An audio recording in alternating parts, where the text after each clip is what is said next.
At 8 o'clock in summer, it was already dark outside. Lu Jiejie quietly entered the room and lit the oil lamp. When she turned around, she saw Lu Yegwa standing at the door. "Fourth brother, why don't you come in?" Lu Jiejie asked in confusion. Lu Yegwa shook his head. "Little sister, you are already 17 years old. It's not appropriate for me to go in." Lu Jiejie didn't expect her brother to be so considerate. As she walked over, she said, "It's okay. I have something important to ask you, and I can't let anyone else hear." She pulled Lu Yegwa's arm and went into the room, then closed the door. Lu Yegwa watched her actions with some confusion and asked, "What is it that you need to discuss?" He gritted his teeth. "It's not that guy Zhou Wenqing bullying you again, is it? You tell me, and I'll secretly teach him a lesson."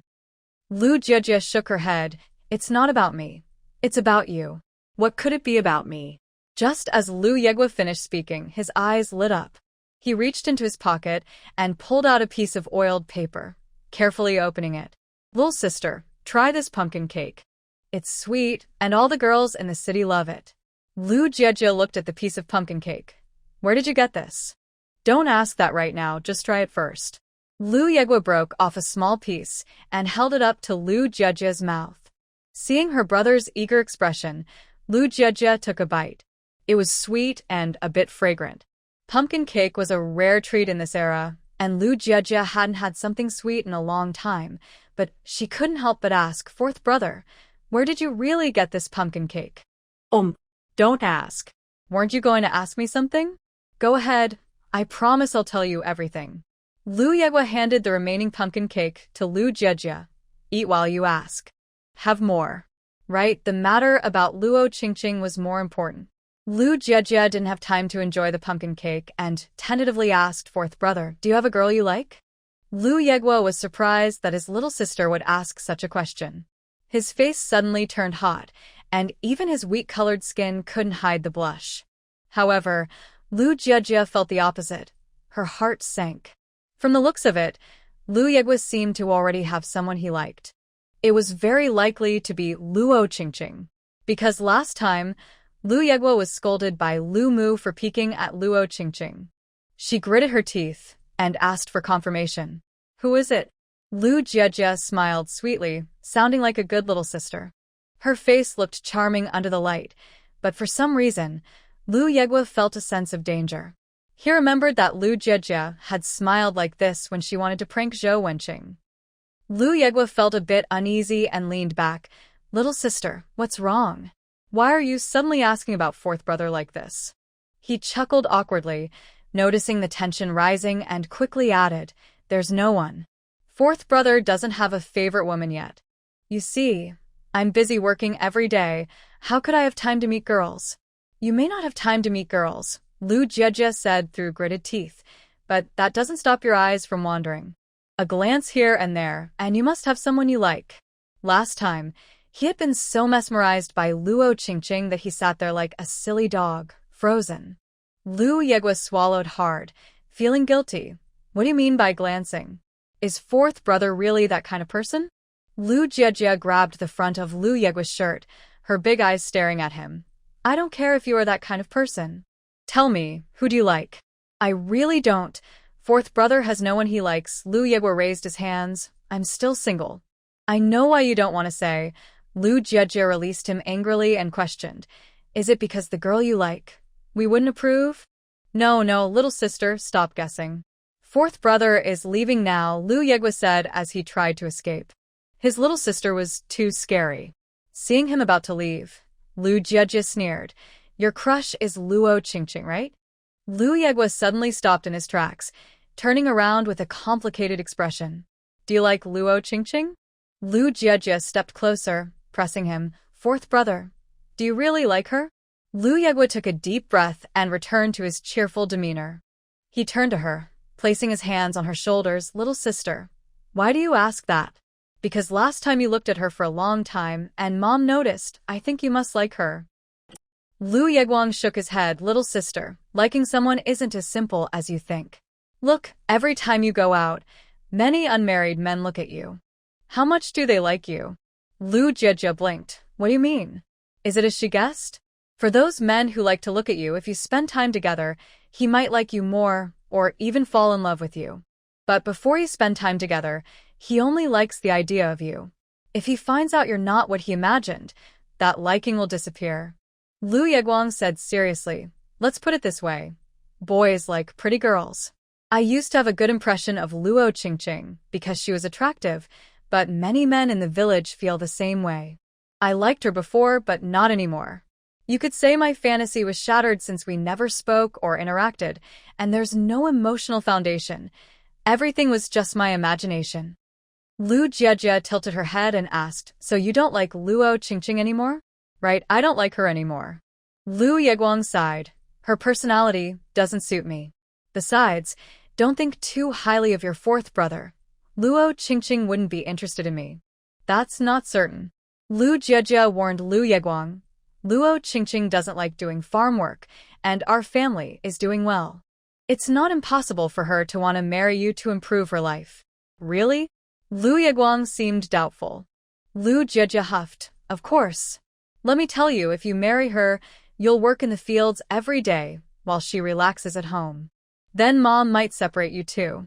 You'll be working in the fields and cooking during the day, washing clothes by the lake at night, and when she has kids, she'll go back to the city, leaving you to raise them alone. Lu Yeguang almost jumped up. Little sister, why are you saying such scary things? Don't curse your fourth brother. But she was speaking the truth. Lu Jiejie pressed her lips together. Fourth brother, you must stay away from her. Be careful not to get stuck with her. You need to understand that if there's any contact between you two and she has her mindset, you might feel pressured by others to marry her. Little sister, you think too highly of me, Lu Yeguang said, surprised. Besides, isn't Luo Qingqing with Lin Feng now? What does that have to do with me? She had completely forgotten about Lin Feng. Lu Jiejie glanced at Lu Yeguang. How do you know they are together? Has Luo Qingqing ever talked about their relationship? If she hasn't, it means she doesn't want to.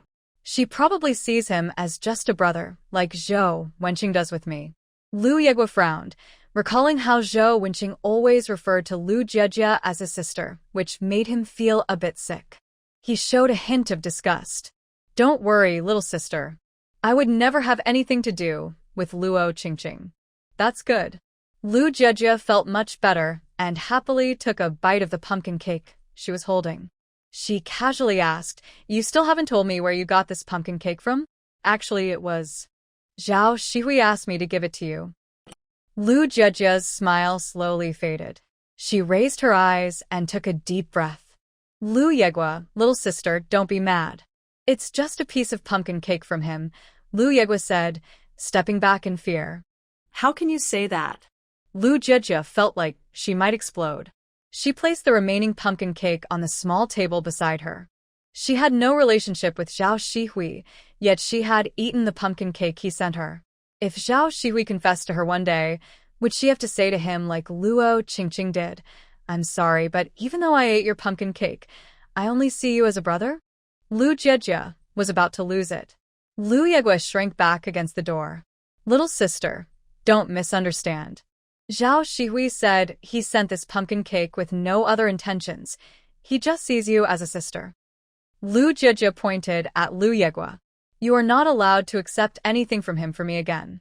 She paused and added, and tell him gently that there are better girls waiting for him. I'm not thinking about marriage right now, so he doesn't need to waste his thoughts on me. Got it, got it. Little sister, please don't be angry, or mom will definitely be mad at me. Lu Yeguang clasped his hands together. He is most afraid of his mother's stir-fried bamboo shoots with meat. Maybe there will even be a mixed dish.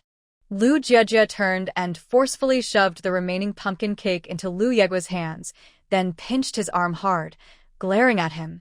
You eat it yourself. She cared so much for him, yet Lu Yeguang still let her down. Lu Jiejie slammed the door and went out. Little sister, little sister. Lu Yeguang didn't dare to follow her and called softly. He thought Zhao was quite nice. He had a public job in town and they were buddies, so he surely wouldn't bully Jiejie in the future. What are you calling for, summoning a spirit? Lu's mother came out of the kitchen, hands on her hips.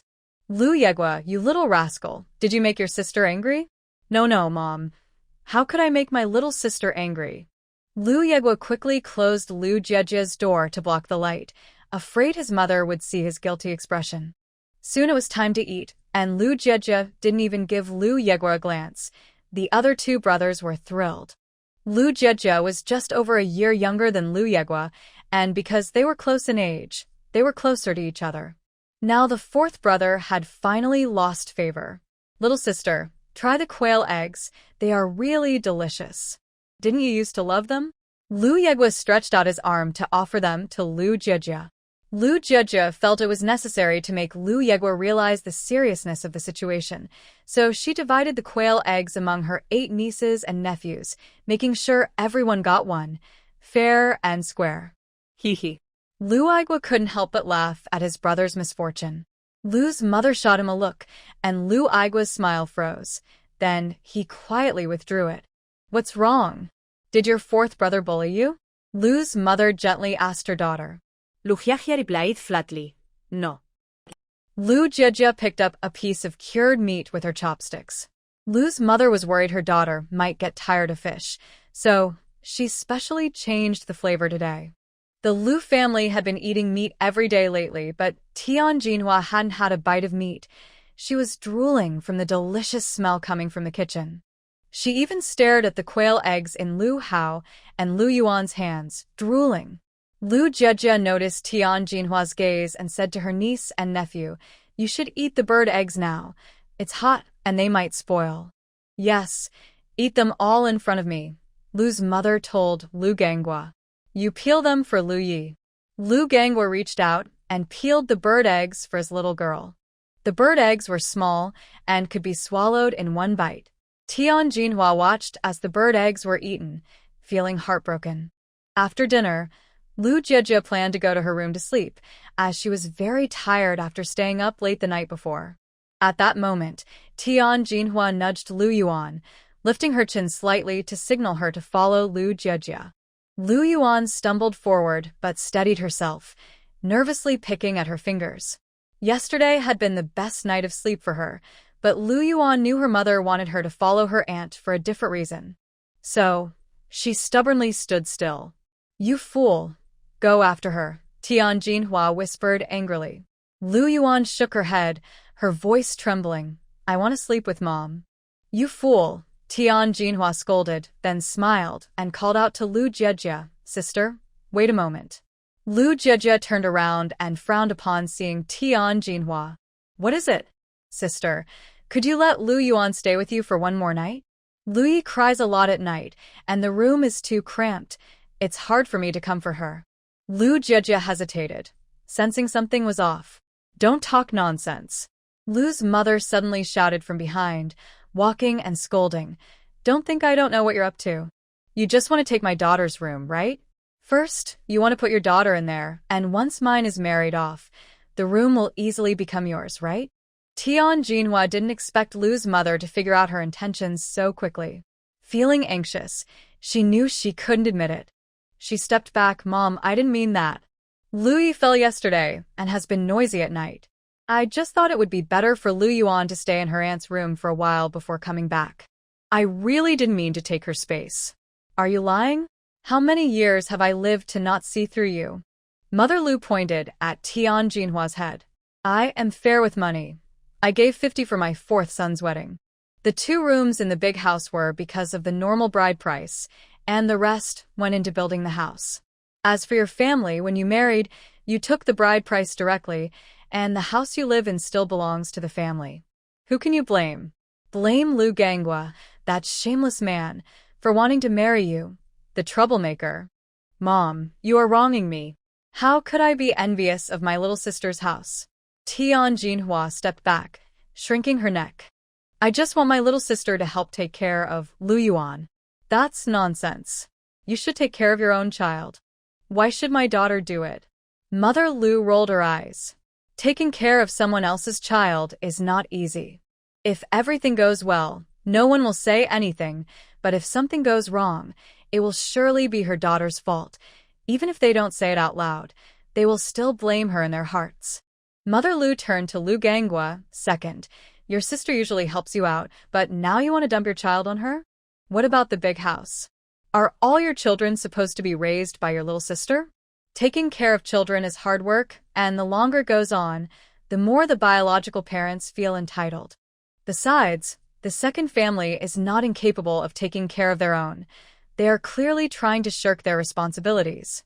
Not only can they avoid taking care of one child, but they also want to take away my daughter's property. Thinking about it, Tian Jinhua is quite cunning. Mom, no, I don't have that intention. Lu Ganghua was almost faint with fear. He never expected his wife to have so many issues, one after another. He pulled Tian Jinhua by her collar and dragged her into the room. After a long day of farm work, everyone was exhausted. Mother Lu didn't have the energy to deal with Tian Jinhua and sent everyone into the room to rest. Lu Jiejie stood at the door, feeling mixed emotions. If Tian Jinhua simply wanted Lu Yuan to sleep in her room for a while, she wouldn't refuse. But if there were other motives, no matter how much she liked Lu Yuan, she would feel uncomfortable, fearing that she might be tricked by Tian Jinhua again. Lu Yuan looked at his parents, then at Lu Jiejie, feeling lost and anxious. He lowered his head and walked toward his parents' room. As soon as she took a step, Lu's mother grabbed her collar and said, "You can only stay with your aunt for 2 days, just 2 days." She emphasized heavily. "Come here," Lu Jiejie said as she walked over to Lu Yuan and gently rubbed her head. "You can go into the room by yourself."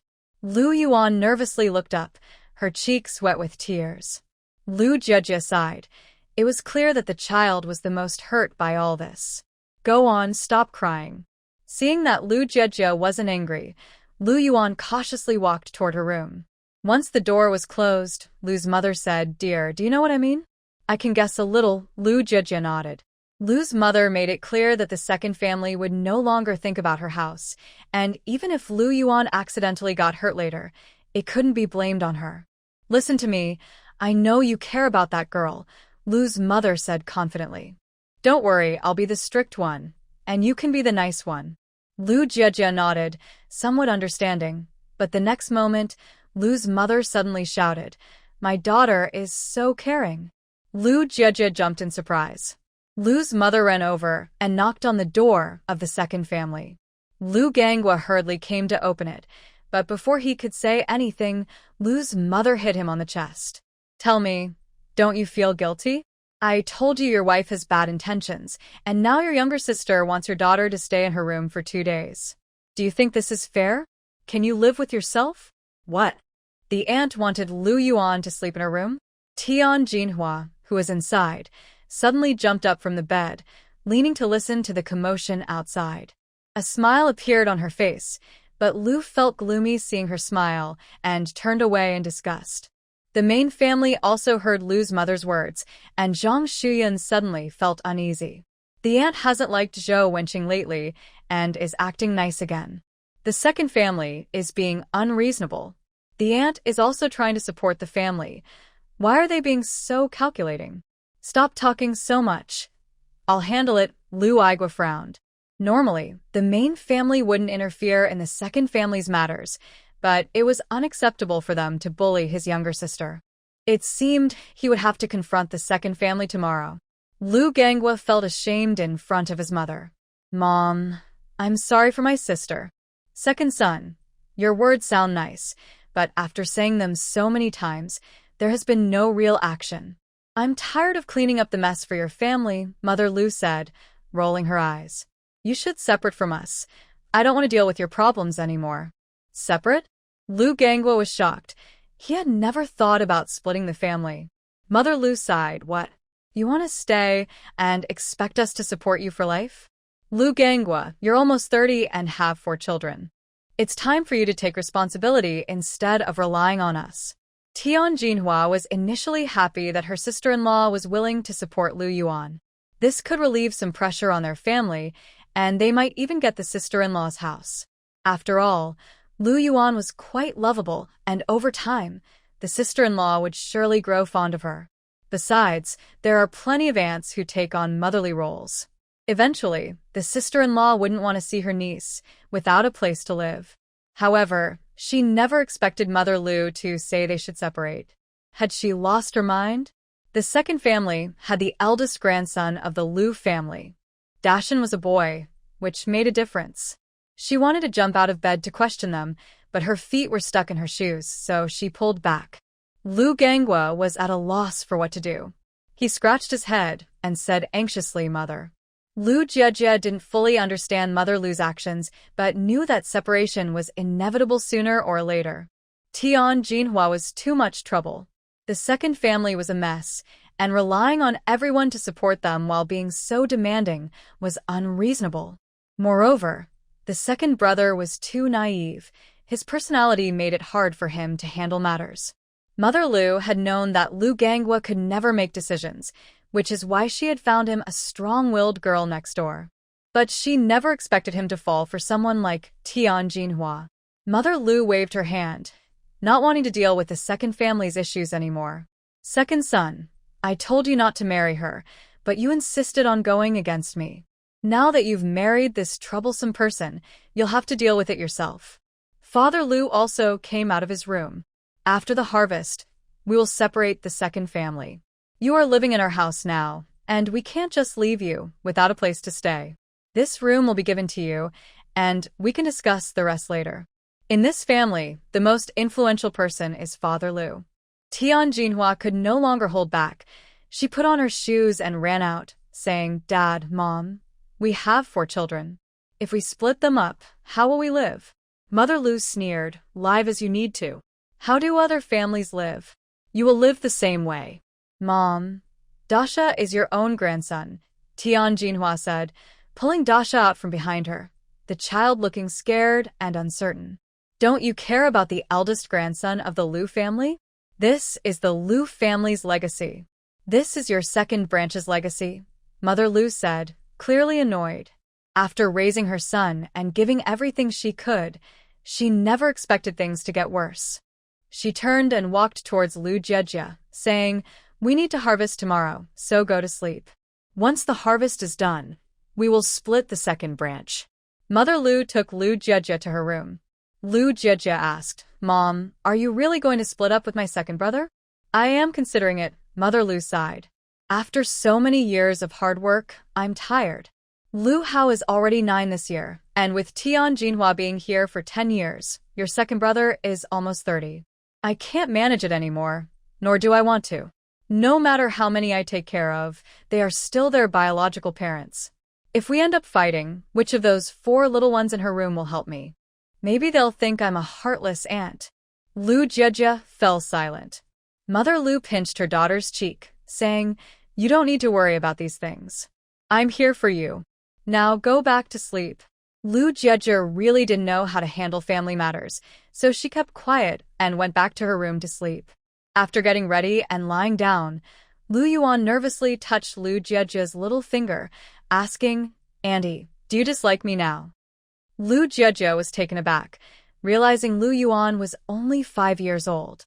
She held Lu Yuan's small hand and said, "Auntie doesn't dislike you. This isn't your fault. The troubles of a family often impact the children the most." Seeing Lu Yuan's eyes filled with insecurity, Lu Jiejie felt a bit helpless. She was an ordinary person with no experience in these matters. She couldn't just make things better. She knew she didn't have that kind of ability. Lu Gangwa was stubborn, and Tian Jinhua favored boys over girls. As a sister-in-law, it was difficult for her to intervene. After thinking for a while, Lu Jiejie could only say, "Shu Yan, if you have any trouble in the future, you can come to your aunt. I will help you with anything I can." Lu Yuan's tears fell, and she wiped her eyes with her small arm, then hugged Lu Jiejie's arm and sobbed. The two fell silent, and eventually fell asleep without realizing it. Meanwhile, Lu Gangwa and Tian Jinhua felt like the sky was about to fall. If Mother Lu really kicked them out, how would they live? How would they take care of the children? The next morning at breakfast, the children ate as usual, while Lu Gangwa and Tian Jinhua only had thin porridge and steamed buns. Mother Lu snorted, "In a few days, your family will be separated. Based on what you earn, you will have to feed yourselves." "Mom, I don't want to be separated," Lu Gangwa said in a panic, unsure of what to do. Dashan cried, "Grandma, I don't want to be separated. I want to stay in this family. Don't want to be separated? Mother Lu scoffed. I see you are all children. Now you get to eat fish and wild boar meat every day, while your parents have had their rations cut. But if I give you a little less, you think I'm a terrible grandmother, right? Every time your mother acts up, I discipline her for your sake, but what you dislike might not be your mother, but me. Dashan suddenly fell silent. Recently, some friends said his mother deserved to be hit, and he felt embarrassed. He actually thought his grandmother shouldn't have hit his mother. A scolding would have been enough. Now that so many people knew, he felt mocked. Mother Lu's face was cold. If your mother treats you well, it's worth more than my efforts. Why should I bother? Everyone stop talking and eat. If you don't want to eat, just get out. The kitchen fell silent, and the second family felt defeated and anxious. Tian Jinhua didn't expect Mother Lu to be so heartless as to not want her grandchildren. What a cruel old woman. Lu Jiejie stayed quiet, unsure how to intervene. After all, it was the second family's issue. After finishing breakfast, Lu Jiejie went to work. It was particularly hot that day, and she kept sweating on her forehead. She wiped her brow and took a big gulp of water. She wore the pink dress that Shu Yan had given her when he saved her, and her fair skin seemed to glow with a soft pink hue. Lu Jiejie exhaled a sigh and prepared to go home to make mung bean soup. On her way, she passed by a small yard where pigs were being fed. Lu Jiejie glanced around and quietly approached the corner of the wall. In summer, raising pigs requires high hygiene standards. If the pigs got sick due to poor care, Zhou Wenqing would surely be punished. Moreover, every afternoon, someone checked the cleanliness, and if it was not up to standard, they would be scolded. She crouched at the corner and looked inside. Zhou Wenqing was expressionless as he picked up pig waste. He wasn't wearing a white shirt anymore but a gray coat, looking completely different from before. He first collected the waste into a basket, then took it outside. During the process, a small piece fell on his foot, and his face gradually showed signs of distress. Zhou Wenqing took a deep breath. He had originally planned to go cut wheat again, but after glancing at the blazing sun, he changed his mind. Lu Jiejie found it amusing. Zhou Wenqing had taken her salary and benefits for a year. She had thought about asking for the money back, but Zhou Wenqing had a tendency to spend, and his family's situation wasn't great, so she couldn't reclaim her old salary. However, this situation had its pros and cons. While everyone else adapted to rural life, Zhou Wenqing was reluctantly starting the farm work he dreaded the most. The more she watched, the happier she became, her eyes turning crescent-shaped with laughter. Just then, someone suddenly tapped her shoulder from behind. The unexpected touch made her uncomfortable, and Lu Jiejie quickly turned around to see a chubby face. Tian Yaozu, with his round belly, had his hand raised in the air, smiling at Lu Jiejie. "Sister Lu, I didn't expect to see you here." Lu Jiejie shot him a glare and walked past him. Tian Yaozu rarely had the chance to meet Lu Jiejie alone, so he hurried after her. He focused intently on her. "Sister Lu, what do you like? I'm going to town in a couple of days, and can bring you something. Get away." Lu Jiejie stopped, her pretty face cold with anger. She looked at him with disgust. "If you don't leave, I'll have my fourth brother beat you up." "Lu sister, why are you being so fierce?" "My sister is your second sister-in-law. We are family," Tian Yaozu said, stepping closer instead of backing away. Seeing Tian Yaozu's shamelessness, Lu Jiejie quickly took a step back, her face fierce and cold. "Tian Yaozu, do you want to get hurt? Do you know who I am? Do you believe I can have my mom send people to your house?" "Lu sister, don't misunderstand. I just want to talk to you," Tian Yaozu said with a smile, looking at Lu Jiejie's delicate face. He felt a rush of warmth and took out a white handkerchief from his pocket. "Lu sister, I had someone buy this for you. Do you like it?" "Oh, I've started to get lazy. I've decided to update in the early morning from now on, so don't worry, Shu Yan will be here soon." The weather was hot, and the young girl's nose glistened with sweat, her lips rosy. A breeze blew, causing her dark hair to dance around her fair earlobes. Tian Yaozu caught a faint fragrance and, looking into Lu Jiejie's beautiful big eyes, felt even more excited. Lu's sister, let me help you wipe off the sweat. The handkerchief was very white, but the hand holding it was chubby and unattractive, with dirt under the nails. Lu Jieji took a step back in disgust. Who are you calling sister? I warn you. Keep your distance, or I will report you. Seeing Lu Jieji resist so strongly, Tian Yazu stated directly, Lu's sister, I really like you. Your second brother married my sixth sister. If I marry you, it will bring our families even closer, right? Are you crazy? Even if I stay single my whole life, I would never like you, Lu Jieji said, watching Tian Yazu warily. At your age, still relying on your parents, never having worked a day in your life, while your family is struggling, do you have any sense of responsibility? Even someone foolish wouldn't marry you. Tian Yazu frowned. What's wrong with me? I'm the only son in my family, and the Tian family relies on me to carry on the line. Besides, isn't it okay that my parents take care of me? Once you marry me, I promise you won't have to do anything. My parents can support both of us. Just leave me alone. Lu Jieji turned to walk away. She needed to tell her mother about what just happened at noon.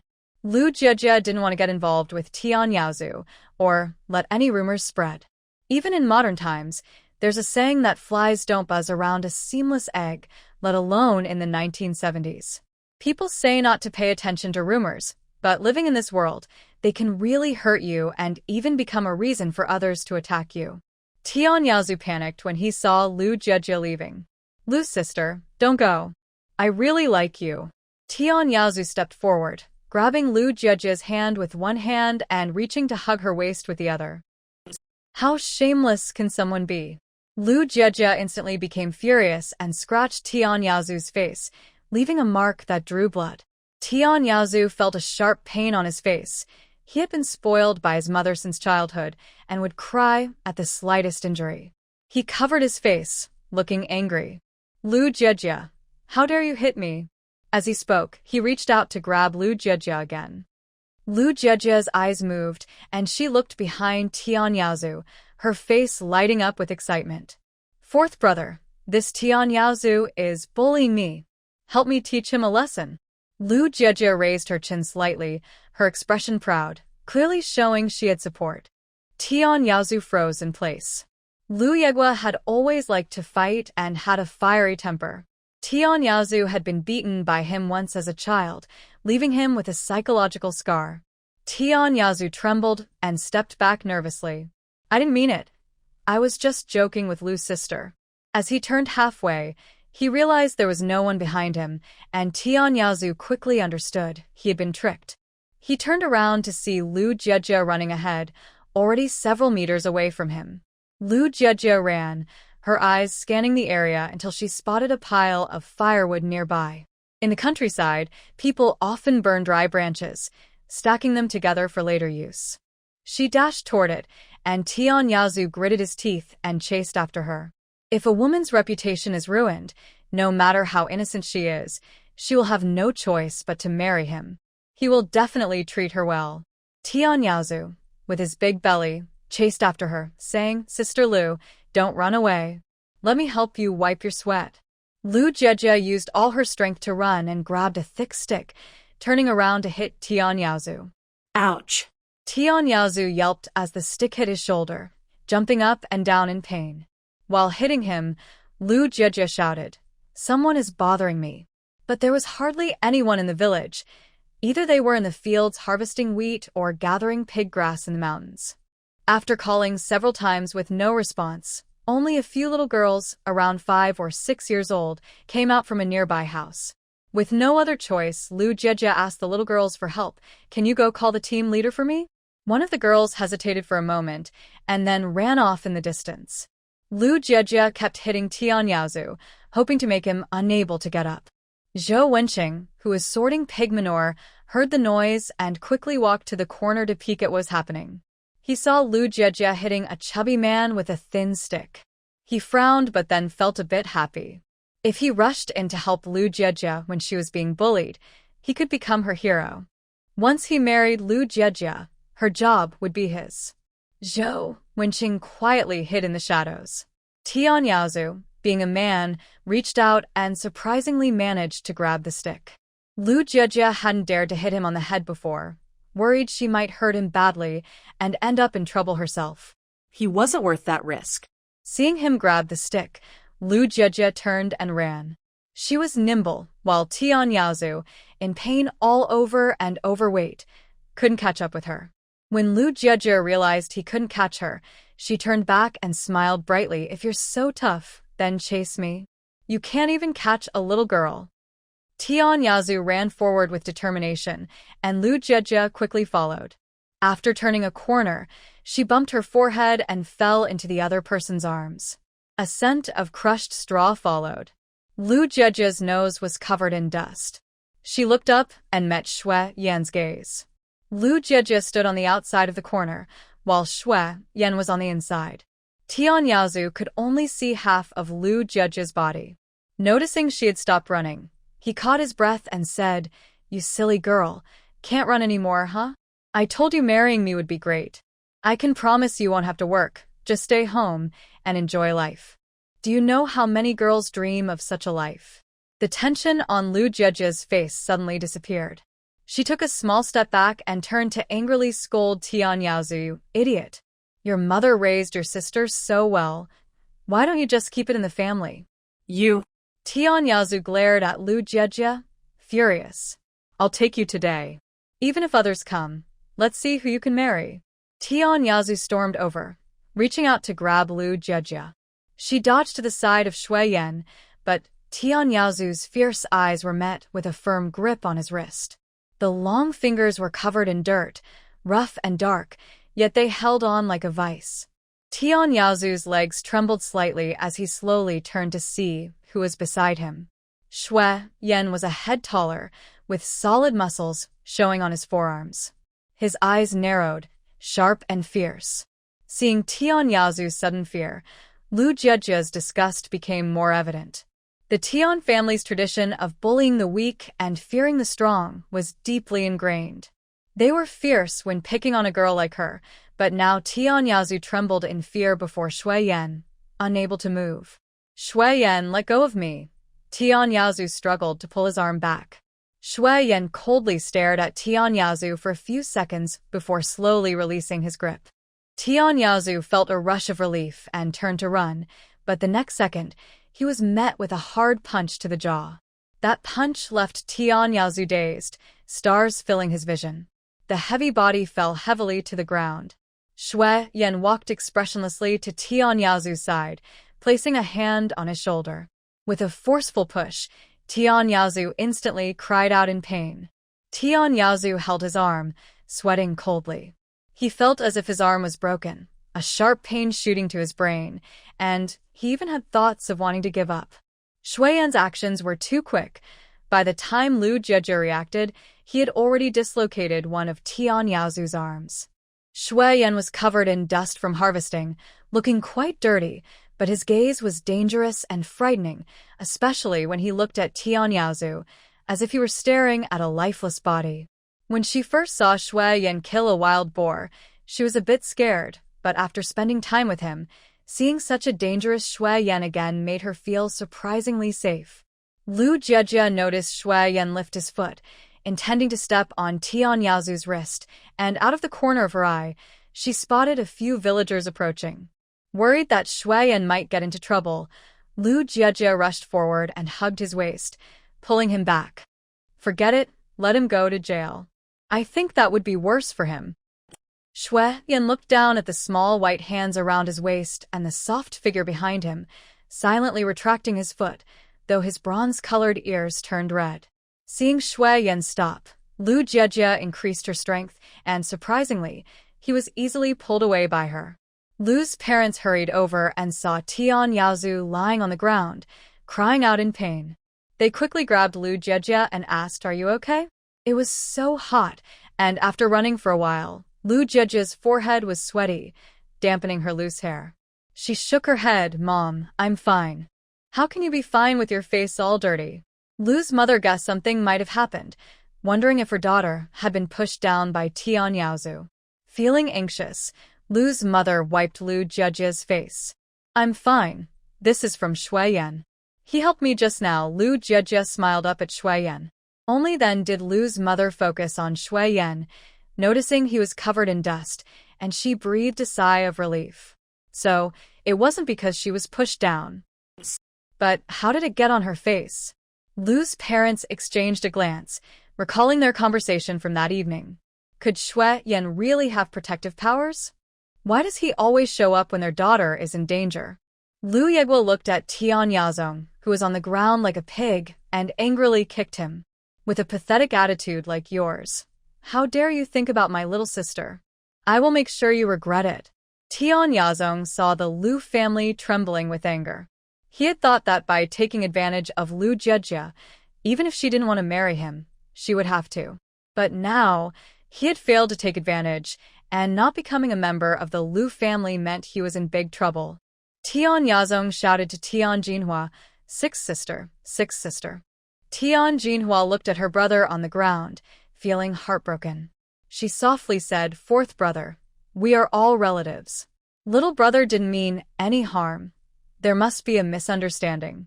If you say one more word, even if you are my second sister-in-law, I will hit you," Lu Yegwa said fiercely. "We wouldn't even let our sister be touched, yet today your brother almost bullied her. I haven't even come to you for trouble, and you dare to speak up? Who do you think you are?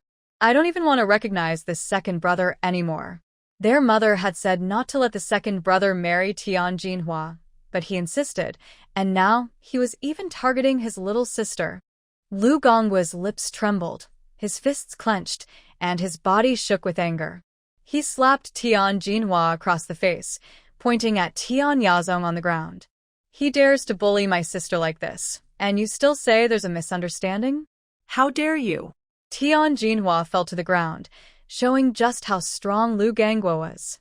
Everyone in the Lu family was furious. If Tian Yazong succeeded today, Lu Jie's future would be ruined, which was no different from murder. In fact, it was even worse than murder. The Tian family had done such a thing, and Tian Jinhua still dared to plead for him. Who gave her the courage? Seeing the Lu family glaring at her, Tian Jinhua didn't dare to shout even after being slapped. Lu Yegwa wanted to kick him again, but their father said coldly, "Stop. Take him away to the commune." The situation was so serious that they would definitely face consequences. At that moment, Tian Mu hurried over. Seeing her son in pain on the ground, she rushed to him, crying, "My dear son, who did this to you? Who did this?" "Of course, it was me." Lu Mu, frustrated and looking for an outlet for her anger, grabbed Tian Mu's hair and threw her to the ground. She shouted to Lu Dajie and Zhang Shuyan, "Hold her down. Let's see if I don't teach her a lesson this time." At that moment, Lu Jie tugged at her mother's clothes from behind. Zhang Shuyan paused, wondering if her sister-in-law was asking for mercy. Unexpectedly, Lu Jie said, "Mom, we are in the right this time, but let's not kill her." Zhang Shuyan. "Don't worry, your mother knows what she's doing." Lu Mu began to slap Tian Mu. Her son must have been encouraged by this old woman to act like this. It was bad enough to marry into their troublesome family, but now they dared to bully her daughter. Lu Fu didn't linger and went to find a doctor to treat Tian Yazong's injuries, binding his feet before heading to town. The Tian family quickly arrived, but everyone from the Lu family was tall and strong, and no one dared to step forward. Lu Jie was surprised by how timid this family was, yet they had the courage to bully her in public today. To put it bluntly, they valued boys over girls too much, thinking girls were just servants and it was no big deal to bully them. Especially Tian Yaozu, who was truly disgusting. In this era, if a girl was taken advantage of and faced stubborn, old-fashioned family members, she had only two choices: to marry or to suffer greatly. "Are you scared?" Shu Yan suddenly asked from behind Lu Jie. Lu Jie turned slightly to see Shu Yan beside her.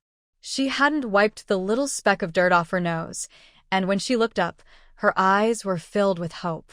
Shu Yan looked down at Lu Jie's moist, red lips, thinking this angle would be perfect for a kiss. He swallowed hard and softly said, "Don't be afraid." The air was already hot, and Shu Yan's words felt like tossing a spark into it, igniting the atmosphere instantly. Lu Jiejie felt a wave of heat rush to her face. She blinked, quickly turning her head away, her expression slightly flustered. Lu Jiejie shook her head slightly. I'm not scared. Your face is dirty. Shu Yan looked at Lu Jiejie's nose and wanted to wipe it for her. But he quickly dismissed that thought when he glanced at his dirty hands. He couldn't touch her yet. Lu Jiejie suddenly remembered how her face got dusty and felt her cheeks heat up. She quickly rubbed her face.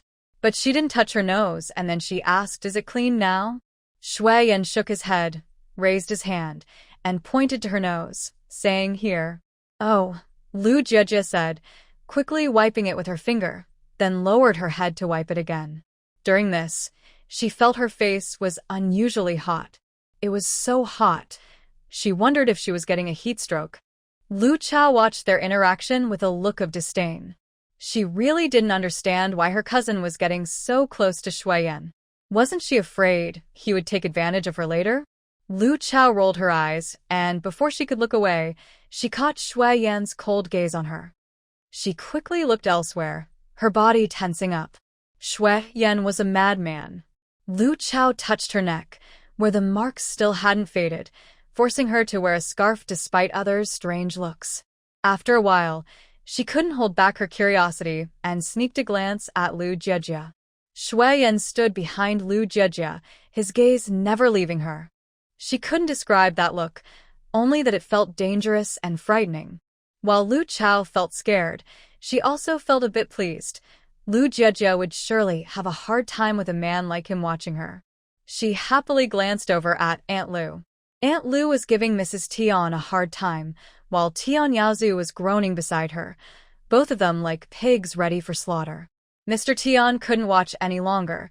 He bent down and quietly approached Aunt Lu, saying, "In-law, today's incident was indeed our fault, but my daughter is now part of your family, and we are relatives.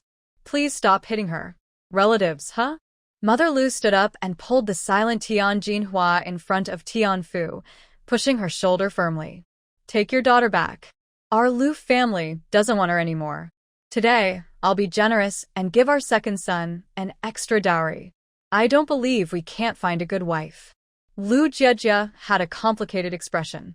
Tian Jinhua felt like a large piece of rotten flesh on a wound. Cutting it would affect the nerves in her leg, but if she didn't cut it, the whole leg would die. Tian Jinhua was stunned. She never expected Mother Lu would want to replace her. Instantly, she broke down and hugged Mother Lu's leg, saying, "Mother, I was born into the Lu family and will die as a ghost of the Lu family. I absolutely cannot leave. Besides, if Gangwa remarries, my stepmother will harm my children. Get away from me." Mother Lu was disgusted and kept pushing Tian Jinhua. At that moment, Dashan rushed over. "Grandma, please don't let my parents divorce. A stepmother will harm me. They will have their own children, and no one will want me and my sisters." Lu Hao and Lu Yuan, who had just arrived, were also scared and crying. In Shishui village, there were children whose biological fathers remarried, and those kids couldn't even get enough to eat, wearing ragged clothes and getting beaten every day. Would they end up like those children in the future? "Stop crying," Mother Lu scolded. The cries from the second household stopped abruptly. Mother Lu looked coldly at Tian Jinhua. "Today, you need to make your stance clear. When you married into our family, we agreed that you would have no ties to the Tian family from now on. Say it in front of everyone. Do you still have a maternal family?" Lu Jiejie thought Tian Jinhua was really lacking common sense. If she had support from her in-laws, she would never want to associate with the Tian family again, wanting to completely break free from such a family. But Tian Jinhua was still trying to get closer. Would she, in times of hardship, be like her elder sister, willing to let her own children starve just to help exploit her maternal family? Just thinking about it sent chills down Lu Jiejie's spine. Tian Jinhua was like an ungrateful wolf, not knowing when she would bite back. Tian Jinhua turned to look at her mother, who was badly beaten on the ground, and her brother, who was wailing not far away. Her mother and brother are suffering, How can she say in front of so many people that she has no family to rely on? Moreover, she is counting on her family for support. If she leaves the Tian family, who will help her when the Lu family bullies her? You worthless person. Lu's mother gritted her teeth when Tian Jinhua remained silent. She is truly rotten to the core. It's impossible to change someone like her. Lu's mother forcefully threw her to the ground, saying, "Our Lu family cannot keep someone like you. Otherwise, the second branch will end up like the Tian family. You should just go back." She pulled Dajan up, saying, "Crying? What's there to cry about? If you lose this mother, I'll find you a better one. I don't believe that without Tian Jinhua, you can't survive in the second branch. Take your daughter away," she shouted at Tian's father.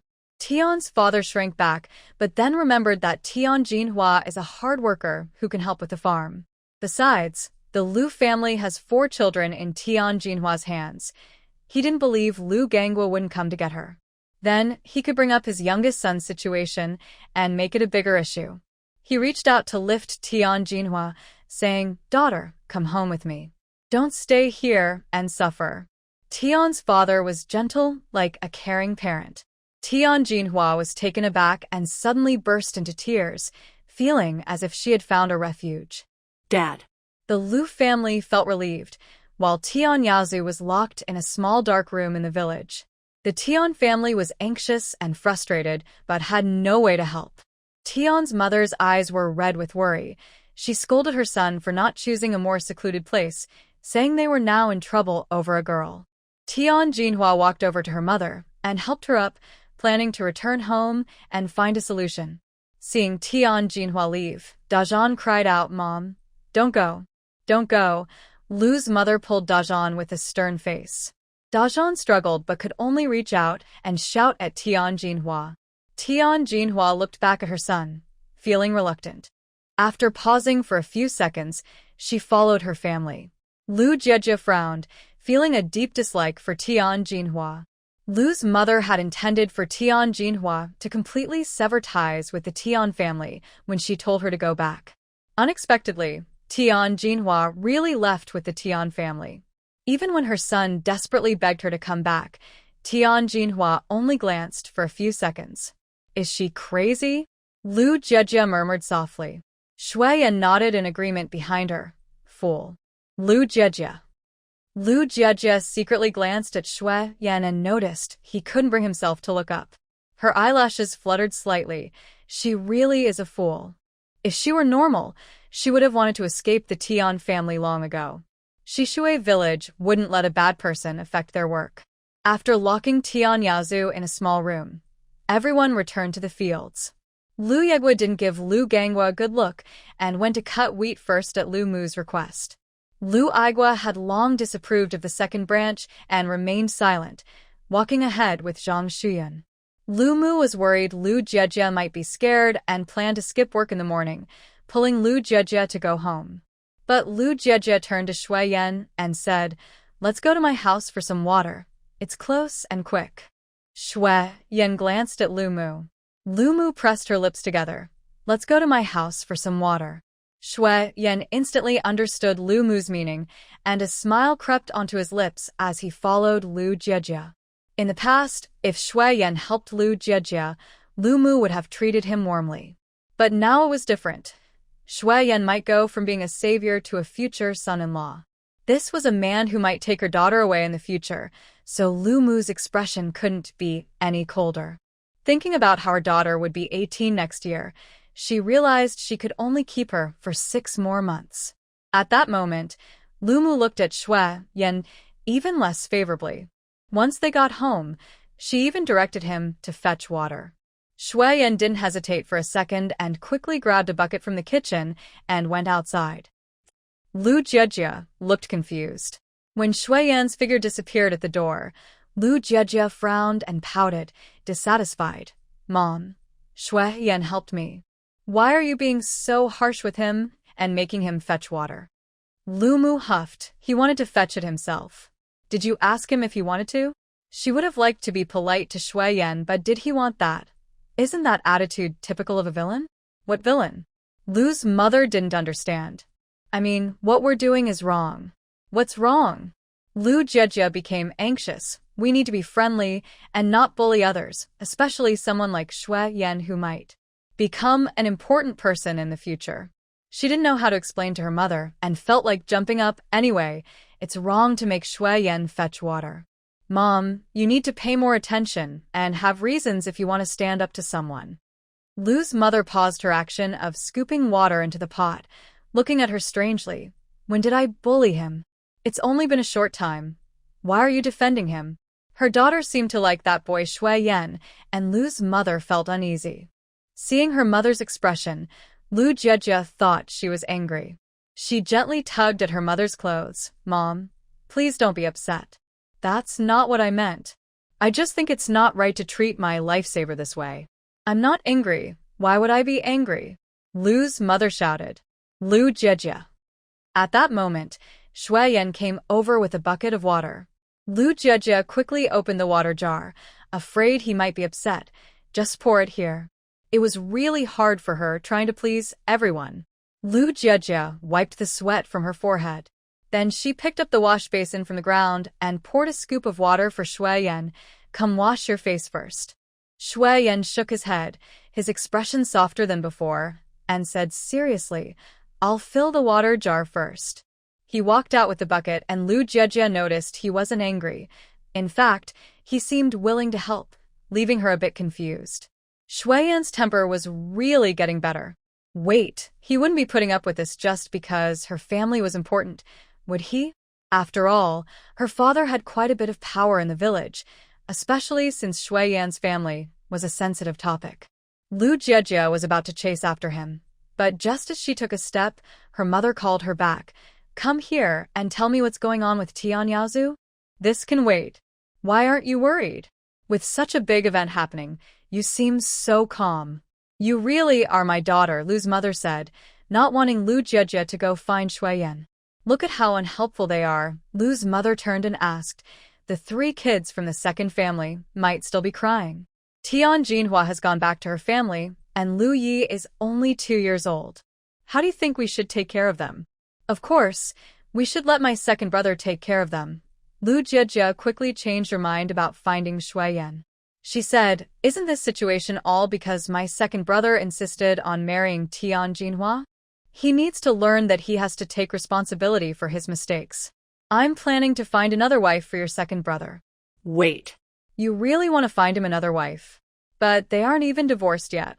I said I would pay for him to find another one, so I will. Lu's mother sighed. Tian Jinhua is almost 30. I doubt she will change.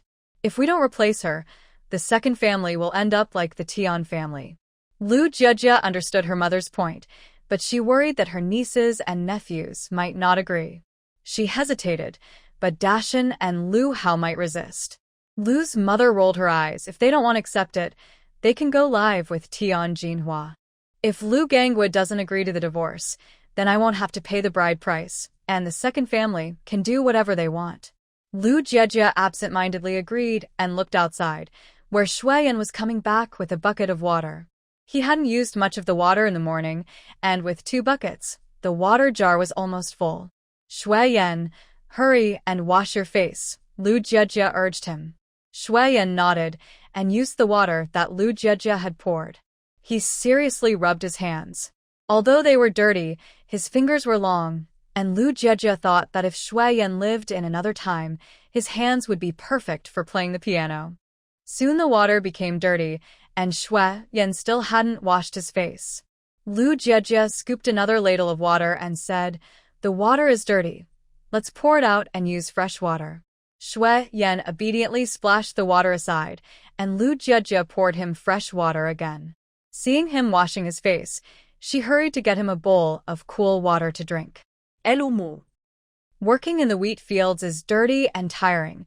You can only feel clean after a shower. Although Shu Yan washed his face, his hair and neck were still covered in bits of straw. Lu Jejia felt the urge to help him clean it off.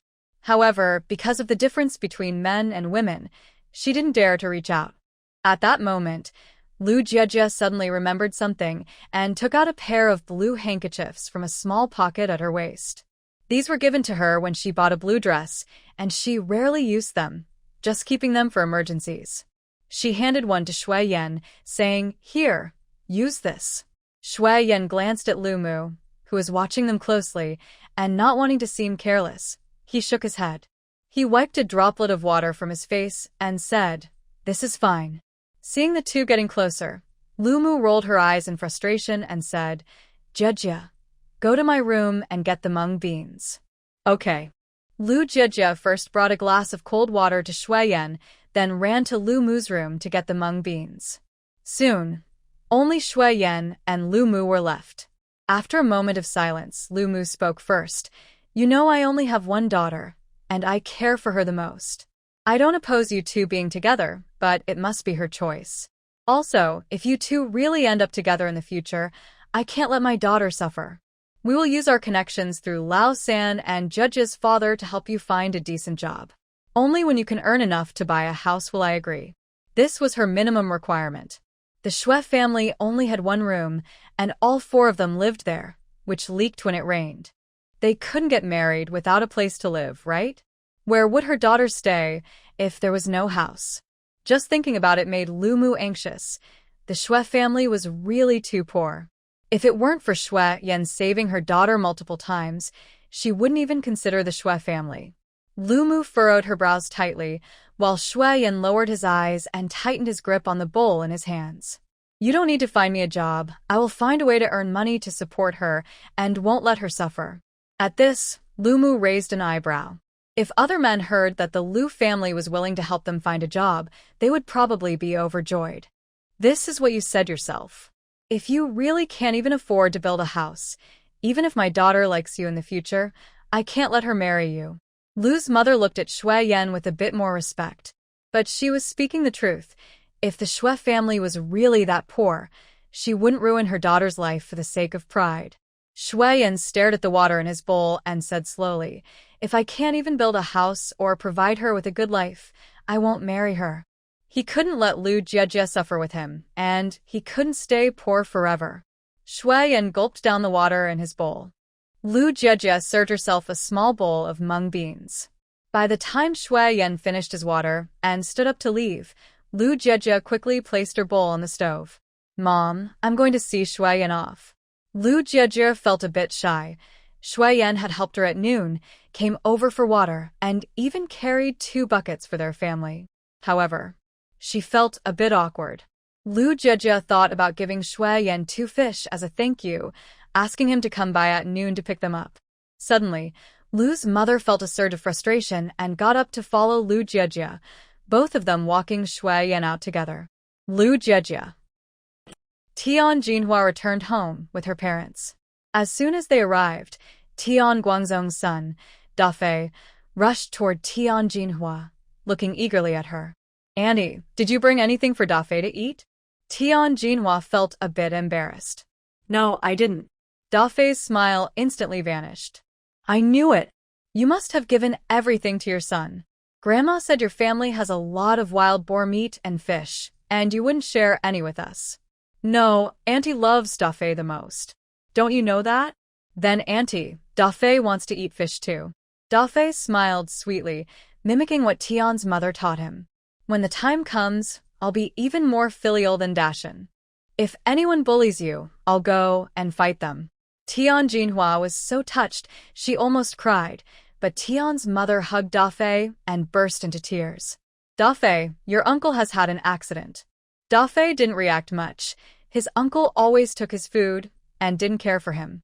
Now that something happened, he wouldn't have to compete for food anymore. "Mom, why are you telling Dafei such things?" Tianguang held his son back, saying, "He's still so young. What if he gets scared and gets a fever?" Yes. Mother Tian wiped her tears. She loved her eldest grandson the most among her grandchildren. She turned to Father Tian and asked, "What should we do? The second one has been beaten up like that. This matter should be settled soon." Father Tian bent down. "They just want to bully a girl. Our second child didn't even get hurt badly. It's just a bit of suffering. When he comes back, we'll make it up to him." "But what if he gets locked up? Don't forget, The Lu family has a captain, and he has a son serving in the army. So, what if he's a captain? If he dares to do anything, we'll cry out for justice. I don't believe he can arrest our whole family. Mother Tian thought this made sense, but she couldn't help but cry. Just because of a girl, our second child has suffered greatly. She felt frustrated and pinched Tian Jinhua beside her, saying, "You've been married to the Lu family for almost 10 years, and now you're not even respected. You can't even speak up for your brother." Tian Jinhua shrank away, saying, "Mother, it's not my fault. My mother-in-law is too strong-willed and doesn't care for her son or grandson, but she dotes on that girl. I can't do anything about it." "Can't do anything? I think you're just weak," Mother Tian said angrily. "You gave the Lu family a grandson. If your son stood by you, you wouldn't have to worry about that old woman not listening to you." Dashan? Tian Jinhua thought of her son while dodging Mother Tian's anger, her eyes darting around. She had a way to make Lu Gangwa not divorce her. Tian Jinhua didn't believe the Lu family would give up their chubby grandson. At noon, Tian Yaozu was taken away by people sent from above. He looked pale and only had the strength to groan. Father Lu drank a bowl of water and said, "I've inquired about the situation today. He could be locked up for 3 to 4 years. 3 to 4 years? Lu Jiejie remembered that during her time at school, there was a period when laws against refugees were very strict and even teasing a woman could lead to serious consequences. But now, Tian Yaozu could only be locked up for 3 to 4 years, which meant the charges weren't that severe yet. He really got off easy. Lu's father carefully looked at his daughter and asked, "Are you scared? If you feel unwell, you must tell your mom and me. Don't keep it to yourself, do you understand?" He had heard that girls who are bullied can easily become troubled.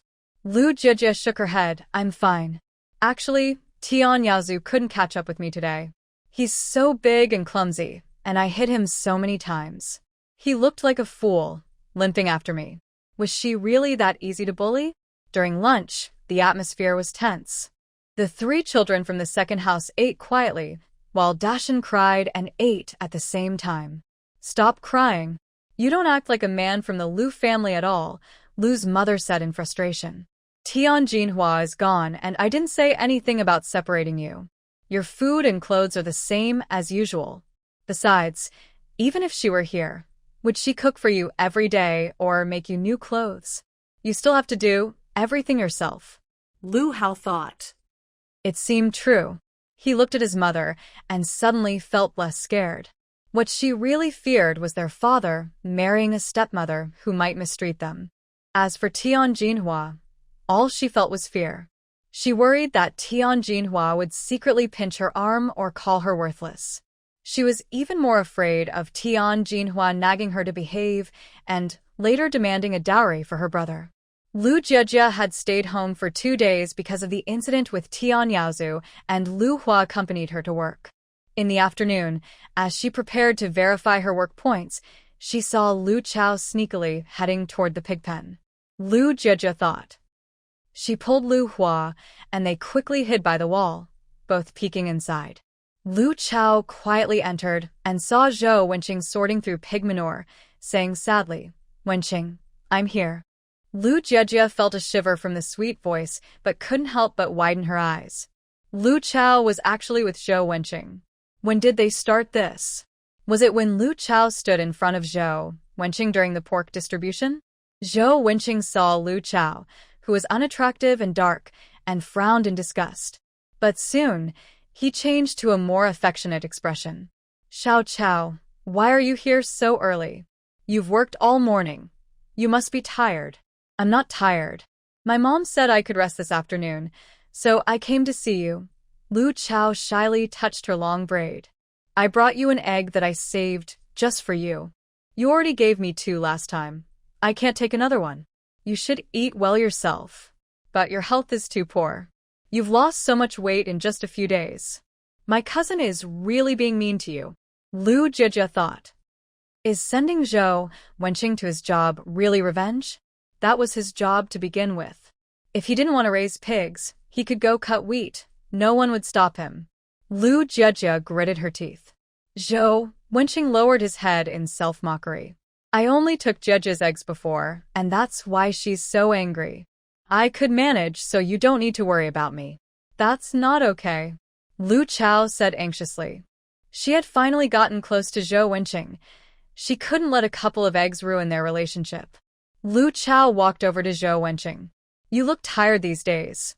You should take care of yourself. Besides, you're different from the people in the village.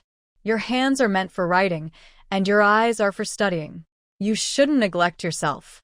As she spoke, she got closer to Zhou Wenqing, and a stronger smell of pig manure hit her senses. Zhou Wenqing had been in worse shape lately. He raised pigs during the day and was so exhausted at night that he fell asleep immediately, with no time to clean up. The smell bothered everyone in the house. Lu Chao couldn't help but gag a little. Zhou Wenqing quickly stepped back, afraid that this unattractive girl would vomit on him. Before Lu Chao could ask anything, he showed a sad expression. Do you dislike the smell of me working here? I understand. You're such a nice girl, so it's natural for you to feel that way. Zhou Wenqing planned to clean himself up after a few more days of work. He was starting to dislike himself too. Only able to trick the foolish in front of her into eating some good food. I don't mind you. Lu Chao snatched the shovel from Zhou Wenqing's hand. I'll help you pick up the pig waste. She must catch up to Zhou Wenqing and show everyone that she is better than Lu Jejia. Lu Chao handed the egg in her hand to Zhou Wenqing. Wenqing, you should take a break over there. I can handle this. Lu Jejia watched as Zhou Wenqing walked away, washed her hands, and started peeling the egg to eat. Meanwhile, Lu Chao was cleaning up the pig waste, not feeling tired at all, and even had a smile on her face. Is Lu Chao out of her mind? This world clearly no longer followed the plot, so why was Lu Chao still acting so foolishly? Lu Hua thought it was normal. She had seen this many times before. Her aunt used to be like this too. However, her aunt never did any dirty work. She just tried hard to please Zhou Wenqing with food. Let's go. Lu Jejia pulled her head back and said to Lu Hua. Lu Hua turned her gaze back and curiously asked, Aunt, why are you all so nice to Zhou Wenqing? I was young and didn't understand back then, but now I do. Does that mean our aunt will also be clueless for a year? I don't know. She might be even sillier than me. Lu Jejia shook her head. Then will we have to call Zhou Wenqing our uncle in the future? Lu Jejia turned and pinched Lu Hua's cheek, threatening, Why do you think about so many things at your age? No mentioning my past in front of anyone. Lu Hua rubbed her face. Got it. When Lu Jejia went to check her work points, she saw Luo Qingqing. Recently, Luo Qingqing had been very diligent, managing to earn 6 or 7 work points a day, enough to support herself. Lin Feng often ran over to help Luo Qingqing. When Lu Jejia arrived, Luo Qingqing was sitting under a big tree enjoying the shade, while Lin Feng was sweating under the sun. Luo Qingqing touched her sunburned skin and looked up to see the lively Lu Jejia. If it were before, she would have looked down on her, but now she didn't dare. Luo Qingqing stayed silent and shifted her gaze elsewhere. It might be a coincidence, but she saw Lu Yegua working in the fields. Lu Yegua was sun-kissed, similar in skin tone to Lin Feng, but he had a handsome face with a hint of rebelliousness and was tall. When he wiped the sweat from his brow, his muscular arms showed, giving off a strong masculine vibe. Luo Qingqing's gaze shifted slightly, and she felt a stir of emotions. Lu Jejia noticed Luo Qingqing's look and immediately felt alarmed. Nearby, Lu Hua also sensed something was off and asked Lu Jejia, Annie, why do I feel like that woman is looking at fourth uncle? Forget the feeling. She is definitely looking at your fourth uncle. Lu Jejia walked. Forget the feeling. She is definitely looking at your fourth uncle. Lu Jejia walked towards Lu Yegua. When Lu Yegua saw Lu Jejia, his face lit up with surprise. He quickly approached her, grinning, and handed her a small cloth pouch. Little sister, I was just looking for you. I found over 20 bird eggs these past few days. All cooked. When are you going to eat something? His little sister had been scared by Tian Yazu's incident, so as her brother, he needed to cheer her up. And there's more. Lu Yegua ran over to some near He hurried back and carefully placed it on Lu Jiejia's head. We made this today, not just me but also big brother and second brother. The three of us worked on it together.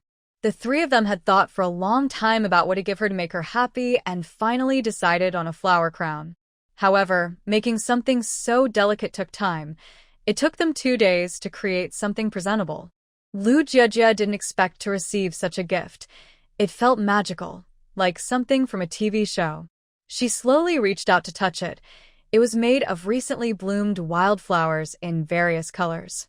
Lu Jiejie felt a bit shy. Fourth brother, I'm already 18. Wearing a flower crown will definitely make me the subject of jokes. So what? If anyone dares to say anything, I'll deal with them. Lu Hua chimed in, it looks great. Auntie, you should wear it. She spoke the truth. Lu Jiejie had fair skin and delicate features. With the flower crown on, her beautiful dark eyes sparkled. That's not important right now. There's something more important. Lu Jiejie leaned closer to Lu Yegua and said, Did you see Luo Qingqing? She was just looking at you. I bet she wants to marry you. Lu Yegua wiped the sweat from his forehead and scanned the area until he spotted Luo Qingqing. Luo Qingqing was sitting under a big tree, resting her chin on her hand and gazing into the distance, but not in his direction. Lu Yegua thought his little sister was overreacting. He was just a simple country guy. There was no way Luo Qingqing would be interested in him. He replied, Don't worry, little sister. I'll be careful. Well, I have work to do, so I'll head out now. Lu Jiejie felt reassured by Lu Yegua's promise and took Lu Hua with her. Lu Jiejie handed Lu Hua 3 bird eggs for her to eat on the way. Lu Hua shook her head. Auntie, these are from my 4th uncle, and I don't want them. But she couldn't eat them all by herself in front of the little ones. Lu Jiejie suddenly remembered what their mother said, coughed, and said, Your 4th uncle gave these to me, so they are mine. It's normal for me to share my things with you. Lu Hua paused for a moment. Here, take them. Lu Jiejie put the bird eggs in Lu Hua's hands and gently took off the flower crown from her head. She didn't expect her brothers to make such things just to please her. Worried about ruining the flowers, Lu Jiejie carefully held the vines. Luo Qingqing, who was walking further away, glanced at the flower crown in Lu Jiejie's hands, her expression darkening. She didn't want to marry a country bumpkin, but now she had no other options. Among these people, Lu Yegua was the most outstanding. When Lu Jiejie reached the Tian family's land, she found only Tian Jinhua working hard.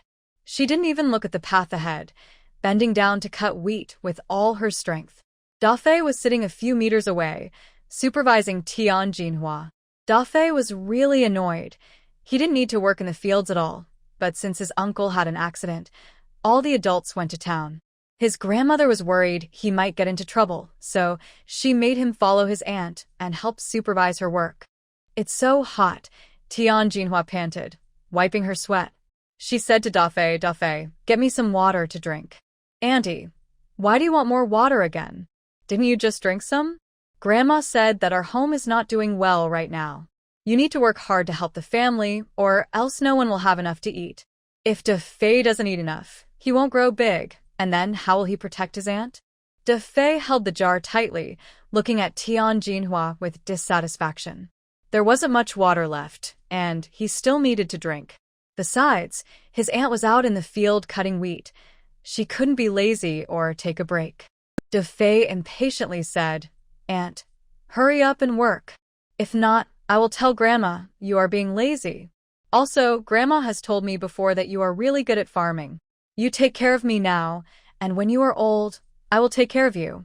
Tian Jinhua was initially reluctant, but hearing the last sentence energized her. She picked up the sickle and started cutting again. Sweat dripped down her face, falling onto her dry lips. She hadn't had water for a long time, and her skin was dry, making her face look even sharper. Lu Jiejie, listening to their conversation from a distance, felt a surge of anger. Tian Jinhua worked so hard to raise her nephew, but when it came to her own children, she was lazy and sly. She really wanted to open Tian Jinhua's head to see if it was filled with straw. This must be what people call a foolish person. Lu Jiejie took a deep breath but didn't say anything. One was willing to fight, and the other was willing to take it. She couldn't wait for Tian Jinhua to suffer now. It would be even better if she went home and got scolded by her mother. Lu Jiejie walked forward with Lu Hua and was spotted by Tian Jinhua, who was stretching her back. Tian Jinhua had been working in the fields for days and still had to go home to cook, so she hadn't had time to check on the Lu family. She couldn't help but curse the little ones at home. She had been away for so long, and not a single person had come to find her. What ungrateful wolves. Little sister, wait. I have something to ask you. Tian Jinhua threw the sickle on the ground and ran after Lu Jiejie. De Fei's eyes widened in surprise. Aunt, why are you running? Come back and work. Seeing that Tian Jinhua didn't turn back, he gritted his teeth and followed her. His grandma was right. A married daughter is like spilled water. She wouldn't be on the same side as her family. Aunt. Tian Jinhua ran up, trying to grab Lu Jiejie. But after she arrived at the Tian family, she worked all day and had no time to take care of herself. Now that it's hot, an unpleasant smell quickly appeared. Tian Jinhua's hands, holding the sickle, were even dirtier, with black mud under her nails. What are you doing? Lu Jiejie quickly dodged, glaring at Tian Jinhua. Don't touch me. Tian Jinhua reluctantly withdrew her hand. I didn't touch you. I didn't touch you. She forced a smile. Actually, I just wanted to ask how our child is doing. Same as before, doing what they need to do. How is that possible? Don't they miss their mother? Lu Jiejie replied coldly. Does it matter if the mother is here or not? Even if she is, she just does a lot of work and sometimes gets hit. What difference does it make? Tian Jinhua's face turned pale instantly. Little sister, don't joke like that. I care so much for Dashan. How could he not miss me? De Fei, who had followed from behind, heard Tian Jinhua mention Dashan and immediately got angry. Sixth aunt, Dashan is being taken care of by Grandpa and Grandma, but I only have you now. Why do you care for him and not for me? Tian Jinhua was at a loss for words. Lu Jiejie showed a mocking expression and then pulled Lu Hua away. When Lu Yegua returned home that evening, Lu Jiejie immediately asked him, Did Luo Qingqing show any interest in you today? Lu Yegua pointed at his little sister's forehead. No, we didn't say a word to each other. Then you need to be careful in the future. Got it. The next day at noon, Lu Jiejie insisted that Lu Hua not accompany her, as she was not a little child anymore. Besides, there were very few people as foolish as Tian Yaozu, so nothing would happen. Feeling a bit bored, Lu Jiejie pretended to nap at the table but unknowingly fell asleep. When Shu Yan entered, Lu Jiejie was sweating, her brow slightly furrowed, and she was not sleeping comfortably. He frowned and quickly placed the small basket he was holding on the table, then picked up a nearby fan and gently waved it. With no one around, Shu Yan let his eyes fall. Lu Jiejie rested her fingertips on the table, her long, dark eyelashes framing her small face as she leaned her cheek on her arm, her cheeks slightly puffed. Shu Yan recalled the feeling from before and couldn't help but reach out to gently poke Lu Jiejie's cheek, leaving a small dent in her otherwise smooth and fair skin. Lu Jiejie felt a bit warm on her face. She blinked her eyes open, hazily seeing someone standing in front of her. She quickly blinked twice, then sat up and looked up. Shu Yan, she said, her voice still carrying the softness of sleep, and when she looked up, her eyes were slightly red. Shu Yan replied in a deep voice, It's me. Seeing him made Lu Jiejie's nervousness disappear instantly, and her sleepiness returned. She rested her chin on her hand, feeling a bit drowsy. I'm a little tired. Shu Yan continued to fan himself with a hand fan, feeling no guilt about waking her up. Go ahead and sleep. Dad, aren't you supposed to be working? Lu Jiejie took the fan and waved it a couple of times. Turning her head, she spotted a small basket nearby, and her sleepy face suddenly lit up. Strawberries. I found them while hiking. I thought you might like to try them. It had been a while since Lu Jiejie had eaten fruit. She swallowed and looked up. Then I'll make you fish this afternoon. Is spicy okay? Sure. Exchanging gifts felt more like a mutual gesture than a handout. Lu Jieje picked up a strawberry and noticed it had already been washed, looking very clean.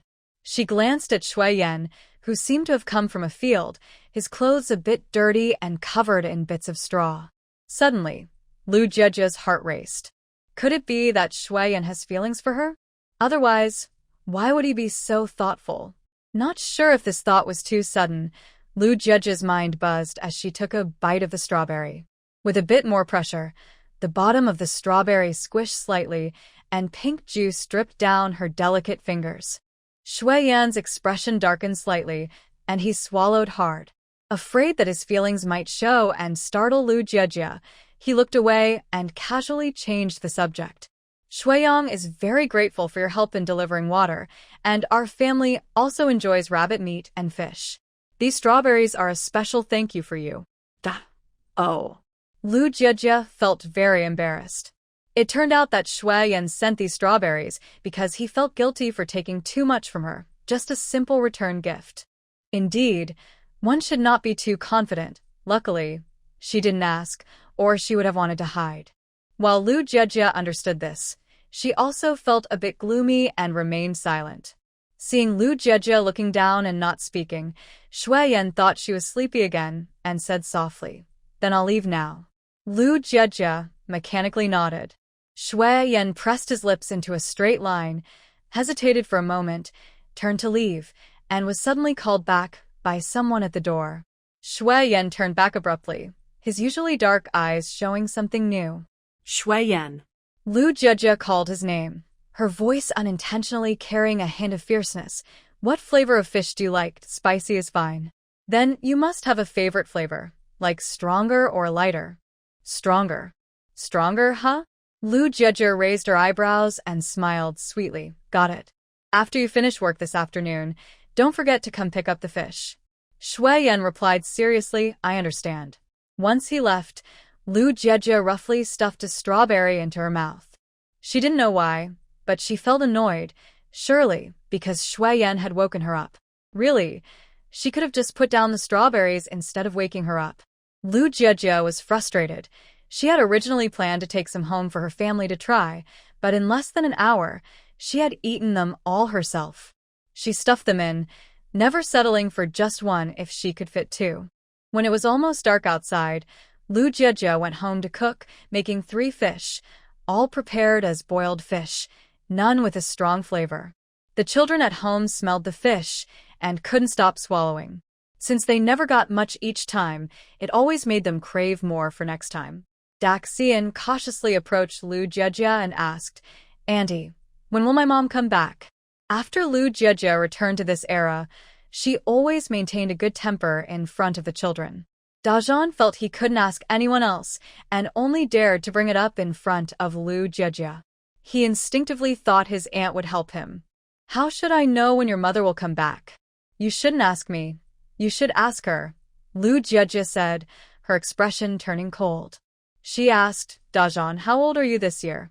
"7, I'm 7, Dajan replied, shrinking his neck. "Well, you should understand some things by now. A while ago, I was almost bullied by your uncle. Did you know that?" Dajan fell silent. Lu Jieje scoffed. "I was bullied by your grandmother's family, and it was very serious. At that time, your mother chose to side with the Tian family." "Dajan, I think I've been good to your family. 4 years ago, during a tough time, I was the one who brought food to this family so that you kids could survive and not starve like others. I always gave my salary to the family, mostly to support you all. How have I wronged your family?" Dajan was stunned and didn't know what to say. Lu Jieje interrupted him. "Tian Jinhua is at the bottom of the Tian family, always being bullied and working hard, while in the Lu family, we treat her like family. But what did she do? She stood with the Tian family when I was bullied, abandoning her husband and children to serve them. What frustrates me the most is that you can ask your father when Tian Jinhua will return, or your sister, or anyone else. But why do you ask me? Don't you understand at all? Didn't you know I was the one being bullied?" Lu Jieje's face showed some anger. She knew Tian Jinhua favored boys over girls, often scolding her own daughter, but treating Dajan well. Dajan thought it was understandable for his biological mother to act that way, but he couldn't forgive Dajan for asking a victim about it. What did that mean? Just because she treated Dajan well, it became a reason for him to disregard her feelings? Thinking deeper, why would he want to know when Tian Jinhua would return? Did Dajan want her to plead with Lu's mother? The more Lu Jejia thought about it, the colder her heart felt. She tried hard not to dwell on it.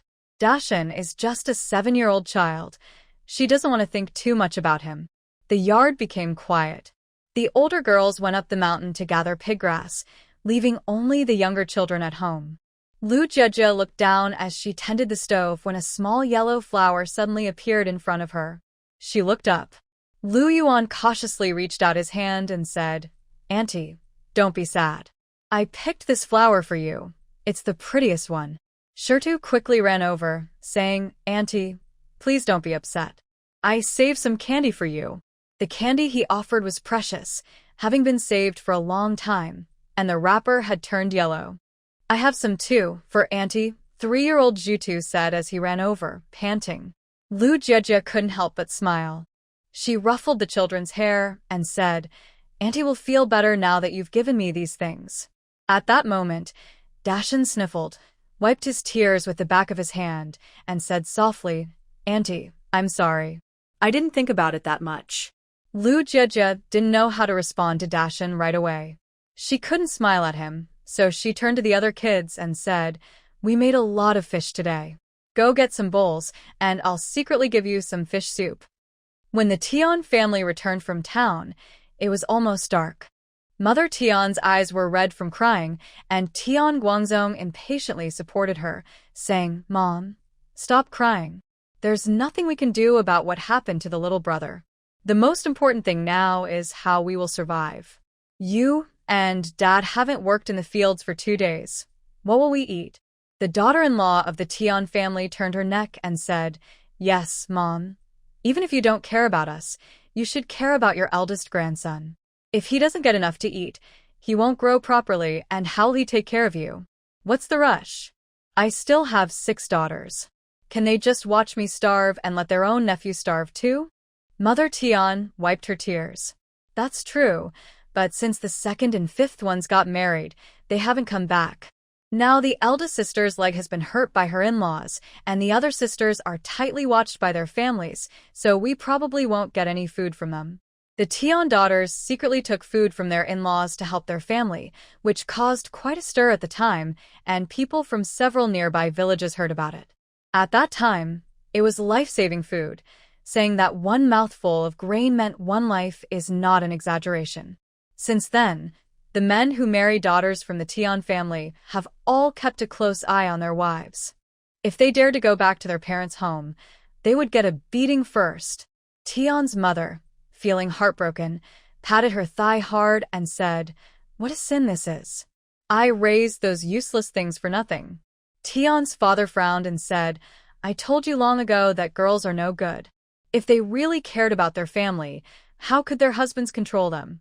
The daughter-in-law of the Tian family rolled her eyes.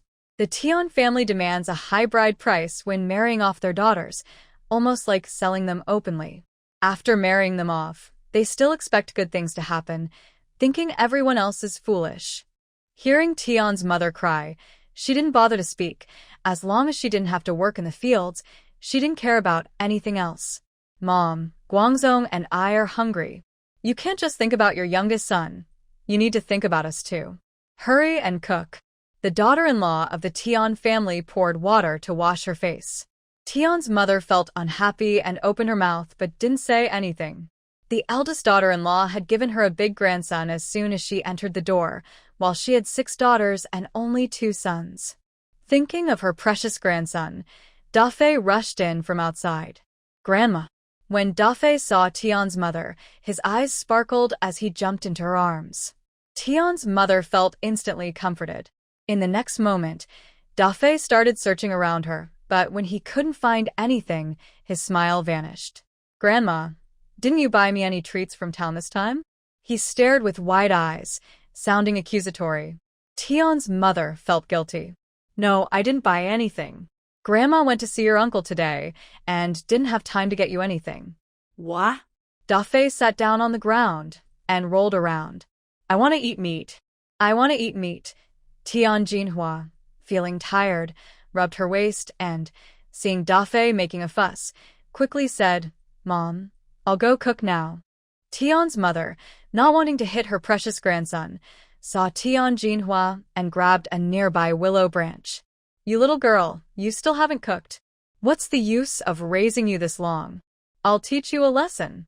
She raised the branch and swung it at Tian Jinhua, her face fierce and using all her strength. Tian Jinhua cried out in pain, holding her head with both hands. Mom, I've been working in the fields and haven't had time to cook. Please don't hit me. I'll go make dinner right now. I think you're just being lazy. Tian's mother was angry and couldn't let it go easily. After hitting her hard several times, she finally threw down the willow branch.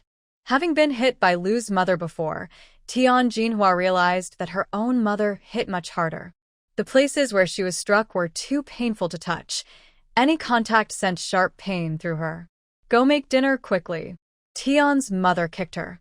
In the past, she wouldn't have dared to hit Tian Jinhua so openly, but now the Lu family seemed indifferent to her. Thinking this, Tian's mother kicked her again. Tian Jinhua winced in pain.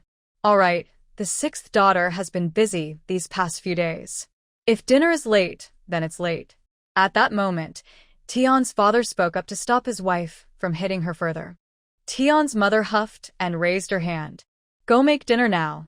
Tian Jinhua shrank her neck and bent over to head to the kitchen. The eldest daughter-in-law of the Tian family scoffed, looking at Tian Jinhua with disdain, thinking she was foolish. She had no husband or children and came here to work like a servant. However, this could be good. At least there would be someone to do the chores at home. After taking a few sips of water, she set down her bowl and instructed, after you finish cooking, don't forget to do the laundry. After recording her work points, Lu Jiejie went outside, where Shu Yan was waiting for her, as usual. Lu Jiejie walked ahead with her hands behind her back, her small braids swaying, but she remained very quiet and said nothing. Shu Yan, having gone through a lot, was sensitive and quickly noticed that Lu Jiejie was unhappy.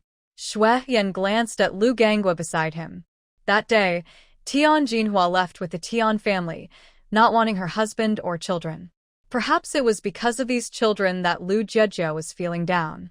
Shu Yan's expression darkened as he walked beside Lu Jiejie and asked, Are you unhappy? Lu Jiejie's heart skipped a beat, and she blinked.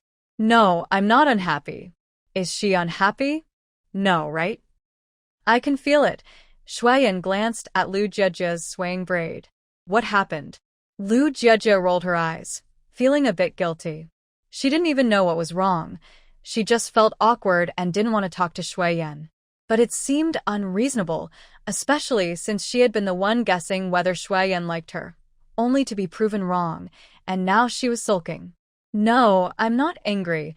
Lu Jiejie shook her head vigorously, refusing to admit it. She wasn't the type to be unreasonable. Shu Yan pressed his lips into a straight line, annoyed that Lu Jiejie was hiding something from him. He changed the subject. Are strawberries good? His voice naturally carried a hint of coldness. Lu Jiejie glanced at him and saw his serious expression, the scar on his brow making him look particularly fierce. Lu Jiejie quickly nodded. Strawberries are really good, but they were so delicious that I ate them all myself. The coldness on Shu Yan's face faded, and the corners of his mouth lifted slightly as he replied with a hum. The two walked side by side, leaving Lu Gangwa behind. At that moment, the sunlight was fading, and as Lu Jiejie looked ahead, something suddenly fell from a tree and hit her on the head. She didn't feel any pain and thought, it can't be bird droppings.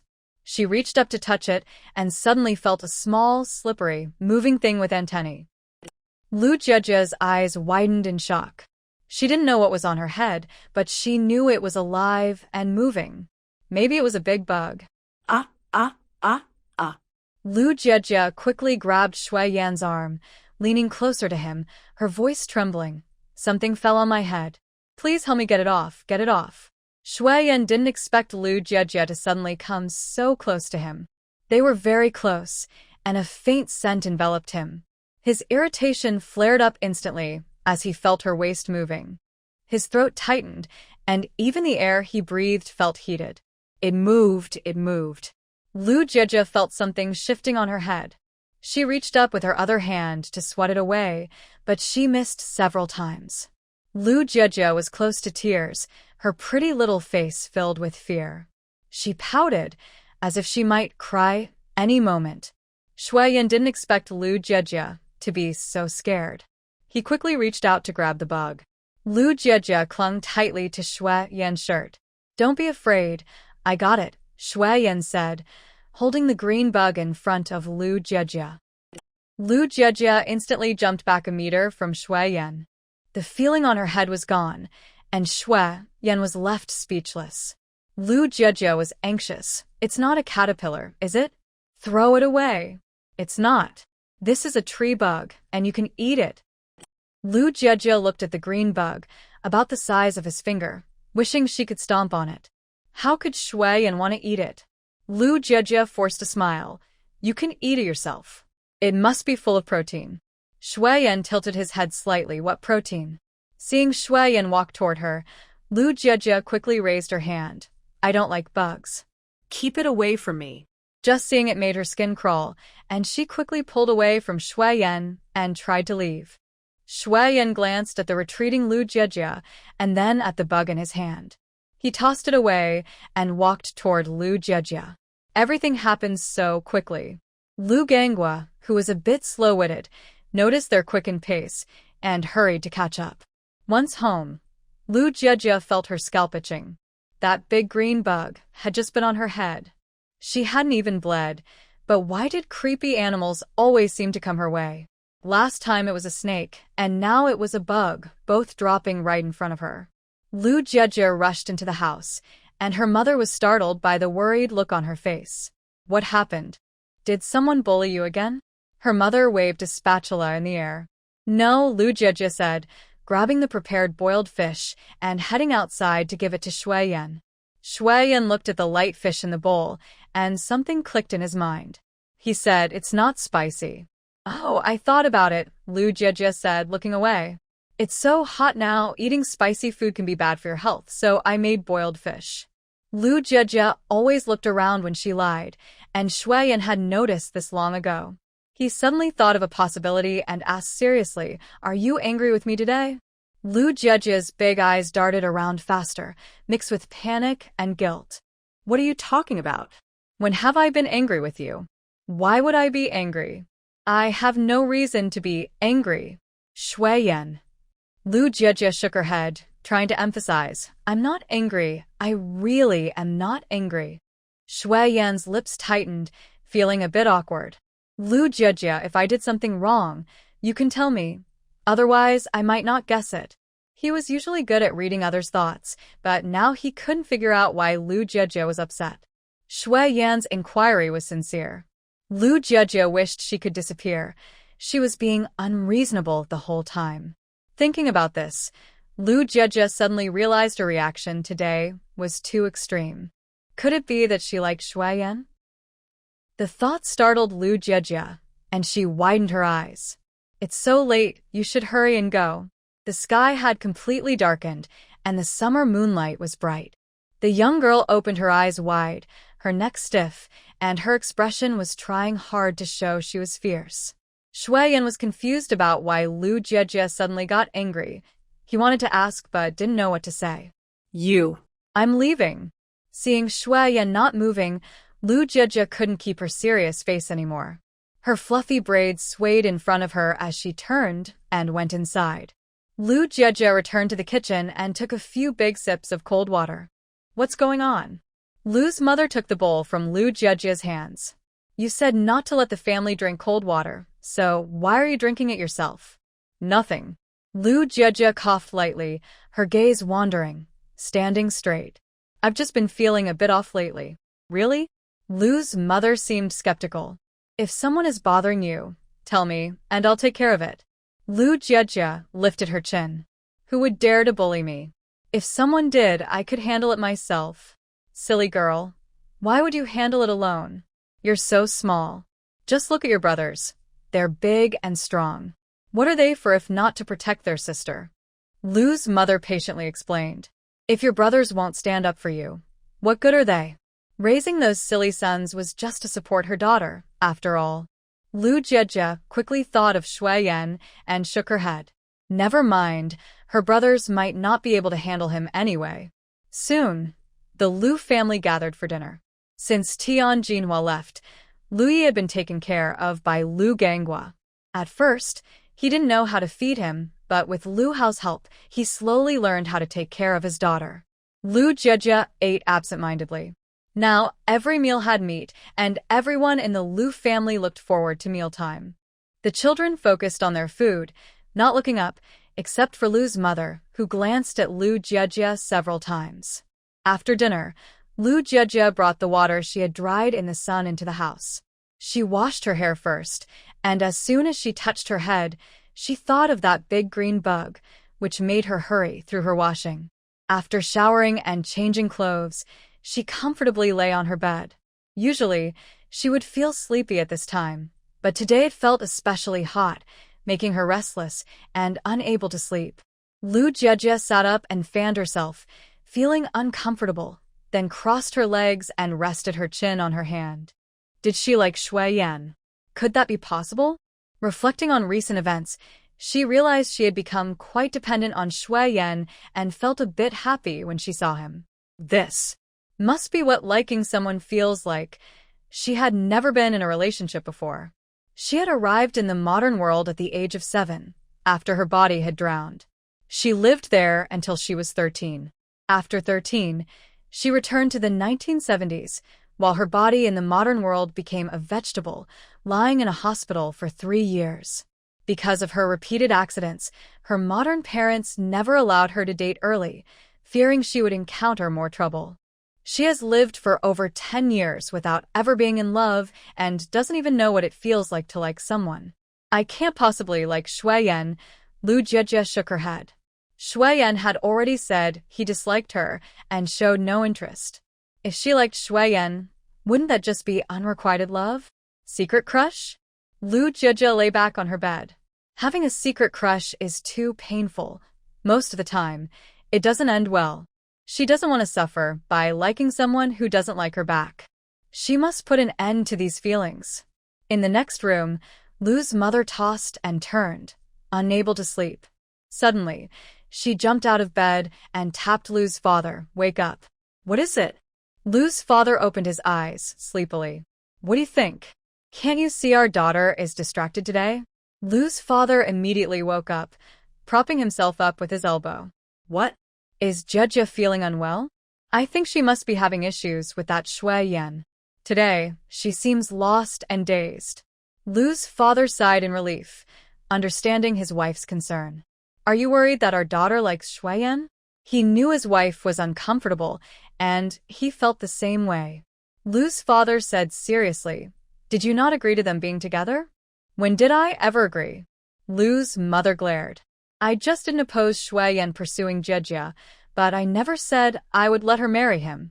What do you suggest we do? Lu's father asked helplessly, glancing at the tobacco pipe nearby, feeling the urge to smoke. Anyway, I won't let our daughter marry so young. Lu's father wanted to say it's not too young anymore. A few years ago, people got married at 16, but now the law says 18, so it's pushed back a year or two. Yet, matchmaking usually starts around 17. Alright, fate is a matter for two people. Besides, our daughter might not even like him. Lu's father patted Lu's mother's back. After all these years, he could see that Shu Yan was a good person, and his daughter might have some feelings for him. But he didn't dare to say it, fearing his wife would get upset. In truth, as a couple, he understood her well. Lu's mother should know that there is a great chance for those two kids to succeed. However, Lu's mother felt upset. Calling him awake was her way of seeking comfort. If he dared to disagree, he probably wouldn't get any sleep tonight.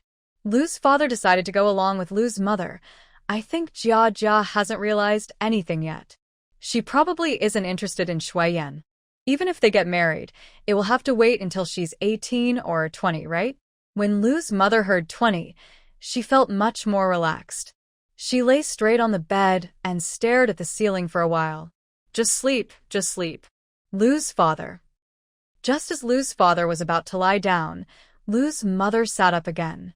She nudged Lu's father and said, "Let me tell you, now that Tian Jinhua has left, I will absolutely not agree to her coming back." After raising her for so long, she ended up working for the Tian family. Lu's mother completely put Tian Jinhua on her blacklist. If anyone from the second branch wants to follow Tian Jinhua, they can go with her. It would be better if they all left. I have 4 sons, and I don't need one foolish son. Seeing Lu's father starting to doze off again, she nudged him. "Did you hear that? I got it. You can decide on this small matter," Lu's father replied as he lay back down. It's not his daughter's issue, so he didn't want to bother. Meanwhile, Tian Jinhua was not doing well. She had been sleeping in the storage room for several days, with only some straw on the small bed. Returning to the hard life before marriage, Tian Jinhua suddenly missed the big Kong at Lu's house. She turned over, and her stomach rumbled. Unable to sleep, she sat up. In the few days back at the Tian family, not only was the work heavy, but she also had to wash clothes and cook. On top of that, the food was just vegetable mush, with no oil at all.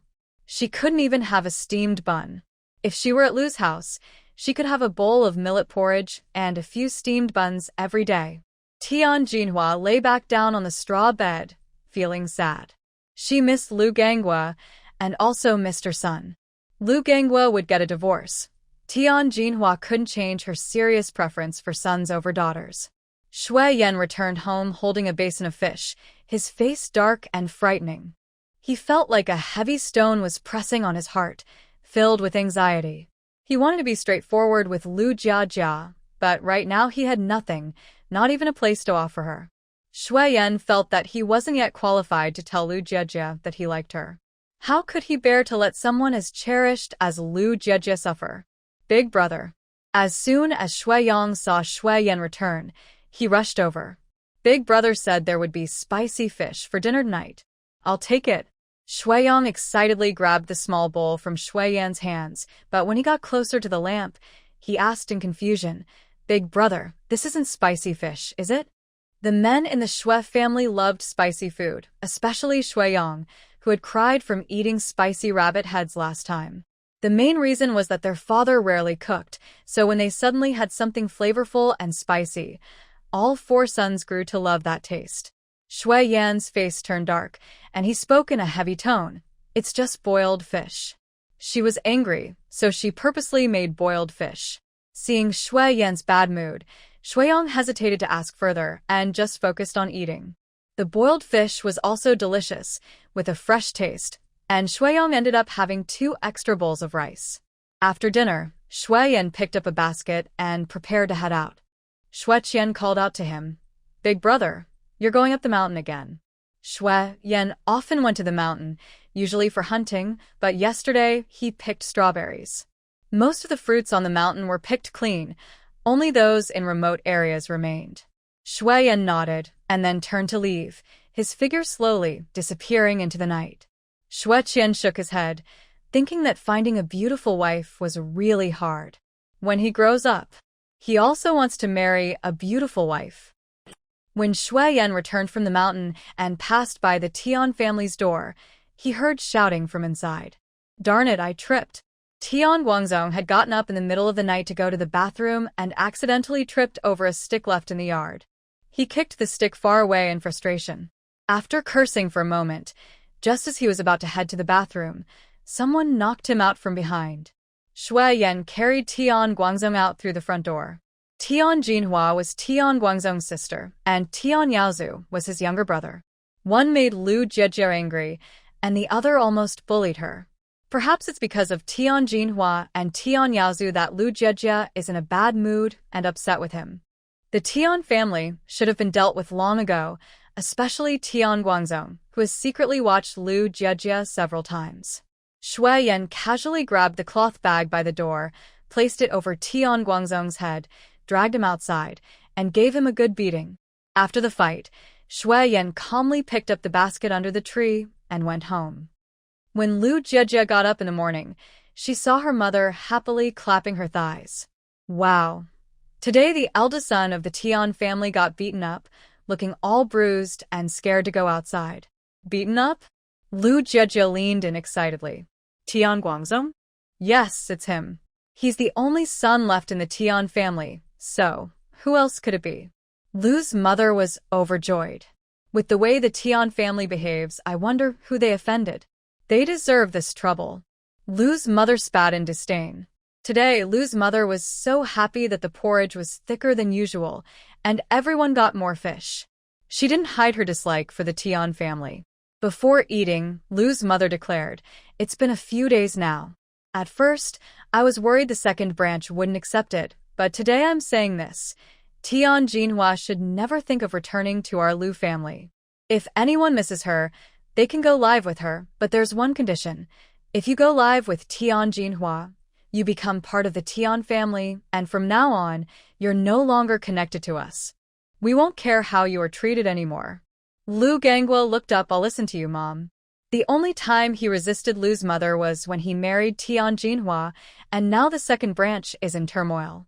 He knows he won't be clever in this life and understands that following his mother's guidance is the best path. Lu Hao and Lu Yuan said, "We'll follow Dad." Dashan looked at Lu Gangwa, then at his sisters, and quietly said, "I'll follow Dad too." His voice was even softer than the two girls. Lu's mother rolled her eyes. "Don't act like you've suffered so much from the second branch. Go out and see what others are eating compared to what we have. You all are enjoying the fish thanks to your aunt. Anyone who helps outsiders bully my daughter is ungrateful and heartless, repaying kindness with harm and being untrustworthy." Lu Jiejie was surprised. It was the first time she realized her mom was so knowledgeable, using 4 idioms in one go. Lu Hua looked up and said, "Don't worry, Grandma. When I grow up, I will take good care of my aunt. She is the best." After spending a few days with Lu Jiejie, Lu Hua found that her aunt was just as kind as before, not only gentle but also teaching her to write again. So, she became a little fan of her aunt once more. "I love hearing Xiaohua say that." Lu's mother smiled, her eyes crinkling. She added a piece of fishtail to Lu Hua's plate, saying, "Eat more. This is all your aunt's fish, so it counts as her love for you." Lu Hua smiled brightly. Lu Jiejie returned the smile. She suddenly realized that with her mom around, she didn't need to socialize at all. Everything was easy. Shu Yan gently interjected, "Mom, just give me my little sister's clothes, and I'll wash them." Lu Jiejie's clothes had always been shared between her and Tian Jinhua, but now that Tian Jinhua was gone, the task naturally fell to her alone, which was a good opportunity to show her attitude. Lu's mother huffed, "You should be the one washing them anyway." Lu Jiejie. Shu Yan. Lu's mother continued, "If I had a sister-in-law like my daughter when I was young, I would have been so happy. You helped Jiejie wash a few pieces of clothing, but you still eat the meat she brings every day. Ask anyone in the village if they wouldn't want to wash a few extra clothes to enjoy meat every meal. You're the one benefiting, and still showing off." Shu Yan. It seemed to make sense. She really was benefiting from her sister-in-law. Lu's mother pressed on, "Don't hold any grudges. My daughter is 17 now, and will soon be married. Once she's married, you won't have anywhere to wash clothes, so just wait to eat plain bread every day." Shu Yan felt a tightness in her heart. She used to think about marrying Lu Jiejie off early, but now she didn't want her to leave. Such a good sister-in-law is hard to find, and now she even earns a salary for the family. The relationship between the main characters has reached another stage. Everyone, please be patient, otherwise it won't flow smoothly and the emotional storyline will feel abrupt. In the morning, while recording tools, Lu Jiejie deliberately avoided looking at Shu Yan, finishing her notes while only responding with a hum. Shu Yan's originally cold expression turned even gloomier.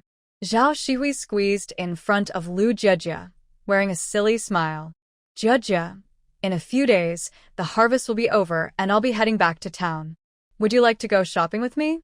I heard the mall has a new batch of clothes that look great, especially for young girls like you. When he called her Jejia, it felt a bit too familiar, making Lu Jejia's scalp tingle. She sternly replied, I am currently working. Please call me Comrade Lu. Right, Comrade Lu. I'll let you know when I go to town. Zhao Shihui changed his address, but still made it sound a bit flirtatious. Lu Jejia felt overwhelmed. She shot Zhao Shihui a glare and ignored him. At that moment, Shu Yan glanced back and saw Zhao Shihui trying to be friendly. He clenched his fingers tightly and left with a cold expression. Seeing Lu Jejia with a tense face and downcast eyelashes, Zhao Shihui felt a pang of concern. This was a method that had worked for someone else to successfully win a partner, so why was he being rejected? Lu Yegua couldn't stand it anymore.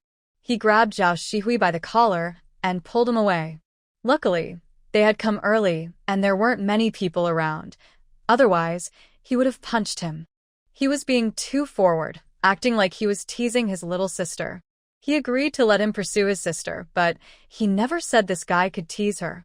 You idiot! What were you thinking just now? Lu Yegua yanked Zhao Shihui's collar and pushed him against a tree. Zhao Shihui's expression fell. I've never pursued anyone before. This is my first time. I asked others, and they said this is how you do it. You can't call me little sister anymore. Got it. Zhao Shihui pulled Lu Yegua's hand away, squatted down beside him, and asked, Do you think I can win your sister's heart? He wondered why Lu Jejia wouldn't like him. I don't know. Lu Yegua squatted next to Zhao Shihui, and the two tall men looked at the ground like quails. Zhao Shihui was silent for a moment, then straightened his back. I think I have a good chance. My family is well off, I have a job in town, and most importantly, I really like your sister. If I marry her, I will make sure she doesn't have to do anything, and is happy every day. That's true, Lu Yegua replied. I think you have a good chance too, but you have to promise me something. He looked sternly at Zhao Shihui. You must treat my sister well. You can't bully her even once, and you must never make her cry. Don't you know how much I like Lu Jejia? Zhao Shihui exclaimed, almost swearing to the sky. All these years, besides my mom, she's the only one who has scolded me, and I didn't get mad. I don't even look at other women. If they dare to scold me, I won't hold back. How about you secretly give Tian Guangzong a beating? Lu Yegua leaned closer to Zhao Shihui and whispered, Wasn't Tian Guangzong beaten up yesterday? My sister was so happy. If you beat him up too, she would definitely be thrilled. Really? Zhao Shihui's eyes widened in surprise. But then, he looked disappointed. He lowered his eyelids. Tian Guangzong was beaten too badly yesterday. If I go and hit him again tonight, I might seriously hurt him. I'll have to wait a couple of days until he recovers. Zhao Shihui sighed heavily. If only Tian Yaozu were here. Then he could take on Tian Yaozu. While they were talking, Luo Qingqing walked by quietly. Recently, everyone at the youth center avoided her, fearing any association with her. Luo Qingqing was having a hard time. She needed to marry Lu Yegua quickly. Once she did, her situation would improve rapidly. Maybe she could even get a spot at the agricultural university through connections. Luo Qingqing. Zhao Shihui nudged Lu Yegua with his elbow, pointing at the woman in the distance. Luo Qingqing was dressed in a white outfit, her hair styled in fluffy twin braids like Lu Jejia's. Her brows were beautifully arched, her lips were rosy, and she showed off her fair, slender legs. She dressed very brightly today, and her face lacked the usual cold expression, attracting the attention of many unmarried men. Lin Xiuxia quietly scoffed. Luo Qingqing even deliberately applied some ash from the bottom of a pot to her eyebrows and put a bit of grease on her lips before leaving, clearly trying to catch the eye of men. Indeed, beautiful women often have their own tricks. She glanced at Lu Jejia in a room. Lu Jejia was focused on writing, her black hair falling over her fair face, her profile looking delicate and beautiful. Lin Xiuxia touched her forehead. Last time, she only said that Shu Yan was no good, and Lu Jejia threw dirt at her, leaving bruises that just healed in the past few days. Every time she thought about it, she felt angry, thinking it was just because Lu Jejia was pretty that she could do whatever she wanted. She even stole the man that she liked. Once everyone left, Lu Jiejie started to feel sleepy again. She had trouble sleeping last night and couldn't fall asleep even with her eyes closed. When she finally fell asleep, she dreamed of Shu Yan. In her dream, she relived the memories from when Qing Yingxian occupied her body and spoke to Shu Yan in a very unpleasant way. For example, "Your family is so poor, you'll be poor for life, and you deserve to die poor. Just because you saved me once? I would never marry you. Just look at yourself, a toad wishing to eat swan meat. You are nowhere near Zhou Wenqing. He is like the sun in the sky, while you are just mud on the ground. How dare someone like you think of me? Just look at your own status." The hatred was overwhelming, and Lu Jiejie couldn't even bear to listen to it. It's good that Shu Yan is willing to talk to her now. She had to admit he was a good person. If someone had spoken to her like that, she would have lost her temper long ago. And Shu Yan even saved her in the mountains. Lu Jiejie felt like her heart was stuffed with cotton, making her anxious. She rested her head on her arm, staring blankly at the pen in her hand. She had developed a crush on Shu Yan. What should she do now? How can she extinguish this little flame of secret love?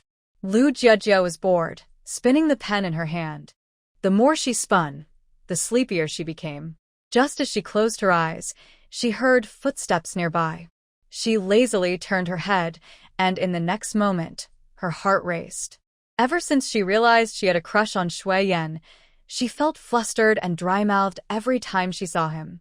Shu Yan walked in, holding a basket, and stiffly placed it in front of Lu Jiejie, looking serious. "Here, eat this."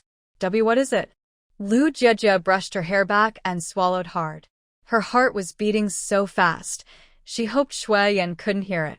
Seeing Lu Jiejie touch her forehead and not look at him, Shu Yan felt a little heavier in his heart. Wild grapes. Grapes? Lu Jiejie stole a glance. It really was grapes. She asked curiously, "Where did you pick them?" Shu Yan pushed the basket slightly toward her. "I picked them on the mountain. I brought them for you to try." Oh. It was probably to thank her for making boiled fish yesterday. Lu Jiejie lowered her head, holding the basket in front of her. The grapes were quite large. She wondered where Shu Yan found them. "I tried them. They're very sweet," Shu Yan added. "And I've washed them." Lu Jiejie tried to calm her emotions.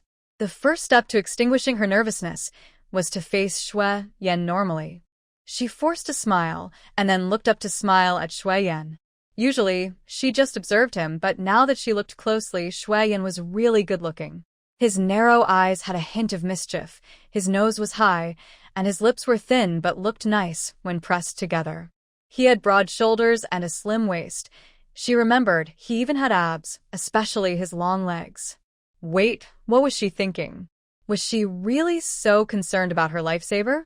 Lu Jiejie hurriedly looked down again. "Then I'll try one." She reached for a grape and popped it into her mouth. It wasn't sour.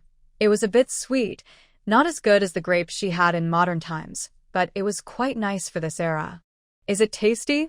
Shu Yan asked, noticing her eyes turning crescent-shaped, and the gloom on his face finally lifted a bit. Lu Jiejie nodded mechanically. "It's quite tasty." Today, she wore a light green dress, and when she smiled, she looked fresh and lively, like new buds on a tree. Shu Yan glanced at the sky outside and asked, "Are you still upset?" His tone always carried a hint of coldness, as if he was blaming Lu Jiejie for being unreasonable. Lu Jiejie coughed softly, covering her mouth with her fingers, mumbling, "What are you talking about? When was I upset?" "I'm not upset, not upset. I really am not upset," Lu Jiejie emphasized repeatedly. Now she suspected that Shu Yan was the one who was upset. Lu Jiejie instinctively leaned forward, trying to hide her nervousness with the grapes, but the fabric of her dress stretched against the table, revealing a glimpse of her skin from Shu Yan's angle. In an instant, Shu Yan's rationality snapped, leaving him unable to think. An unknown heat surged within him, and he involuntarily swallowed, his body tense. This reaction was uncontrollable, and he took a step back. "I'll just leave now." Shu Yan quickly stepped outside, but halfway through, he forced himself to stop. He turned and said, Zhao Shihui has attracted a lot of girls while harvesting wheat recently. Lu Jiejie tilted her head in confusion. Shu Yan said seriously, I'm just reminding you. Lu Jiejie suddenly understood. You don't think I like Zhao Shihui, do you? Was Shu Yan warning her that Zhao Shihui was being restless lately and that she should keep an eye on him? But she had nothing to do with Zhao Shihui. She wasn't his girlfriend. Lu Jiejie hurriedly explained, I have no relationship with Zhao Shihui. I don't like him. Shu Yan raised an eyebrow slightly, clearly pleased, and even his voice carried a hint of joy, I see. He turned to leave, his figure gradually disappearing from Lu Jiejie's sight. Lu Jiejie angrily stuffed 2 grapes into her mouth. Shu Yan was really too much.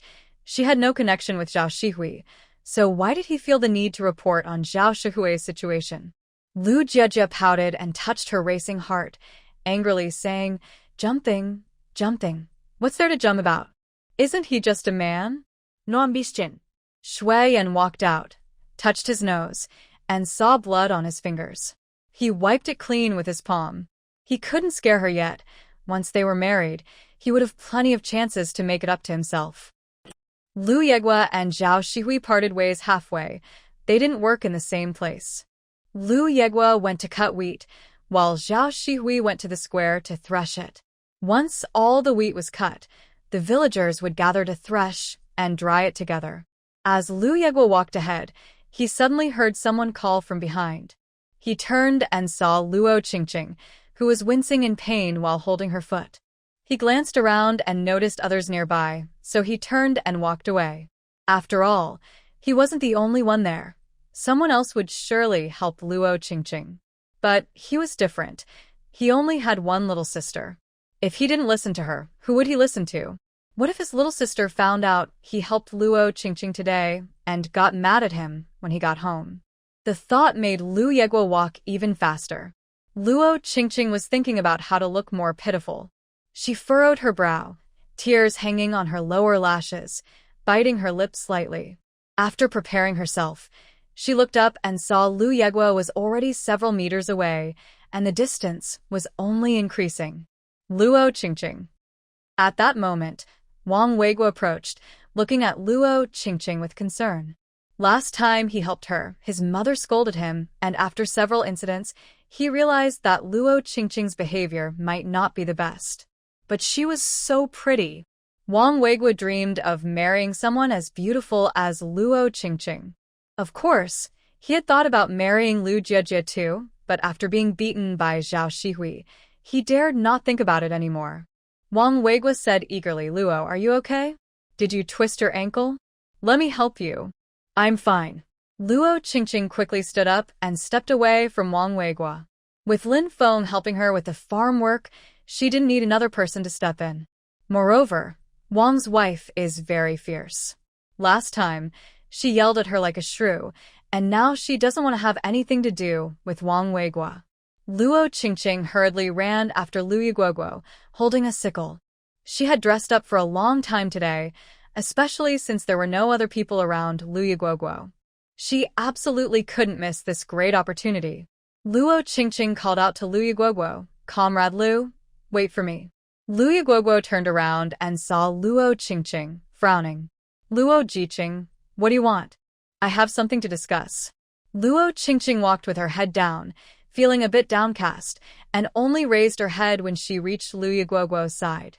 Her hair was fluffy, and she gently touched her fair forehead with her fingertips, looking apologetic. I was too impulsive about your second sister-in-law last time. I've thought about it for a long time and wanted to personally apologize to you. Lu Yiguoguo was confused and suggested, you should just apologize directly to Tian Jinhua. There's no need to apologize to me. You weren't impulsive with me. Luo Qingqing. Fourth brother is a straightforward guy, remembering his little sister's teachings, and won't get involved with Luo Qingqing. On the path through the fields, Lu Yiguoguo walked ahead, while Luo Qingqing almost jogged to keep up with him. The wild grass along the road was lush, and as Luo Qingqing's skirt swayed, it often brushed against the morning dew. quickly soaking the hem and making her calves itch a bit. Luo Qingqing felt annoyed. She was pretty, and as long as she showed a little kindness, the men around her would willingly help her. But Lu Yiguoguo showed no reaction at all. She clearly remembered that Lu Yiguoguo had secretly looked at her before, filled with admiration. Seeing that they were almost at the field, Luo Qingqing bit her lip. No, she couldn't give up just like that. It seemed she needed to be bolder. Luo Qingqing let out a soft whine and limped forward, just loud enough for Lu Yiguoguo to hear. Comrade Lu, my foot is hurt. Can you help me? I really can't walk anymore. Lu Yiguoguo turned to see Luo Qingqing slowly bending down, touching her ankle with her fingertips, her brows furrowed, and her eyes watery. He stopped and asked in confusion, Your foot is hurt? She had been walking just fine a moment ago. Luo Qingqing thought her show of weakness had worked. She blinked her eyes softly and said, I twisted my ankle on the way here, and it started to hurt more as I walked. I didn't want to bother you, but you were the only one around. Dad, I told you you shouldn't wear a skirt today. Who wears a skirt to harvest wheat? Aren't you afraid of hurting your legs? Lu Yegua glanced at Luo Qingqing's bare arms. It was hard to understand why Luo Qingqing chose to wear a skirt while doing farm work all morning. She must be feeling itchy and sore. Lu Yegua frowned.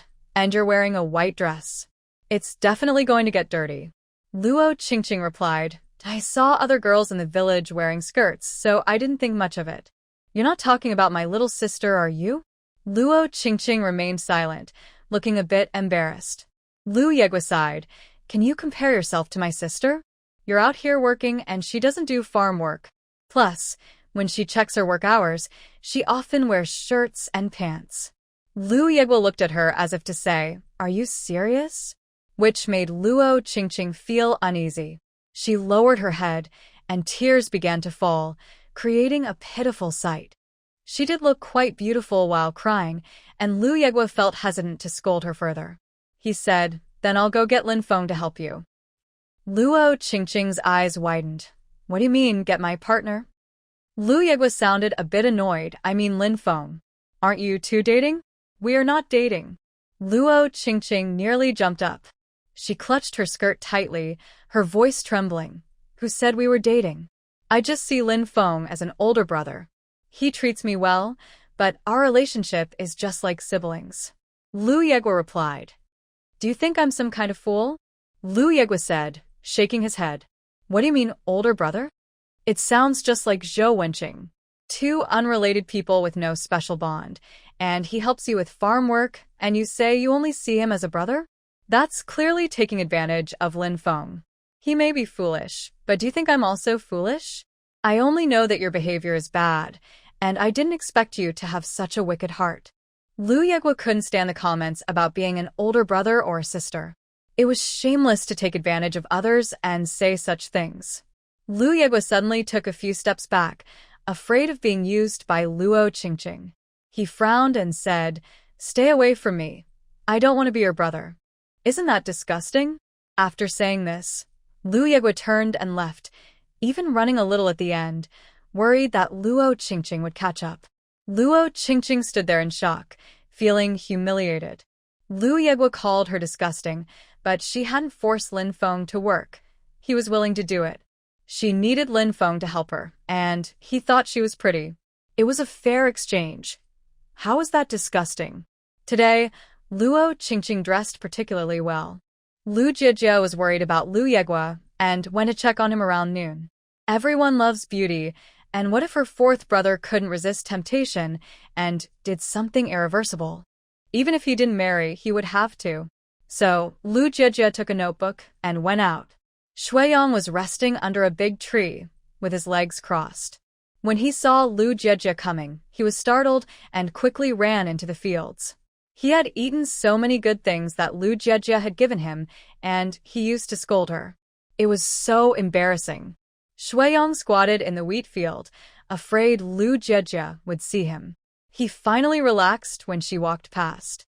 Just as he was about to stand up, Shuyan suddenly appeared behind him and shouted, Sister Jijia. Shuyan was so startled he almost fell. Tian pulled his brother up, and they both faced Lu Jie together. Lu Jie turned around and saw Shu Yan's two younger brothers. She smiled and asked, "What's up?" "Thank you for the fish you sent yesterday. It was delicious, especially my third brother. He loved it," Shu Yan said, patting Shu Yang's shoulder. Shu Yang blushed and stepped on Shu Yan's foot. "I'm glad you liked it. If I get the chance, I'll make you spicy fish," Lu Jie said, looking a bit happy. She thought, does this mean she has won over Shu Yan's family? At least they didn't dislike her as much as before. Shu Yan looked at Lu Jie's bright and delicate face, especially when she smiled, which was even more dazzling than the sun in the sky. No wonder his older brother liked her. He also wanted to find someone as beautiful as Lu Jie. Just standing there was a delight to the eyes. Shu Yang didn't think too much. All he could think about was spicy fish. He stammered, "Well, don't forget to bring it." At worst, he would never call her a beautiful bad woman again, just say she was pretty. Lu Jie didn't expect that the Shu family had a foodie. She rolled her eyes and teased, "If I don't bring it to you, you won't cry and cause a scene like last time, will you?" Shu Yang's face turned even redder, and he replied defiantly, "Who caused a scene?" "I didn't cause a scene." It was clearly his brother who wanted to get close to Lu Jie and was falsely accusing him. Lu Jie laughed. "Got it. I'll definitely let you taste the spicy fish." Seeing that Lu Jie didn't believe him, Shu Yang was about to explain angrily, but was held back by Shu Yan. "All right, Jie, you go ahead and do your thing. We're going to harvest wheat now," Shu Yan said, pulling Shu Yang away. Halfway there, Shu Yang shook off Shu Yan. "Why didn't you let me speak? What if Lu Jie doesn't like my brother yet, and your words scare her away? Then she'll start avoiding him," Shu Yan said, looking at Shu Yang with disdain.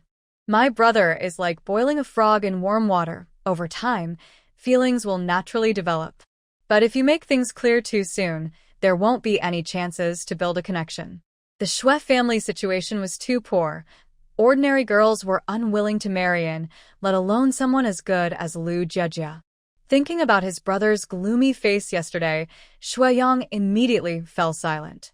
If his brother found out he had ruined his chances, he would definitely get beaten when they returned. Shu Yan's voice turned serious. "And don't forget 3 years ago.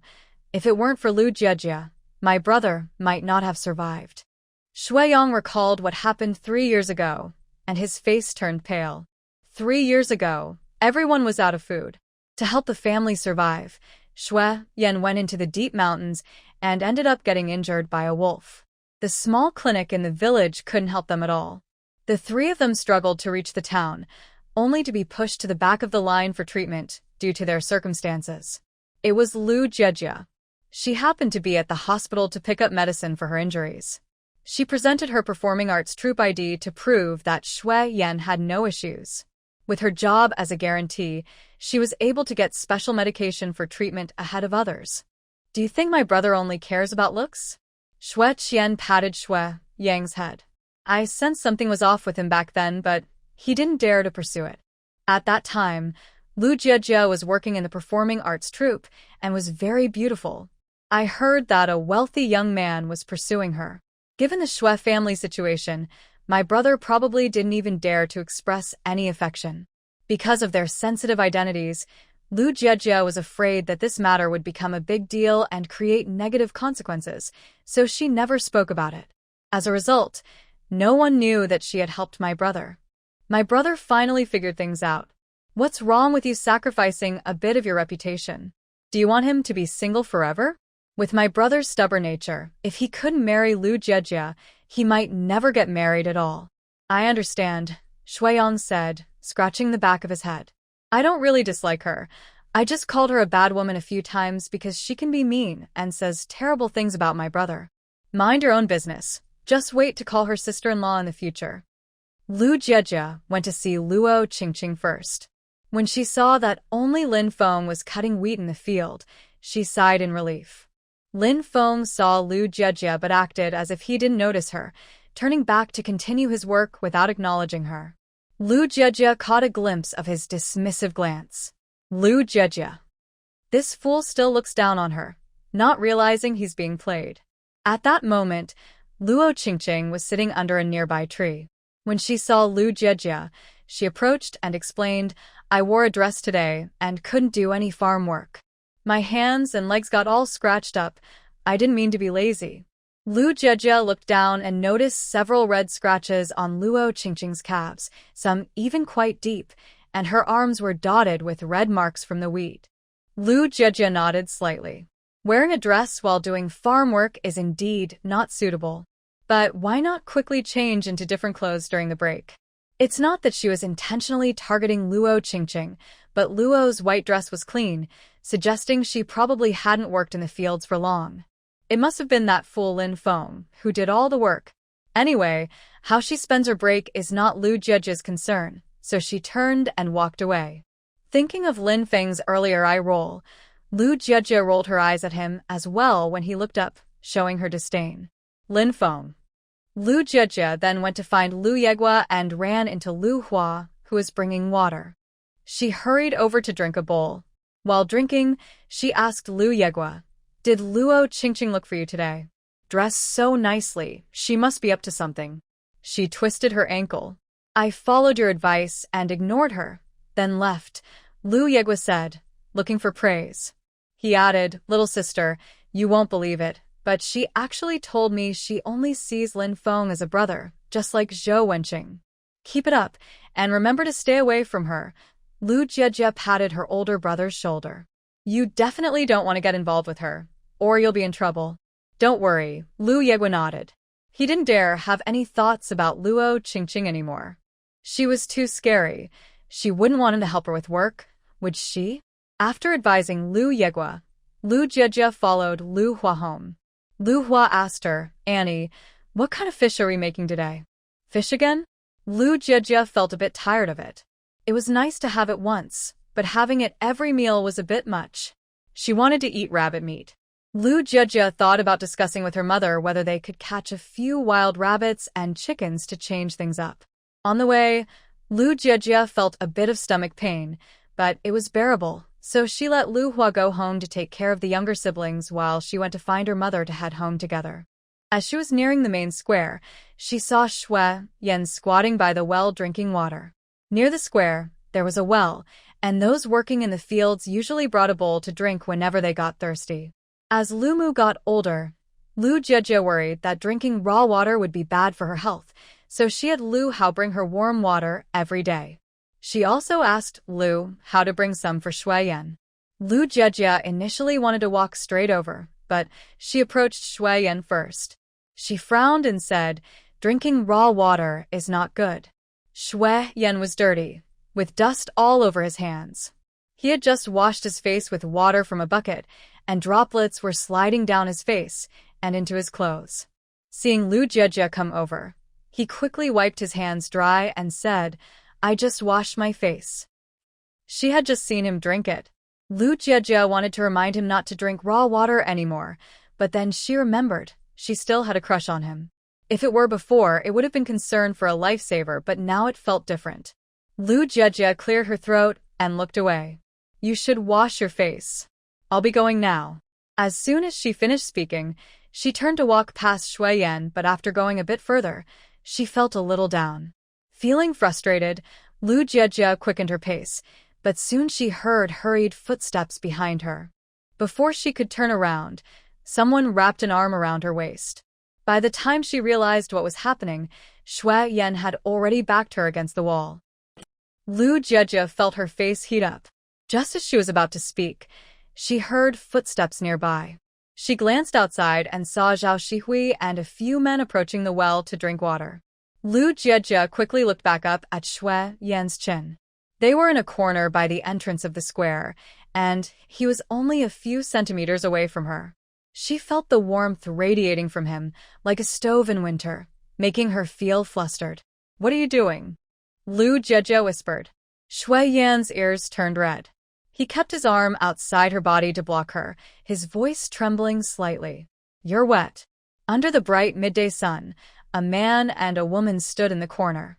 The man was tall, almost completely enveloping the girl. Lu Jiejie wasn't sure if her flushed face was from the heat or shyness. Her cheeks were getting redder as she glanced at her damp skirt and glared at Shu Yan. "It's all your water droplets that soaked me." If he didn't hold her waist with both hands, how could her skirt possibly get wet? Shu Yan's ears were so red they looked like they might bleed. His face was tense, and his thin lips pressed tightly together. The veins in his arm, which was resting next to Lu Jiejia's ear, were clearly visible. He stiffly forced the words out. "The back is wet." "What back?" Lu Jiejia blinked in confusion, not understanding. Just the back, the back. Shu Yan's voice grew hoarse. Lu Jiejia frowned, but soon felt a slight discomfort in her stomach, and a possibility crossed her mind. No way. Every time she came to the modern world before, her stomach would hurt a lot, sometimes even needing painkillers. But this time, it was just a little uncomfortable, and she felt nothing else. Because of this, Lu Jiejia had never thought about such things. Shu Yan, thinking she still didn't understand, tried to explain, "Something got stuck on the back of your skirt. It's obvious and shouldn't be seen by others." "I got it." Lu Jiejia hurriedly interrupted him, clenching her fingers, wishing she could cover Shu Yan's mouth and find a place to hide. She looked down in silence, waiting for Zhao to finish drinking and return home. Zhao was drinking water while stretching his neck to look around. He remembered Shu Yan had come out first for water, so why was he not outside? Fearing being discovered by Zhao, Shu Yan moved closer, and his hand brushed against Lu Jiejia's waist, signaling her to move in a bit. Lu Jiejia. It felt like they were doing something wrong. She slightly shifted her feet inward, playing with her fingers. Shu Yan thought she looked as cute as a little kitten and wanted to reach out and touch her cheek. But he ultimately didn't dare to be bold, just staring blankly at the top of her head. A gentle breeze occasionally blew on the summer day. The two were very close, and a faint scent from Lu Jiejia kept drifting into Shu Yan's breath. He felt a bit hot, tugging at his shirt, and even his breathing felt warm. Lu Jiejia seemed calm, but her ears were attentive to the sounds outside. Zhao Shihui didn't know what was going on, and kept talking by the well. She thought maybe she had drunk too much water and needed to let some out. "Harvest is almost over. Do you want to go hunting together tonight?" A man next to Zhao Shihui nudged his arm. "Hunting?"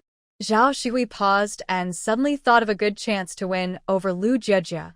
"Yes, I see the harvest will finish the day after tomorrow. Call me then." Saying how much he liked her didn't matter. It was better to give her something to eat.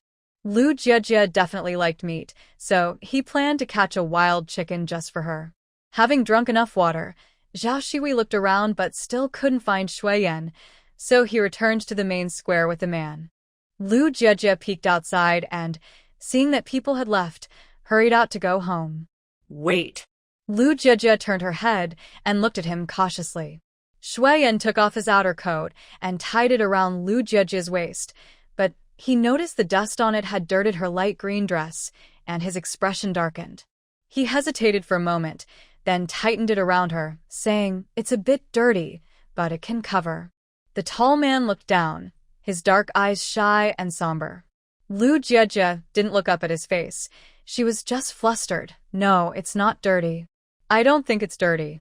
Lu Jiejia just wanted to hide in the ground. "If someone asks, just say it's your brother's clothes. No one will say anything." In this era, boys' coats were mostly black or gray, so there wasn't much difference. "I understand. I'll return it to you this afternoon." Lu Jiejia quickly ran off, and the white under her green dress looked lovely against her smooth, straight legs as she ran. But the coat hanging down was dirty and black, and every time it brushed against her green dress, it left marks. It was like a sign of his connection with Lu Jiejia. Shu Yan couldn't help but clench his fists. He really didn't deserve her and had been forcing it. But even if he didn't deserve her, he still wanted to have a chance with her. When Shu Yan returned, he was only wearing a black tank top.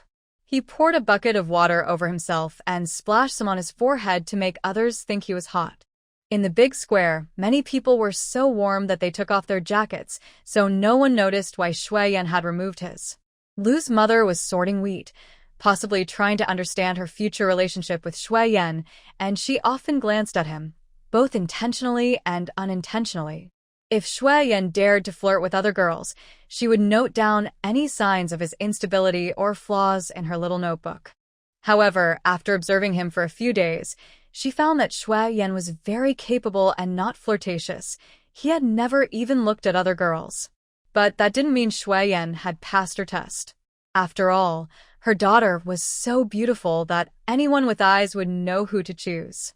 What if someone even prettier than her daughter appeared in the future? Ugh.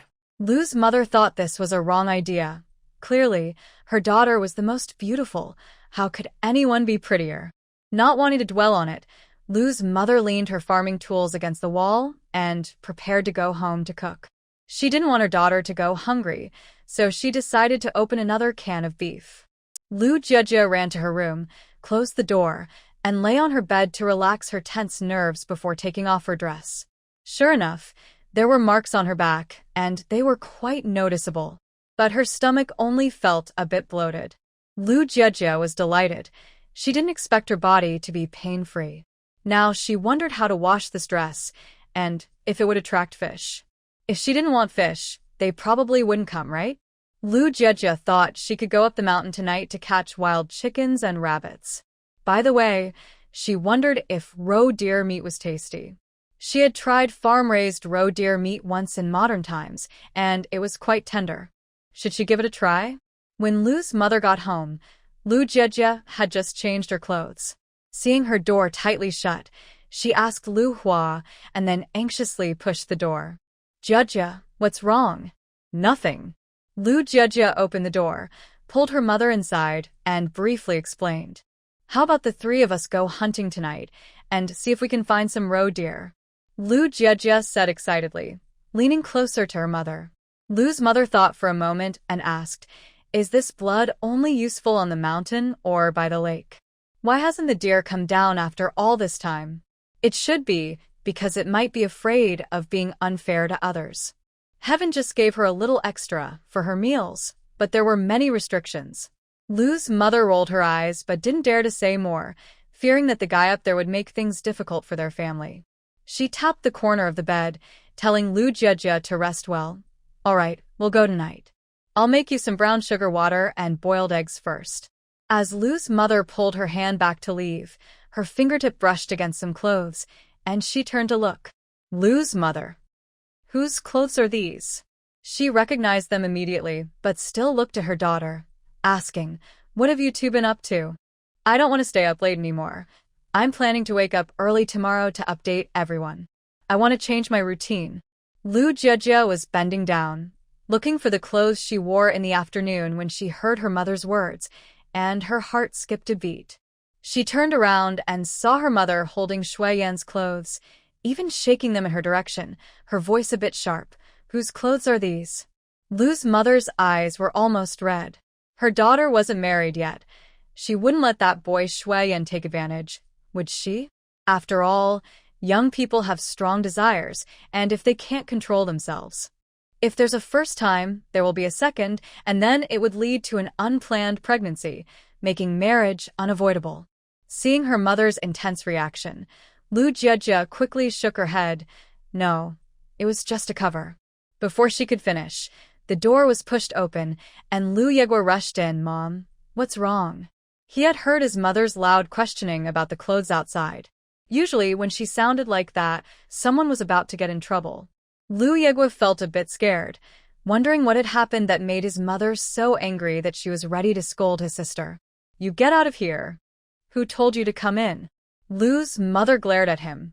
Lu Jiejie didn't know what was going on, but instinctively defended his little sister. "Mom, that's my shirt." Lu's mother. Did she think I wouldn't recognize it? Only after Lu Jiejie spoke did he realize what his mother was holding, and the realization made him even more alarmed.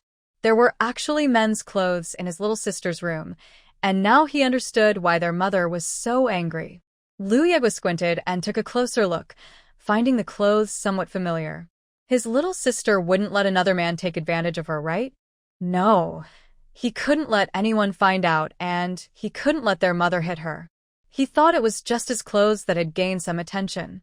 Lu Jiejie didn't understand why things had turned out this way and hurriedly explained, "It's not what you think. This is." It's my clothes. Lu Yegua shouted. I asked my sister to bring them back. Well, you lazy boy, making your sister carry your clothes. I have to give you a good talking to today. Their mother was angry and couldn't take it out on her daughter, so she turned to her son instead. She peeked into Lu Jiejia's room, saw nothing suitable to use, and went outside to grab a willow branch. She pushed Lu Yegua against the door and gave him a few swats. To set an example. Lu Jiejia. Lu Yegua gritted his teeth and stayed silent. It didn't hurt too much, but being hit on the backside was a bit embarrassing. After several swats, their mother opened the door and pushed Lu Yegua outside, even giving him a kick on his backside. Get away. Lu Yegua stumbled, but managed to stand firm.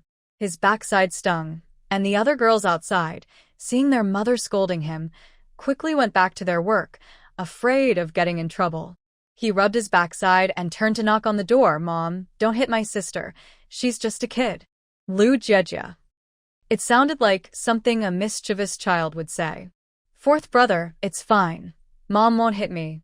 You misunderstood, Lu Jiejia called out to him. Their mother threw the stick on the ground, feeling much better after scolding her son. She sat back on the bed, looking at the clothes in the corner, and calmly asked Lu Jiejia, now tell me, what really happened?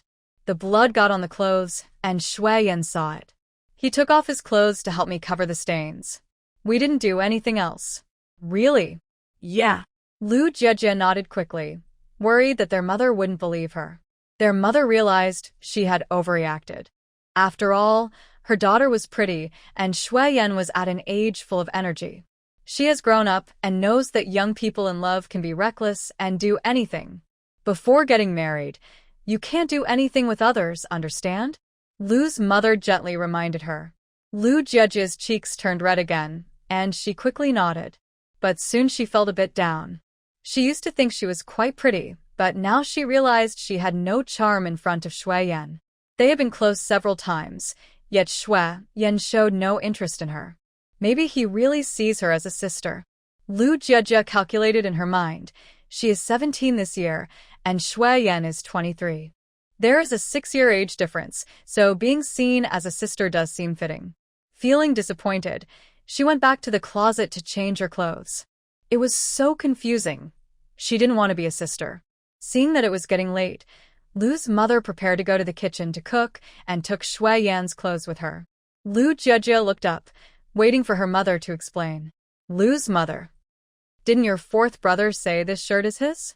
I asked him to wash it, and I'll return it once it's clean, Lu's mother said, pouting. She couldn't let her unmarried daughter wash Shu Yan's clothes. Since she had a son, she might as well use him. She opened the door, and Lu Yegua was standing outside, eavesdropping. When the door opened, he almost fell in. Mom. Lu Yegua scratched his head and stepped back, feeling embarrassed. He wasn't afraid of pain, just embarrassed like a child being scolded. His movements were a bit awkward, but it was clear to the kids who had been spanked at home. The yard became quieter, and the children squeezed their legs together, afraid they might also get spanked. Lu's mother glanced at her silly son and tossed the clothes at him. Go wash your clothes and hang them out to dry. Lu Yegua looked at the gray shirt in his hands, about to inspect it. You little rascal, hurry up. Look how dirty you got it. Go wash it clean, or you'll be working around here without any pants today, Lu's mother said, picking up a willow branch from the ground. Lu Yegua stumbled in surprise, quickly tossing his clothes into the basin and grabbing the soap powder as he rushed outside, saying, I'm going right now. Once he was a distance away, Lu Yegua carefully examined the clothes in the basin. They were bigger than his, but they didn't look like his older brother's. He leaned in closer and noticed a smell of sweat and straw. What are you doing? Zhao Shihui suddenly slapped Lu Yegua on the shoulder from behind, looking very disapproving. You have this habit of smelling your own clothes? Everyone, don't worry, things are about to get interesting. Jiejia is drunk and wants to be the queen, while Shu Yan becomes the little darling. Ha ha ha. A tall man over 6 feet walked down the road, holding the clothes from the basin, squinting and sniffing them, looking quite unusual. Lu Yegua quickly put them down and angrily swatted Zhao Shihui's hand away. What's wrong with smelling my own clothes? I'm just checking how dirty they are. Do you understand? If you don't, stop talking nonsense. Feeling guilty. Feeling guilty. Zhao Shihui pointed at Lu Yegua's face. If you weren't guilty, you would have just said the first word and stopped. But you explained so much. Let me guess, it's not about tonight. Zhao Shihui chuckled, making Lu Yegua roll his eyes in frustration and elbow him in the ribs. Go away, don't waste my time washing clothes. Let me see what clothes they are, Zhao Shihui said, quickly pulling one out of the basin and running off to a distance to examine it. It looked strangely familiar. Lu Yegua chased after him and snatched it back. You can't just look at one piece of clothing. Zhao Shihui pouted. So stingy. The two walked down the road together. Zhao Shihui slapped his forehead. I know why it looks familiar. This piece of clothing is too similar to Shu Yan's. Look at the patching. The positions are the same. Lu Yegua. What nonsense are you talking? No one's clothes look alike. It's his that looks like mine. Lu Yegua's heart raced, but he tried hard to distance this piece of clothing from Shu Yan. He couldn't let anyone else know, or his little sister's reputation would be ruined. Zhao Shihui scratched his head. Of course, I know the clothes aren't Shu Yan's. Never mind, you go wash your clothes. I'll head home for dinner first. Lu Yegua watched as Zhao Shihui's figure disappeared and carefully examined the clothes in the basin. Shu Yan's clothes were in his little sister's room, and Lu Yegua felt a tightness in his chest. How dare Shu Yan bully his little sister? He would not let him get away with it. Lu's mother first made a bowl of brown sugar egg water for Lu Jejia and then prepared to wash her dirty skirt. I'll wash it. Lu Jejia reached out. Just arrived. Don't touch cold water. I feel fine, Lu Jejia said, patting her stomach. I just feel a bit bloated. It's no different from usual. Still, you can't touch cold water. Lu's mother waved her hand. Just rest. There are people to do the chores at home. When it was time to eat, Lu Yegua returned with the basin, his face dark as he hung up the clothes. Fourth brother, it's time to eat, Lu Jejia called out as she passed by. Having an older brother is great. He helps her with everything, even washing her clothes. If they really caught a deer tonight, she decided to treat Lu Yegua well. Lu Jejia leaned closer and whispered, Mom said she would give you an extra piece of fish later. Lu Yegua immediately broke into a sweat, his eyes darting. No need. Fourth brother doesn't need extra fish. You should eat more. Lu Jejia's eyes turned crescent-shaped with joy. You're so nice, fourth brother. I put the medicine in your room earlier. You can apply it during your nap, and it won't hurt anymore. Feeling his little sister's concern, Lu Yegua felt a bit lightheaded. Time to eat, time to eat. Lu Yegua strode toward the kitchen, with Lu Jejia happily following behind. She accidentally glanced over and suddenly stopped in her tracks. Lu Jejia walked over to the clothes Lu Yegua had just washed and confirmed with both hands. There was a big hole in the middle of the clothes, large enough for her fist to fit through. Lu Jejia. Lu Jejia shot a fierce look at Lu Yegua, who, realizing his mistake had been discovered, quickly dashed into the kitchen. Taking a deep breath, Lu Jejia looked at the clothes with tears in her eyes. How could she return clothes that were in such bad shape? She really wanted to tear her fourth brother apart. Lu Jejia walked heavily into the kitchen, and Lu Yegua glanced up for a moment before quickly looking down to eat. He didn't mean to, he accidentally broke it. He was strong, and there was nothing he could do about it. It wasn't his fault. Before eating, Lu Jejia had already drunk a bowl of brown sugar water and eaten 2 boiled eggs, so she wasn't hungry at all. She took a few bites of the cured meat and stopped eating. What's wrong, little sister? Lu Yegua noticed that Lu Jejia seemed upset. Lu Yegua didn't dare to speak. Lu father didn't know what had happened. After Lu Jejia left, he sternly addressed everyone. Things may be tough outside, but don't bully my daughter at home. The family members immediately reflected on what they might have done wrong. No, little sister is so good. How could they possibly bully her? Only Lu Yegua had a pained expression, feeling that he was in trouble again. Lu mother entered Lu Jejia's room with a can of beef, touched Lu Jejia's forehead, and asked, Do you have a fever? Are you feeling unwell? No, Lu Jejia replied. staring at the ceiling. She was upset with Lu Yegua. But her fourth brother had just taken a beating for her, and she didn't want him to get hurt again. Then try the beef can. Didn't you say it tasted good last time? Lu mother thought nothing of it.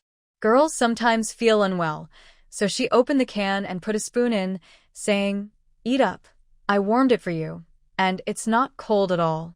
This is specially saved for you by your third brother." Lu Jejia pouted, sat up, and took a bite of the beef can. She really had no appetite and was thinking more about rabbit meat. I don't want to eat, Mom.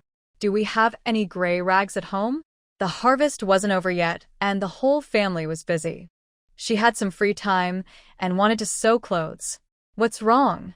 Nothing, just some clothes are torn. I can fix them.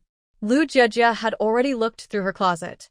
She did have 1 or 2 pairs of gray pants, but they were neat and still wearable. She couldn't just cut up good clothes. She wasn't that wasteful. "I'll sew for you," Lu mother said, glancing at the bed. "Where are the clothes? I promise to make them look nice. I'm feeling bored, so I'm sewing to pass the time." "Just give me the fabric," Lu Jejia said, worried that her mother might ask more questions. She quickly fed her mother a spoonful of beef. "Eat more. It's good for your health. You've lost weight these past few days." "My daughter is so filial," her mother replied. "Yes, I know. Eat more," Lu Jejia said as she scooped another spoonful. Suddenly, she remembered something. "Mom, when will my third brother come back?" After a moment of silence, her mother replied, "It might be until the new year. If the situation is special, he might not be able to come back even then. Then let's smoke the deer we caught tonight and send some to my brother." Lu Jejia hadn't yet regained her memories about Lu Jinghua. However, many of her snacks were bought by Lu Jinghua, and the salary he sent home was hers to spend as she liked. Some of it was even wasted by Cunning Xian, who had taken advantage of her. When her mother mentioned her third son, her smile faded a bit. She nodded. "All right, we'll send some to the third one." Among her sons, Lu Jinghua was the one her mother worried about the most. The past few years had been tough, and to save food for the family, he had voluntarily joined the army. He was stationed in a remote area, where expenses were low, and his salary went directly to the family. Whenever he had something good, he would send it back. She heard he had even been promoted to company commander. It was clear that he earned it through hard work and sacrifice. Once everyone in the family had gone to work, Lu Jejia took Shu Yan's clothes back to her room to sew. She didn't know any fancy techniques, but she could sew well enough to keep the wind out. She used scissors to cut off the excess fabric and worked for a whole hour before seeing results. Lu Jejia got off the bed, stretched the jacket, and shook it out, carefully checking her work. Although the stitches were a bit messy, they weren't too noticeable since the stitches in other areas were also not perfect. She folded the finished clothes and put them in her backpack, ready to return them to Shu Yan that evening. However, when it was time to record work points, Shu Yan didn't come. Instead, Shu Yan came to report. After sharing the work points, Shu Yan explained, "Aunt Li's son, Xiao Yu, got injured. My older brother took him to the hospital in town, so he couldn't come." "I understand." Lu Jejia didn't pay much attention. But the other women reporting their work points started to whisper about it. Especially after Shu Yan left, the whispers grew louder. The Shu family seems to often help that widow from the Li family. There was even a matchmaker who tried to pair Shu Yan with her, but I don't know why it didn't work out. It definitely couldn't work. The widow's son, Xiao Yu, is already 6 or 7 years old, and Shu Yan has never been married. Why would he want to? In my opinion, their family background isn't great either. Over time, it might happen. Look, Shu Yan has 2 younger brothers, and their family is so poor. Who would want to marry him? It's lucky if he gets any woman at all. Don't say that. If they really weren't interested in each other, Shu Yan wouldn't help the Li family so much. I think good news is coming soon. Lu Jejia. It turns out Shu Yan already had a rumored partner, and their relationship seemed to be good. Lu Jejia's heart sank. She suddenly felt very upset and stared at the tip of her pen without moving. Zhao Shihui also heard the conversation nearby and decided to take advantage of the situation to put Shu Yan down. He said deliberately, I was wondering why Shu Yan didn't come today. Turns out he took Xiao Yu to the hospital. Who knows, he might be his future son. Comrade Lu, don't forget to give Shu Yan his work points. I haven't forgotten. Lu Jijia shot Zhao Shihui a glare. Zhao Shihui didn't mind. Instead, he smirked and puffed out his chest. Then don't forget mine either. Lu Jijia looked at Zhao Shihui's actions and couldn't help but smile, recalling his various antics at the wheat field. Seeing Lu Jijia smile, Zhao Shihui scratched the back of his head sheepishly. Once everyone left, Lu Jijia took her bag and headed home, feeling bored and staring at the ground. She felt very confused, especially after hearing about Shu Yan's rumored partner. What's wrong, little sister? Lu Aigua had been following Lu Jijia closely and, seeing her unhappy, asked with concern. Lu Jijia shook her head. It's nothing. She was just troubled by her feelings. Ever since she realized she liked Shu Yan, she often felt uncomfortable due to various situations. Lu Aigua walked up to Lu Jijia and said, Come on, big brother will carry you. Didn't you love it when I carried you around when you were little? Can you run fast? She asked. Big brother can definitely run fast. Lu Jijia pressed her lips together and climbed onto Lu Aigua's back, trying to shake off all her unhappiness. She held onto his shoulders and said, Then run a bit faster. I want to go as fast as possible. Okay. Lu Aigua started running joyfully with his little sister on his back, the moonlight shining brightly, making the path ahead clear. Both siblings laughed out loud. After they ran far away, Shu Yan walked out from behind a big tree. He wiped the sweat from his forehead and, hearing Lu Jijia's laughter, his slightly upturned lips turned cold. Shu Yan walked up beside Shu Yan. He had thought that his brother wouldn't come back today, but he was surprised he returned so quickly. He felt proud of his achievements today and believed he could help his brother catch up with his sister-in-law. Shu Yan casually said, Brother, I heard you and sisterly talking again today. Shu Yan turned his head, his expression dark and a bit flustered. He didn't know how much Lu Jijia had heard. Shu Yan leaned closer to Shu Yan and said, Those gossipers were talking, and Sister Jijia heard everything. Before the eldest brother of the Li family passed away, he had helped the Shu family, so after his passing, the Shu family tried to help the Li family whenever they could. But somehow, rumors started spreading in the village about Shu Yan and Sister Li. At first, they tried to explain, but eventually, they stopped bothering. Shu Yan thought those people were ridiculous. Sister Li was already 30, while his brother was only 23. They hardly interacted, only helping each other with difficult matters. He didn't understand how the rumors got so out of hand. Seeing Shu Yan's expression darken, his eyes sharp, Shu Yan swallowed hard and asked, Brother, don't you want to know how Sister Jijia reacted? Shu Yan relaxed his brows slightly, tilted his head, and replied coldly, What reaction? I noticed she seemed a bit upset. She must like him. Shu Yan lowered his voice intentionally. This will definitely help Sister Jijia realize her feelings. Just simmering things slowly won't work. Sometimes you need a little boiling water to speed up the reaction. Shu Yan narrowed his long eyes. He had thought of this method before, but he was afraid it might backfire. Shu Yan said proudly, Big brother, don't worry about Sister Jijia misunderstanding. In a couple of days, I'll find a chance to explain. If she really likes you, she will be pleasantly surprised. Are you happy? Shu Yan looked coldly at the presumptuous Shu Yan. Shu Yan's smile faded instantly. Well, with his brother's cleverness, if he wanted to use this method, he would have done it long ago. But his brother still called her name in his sleep at night. It was disturbing his sleep. Besides, he knew his brother was hesitant because he was afraid that Lu Jijia might not have feelings for him yet. Coward. Shu Yan said coldly, No dinner for a week. As they walked halfway, Shu Yan suddenly spoke in a low voice. Is she unhappy? I think she seems quite happy. She was just laughing so loudly a moment ago. Shu Yan opened his mouth, recalling the earlier scene, unsure how to explain to his brother.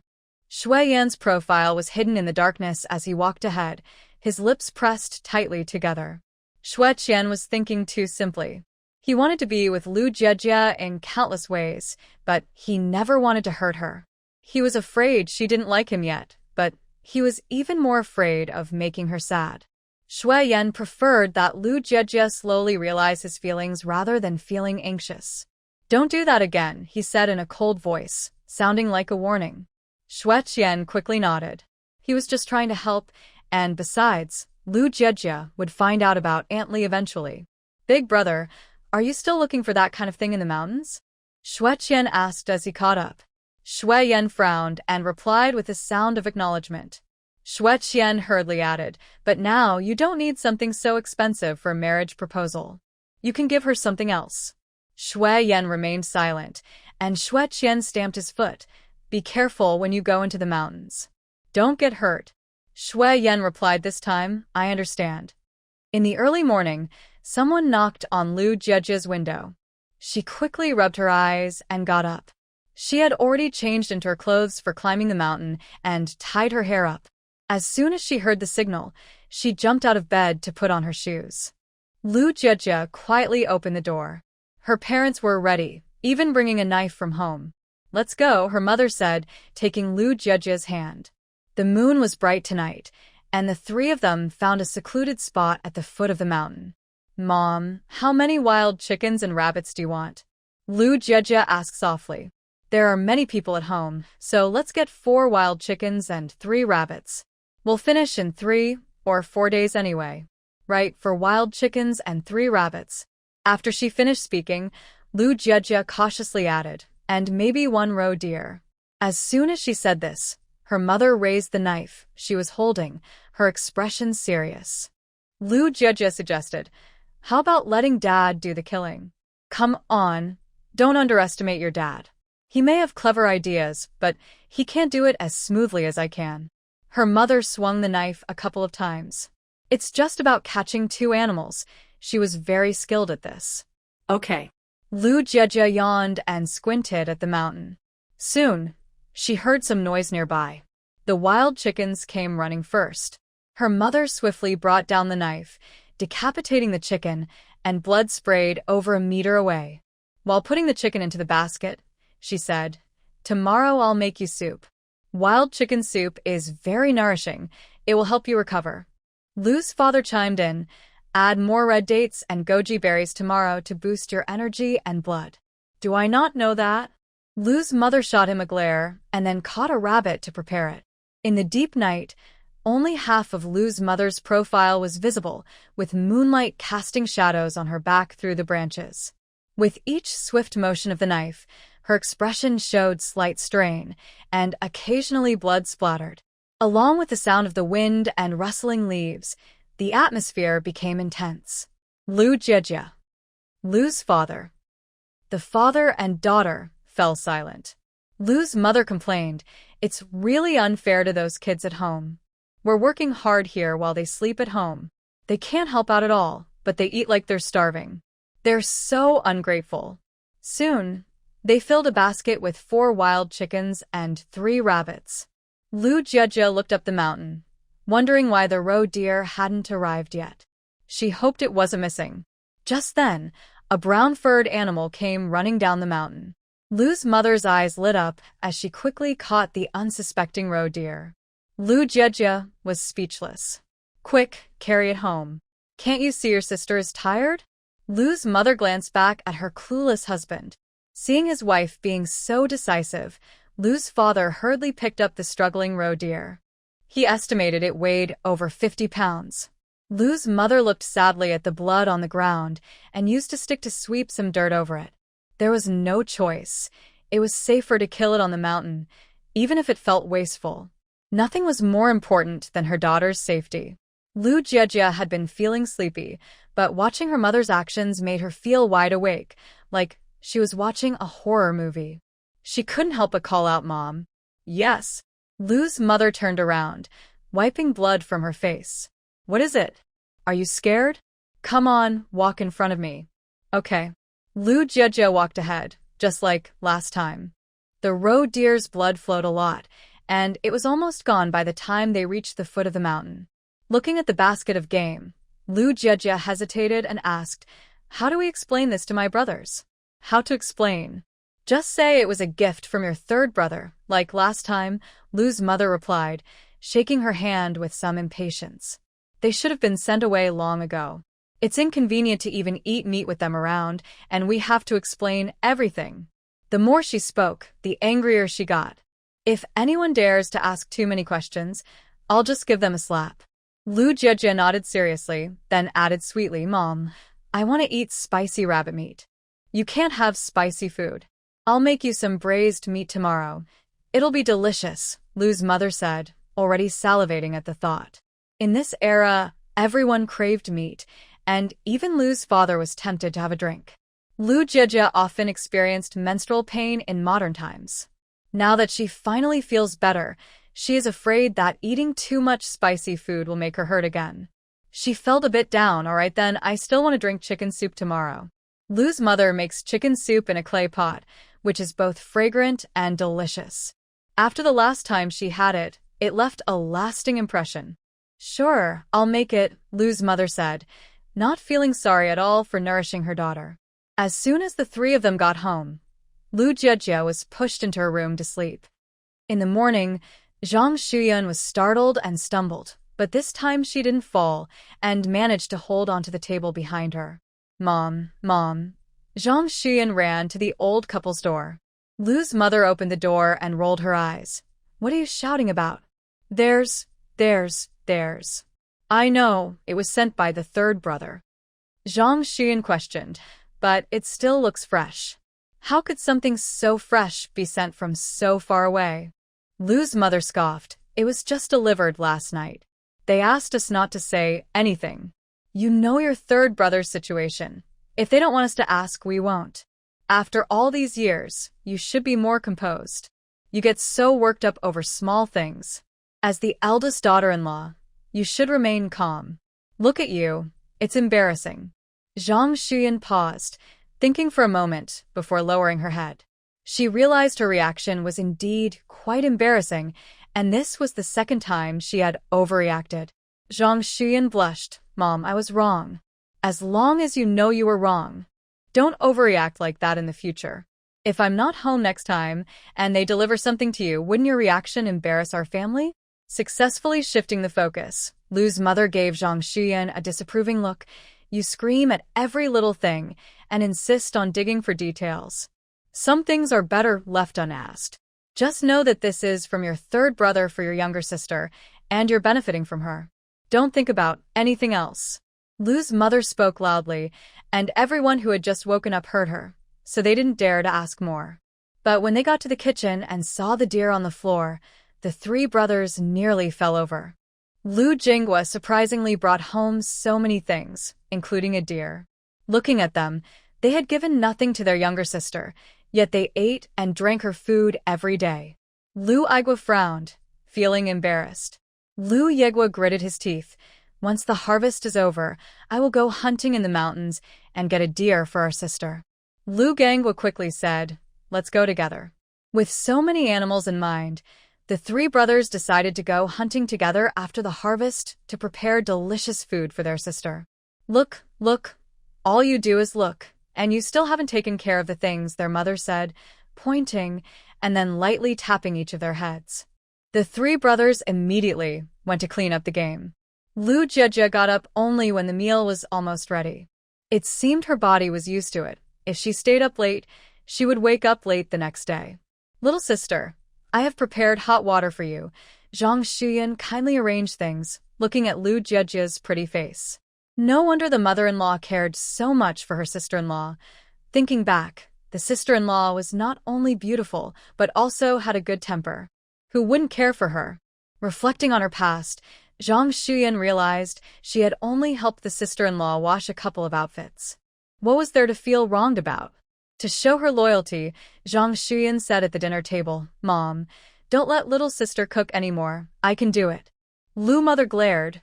It should be your job anyway. Shu Yan. Lu mother seriously explained, when your sister is not home, you don't cook. Look at the fish in your bowl. That's all for my daughter. If Jia took the fish, she shouldn't have to cook. But even when she has free time, she still helps us with cooking. You should feel lucky to have such a sister-in-law. Shu Yan paused. Right? Even without the sister-in-law, she would still have to cook and wouldn't get any fish. To take it a step further, if the sister-in-law provided the fish, then they should contribute too. It turned out she wasn't helping the sister-in-law. The sister-in-law was helping her. Shu Yan suddenly realized this and felt a bit ashamed, stammering, "It's me. I owe it to my sister-in-law." Lu Jejia. Lu mother hummed, "Just knowing is enough." She looked at the little ones at home and said, "You all need to be smart. My daughter hasn't done anything wrong to you, so stop causing trouble every day." "Hello, Auntie," came a chorus from the kitchen. Lu Jejia took her bag and went to work. Shu Yan had arrived early and watched her from a distance, feeling a bit nervous. Yesterday, Shu Yan had acted on his own. He wanted Lu Jejia to react, but was also afraid she would frown. After hesitating for a long time, he finally walked in. Lu Jejia saw Shu Yan and glanced at him, feeling upset. Everything was back to normal, and there were no more friendly smiles to greet him. Shu Yan's body tensed up. His dark eyes were calm, but the scar on his forehead made him look a bit intimidating. He curled his fingers tightly and then turned to leave. Lu Jejia kept her head down and only huffed at his back after he left. Although she felt a bit unreasonable, it made her feel better. About 2 hours later, Lu Jejia was bored, resting her chin on her hand, when she saw Shu Yan's figure flash by. She suddenly sat up straight, thought for a moment, took out her clothes and walked outside. But when she got outside, she didn't see anyone. She walked a bit further and heard a voice coming from around the corner. Shu Yan wanted to see Lu Jejia's reaction while pretending to need clothes. Just as he reached the door, he ran into Sisterly, who was returning from town. Sisterly was holding a 5- or 6-year-old boy in her arms. The little boy looked pale, with his leg in a splint, weakly lying in Sister Li's embrace. Seeing Shu Yan, Sisterly called out to him. Worried that Lu Jejia might misunderstand, they moved to the side. "Thank you so much. If you hadn't taken Xiaoyu to town yesterday, I don't know what I would have done," Sisterly said, nearly in tears. Her son was her lifeline, the only memory left by her husband. Shu Yan's expression was blank. "It's nothing. Really, thank you." Sisterly glanced around and held her child tighter. "I'll be going now." Widows often face rumors. She had only spoken a few words with Shu Yan, and a series of hurtful comments had spread. Some men even looked down on her. Shu Yan nodded. Lu Jejia didn't dare to get too close, and just took a quick glance. Li's sister-in-law had a pretty face. Although she was a bit dark, her features were well-defined. Now, holding a child and crying, she looked quite pitiful. Shu Yan stood in front of her, and while his expression was unclear, it seemed like the two of them matched well. Lu Jejia thought about the rumors from last night and recalled the story in the book. The book didn't mention that Shu Yan was married. Or did it mean that Shu Yan liked the sister-in-law from the Li family, but they didn't end up together because of the plot? While she was lost in thought, Li's sister-in-law had already left, and Shu Yan was walking toward her. Lu Jejia hurried back, pretending to be busy with a pen on the table. Taking a deep breath, Lu Jejia thought she would never be the third party and would not ruin someone else's relationship. It was better to quickly extinguish this little crush. Ignoring the discomfort in her heart, she rested her chin on her hand and looked at her notebook. After waiting for a while without seeing Shu Yan come in, she stared blankly at the door. Just as she was about to look away, Shu Yan approached. "Are you here to pick up your clothes?" Lu Jejia asked, looking down as she took Shu Yan's clothes from her bag and handed them to him. "Thank you for yesterday. The clothes have been washed." Shu Yan looked down at the clothes and reached out to take them. Lu Jejia clearly didn't want to say much more and focused on her account book. Shu Yan couldn't figure out Lu Jejia's feelings. Was she upset because she had feelings for him, or was she keeping her distance because she thought he liked someone else? Shu Yan felt a bit flustered, but his awkwardness made it hard for him to ask. His expression was gloomy, and the chaotic thoughts in his mind were overwhelming. After thinking for a while, he worried that his uncertainty might hurt Lu Jejia, so he quickly turned and left. Lu Jiejie avoided Shu Yan until the harvest was over, not giving them a chance to be alone together. She believed that this way, her feelings for Shu Yan would gradually fade. It was late, and Shu Yan felt like he hadn't seen Lu Jiejie in a long time. Unable to control himself, he found himself wandering outside the Lu family home alone in the early morning. After an unknown amount of time, the door suddenly opened, and Shu Yan looked up. Lu Jiejie was standing at the door, looking up at him. He couldn't tell if it was just his imagination, but she seemed a bit different now. Her expression was blank, and there was a hint of cold pride in her eyes. This year, Shishui village had a great harvest. Lu's mother cooked a chicken and a rabbit, and even made 2 pounds of raw deer meat. Everyone in the family was extremely happy. While other families couldn't even drink rice soup, they had meat for every meal. The children were drooling with desire.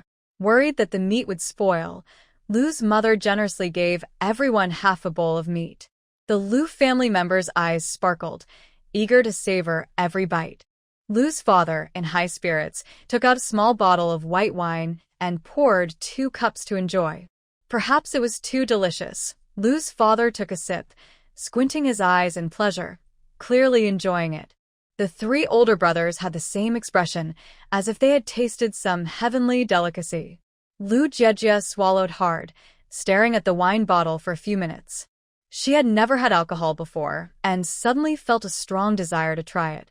Taking advantage of the others' distraction, Lu Jiejie secretly poured a little into her empty bowl, afraid of being caught, and gulped it down.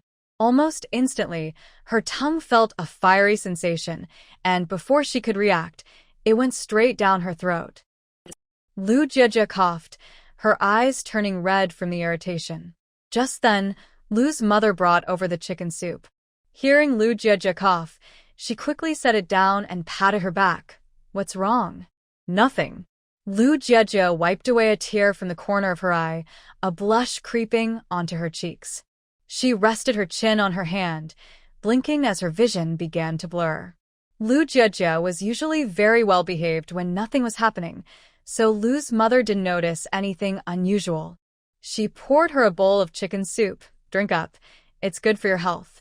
Lu Jiejie glanced lazily at the chicken soup in front of her and slowly picked up the spoon to drink. Dashan looked at the meat in the bowl and thought about Tian Jinhua, whom he had seen that afternoon. Tian Jinhua had been at the Tian family for several days. Not only did she have to work every day, but she also wasn't eating or sleeping well. In just a short time, she had lost a lot of weight, and her cheekbones were starting to show. Thinking of Tian Jinhua's plea, Dashan hesitated for a long time before tugging at Lu Gongwa's shirt. Lu Gongwa had just taken a couple of sips of his drink when he felt the tug. He turned to Dashan and asked, "What's wrong?" Dashan whispered, "Dad, when will you bring Mom back?" Lu Gongwa shivered at the mention of her. Why bring her up? He suddenly realized that it was quite nice without Tian Jinhua at home. There were fewer worries. He preferred a simple life, without constant scheming and plotting, feeling that living that way was too exhausting.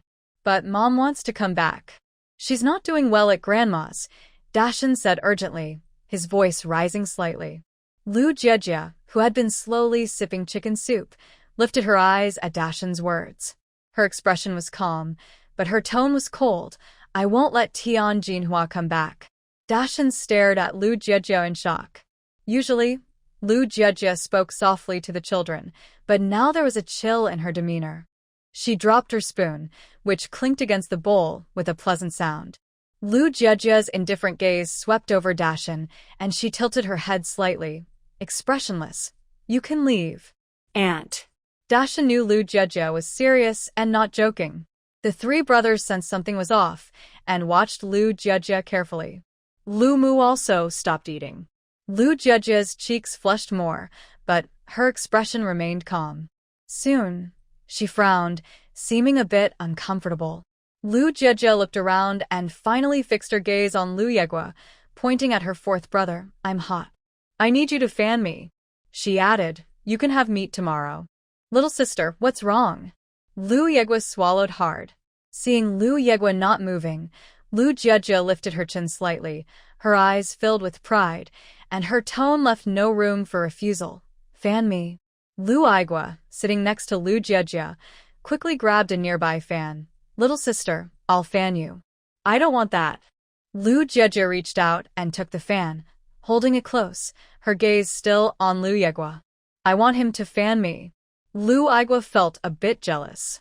"Big brother is much stronger than your fourth brother. Let him fan you." Lu Jiejia shook her head. "You're not as good-looking as fourth brother." Lu Aigua. Lu Aigua instantly smiled, running to Lu Jiejia and pushing past his brother. "Come on, fourth brother will fan you." Lu Jiejia proudly handed the fan to Lu Aigua. "Fan faster." Got it. Lu Aigua eagerly started fanning. Lu Mu noticed something was off and walked over to Lu Jiejia. Seeing her flushed face, she sniffed the bowl in front of her. A strong smell of alcohol hit her. Lu Mu was furious and tapped Lu Fu on the back. "Drinking again. You can drink yourself, but why give it to our daughter?" Lu Fu looked at his daughter, resting her chin on her hand, confused. "I didn't give her any. Isn't this your drink? Don't you have any responsibility?" Lu Jiejia felt a bit sleepy, frowned, and soon fell asleep. Seeing this, Lu Aigua gently picked her up and carried her back to her room. Lu Mu followed behind, helping Lu Jiejia wipe her face with warm water and sitting by the bed fanning her until she was completely asleep before leaving.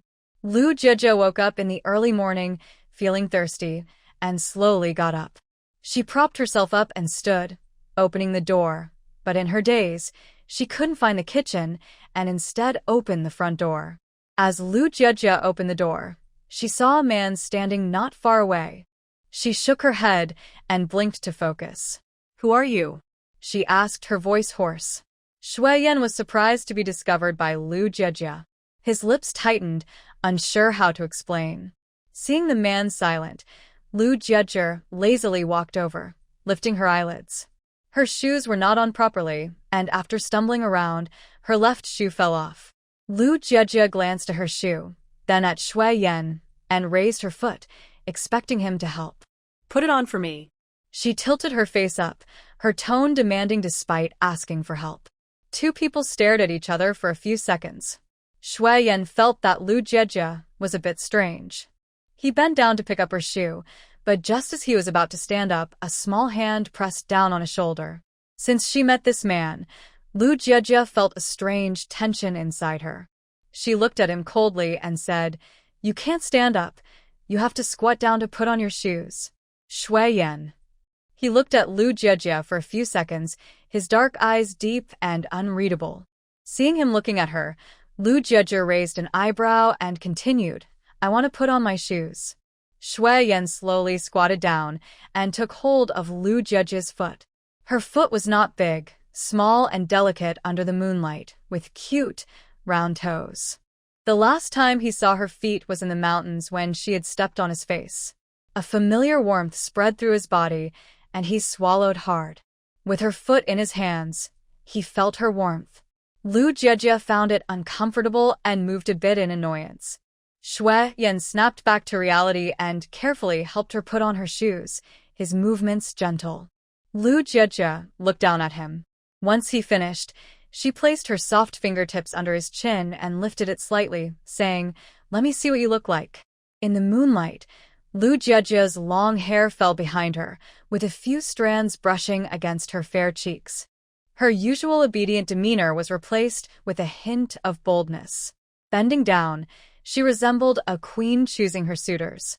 Feeling a bit dazed and unable to remember anything, Lu Jiejia seriously examined the man before her. Shu Yan had sharp features, and a scar on his forehead made him look fierce, yet somehow, he gave her a sense of security. Lu Jiejia felt somewhat satisfied. She placed her hands on Shu Yan's shoulders and said coolly, "Don't move. Let me give you a kiss." Shu Yan's mind went blank in an instant, feeling as if he were on fire, the veins on his forehead bulging. Lu Jiejia felt herself being lifted, her back pressed against a tree. The man's gaze was intense, as if he wanted to consume her entirely. One arm tightly wrapped around her waist, while the other held her back, firmly enclosing Lu Jiejia in his space. Shu Yan was breathing heavily, unable to control a series of reactions.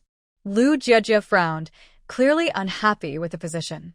She pressed down on Shu Yan's shoulders with both hands and said firmly, "Don't move." Shu Yan stiffened, struggling to catch his breath. What should we do next? Lu Jiejie glanced at his arms, signaling him to lower them. Shu Yan swallowed hard again, looking at Lu Jiejie in the moonlight, feeling like he was dreaming, but it was a very different kind of dream. He tried to pull his arms back, and Lu Jiejie playfully tapped his chest, saying, "You should stand up straight." "Okay." Shu Yan obediently stood up straight. Lu Jiejie's cold expression softened into a smile.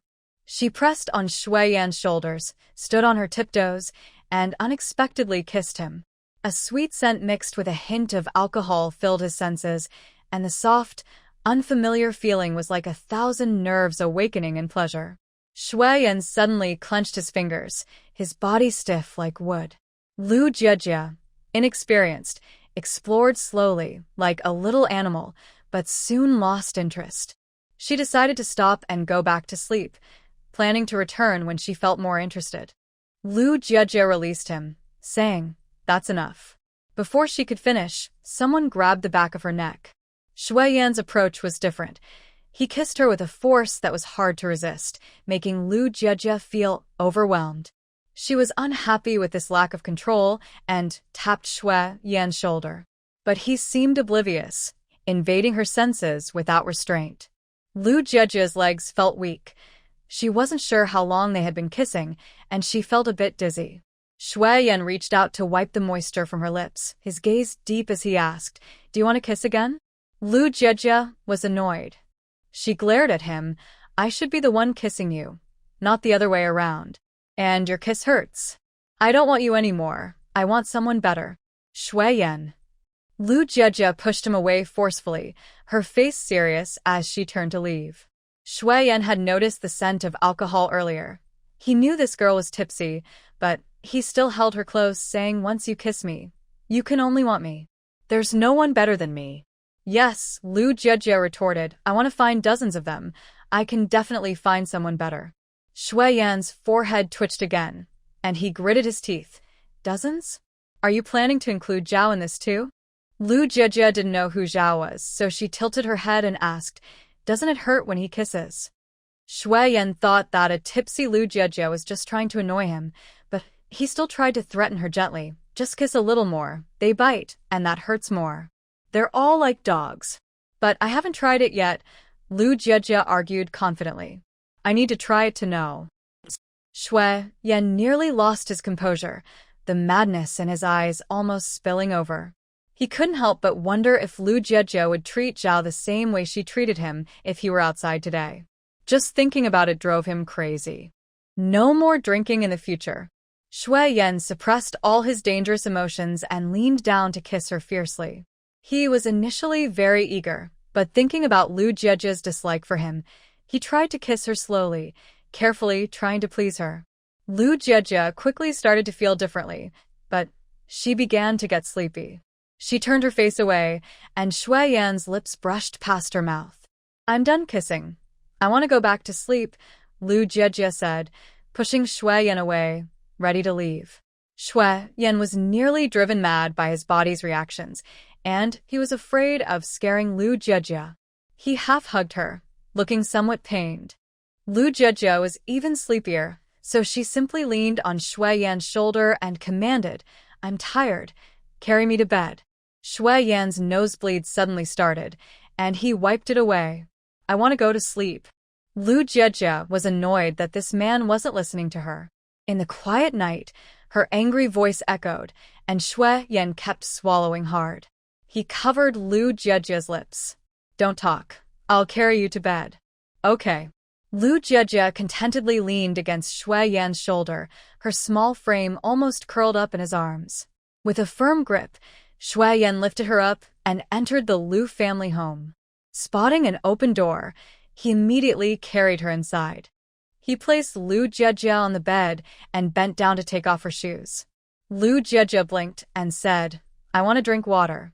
Shu Yan was worried about waking up Lu's family and didn't know what to do for a moment. Seeing that he wasn't listening to her again, Lu Jieje lightly kicked Shu Yan's waist and insisted, I want to drink water.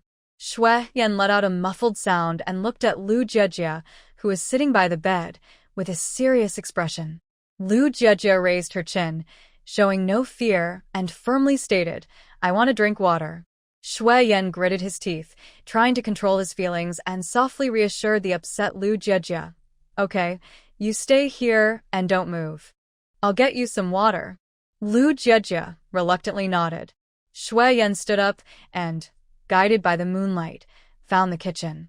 He poured a bowl of water from the kettle and brought it back to Lu Jieje's room. Although the temperature had dropped at midnight, the water in Shu Yan's bowl was still hot from the afternoon. It was impossible to drink right away. Shu Yan stirred the water with a spoon, hoping it would cool down quickly. Lu Jieje licked her dry lips, tilted her head back, and demanded, I want a drink. It's still hot, Shu Yan said, placing the bowl on the nearby table. While stirring, he comforted Lu Jieje, you can drink it in a little while. But I'm thirsty. I want cold water. Lu Jieje pushed Shu Yan's arm away, feeling uncomfortable and glaring at him. I want cold water. Shu Yan was startled and quickly covered Lu Jieje's mouth, feeling conflicted as he warned, don't shout. His hand touched Lu Jieje's lips, soft and warm, sending a tingling sensation through him, and he immediately recalled the wonderful feeling from earlier, making his body tense up again. Lu Jieje was angry and leaned back to avoid him. She widened her eyes and kicked Shu Yan, saying, your hand touched your foot and then my face. That's so unhygienic. I don't want you anymore. This was the second time Lu Jieje said she didn't want Shu Yan, pouting as if she had been greatly wronged. Shu Yan couldn't get mad. He quickly explained, I washed my hands before pouring the water. Lu Jieje looked at him skeptically, and after a moment, she huffed. Just as she was about to continue complaining about wanting water, a sound of a door opening came from next door. Shu Yan's heart raced as he found himself in Lu Jieje's room at night. If Lu's family discovered him, it would make his desire to marry her even harder. He glanced around and hid in the wardrobe. He whispered to Lu Jieje, you can't tell anyone I'm here, or you might never see me again. Lu Jieje slightly lifted her chin and shrugged it off with a hum. Shu Yan. The footsteps grew closer, and his brow furrowed deeper, making his breathing a bit heavier. Why is the door open? Lu's mother hurried in, wearing a robe, and saw Lu Jieje sitting on the bed. She lit a kerosene lamp and gently asked, why aren't you asleep? I'm thirsty. Lu Jieje pointed to the water on the table. I want some water. Lu's mother walked over and touched the bowl's edge. It was hot, clearly just poured. She felt worried. If you wanted water, why didn't you call me? You said you were feeling dizzy and went to the kitchen yourself. What if you burned yourself? I'm festy. Lu Jieje crawled over to grab it. Lu's mother was startled, blocking her daughter with one hand and taking the bowl away. You can't drink that. There's some cool soup left in the kitchen. I'll bring you a bowl. You stay here and wait. Lu Jieje nodded. Lu's mother took the bowl to the kitchen. Shu Yan peeked through the wardrobe's gap and saw Lu Jieje tilting her head, looking at him. This was definitely the craziest thing he had done in years. Lu Jieje's wardrobe was tall and not too small, but Shu Yan was tall and big, and with clothes inside, he could only curl up in the space. Every breath he took was filled with Lu Jieje's fragrance, driving him to the brink of madness. Just as he shifted positions inside, footsteps sounded again outside. Lu's mother came in with a bowl of lukewarm rice soup. She handed it to Lu Jieje and fanned her with a hand fan. Drink up. Lu Jieje's cheeks were still flushed, clearly still a bit tipsy. She took the bowl and drank most of it before shaking her head to stop. Lu's mother set the bowl aside and gently patted Lu Jieje's back. I'll stay here with you. Go to sleep soon. Lu Jieje shook her head and looked at the cabinet behind her mother. What's wrong? Lu's mother glanced over as well. Lu Jieje blinked and pointed at the cabinet, over there. Shu Yan, hidden in a small gap, saw Lu Jieje pointing in his direction and felt a rush of anxiety. This little girl is really trying to drive him crazy. Lu's mother grew suspicious and walked toward the cabinet.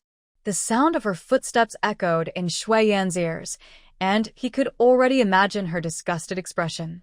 He kept thinking of ways to handle the situation. At that moment, Lu Jiejie spoke up, slowly turning her finger. There, I want a mirror. Lu's mother stopped, looking at her daughter's pretty face, and helplessly picked up the nearby mirror. Even drunk, you want to see yourself. I don't want to look, Lu Jiejie said angrily, lying down on the bed and turning her back to her mother. Lu's mother. The little girl was drunk and had quite the temper. She walked over, picked up a fan, and gently fanned her daughter, lightly patting her back. After about 10 minutes, Lu Jiejie seemed to have fallen asleep. Under the light, her long eyelashes rested peacefully as she closed her eyes. Lu's mother grew fonder of her daughter. Having such a beautiful girl made her proud. Her daughter brought her honor. A few minutes later, Lu's mother quietly set down the fan, blew out the oil lamp, closed the door, and left. Once the surroundings were completely quiet, Shu Yan stepped out from the cabinet, straightened his clothes, and walked to the bedside. He reached out, just about to touch Lu Jiejie's face. But at that moment, Lu Jiejie opened her eyes and grabbed his hand. I didn't say anything. Lu Jiejie sat up and looked at him. Shu Yan's lips curled into a slight smile. Taking advantage of her drunkenness, he pinched her cheek. Lu Jiejie frowned, swatted his hand away, and seriously instructed, I can touch you, but you can't touch me. You're so fierce. Shu Yan withdrew his hand, glanced at the outside sky, and reluctantly said, I'm leaving. Don't go. Lu Jiejie grabbed Shu Yan's shirt. Shu Yan turned around, his dark eyes filled with a smile, and asked softly, Why can't I leave? I can't sleep. You have to help me fall asleep. Lu Jiejie sat up halfway. Shu Yan looked at her seriously and swallowed. How should I help you? Like this. Lu Jiejie pulled Shu Yan to lean against her, and then climbed onto his back. She rested one hand on his shoulder and comfortably laid down, saying, I want to sleep like this. As soon as her little face touched his arm, Lu Jiejie felt sleepy. She relaxed, and her vision started to blur. Shu Yan didn't expect Lu Jiejie to climb onto his back. He held her up with both hands, worried she might be uncomfortable. I want to sway a little, Lu Jiejie said lazily, making another request. The little bundle of trust behind him was soft and sweet, asking him to sway her to sleep. Shu Yan didn't know how many times he had curled his fingers, and in the end, he could only endure his discomfort while walking around the room to help Lu Jiejie sleep. Feeling safe, Lu Jiejie quickly fell asleep. Shu Yan didn't know how long he had been carrying Lu Jiejie in her room. He only knew that it was getting light outside. He carefully placed Lu Jiejie back on the bed. Then he quietly left. In the morning, Lu Jiejie found the front door unlatched and didn't dare to say anything. He had been so focused on enjoying the good food and drinks yesterday that he didn't realize the door hadn't been properly closed. If his wife found out, he would definitely get scolded. What are you standing there for? Hurry up and fetch water. Lu Mu said as she opened the door and saw Lu Jiejie standing foolishly at the entrance. Right. Lu Jiejie smiled awkwardly and hurried to the kitchen to grab a water bucket. Lu Mu frowned in disdain.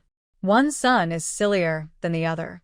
After making breakfast, Lu Mu went into Lu Jiejie's room and saw her still fast asleep, not wanting to wake her. Mom, where's my little sister? Shu Yan asked. Lu Mu instantly became furious. She slapped Lu Fu's back hard, saying, You drank, and look what you've done to our daughter. She woke up this morning with a swollen mouth. It must be a hangover from your drinking. The Lu family didn't notice anything strange. When they got drunk before, they would wake up with puffy eyes and sometimes swollen faces. Make sure to save some chicken soup for Jiejie. She can drink it when she wakes up to feel better, suggested Father Lu quietly. Mother Lu was angry and replied, Why don't you take care of your own liquor? It seems our daughter isn't as important as your drinks. Father Lu didn't dare to argue, and the three brothers stayed silent. Today, after the harvest, the whole team was resting, and Mother Lu saved some food for Jejia. Jejia slept until after 8. When she woke up, she felt dizzy and very uncomfortable. After a while, she remembered drinking last night, but she couldn't recall anything else. She slowly got up and shielded her eyes from the sunlight coming in. Drinking made her feel terrible, and she never wanted to drink again. Jejia put on her shoes and lazily opened the door. As soon as Lu Hua saw Jejia was up, she quickly prepared water for her to wash her face. "Aunt, hurry and wash your face." "Thanks, Xiaohua," Jejia replied, taking a few steps but frowning at how bad she felt. When she splashed her face with the cool water, she started to feel a bit better. After washing her face and drying it with a towel, she felt a sting on her lips. She went back to her room to look in the mirror. Jejia's lips were already red, but now they were even redder and slightly swollen at the corners. Being drunk was not only uncomfortable, but now her lips were swollen too. Drinking was awful. She would never drink again. Jejia set the mirror down and went to the kitchen to eat. Mother Lu returned from washing clothes and saw Jejia was awake. She immediately set down the basin she was holding. "You're awake. Are you feeling okay?" "Much better," Jejia said lazily as she sat down. "Mom, I want to take a shower later." She felt sticky from sweating a lot. Seeing that her daughter was fine, Mother Lu went to hang up clothes. "All right, eat quickly. I'll boil some hot water for you." Jejia took a bite of chicken and curiously asked her mother, "I didn't do anything embarrassing last night, did I?" Mother Lu stretched the wet clothes and casually replied, "No, you were very good. You just climbed into bed and went to sleep." Oh. Jejia sighed in relief. She had heard that people do all sorts of things when they are drunk, including acting strangely in public. Luckily, she hadn't done anything embarrassing. Jejia smiled. Going to bed after drinking meant she handled alcohol well. After taking a shower, Jejia came out wearing a light blue dress, her wet hair falling down her back. As she stepped outside, she saw Lu Chao. Lu Chao had gotten a bit darker from working in the fields. She was never very fair, and now she looked even darker, but her teeth were very white when she smiled. "Cousin," Lu Chao said with a smile. Jejia nodded. She remembered the last time Lu Chao had tried to slander her and didn't give her a friendly response. Lu's mother was unaware of what had happened last time, and Lu's father hadn't mentioned it due to their family ties. From the moment Lu Chao entered, Lu's mother advised her, "Your cousin is weak. Look how pale she still is after being out in the sun for so long. She can't compare to you. Just look at how strong you are. You can work in the fields. If anyone bullies your cousin while I'm not around, you should help her." Lu Chao smiled stiffly and nodded. Jejia found it amusing to see Lu Chao's awkward expression. Worried that Lu's mother might say more about helping Jejia, Lu Chao quickly said, "Aunt, I came to ask if cousin is going to town tomorrow. I want to go shopping, but it feels lonely alone." Going to town, Jejia's eyes brightened. She had wanted to visit town for a while, but had been too busy lately. Jejia said, "I'll go." "What time are we leaving?" "Town is a bit far. It takes an hour by tractor. But there are limited spots, so we need to go early, around 7 or 8 to get a good spot," Lu Chao hinted. Lu's mother waved her hand dismissively. "No problem. The tractor will be driven by your fourth brother tomorrow. He can save you a spot." Lu Chao quickly added, "Aunt, can you ask fourth brother to save a spot for me too?" That was her main reason for coming. There were too many people in the village, and she could never get a good seat when she went. "All right. How could I not care for you?" Lu's mother patted Lu Chao's hand. "But I have one request. You must take good care of your cousin." She joked, "If something happens to your cousin, your aunt will come looking for you." Lu Gao. Lu Chao forced a smile, feeling upset inside. Why wasn't she Lu Mu's daughter? If she were, she would definitely do better than Jejia. Lu Chao left with a forced smile. Once she was gone, Lu Mu's expression turned cold. She really couldn't warm up to her thoughtful niece. However, since they were related by blood and lived so close, they couldn't let one person, Lu Chao, ruin things. Although Jejia didn't have to work on a schedule, she needed to keep track of the tractor situation. She picked up her notebook and asked Lu Mu about it. The tractor is driven by Shu Yan. Lu Jiejie didn't remember much about that, but she knew driving a tractor was a good job. Lu Mu seemed to understand what she was thinking and said, "When you fell into the water, your dad used his connections to let Shu Yan and your fourth brother learn how to drive." The thing that took over Lu Jiejie's body was very aggressive, often threatening to harm itself, saying it would jump into the lake. It even threatened them, saying if they dared to associate with the Shu family again, it would harm itself next time. They were afraid that thing would hurt Lu Jiejie's body again, so they had to find ways to make it up to the Shu family elsewhere. Thus, they sent Shu Yan to learn how to drive a tractor. Having some skills was better than farming, and it was a way to repay them. Lu Jiejie nodded and didn't mention Shu Yan again. She had managed to avoid him for 2 days and needed to hold on. "It's not my fault that Jiejie doesn't remember covering for someone. I have evidence. Just look at her name, Jiejie and Zatsa. Don't they sound similar?" In the afternoon, Lu Jiejie was relaxing under the big tree in the yard. Lu Mu had spread a mat next to her and was lying down, feeling sleepy. "Auntie, Auntie." Aunt Lu walked into the yard, smiling as she called out. Lu Jiejie's drowsiness vanished instantly. She blinked, gently tapped Lu Mu beside her, and lazily said, "Mom, Auntie is looking for you. What's up?" Lu Mu yawned and sat up. Seeing Aunt Lu, she put on her shoes. Aunt Lu couldn't hide her excitement.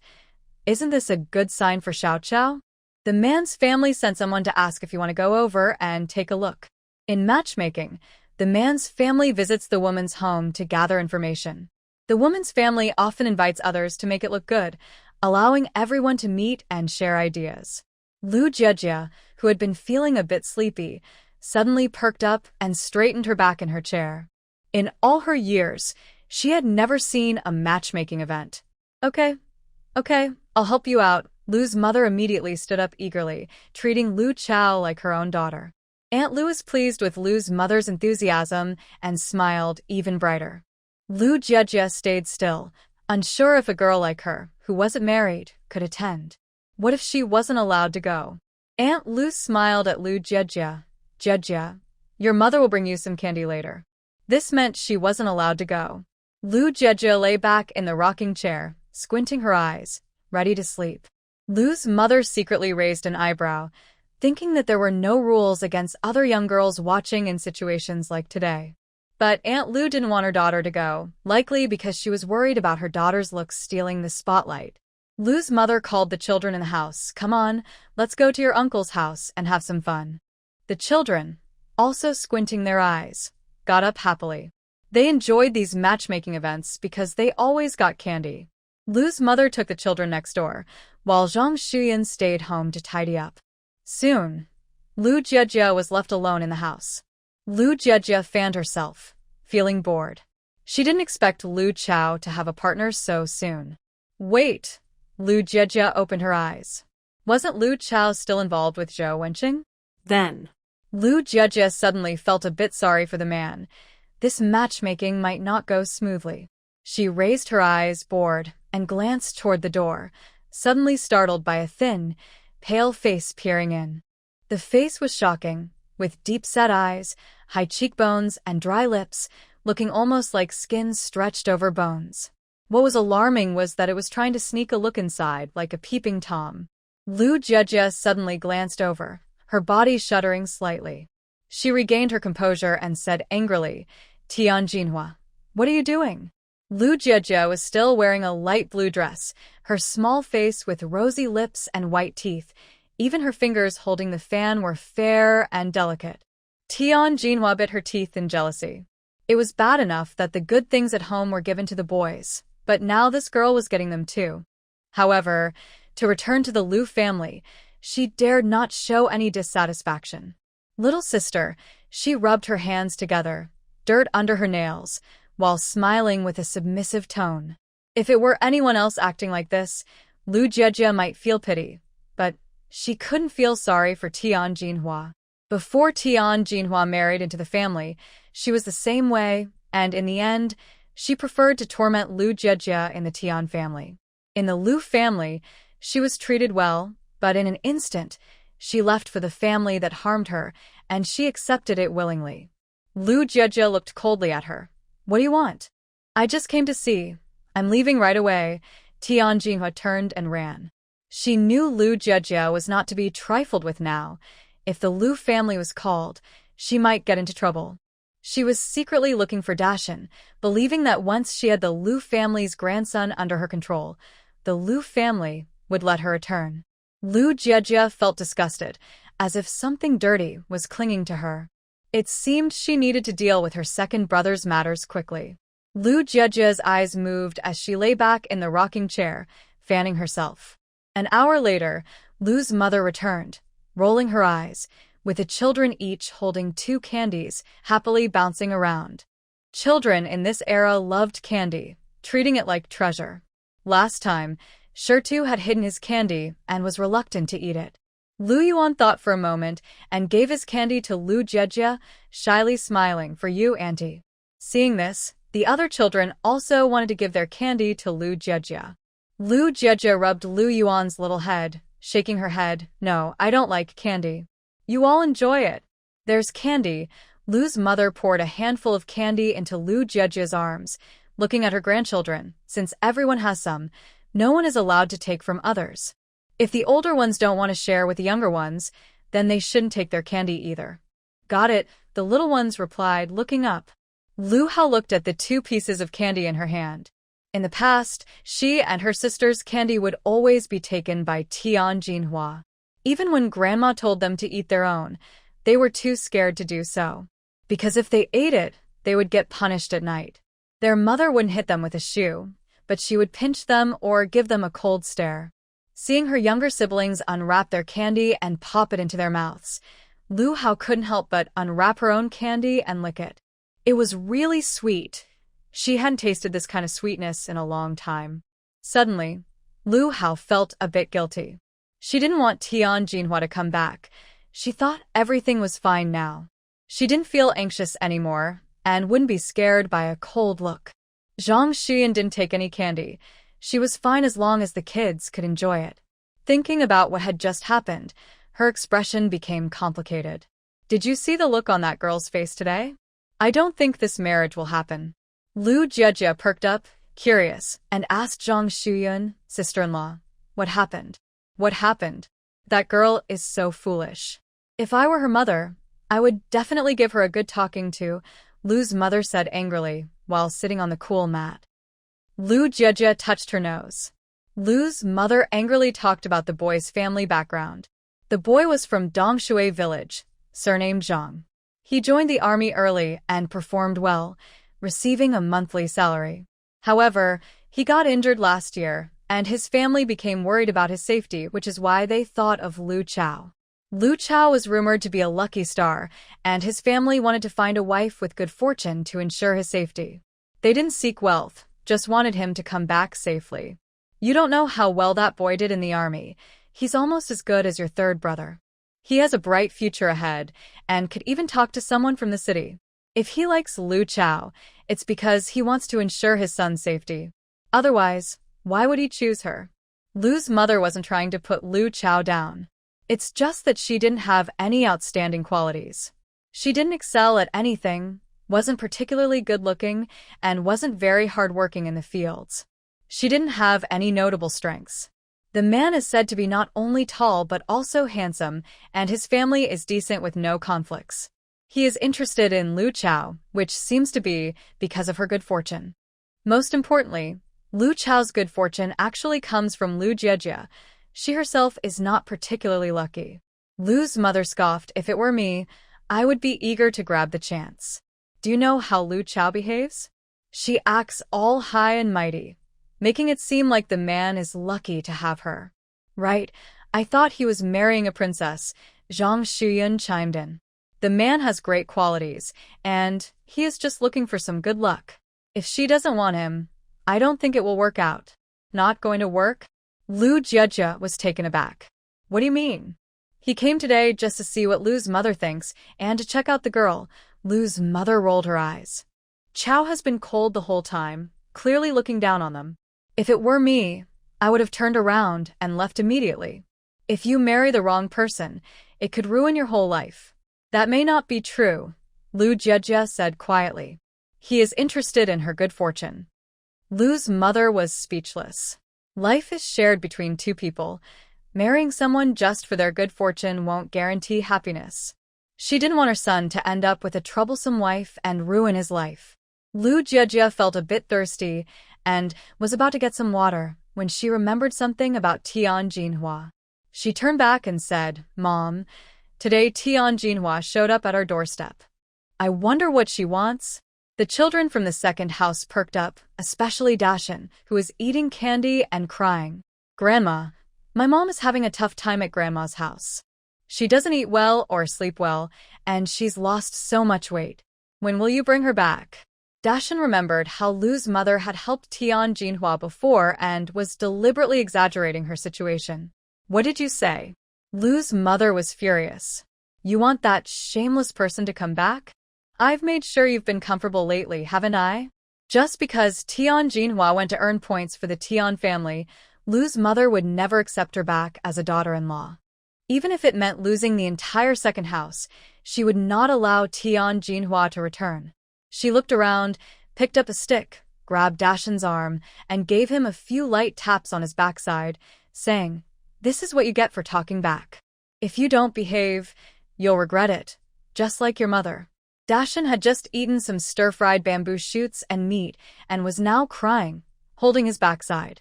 Lu's mother was annoyed by the noise and raised the stick in her hand, saying, "If you cry again, I'll give you another whack."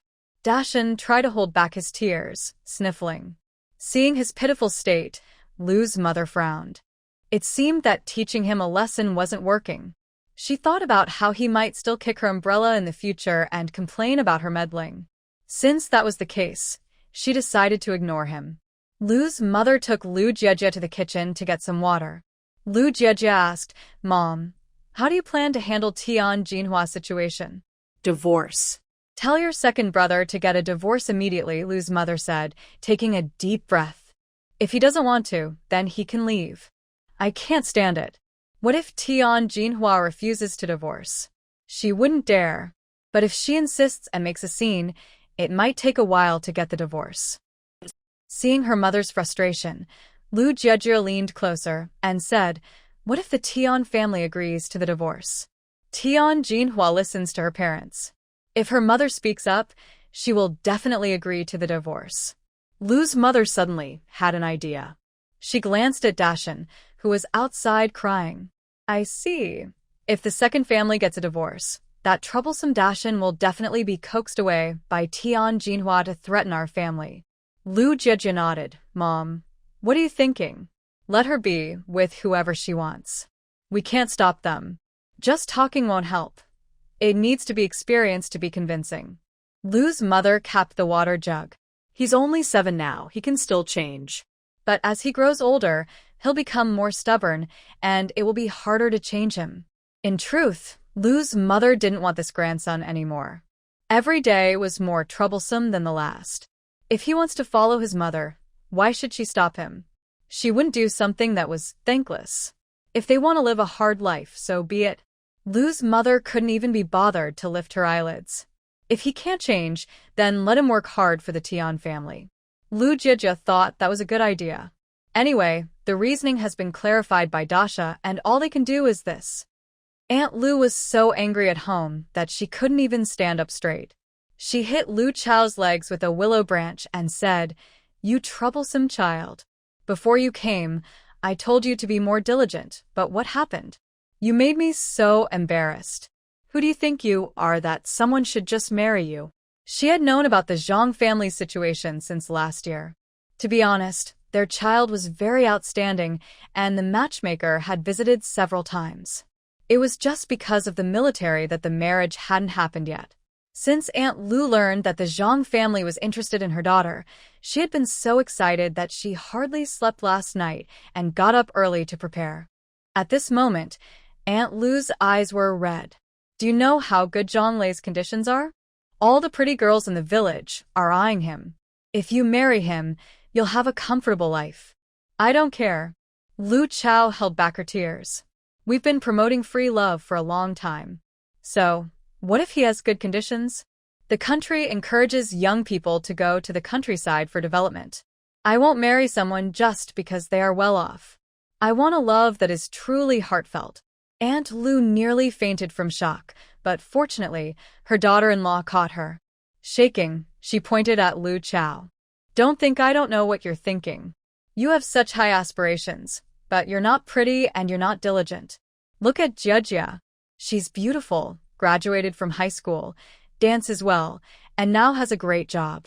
You keep comparing yourself to her, but how can you compete? Aunt Lu coughed violently. I must have really bad luck to have a daughter like you. Lu Chao felt her thoughts exposed and held her head high. What makes me less than my cousin? Yes, she's prettier than me, but is that my fault? Why did my second aunt give birth to such a beautiful daughter, while I ended up looking like this? So, what if she graduated from high school? I'm a lucky star. Whoever marries me will surely have good fortune. Otherwise, why would the Zhang family be so eager to marry me? My second aunt, my mother-in-law, fainted. Aunt Lu's eldest daughter-in-law rushed to Lu's mother. Lu's mother was preparing to smoke meat for dinner and quickly set everything down. What happened? Lu Jia was drinking mung bean water, then put down the bowl and walked out of the kitchen. The eldest daughter-in-law slapped her thigh, saying, "It's still my sister-in-law's business." The man's family seemed interested at first and pretended to visit to see the woman's family's opinion. If the woman's family agreed, then the two kids could meet each other. However, it was directly shut down by her sister-in-law right at the start. Losing such a good match, how could her mother-in-law not be furious? The eldest daughter-in-law couldn't help but scoff, seriously doubting that Lu Chao had lost her mind. After all, once this opportunity was gone, it would be too late to regret it. Then, let's hurry up. Lu's mother understood and quickly washed her hands by the basin, rushing with Shu Yan to Aunt Lu's house. Lu Jia followed behind. She thought that Lu Chao must have said something unacceptable to Aunt Lu. Otherwise, how could she have gotten so upset? Normal people wouldn't faint easily, especially someone like Aunt Lu, who was strong from years of farm work. When they arrived at Aunt Lu's house, she was lying in bed, and her second daughter-in-law was taking care of her. Lu Chao was huddled at the edge of the bed, feeling helpless. Since it was just a casual visit from the man's family, the woman's family didn't want to seem too concerned, so Uncle Lu and the two cousins had gone hunting in the mountains. Oh, big sister. Lu's mother rushed over and pinched Aunt Lu's acupoint. It took a while for her to catch her breath. Aunt Lu woke up in a daze, and when her gaze fell on the veins popping out on Lu Chao's forehead, she trembled and pointed at Lu Chao, saying, "Get away from me. I don't want to see you." Lu Chao wiped her tears and turned to run outside. What a pity, Aunt Lu said, clutching her chest in pain, tears streaming down her face. Lu's mother comforted her while the younger ones quietly left. As soon as Lu Jia stepped outside, she saw Lu Chao squatting in the corner. Lu Chao was crying, holding her long braid, and occasionally wiping her face with the back of her hand, making it dirty. Lu Jia didn't know what to say. Seeing Lu Jia, Lu Chao hiccuped and said, "Cousin, did I do something wrong? Didn't you say love is free? I don't want to follow my family's plans right now. What's wrong with that?" Well, Lu Jia thought hard, raising her fingers to touch her forehead, causing the small key pendant on her necklace to sway. Lu Chao, who is 5 months younger than her, seems to be going through a rebellious phase. Lu Jia spoke up, but Zhou Wenqing isn't exactly a good person either. In a free relationship, you have to find the right person first. Lu Chao immediately became alert. Her cousin wouldn't be trying to compete for Zhou Wenqing, would she? She narrowed her eyes. "Cousin, don't lie to me.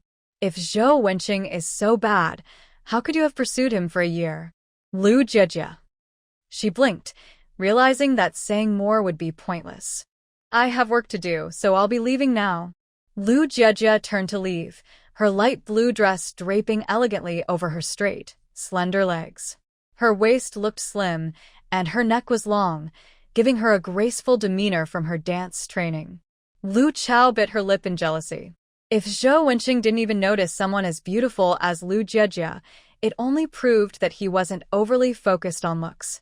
Her father had said that men who don't care much for appearances are rare, and when you find one, you should hold on tight. So, what was wrong with her wanting to hold on to Zhou Wenqing now? What if her family was well off? Lu Chao didn't care. Lu Jiejie took her notebook to her workplace to tidy up the farming tools. She entered the room, organized the crooked tools, and began writing down what she needed to buy for tomorrow. The family had enough meat, so if she went to town, she would definitely look for some high school textbooks and explore the shops of this era. Should she check out the black market? Lu Jiejie rested her chin on her hand, jotting down notes and doodling. After some time, the room darkened as a shadow fell over her. She looked up in confusion and saw Shu Yan standing in front of her. Lu Jiejie's pen made a deep mark on the paper. Shu Yan stared at Lu Jiejie's slightly swollen red lips. I drove the tractor today. I'm here to register. Okay, sure. Lu Jiejie hurriedly opened her notebook and recorded the day's events. Yesterday. Shu Yan said 2 words, his eyes fixed on Lu Jiejie's reaction. Lu Jiejie tilted her head slightly in confusion. What? Shu Yan's heart sank instantly. She doesn't remember. Yesterday, he had to coax her to sleep, and today she has forgotten everything. Now, he even doubts if yesterday was just a dream. Shu Yan clenched his fingers and replied softly, It's nothing. Talking about last night would harm Lu Jiejie's reputation. As a man, he felt it was enough for him to know. Lu Jiejie's heart raced. She hadn't spoken to Shu Yan properly for 2 days, thinking her crush would fade quickly. But seeing him still made her flustered and awkward, avoiding his gaze. Let's check the tractor, Shu Yan said without waiting for Lu Jiejie's response, and walked ahead. Lu Jiejie thought for a moment, then hurried to catch up, following him. Did you sleep well last night? Shu Yan asked from the front. Lu Jiejie was puzzled by a sudden question but answered obediently, I need to lie down for a bit to feel sleepy. I thought you needed someone to coax you to sleep every time. She wasn't a child. While Shu Yan wasn't looking back, Lu Jiejie stuck her tongue out at him in annoyance. She huffed, I don't need anyone to coax me. I can fall asleep just lying there. Is that so? Shu Yan turned back, his indifferent expression carrying a hint of meaning. I suppose so. What does he mean by suppose? Does Shu Yan have some misunderstanding about her? Why does he think she needs someone to coax her to sleep? She's not a baby. Lu Jiejie gritted her teeth. Does he think so little of her? That she needs help for everything, even sleeping? The person who took over her body, Cheng Xian, might need that, but she certainly does not. Lu Jiejie felt a bit angry but patiently explained, not wanting to leave a bad impression in front of Shu Yan. I used to have a bit of a bad personality, but I've changed now. I don't need anyone to coax me to sleep. No, since I grew up, I've never needed anyone to do that. I think that's great. What? Nothing. Lu Jiejie initially wanted to be gentle, but she was too upset. She stared at Shu Yan openly. She wanted to treat him like a lifesaver again, but Shu Yan was being too much this time. She realized she couldn't keep a straight face. Are you angry? Shu Yan paused, waiting for Lu Jiejie to walk beside him, and said softly, I really think it's quite good. What's good about it? Lu Jiejie couldn't help but get angry. She felt Shu Yan was being confusing, and she still didn't understand what he meant. Could this be a high-level tease? Was Shu Yan deliberately mocking her because she had ignored him for the past few days? Lu Jiejie walked ahead in a huff, but soon noticed something. Ever since her relationship with Shu Yan had improved, she found herself acting a bit spoiled around him. At the beginning, she definitely wouldn't have gotten angry. Instead, she would have smiled obediently. It wasn't that she had changed, she had just been pretending before. Lu Jiejie had long realized that if she wanted to win someone's favor, she would act very well at first. However, once the relationship warmed up, she would start to show her true self. Her friends said she liked to lure people in before cutting them down. In the afternoon twilight, the clouds in the sky were orange and yellow. The girl walked quickly in front, while the man followed behind with long strides. Perhaps feeling guilty about luring someone in, Lu Jiejie suddenly couldn't stay angry. She slowed down, glancing at Shu Yan. She admitted she wanted to extinguish her secret crush, but being with Shu Yan made her really happy. Even when angry, she didn't want to distance herself. Big brother. Shu Yan and Shu Yang ran over at that moment. Shu Yan had intended to spend more time alone with Lu Jiejie, but he didn't expect his two younger brothers to suddenly appear. His expression instantly turned serious as he asked, "Why are you here?" Shu Yan walked up beside them. "Big brother, I saw you hadn't come back this late, so I came to check on you." He hurried over to make amends. For the past few days, Lu Jiejie had been avoiding his brother, and Shu Yan looked as if a storm was coming. He felt anxious every day. Mainly, he hadn't eaten dinner in 2 days, and his stomach was growling. For people walked to the place where the tractor was kept, which was the village's large warehouse where harvested grains were stored. This was the first time Lu Jiejie had seen a tractor in real life, and as she got closer, she smelled a strong oil scent. The fuel tank and the body are both in good condition. Shu Yan pointed out the important parts to Lu Jiejie. Lu Jiejie nodded, trying to understand. Shu Yan patiently explained everything to her bit by bit. Shu Yang was very excited to see the tractor and stepped forward to touch it. Bicycles were precious in this era, let alone motor vehicles. "Don't touch it too much," Shu Yan whispered, as he was sensitive about public property and always paid special attention when using the tractor. Shu Yang pulled back his hand. "I got it. You can touch it. It won't break," Lu Jiejie said to Shu Yang. "If you like it, go ahead and touch it. Who knows, you might become an inventor in the future." She joked with a smile, knowing that starting a tractor was quite complicated. Shu Yan had just told her that to start it, you had to use a metal rod to shake the engine hard before the circuit would connect. In short, it was very troublesome, and as a liberal arts student, she didn't quite understand it all. To sum it up, starting it was very complicated, so there was no way it would cause any traffic accidents. Shu Yang looked at Lu Jiejie, then at his older brother. Shu Yan sighed. "Go ahead and touch it." Shu Yang let out a sound of excitement, suddenly liking Lu Jiejie even more. Shu Yan continued explaining the structure of the tractor while Lu Jiejie rested her chin on her hand, listening. Shu Yan had a pleasant voice, like the sound of metal clashing, with the charm of a mature man. But she felt like she was back in class, overwhelmed by the feeling of being instructed. Lu Jiejie didn't understand why Shu Yan was explaining all this. She wouldn't be producing tractors in the future. However, seeing his serious expression made her hesitate to interrupt him. Shu Yan rubbed his forehead, suddenly realizing that his reserved older brother didn't know how to pursue girls at all. While others brought flowers or treats, his brother was spending time with a girl he liked by explaining the structure of a tractor. Shu Yan listened nearby and, noticing the time was about right, casually said, "Big brother, Aunt Lee's son Xiaoyu's fever has gone down today. If he takes good care of his leg, he should be fine." Lu Jiejie was feeling a bit sleepy, but as soon as she heard Aunt Lee's name, her ears perked up. Shu Yan glanced deeply at Shu Yan, thinking about how Lu Jiejie had been avoiding him lately and cooperatively replied, "As long as he's okay. But there's been some trouble lately. Aunt Lee has cried at home several times." Seeing Shu Yan silent, Shu Yan continued, "Isn't it because of the rumors about you and Aunt Lee? She's really upset. She has said before that she wouldn't remarry and would focus on taking care of Xiaoyu, yet people still spread false stories about her."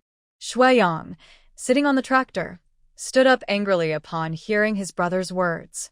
"Those people are ridiculous. Big brother is just helping Aunt Lee because she's alone and struggling. A few days ago, when Xiaoyu broke his leg, those people didn't help and even gossiped. Don't they have any conscience?" Lu Jiejie touched her nose, feeling a bit guilty, but also somewhat pleased. "Jiejie, don't you agree?"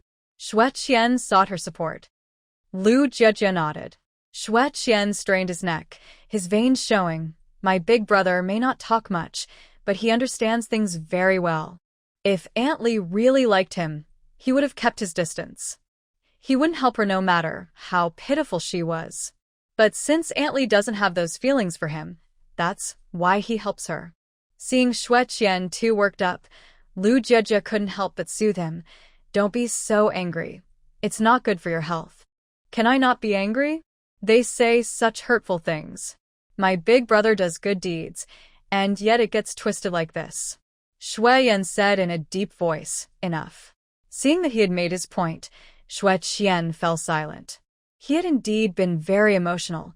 Aunt Li, as a widow, already had a tough life, and it was upsetting that people wouldn't leave her alone.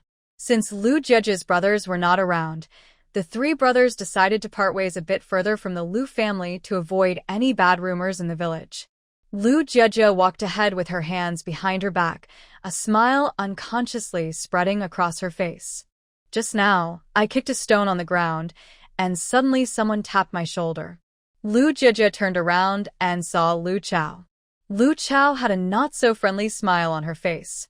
Cousin, I just saw you walking so close to Shu Yan. You don't actually like him, do you?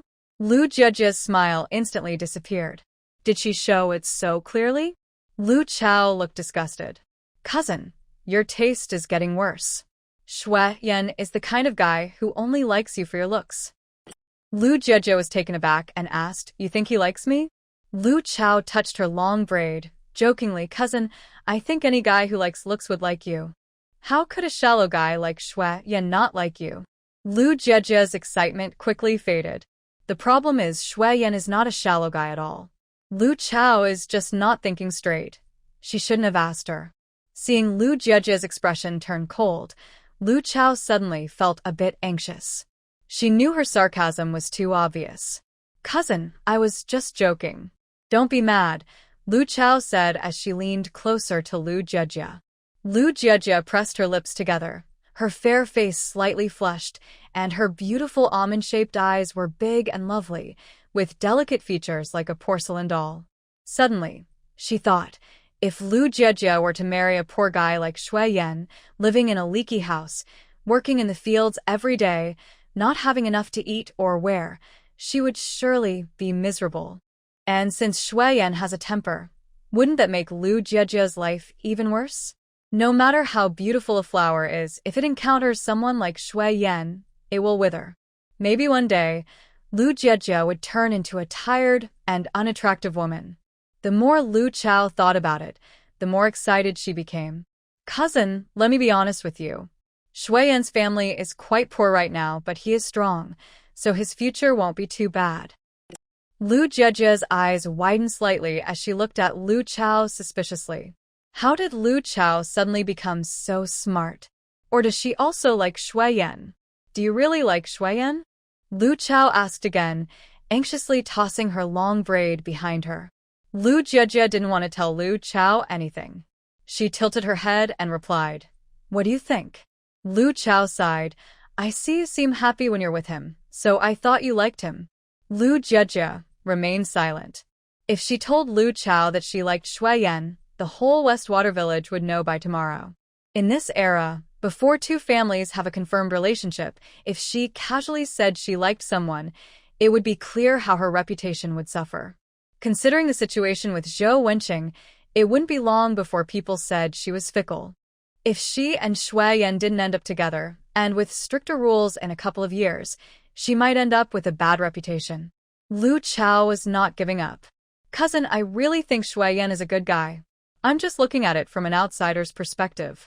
What if he becomes successful in the future? Maybe she didn't even believe her own words, as the last part came out with a laugh. Lu Jiejia replied.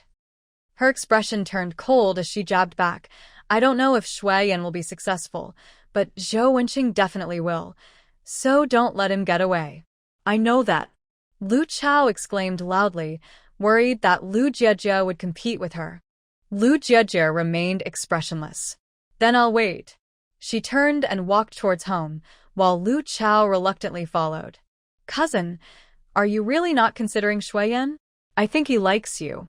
Lu Jiejia paused for a moment, glanced at Lu Chao, and after calming down, she quickly understood her intentions.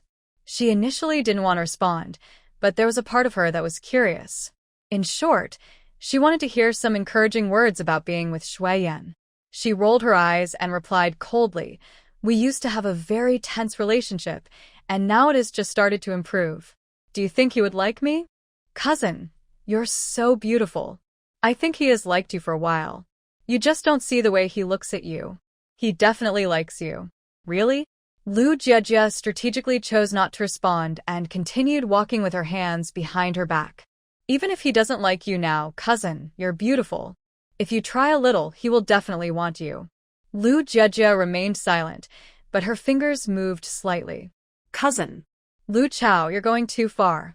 Encouraging your cousin to do such things? Are you trying to ruin my reputation on purpose? Lu Jiejie suddenly spoke firmly, no longer holding back. You should take care of your Zhou Wenqing. Aunt Lu was so upset today that she fainted. She still doesn't know about your secret dealings with Zhou Wenqing. If you have the ability, make him marry you. What's wrong? Lu's mother was in the yard and vaguely heard her daughter's scolding, thinking something was wrong, so she hurriedly opened the door. She saw Lu Jiejie and Lu Chao and walked over. What happened? Lu Chao shrank back, worried that Lu's mother would find out she was encouraging Lu Jiejie to pursue a man from such a poor family. Aunt would definitely give her a scolding. Nothing, I was just chatting with my cousin. I have things to do at home, so I'll head back now. Lu Chao hurriedly walked toward her home. Lu's mother sensed something was off and approached Lu Jiejie, asking, "What did she say to you?" "Nothing?" Lu Jiejie replied casually, but her mind was racing with Lu Chao's words. She turned to go home and, out of the corner of her eye, saw Sister Li leaving with a basket filled with homegrown vegetables. Lu's mother followed Lu Jiejie's gaze and shook her head. It's really tough for that single mother. Without a man at home, it's hard. A few days ago, her child broke his leg, and Shu Yan and Wang Weiguo wasted an afternoon's work to take him to town for treatment. I just saw her delivering things to the Wang family. She almost knelt down. Now that Lu's mother thought about it, her 4 sons were not much help, but she didn't have to worry about her daughter being unsupported in the future. There were others going to deliver things too, Lu Jiejie said, surprised. I thought it was just Shu Yan. Lu's mother looked at her daughter thoughtfully. Although she didn't want to say anything good about Shu Yan, it was a good deed to help others, and she couldn't just speak badly about it. It's probably to avoid any gossip. Lu Jiejie rubbed her nose, feeling confused. But gossip still got out. Don't pay attention to those women. No matter how many go, they'll always bring it back to Shu Yan, Lu Mu whispered to Lu Jiejie. Those people used to work the land of the Shu family. According to the old rules, the Shu family was their boss, and they relied on them for their livelihood. Now that the Shu family has suddenly fallen in status, they are trying to push them down. Lu Jiejie understood immediately. Some people enjoy belittling those who were once above them to feel better about themselves.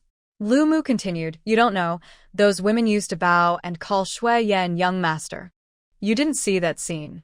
Now that they think they are in charge, they feel embarrassed about the past and are trying to put others down. In my opinion, what they're doing is very unfair. The Shu family used to be quite good. During droughts and floods, they even waived rent and many benefited from them. Lu Jiejie asked the crucial question, Did our family also call Shu Yan young master before? Well, you can ask your dad about that, Lu Mu said as she turned to go back inside. Lu Jiejie absent-mindedly finished her dinner. Suddenly, she remembered she needed to go to town tomorrow. She turned to Lu Yegue and said, Fourth brother, call me when you leave tomorrow. I want to go to town. Sure, Lu Yegue smiled. I'll find you a good spot. Lu Jiejie nodded. After dinner, it was completely dark outside. The family was busy preparing venison, and Lu Jiejie pulled Lu Yegue into her room. What's wrong, little sister? He asked. I have something to discuss, Lu Jiejie said as she fixed her hair and stood up straight. What do you think of me? What do you mean? Lu Yegue scratched his head. Lu Jiejie grew anxious and gestured to herself. Do I have any appeal? Lu Yegue replied, confused, You look good. Not like that. I mean, from a man's perspective, Lu Jiejie wished she could straighten his thinking. Since he was the only unmarried brother, she had to ask him. What do you mean? He asked again. If you were a man, would you like a girl like me? I am a man. Lu Yegue was taken aback. What does it mean if he is a man? Is if really necessary? No. Lu Jiejie frowned and quickly corrected herself, then asked, If you weren't my fourth brother, Would you like girls like me? Of course. Lu Yegua replied without thinking. His little sister is so beautiful. Why wouldn't he like her? If he could marry someone as pretty as her, he would be overjoyed. Lu Jiejie smiled slightly and said, suppose we weren't siblings, and I did something in the past that you really disliked, but our relationship has improved now. If I were to subtly, flirt a little, would you still feel something? Lu Yegua was stunned, then soon had a look of realization on his face. I get it, you want to test my feelings for Luo Qingqing. Don't worry, I definitely won't like her anymore. She's just not my type. Lu Jiejie. She thought about what Lu Yegua said and realized her situation with Shu Yan was a bit like his with Luo Qingqing. Lu Jiejie shook her head. Not Luo Qingqing, but something similar. If the girl improves and the boy's relationship with her also gets better, is that possible? Lu Yegua scratched his head, looking thoughtful. Well, it should. Lu Jiejie swallowed hard, feeling a bit hopeful. Of course not. I don't believe she would change at all. Lu Yegua tilted his head back. He knew his little sister was testing him in a roundabout way. He excitedly analyzed, teenagers' personalities are mostly set. If someone suddenly changes, they're probably just pretending. At first, they might act sweet and obedient, but later they could turn into a real challenge. Lu Jiejie. Taking a deep breath, Lu Jiejie pushed Lu Yegua out of the room without saying a word. What's wrong, little sister? Shouldn't she reward him for being so good? I'm tired. You need to leave. Lu Jiejie regretted asking Lu Yegua. After pushing Lu Yegua out, Lu Jiejie took a shower and lay in bed, tossing and turning. She had planned to use her charm to attract Shu Yan, but after talking to Lu Yegua, she suddenly felt hopeless. Even her fourth brother, who is quite naive, won't change his mind.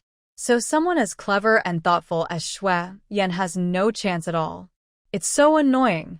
Lu Jiejie picked up a fan and waved it, dragging her feet until very late. Finally, she decided to try to attract Shu Yan's attention. Even if he doesn't like her later, she can still walk away without any trouble. Besides, what if Shu Yan ends up liking her? After all, her looks are an advantage. If they spend enough time together, he might even come to appreciate her personality. Anyway, she can't confess first. Shu Yan must do it first. After dinner at the Shu family, Shu Yan took out the crumpled bills from his bag.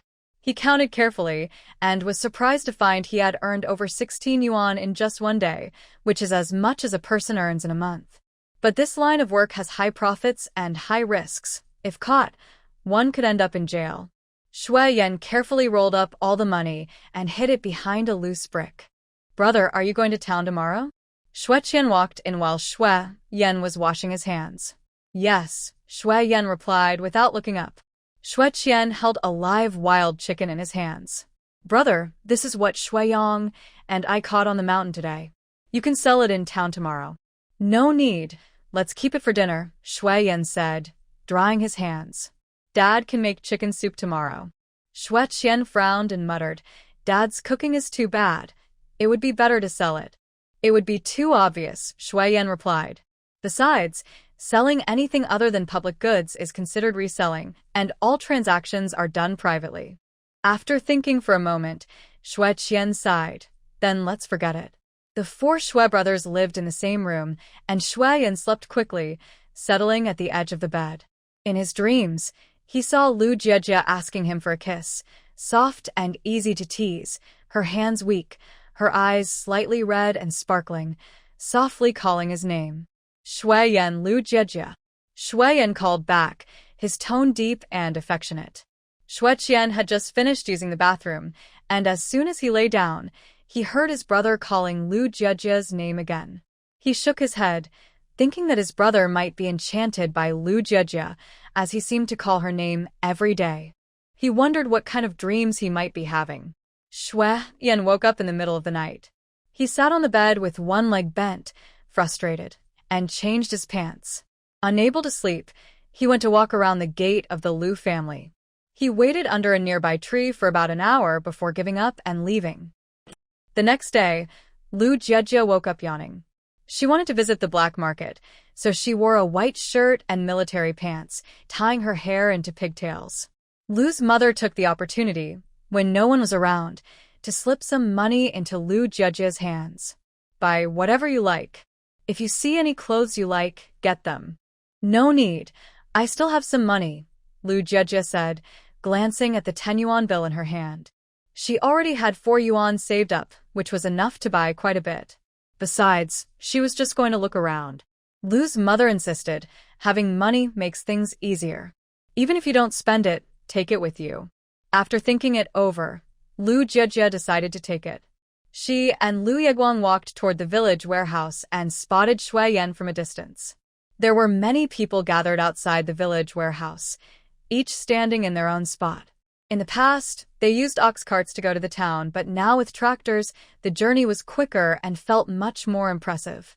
So everyone had arrived early to wait outside. Shu Yan had given Lu Jiejia the key to the warehouse yesterday. As she rummaged through her bag and pulled it out, she glanced at Shu Yan. Shu Yan was leaning against a tree with his arms crossed, looking indifferent.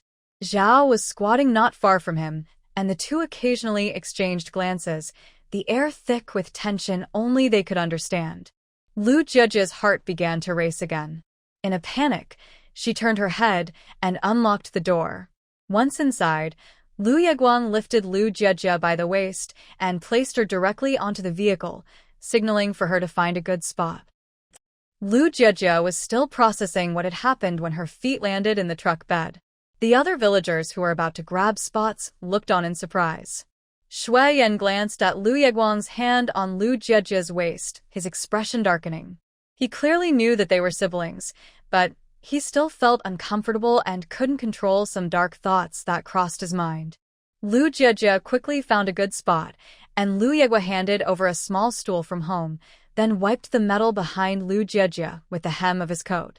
If it weren't for the poor conditions, he would have wiped the entire area where Lu Jiejia was sitting. He was worried about getting his little sister's white shirt dirty. Luo Qingqing bit her lip as she watched the caring Lu Yegua and then glanced at Lin Feng, who was standing foolishly behind her. She felt a pang of sadness, which only strengthened her resolve. She pressed her fingers against her white dress and tried to climb into the car, but being small and light, she couldn't squeeze past the surrounding older folks. Seeing that she was about to miss her chance, Lin Feng pushed Luo Qingqing gently, helping her squeeze into the back row. Lin Feng climbed in right after her, and they were forced to huddle together at the edge. Luo Qingqing didn't take a seat and squatted in the car, worried about exposing herself as she held onto her dress tightly. Lu Jiejia looked at Luo Qingqing's awkwardness and felt relieved that she had chosen to wear pants today. Lin, is Luo your girlfriend now? Aunt Wang asked deliberately on the bus. Lin Feng's face turned red, while Luo Qingqing's darkened. After working in the fields for days, Lin Feng's face was already tanned, and now that he was blushing, he scratched the back of his head, looking quite innocent. Lu Jiejia thought Lin Feng was a good guy for the girl he liked. He was genuine, though a bit oblivious. But she was more curious about Luo Qingqing's reaction, whose eyes widened, gripping the edge of the metal railing tightly. Even Shu Yan sitting next to her didn't notice. Luo Qingqing looked down, her bangs casting a soft shadow over her eyes. Aunt Wang, Lin has been very caring towards me, and I appreciate it, but my father has been seriously ill lately, and I really can't think about these things right now. I really... As she spoke, tears began to fall. She gently touched her forehead, her expression filled with sadness and pain. She already looked pitiful while crying, and now, with her father so sick, the people around her couldn't help but feel sympathy. Someone's father is seriously ill. How could they possibly think about relationships? That would be very disrespectful. When Luo Qingqing cried like that, everyone felt that Wang Laopa's question was a bit too much, even harsh. Wang Laopa. Lin Feng saw the woman he liked crying so sadly and spoke up. What do you all want? Luo Jiqing is already pitiful enough being a girl sent to the countryside. Why do you have to be so aggressive and tarnish her reputation? If you really want to know, I'll tell you. I am not Luo Jiqing's partner. I only care for her like a sister. Can you please leave her alone? Luo Qingqing touched the corner of her tearful eyes and said, Lin Jiqing, don't say that. I'm fine. Wang Dinyang is probably just curious and means no harm. Please don't let this cause more conflict because of me. Her words made it hard for Wang Laopa to get angry. The first part was a subtle jab, while the second part blocked any chance for her to retaliate without looking unreasonable. Wang Laopa's face turned pale with anger. Lu Jiejie. She didn't expect Luo Qingqing's cleverness to level up, especially with Lin Feng being so supportive. Lu Jiejie glanced at Lu Yeguang, who was getting ready to start the vehicle, her fingers turning white from worry. She was concerned that her fourth brother was being outsmarted by Luo Qingqing's advanced tactics. Zhao Shihui walked over to Lu Yeguang, and they both grabbed the handle to start the vehicle. Soon, the tractor roared to life. Lu Yeguang climbed on to drive it away, while Zhao Shihui sat on the side. Zhao Shihui turned to look for Shu Yan, but instead found someone on Lu Jiejie's right. Shu Yan was sitting with his legs crossed on the metal surface, leaning against the railing, quietly saying nothing. Zhao Shihui. He regretted staying behind to help Lu Yeguang. Lu Yeguang helped his sister find a good spot and focused on the tractor.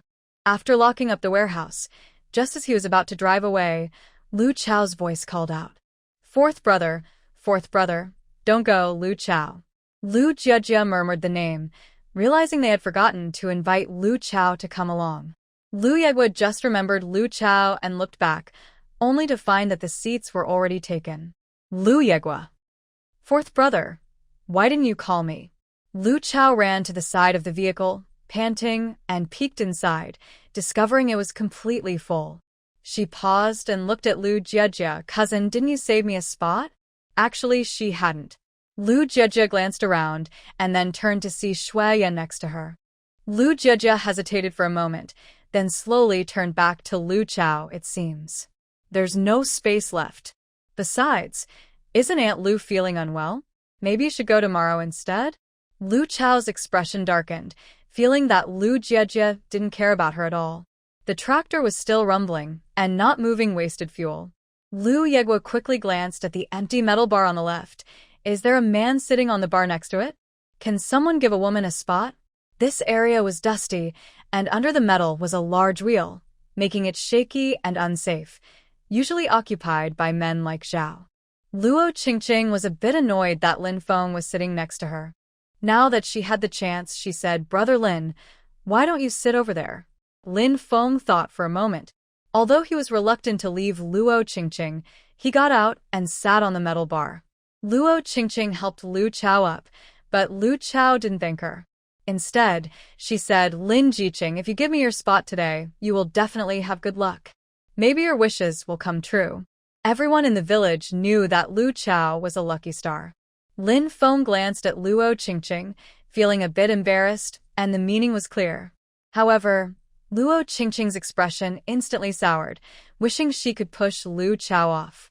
Lu Jiejie watched the three oddballs in front of her, speechless. The vehicle soon started moving. The road was bumpy, and at first, Lu Jiejie accidentally brushed against Shu Yan's arm and tried to pull back. But then she thought, didn't she want to attract Shu Yan? She shouldn't waste this good opportunity. Most of the road was uneven, and as the tractor moved, the cabin shook, causing bodies to jolt against the walls. The elderly folks found it quite amusing. Honestly, this fuel-powered thing is nice. Sitting here, it feels like a massage. Yes, it's really comfortable. Even though it shakes a bit, it goes fast. The older folks squinted their eyes and enjoyed the ride. Lu Jiejie. The people on the vehicle swayed back and forth, packed tightly together, almost bumping into each other. Lu Jiejie nudged Shu Yan, then nudged him again, but no one noticed anything unusual. It was the first time Lu Jiejie did this on purpose. Her face turned red, and she lowered her head to avoid being seen. Just then, the smell of engine oil from the tractor was strong, so she buried her little head in her arm, swaying back and forth, her hair brushing against Shu Yan's arm. When the vehicle shook a lot, her head would bump softly against Shu Yan's arm. Shu Yan felt the air getting warmer, especially with the girl next to him who could easily make him react. He curled his legs up a bit, keeping a serious face, cold as a stone, but his body felt hot, like a burning furnace. Lu Jiejie kept nudging, and Shu Yan's face grew colder, his lips pressed into a straight line as he shifted away slightly. On Shu Yan's other side was another young man who was already in a tight spot and got pushed almost against the metal wall. Lu Jiejie nudged for a while, her face still buried in her arm, and finally peeked at Shu Yan's reaction. He seemed the same as usual, not at all flustered. Lu Jiejie thought, does this guy never blush? I'm at least pretty cute. She wondered if Shu Yan was not interested in girls. She didn't know where they were headed, but the road was very steep, shaking wildly. Lu Jiejie sat on a small bench, and when she lost her balance, she fell onto Shu Yan's lap, instinctively grabbing his hand. Shu Yan let out a muffled sound. It felt really hot. Lu Jiejie quickly sat up, her fingers curling. Why was Shu Yan's hand so hot? He felt warm all over, and in this hot weather, just touching him made her feel like she was about to sweat.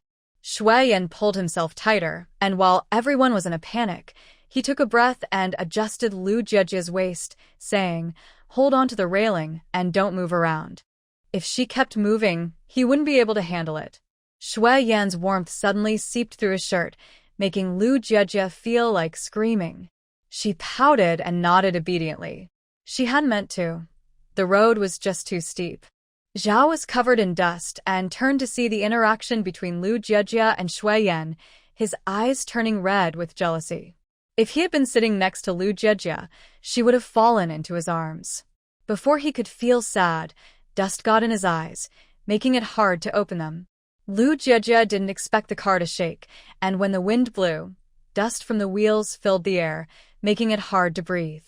She quickly buried her head in her arms, while Shu Yan straightened up and shielded her from the dust. Lu Jiejie was already small, and now she seemed even smaller with Shu Yan blocking most of the dust. Ugh, ugh. The sound filled the vehicle. Lu Chaochao got dust all over her face and sweat mixed with it, making her look dirty. Luo lightly complained about the unpleasant smell and tried to move away. Lu Chaochao looked down on Luo, especially since she had rumors with Zhou Wenqing. She huffed and glanced at Lu Jiejie to see how messy she looked. Seeing Shu Yan shielding Lu Jiejie from most of the dust made her expression darken, and she tightened her grip on her clothes. Shu Yan noticed Lu Caocao's gaze and glanced back at her. Thinking of Shu Yan's intimidating look, Lu Chaochao quickly lowered her head and wiped the sweat from her face. She felt scared but also a bit happy. Shu Yan was interested in Lu Jiejie, and someone like him would surely make Lu Jiejie's life much harder than hers. After more than an hour of bumping around, they finally arrived in town, and the passengers started to get off. Lu Jiejie was the driver today, and he couldn't leave the tractor unattended. Why aren't you getting off? Lu Jiejie asked when he saw Shu Yan still sitting in the vehicle. Shu Yan shot him a cold glance but didn't reply. Once he felt ready, he stood up and jumped down from the vehicle. Shu Yan glanced at Lu Jiejie not far away, pressed his thin lips together, and left to make some money. Lu Jiejie was too busy to pay attention to Shu Yan. He was worried that Lu Jiejie would be bullied if she went out alone, but he couldn't follow her because he had his hands full. He could only remind Lu Xiao, my little sister has been weak since she was young, and is not very strong. You are sturdier than her, so please take care of her on the way. I will buy you meat buns later. Lu Gao. Lu Jiejie picked up the basket that Lu Jiejie had prepared. Yesterday, her 3 brothers went hunting and caught 2 wild rabbits and a chicken. They had more than enough food at home, and she thought about selling the extras before they spoiled. However, selling things was quite troublesome now. If she didn't go to the black market, she had to find the right people to ask if they needed anything. The best way was to wait at the meat-selling place. Put that down. Lu Jiejie saw Lu Jiejie's actions and quickly took the basket off her back. I can handle it. His little sister was delicate and still a girl. If there wasn't a man with her, someone might have bad intentions. They might even try to take her things. There was no choice. That was just how things were. You should go with Xiao Chao to the mall first. When you both come back, let Xiao Chao watch the cart and then we can go out and take a look. Lu Gao. Lu Chao pressed his lips together. Cousin, let's go. At that moment, Lu Jejia glanced at the cart and noticed that Shu Yan had already left without her noticing. So she turned and followed Lu Chao to the big mall. Shu Yan turned left and right until he reached a courtyard where people were cutting pork. A thin, dark man walked over and asked, "Brother Shui, is it the same as yesterday?" In the secluded courtyard, there were 4 pigs that had just been slaughtered. In this era, only public pig farming was allowed. Private pig farming was against the rules, and anyone caught would face severe penalties. However, life was tough, and some people still secretly raised pigs in remote mountains. But if they raised them well, they had no way to sell them and could only share with others. Shu Yan shook the pork and said, 20 more pounds than yesterday. Okay. The thin man hurriedly started putting pork into Shu Yan's basket. To succeed in this line of work, you need to be quick and strong. Otherwise, it's easy to get caught. Lu Jejia followed Lu Chao to the commune in town, where the staff were sitting on benches, eating seeds. They didn't even glance up when someone walked in. In this era, there are no commissions, jobs are stable, and you earn a fixed salary regardless of sales. When Lu Chao entered, her eyes lit up as she walked straight toward a white dress. Lu Jejia followed her, looking at the other clothes nearby. Your hands are so dirty. Can you please not touch everything? A sharp voice from a staff member made Lu Jejia think they were talking about her. Turning around, she saw the staff member glaring at Lu Chao. You've made it dirty. How can we sell it now? The saleswoman was a bit overwhelmed. She hadn't noticed the black marks on the white dress, and if someone came to check, she would likely get in trouble. Lu Jejia walked over and saw a black fingerprint where Lu Chao had touched the dress. Since it was white, the mark was very obvious. Lu Jejia. She stepped back, wanting to distance herself from Lu Chao. The current staff members are all public employees, and they all have short tempers. Lu Chao was too scared to speak, rubbing her fingers nervously. I didn't mean to, I just wanted to take a look. What now? The dress is dirty. You should buy it. The saleswoman didn't want to take the blame. Other colors might be okay, but a white dress like this would definitely not sell now. I don't have that much money. If you don't have money, why did you touch it? Lu Chao was at a loss. At that moment, she thought of Lu Jejia beside her, looking pitiful with her eyes downcast. Cousin. As soon as she called out, the saleswoman looked over at Lu Jejia, sizing her up. The girl was wearing a white shirt on top and military pants on the bottom, with fluffy braids hanging down on either side. Her skin was fair, her forehead was full, and she had a subtle, elegant aura, making her look completely different from the dark and strong girl beside her. Most importantly, this girl looked somewhat familiar. What good would calling her do? Lu Jejia suddenly felt a headache coming on. They hadn't even finished browsing the store, and Lu Chao was already causing trouble. Are you her cousin? The waitress glanced at the two people, noticing the big difference between them. Could they be tricking her? Although she didn't want to admit it, it was true. Lu Jejia nodded. Then you should help her buy it, the waitress said. Lu Jejia shook her head. I don't have any money. She wasn't foolish. If she had money, she would buy clothes for her own parents. The waitress took a deep breath. If you have no money, why are you even shopping? Lu Jejia replied, Did I have a little money? Come on, let's go. The waitress said angrily, pushing Lu Chao outside. Lu Chao looked at Lu Jejia, who was still standing there, confused and angry. Why aren't you pushing her? Did she get the dress dirty? The waitress glared. The girl was wearing military pants, and her confident demeanor showed she was not an ordinary person. It was foolish to chase her away. What if they offended someone they shouldn't? Lu Chao was forcibly taken away by several waitresses. Lu Jejia thought. It was too embarrassing. She had never faced such an awkward situation before. She didn't know whether to stay or leave. As Lu Jejia hesitated about where to move her legs, a young couple walked in. The young man paused when he saw Lu Jejia, his face quickly turning angry. Lu Jejia blinked, unable to recall who this man was, but he clearly recognized her. Assistant son, you're here. We have a new batch of clothes today. Would you like to take a look? The waitress instantly smiled at the man. He ignored her and walked straight up to Lu Jejia, glaring. Do you dare to come here again? What are you talking about? I don't quite understand. Lu Jejia quickly searched her memory. Who is this guy? Lu Chao then walked in from outside and looked at the man in front of her. He was wearing a shirt and suit pants, with his hair styled neatly, and he had a mischievous look on his face as he glared at Lu Jejia, like a scorned lover. She looked closely and felt a bit of recognition, but she couldn't place him right away. Assistant Sun heard Lu Jejia's unfamiliar tone, and the veins on his forehead bulged. He stepped closer, almost pressing against her. How dare you pretend not to know me? Have you forgotten our past? Weren't you comfortable using me as a stepping stone? Lu Jejia took a step back. She knew the general story and the characters, but she couldn't recognize him.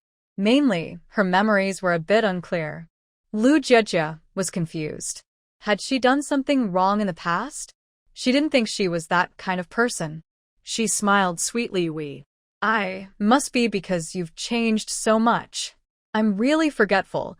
I don't quite recognize you. This statement successfully angered Sun Chengzhu. Lu Jejia, Sun Chengzhu gritted his teeth. Even now, you're still pretending. You did this on purpose. You don't like me, and after using me, you just toss me aside. As he spoke, he moved closer to Lu Jejia, staring intently at her face. She looked the same as before, with big innocent eyes and gentle movements, but she was cold and unyielding when rejecting someone. Their dramatic interaction caught the attention of others in the mall, making Lu Jejia feel uneasy. She wondered if it was the person who had taken over her body who caused this. What are you doing? Lu Chao stepped in front of Lu Jejia. She pushed to keep Sun Chengzhu away. This man clearly wasn't ordinary. If Lu Jejia got involved with him, she would never measure up to her. Lu Jejia should just marry Shu Yan. The young girl who had entered with Sun Chengzhu, after being confused, stepped forward to grab his arm. She shot a glare at Lu Jejia and said, Brother Sun, weren't you here to help me pick out clothes? Why are you bothering someone unrelated? Sun Chengzhu pushed the girl's hand off his arm. Take whatever you like, just stay away from me. He then asked the sales clerk what had happened earlier. After learning the details, he pointed to a white dress, glancing at Lu Jejia. Wrap it up for her. Girl. Lu Jejia. This is the power of first-hand experience. If it were her, she would clear out the entire mall and run the business herself. Lu Jejia, let's talk, Sun Chengzhu said as he walked outside first. Lu Jejia's eyes shifted, and she followed him out. She needed to understand the situation first.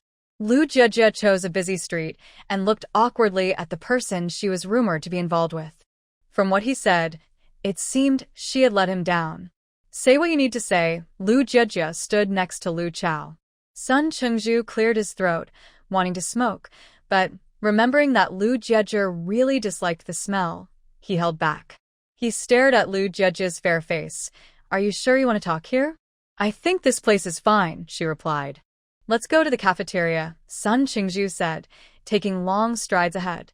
Lu Jejia stood still for a moment, then turned and walked in the opposite direction. If they weren't going to talk, she didn't care to engage with him.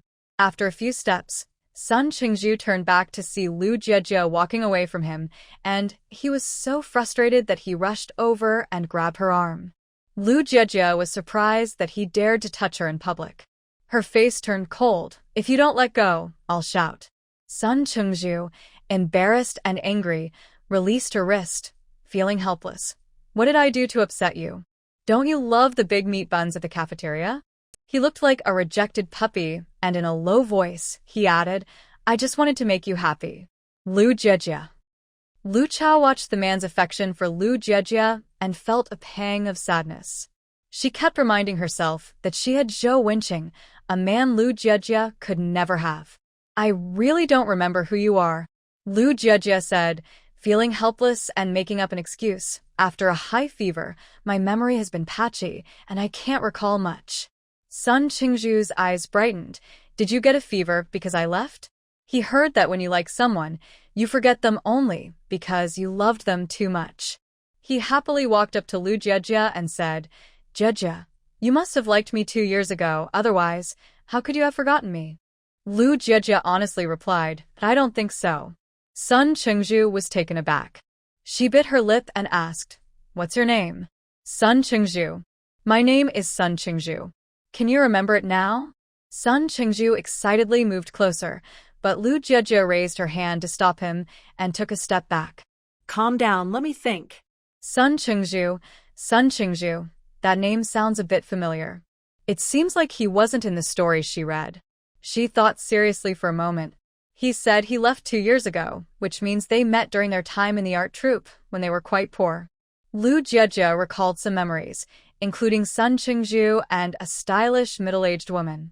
What's wrong? Sun Qingzhu noticed her expression was a bit off. Lu Jie frowned. It's nothing. Let's go to the cafeteria and talk. Something clicked in her mind, and Lu Jie suddenly remembered the 3 years in the art troupe. She met Sun Qingzhu during a performance, and after that, he started pursuing her. At that time, she was only 13 and didn't want to date, so she never paid attention to Sun Qingzhu. But things at home got tougher. Sun Qingzhu's father worked in food supply, and they had access to food. Back then, you could only buy food if you had money and connections. You needed both to get food. Sun Qingzhu noticed this too, often saying, If you have lunch with me today, I'll find a way to help you get 10 pounds of food tomorrow. Sun Qingzhu didn't have money, but he could provide connections. With her family nearly starving, Lu Jie had no choice but to agree to have meals with him. Though their relationship didn't deepen, Lu Jie was grateful to Sun Qingzhu. Maybe over time, she would develop feelings for him. At that moment, Sun Qingzhu's mother approached. She was a very fashionable woman, and her first words were, With your background, don't even think about my son. I will never let you marry into the Sun family. The person he marries must not only be good-looking but also come from a prominent family. Just look at yourself. What do you have? The next scene was quite dramatic. The wealthy woman touched her freshly styled hair and said directly, So, how can you leave my son alone? Faced with such a rude insult, Lu Jie was not angry at all. She thought for a moment and politely asked, Could you help me get 200 pounds of food? I can buy it at the normal price. You just need to provide me with a way to get it. The wealthy woman replied, Do you really are just a country bumpkin with no ambition? From then on, Lu Jie was very cold towards Sun Qingzhu. She didn't care what his mother told him. She kept her promise and avoided any emotional involvement with him. She didn't want to develop feelings for Sun Qingzhu, only to end up with nothing. Even if she married into his family, they would look down on her. Soon after, Sun Qingzhu left to become a student at a university. At the cafeteria, Sun Qingzhu directly told the chef, I'll have 10 big meat buns and a serving of braised pork. Lu Jie was surprised. At that time, everyone was so hungry and thin. She often craved food and would treat herself to a big meat bun whenever she got paid. Beside her, Lu Chao looked slightly shocked. She didn't expect this man to care so much for Lu Jie, ordering 10 big meat buns right away. The three of them found a spot and waited. Normally, there wouldn't be any food at this time, but it seemed Sun Qingzhu knew the chef, and the dishes arrived quickly. Soon after, the chef brought in a large bowl of fresh pork from the back alley. A new worker asked a colleague nearby, Isn't the communal pork sold out? Recently, there hasn't been enough meat, so we had to buy it from outside. As long as it's not on display, it's fine. I just saw a tall man wearing a straw hat in the back alley. He must be the one selling it. Oh, I see. Sun Qingzhu pushed the braised pork towards Lu Jie, smiling as he tapped the table with his other hand. Try this, is it good? I'm not very hungry, Lu Jie said, glancing at the greasy pork and shaking her head. She had been eating a lot of meat lately. Chicken, rabbit, deer meat. She had been rotating through them daily. Now, seeing the braised pork, she felt nothing. Cousin, let me try. Lu Chao swallowed hard, grabbed the fattiest piece of meat with chopsticks, and without hesitation, stuffed it into her mouth, oil dripping everywhere. She ate quickly and fiercely, as if she hadn't eaten in ages, wiping her mouth with the back of her hand, which became shiny with grease. Lu Jie couldn't help but roll her eyes. It was around 10:30 in the morning, and the cafeteria had only a few people, mostly those connected to the staff. Lu Chao was eating the meat without any grace, and Lu Jiejie didn't want to get angry in front of so many people. Sun Chengzhu looked annoyed. The braised pork was specially ordered for Lu Jiejie, but it ended up being eaten by his so-called cousin. How about a bun? Sun Chengzhu turned and handed a bun to Lu Jiejie. A tall man wearing a hat walked out from a small alley and noticed another man kindly offering a bun to a girl. Lu Jiejie shook her head. I invited you for this meal, you eat it. You're still like this, Sun Chengzhu huffed. Before, you would rather sit beside me and watch than eat my food. It's silly, when I asked you to join me for a meal, I just wanted you to eat with me. Lu Jiejie glanced at the bun in Sun Chengzhu's hand and pressed her lips together. Sun Chengzhu came from a well-off family, with a father working in the Transportation Bureau, so he had never gone hungry. But her family was nearly starving, and there were even children in the neighborhood who had died from hunger. If she ate Sun Chengzhu's food, her ingrained sense of fairness would make her feel she had to pay half the bill.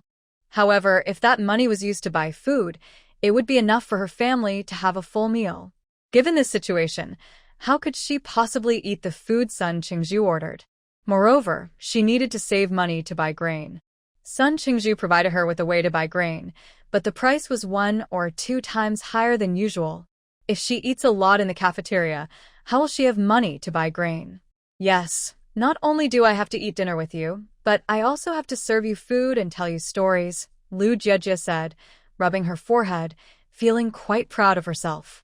In modern times, her family was well off, and there was no famine, just dieting and skipping meals. But in these 3 years here, she hasn't eaten well, dressed well, and had to perform on an empty stomach. Just when conditions improved, her body was taken away by someone else. Sun Chengzhu awkwardly said, Isn't it because you don't eat the food I buy that I have to make things difficult for you? After 2 years of college, Sun Chengzhu felt he had been quite immature. He said, I am now the assistant manager of the commune. Jiejie, be with me, and I will treat you well. Lu Chao stopped eating meat and looked at Sun Chengzhu, then at Lu Jiejie. The assistant manager of the commune? She was stunned. Lu Jiejie really was going to marry into wealth, as the villagers said. Meanwhile, the man leaning against the wall outside froze. Lu Jiejie. Lu Jiejie frowned. We agreed that I would have dinner with you to cheer you up, serve you tea, and you would help me find a way to buy grain. That's all there is to it. Lu Jiejie. Hearing the rejection again, Sun Chengzhu gritted his teeth, glaring at Lu Jiejie, his tone low. Why don't you like me? What's wrong with me? I come from a good family and have no worries about food or clothing. What's wrong with being with me? What does your good family have to do with me? Your parents don't like me. They want you to marry someone who is. Lu Jiejie thought for a moment, from a similar background or someone even better off. So, if I were with you, then what? Setting aside whether she liked Sun Chengzhu or not, she knew his mother would never agree to him marrying her. In the 1970s, without a matchmaker or a formal proposal, could she really force herself into the Sun family? There might not even be a wedding, and just thinking about the future made her feel suffocated. She must have been out of her mind to think about being with Sun Chengzhu. Lu Chao felt that Lu Jiejie's tone was too harsh. With such a beautiful face, she should at least keep a backup plan. I will try my best to convince my mom to accept you, Sun Chengzhu said quickly. Lu Jiejie sighed. Do you think that's possible? What kind of reputation would I risk by being with you? Even if I gave up all my pride to marry into the Sun family, what then? Living with your parents, if your mom looks down on me and picks on me, would I have to just endure it? After all, not many people would respect a woman like me who has no wedding or dowry. If I get mistreated, no one would sympathize with me. They would just say I was trying to climb the social ladder and deserved my fate. Sun Chengzhu was taken aback, and he replied softly, Why are you thinking so much? Lu Jiejie tilted her head. You say you like me, but haven't you thought about these things? Or are you only focused on marrying me without considering anything else? Think about what I would gain from being with you. Ridicule, disdain, a bad reputation, or a visibly painful married life. Lu Jiejie calmly analyzed the issues, not getting angry at Sun Qingzhu's reaction. At 19, Sun Qingzhu had been well protected since childhood. He only knew to pursue what he liked and marry when he loved. If she hadn't been exposed to so many ideas in modern times and hadn't experienced that famine, she might have been just as naive as Sun Qingzhu. It's not like that. It's not what you think. I can mediate between you two, Sun Qingzhu said, his face pale. How can you mediate? It's not just that she doesn't like me. She looks down on me. Lu Jiejie tried to clarify the impossibility of their relationship to prevent Sun Qingzhu from getting entangled and delaying his future. She rested her chin on her hand, tapping her fingers near her ear, and dropped her final statement. The most important thing is, I don't like you. There was a moment of silence in the air. Outside, the man's tightly pressed lips relaxed, and his fingers curled slightly, as if he had been reborn. Inside, Sun Qingzhu forced a smile. That's what you really wanted to say, right? He chuckled to himself. It's a pity you've said it too many times. I'm immune to it now. Lu Jiejie remained silent. She had considered the possibility of being with Sun Qingzhu before, but the arrival of Sun's mother made her realize that it was impossible. If she were to develop feelings for Sun Qingzhu, she would only end up getting hurt. Besides, she was still quite young. Her ideal marriage age was 25. Lu Jiejie pushed the buns toward Sun Qingzhu and said seriously, Sun Qingzhu, we are not suitable for each other. Please don't waste your time on me. With your qualities, you will definitely find someone better. Also, thank you for providing me with a way to buy food. I will repay your kindness in the future. Sun Qingzhu looked at the buns in front of him and then glanced at Lu Jiejie. Lu Jiejie had matured since 2 years ago and was now even more beautiful. She resembled a pampered flower, drawing everyone's attention with her every move. When he first saw Lu Jiejie at the art troupe's performance, out of many girls, she caught his eye immediately. She was the most beautiful, with a graceful figure and the best dancer. Her smile was like the winter sun, but when something made her uncomfortable, she became as cold as a stone, unwilling to even give a glance. Their conversation was quiet, and the sounds of chefs cooking nearby masked their discussion. I'm done talking. I'll cover this meal. If there's nothing else, I'll leave now, Lu Jiejie said as she walked to the window to pay. This meal was a way to honor the past, and most importantly, Lu Chao had eaten almost everything on the table. She hadn't eaten a bite from Sun Qingzhu when she was starving, and now with a so-called cousin, she felt embarrassed to let Sun Qingzhu pay. 10 meat buns and a plate of braised pork cost $3.50, plus a meat coupon. Lu Jiejie felt a sting in her heart as she paid. Her monthly salary was only $15. There was no choice. In this era, anything related to meat was extremely expensive, and meat buns and braised pork were undoubtedly luxuries. After paying, Lu Jiejie turned to leave, ignoring Lu Chao, who was still eating heartily behind her. It was so embarrassing. From now on, she would never go shopping with Lu Chao again. It was too shameful. Lu Chao saw Lu Jiejie leave, but didn't follow her. Instead, she sat down and continued eating. She glanced at the dazed Sun Qingzhu, who was looking down, and said, Don't be upset. Actually, my cousin has someone she likes. Who? Sun Qingzhu suddenly looked up, his eyes fierce. Lu Chao was startled and stammered, It's someone from our village named Shu Yan. He saved my cousin, and they have feelings for each other. Please don't disturb her. She just didn't want Lu Jiejie to marry Sun Qingzhu. Lu Jiejie was just a bit more attractive. Why should she marry into such a good family, especially when this man was an assistant at the commune? Lu Jiejie should end up with a cunning Shu Yan, so her cousin would be completely ruined. Shu Yan. Sun Qingzhu licked his back teeth. After a brief silence, he suddenly ran after her. Lu Jiejie was preparing to search for things at the junkyard. As she turned a corner, she saw a tall man wearing a straw hat. Her first thought was Shu Yan, and she jogged a couple of steps to call out his name. But the man didn't stop walking. Seeing he didn't respond, Lu Jiejie thought she had mistaken him and didn't chase after him. Just as she turned around, Sun Chengju rushed up and grabbed her wrist. Lu Jijia, I now understand why you said those things earlier. You really are someone who uses people and throws them away. You don't like me, fine, but why did you take 200 pounds of grain from my family back then? Does the person you like know you're such a vain woman? Are you just playing with me? Lu Jijia blinked. Who asked for your family's grain? At that time, she had agreed with Sun's mother to buy grain at a fair price, but Sun's mother charged her double. She had to scrape together money from her family to buy 200 pounds. Given Sun's mother's status, she would have sold it to others at a fair price, making a profit from Lu Jijia. In other words, while the Sun family helped her, they also profited from her 200 pounds of grain. Lu Jijia raised her eyes in warning. Don't slander my reputation. I never asked for your family's grain. I bought it with my own money. I keep my distance from you, because it's impossible between us. What did you say? Sun Chengju stopped. Lu Jijia pulled her hand away and frowned.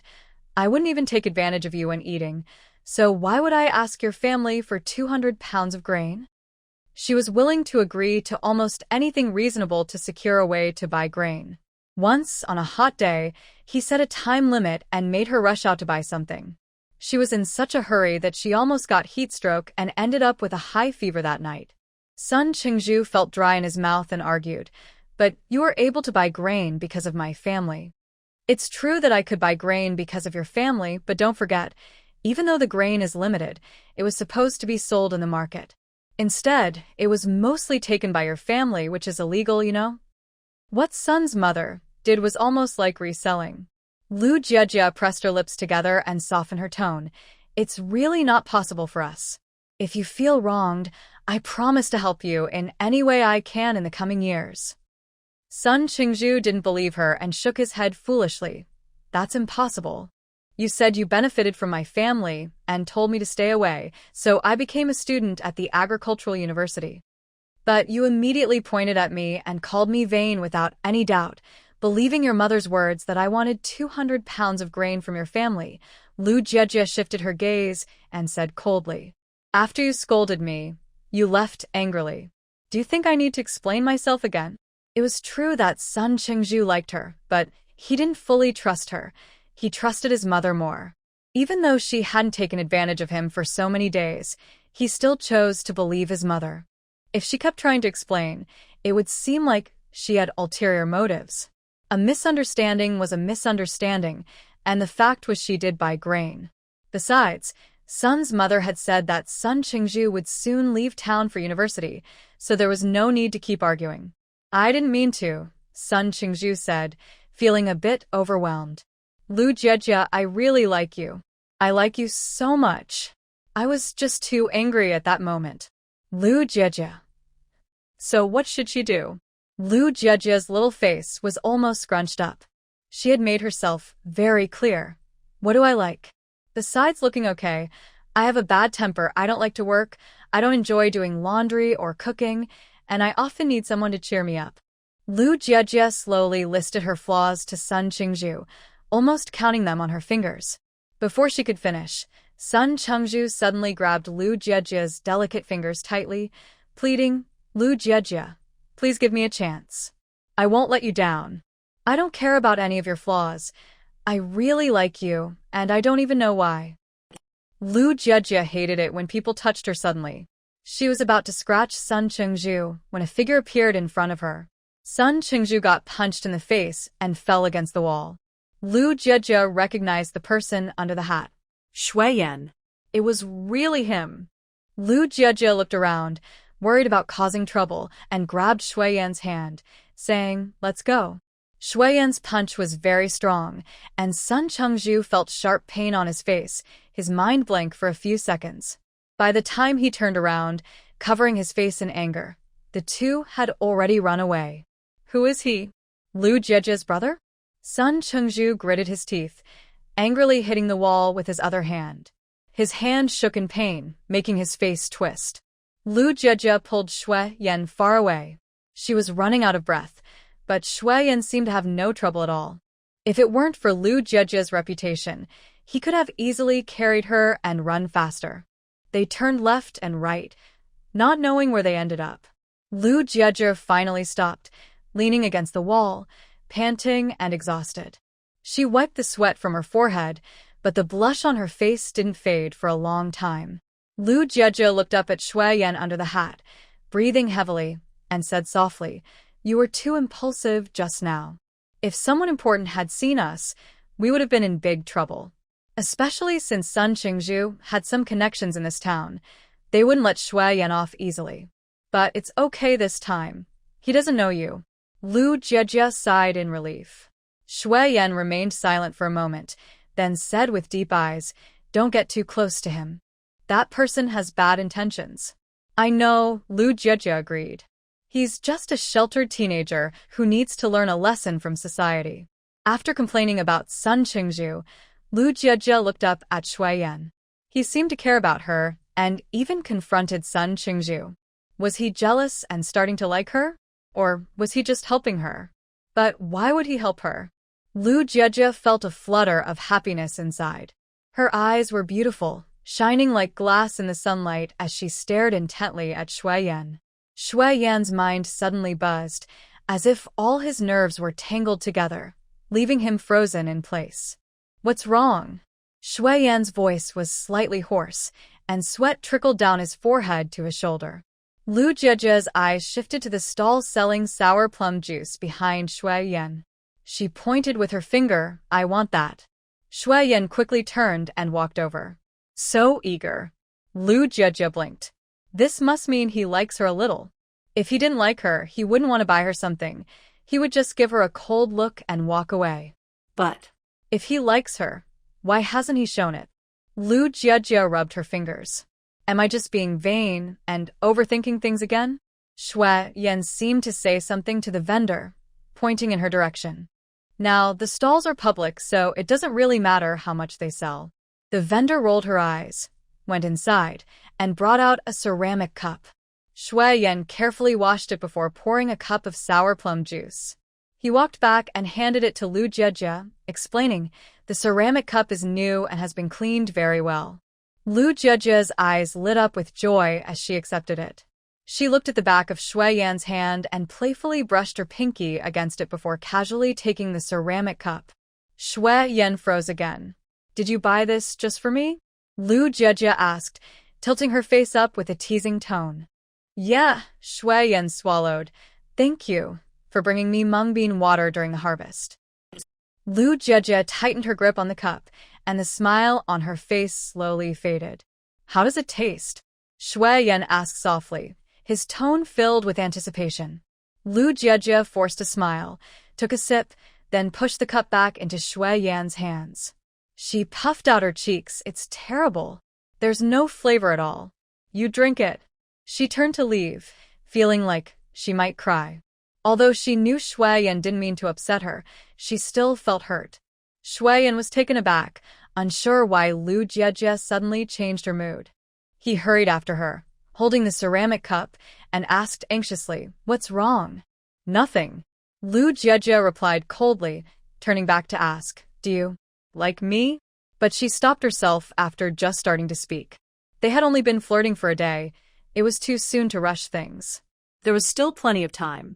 Lu Jiejie pressed her lips together and grabbed the sour plum soup back, declaring, "I'm drinking it." Shu Yan noticed she was drinking quickly and worried he might have upset her. He quietly reminded her, "Be careful not to choke." Lu Jiejie finished the sour plum soup in one go. She felt that Shu Yan was like this bowl of soup. She said she didn't want it, but she still had to take it back herself. She gritted her teeth, determined. Eventually, Shu Yan would end up just like this soup, consumed by her. "Do you want more?" Shu Yan asked. Lu Jiejie felt a bit full and shook her head, "No more." She glanced at the empty backpack behind him. "What are you doing in town?" Shu Yan lowered his eyes, subtly shifting the backpack behind him, turning away to avoid her gaze. He didn't want Lu Jiejie to know about his shady dealings. It's nothing. Seeing him evade her question, Lu Jiejie had a hunch. The black market. It was a place for making quick money. She didn't expect Shu Yan to start planning business ventures so soon. He truly was destined to be a financial mogul. Thinking about it, if she successfully caught his interest, She would be the wife of a financial giant. That thought made her feel quite proud. Lu Jiejie was happier than when her parents closed multi-million-dollar deals back in the modern world. Then you should work hard. Lu Jiejie quickly stopped herself and smiled. Do you want to drink some sour plum soup too? Shu Yan felt his tension ease when he saw Lu Jiejie smile. He asked, are we eating? Lu Jiejie looked up at the sky. After taking so long, it was indeed almost mealtime. Worried that Lu Jiejie might disagree, Shu Yan started walking ahead. He said, the second cafeteria is up ahead. Wait for me. Lu Jiejie jogged to catch up. The cafeteria had just opened, and the staff inside didn't even move when they saw people enter. Shu Yan said, 2 big meat buns. Lu Jiejie was surprised, thinking, is he really not making a joke about Sun Qingzhu? She turned to Shu Yan, walked behind him, and pointed at one of the dishes on the menu. I don't want big meat buns. I want noodles, just this big bowl of noodles. A bowl of noodles cost 40 cents, and she hadn't had noodles in a long time. Lu Jiejie tugged at his shirt with 2 fingers. Let's not get the big meat buns.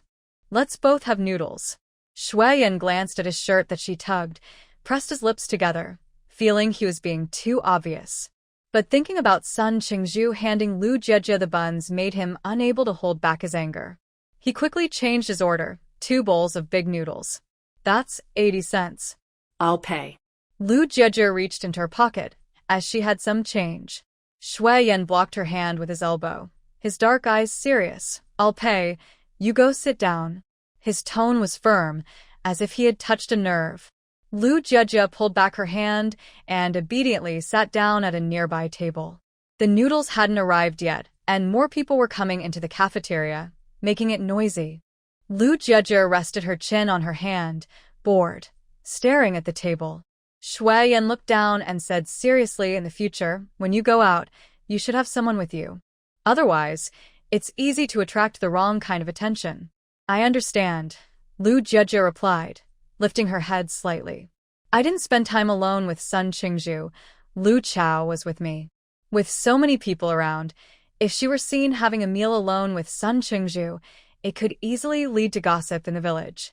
But Lu Chao's situation was different. With a third person present, it at least proved that she hadn't been alone with Sun Qingzhu. Shu Yan pressed his lips together, feeling a bit anxious, just as the big bowl of noodles arrived. The bowl of noodles was truly large, filled with creamy bone broth. The noodles were wide, without meat, but topped with a layer of green scallions. Even before eating, the aroma was enticing. Lu Jiejie had just finished a big bowl of stomach-soothing plum soup, and her appetite was instantly awakened. She picked up her chopsticks and took a bite of the noodles, her eyes lighting up as she eagerly dug in. However, the portion was too big, and by the time she had eaten half, she was already full. Determined not to waste food, she gritted her teeth and kept eating, but in the end, she just couldn't finish it. Stop eating, Shu Yan said, moving her bowl aside. He stood up to grab the backpack on the floor. Let's go. Shu Yan had cleaned his bowl completely, leaving no soup behind, while Lu Jiejie hadn't finished her noodles. I'm so wasteful, Lu Jiejie sighed. Shu Yan paused for a moment. There's just a little left. It's not wasted. He could help Lu Jiejie finish, but with so many people around, it would surely affect her reputation if someone recognized them. He understood how important a girl's reputation was. He wanted Lu Jiejie to marry him with a clear conscience, not amidst gossip. Lu Jiejie stood up and then. She felt stuffed. She supported her waist and followed Shu Yan outside. Lu Jiejie walked ahead, while Shu Yan followed her. When they reached the place where Lu Jiejie was waiting by the tractor, Shu Yan hesitated to look at Lu Jiejie but then remembered his purpose for coming and said, I have something to do, so I'll go ahead. Lu Jiejie nodded. Did she know what Shu Yan was going to do? He was going to make money. He couldn't be delayed. Lu Jiejie walked over to Lu Jiejie, leaning against the tractor to relax.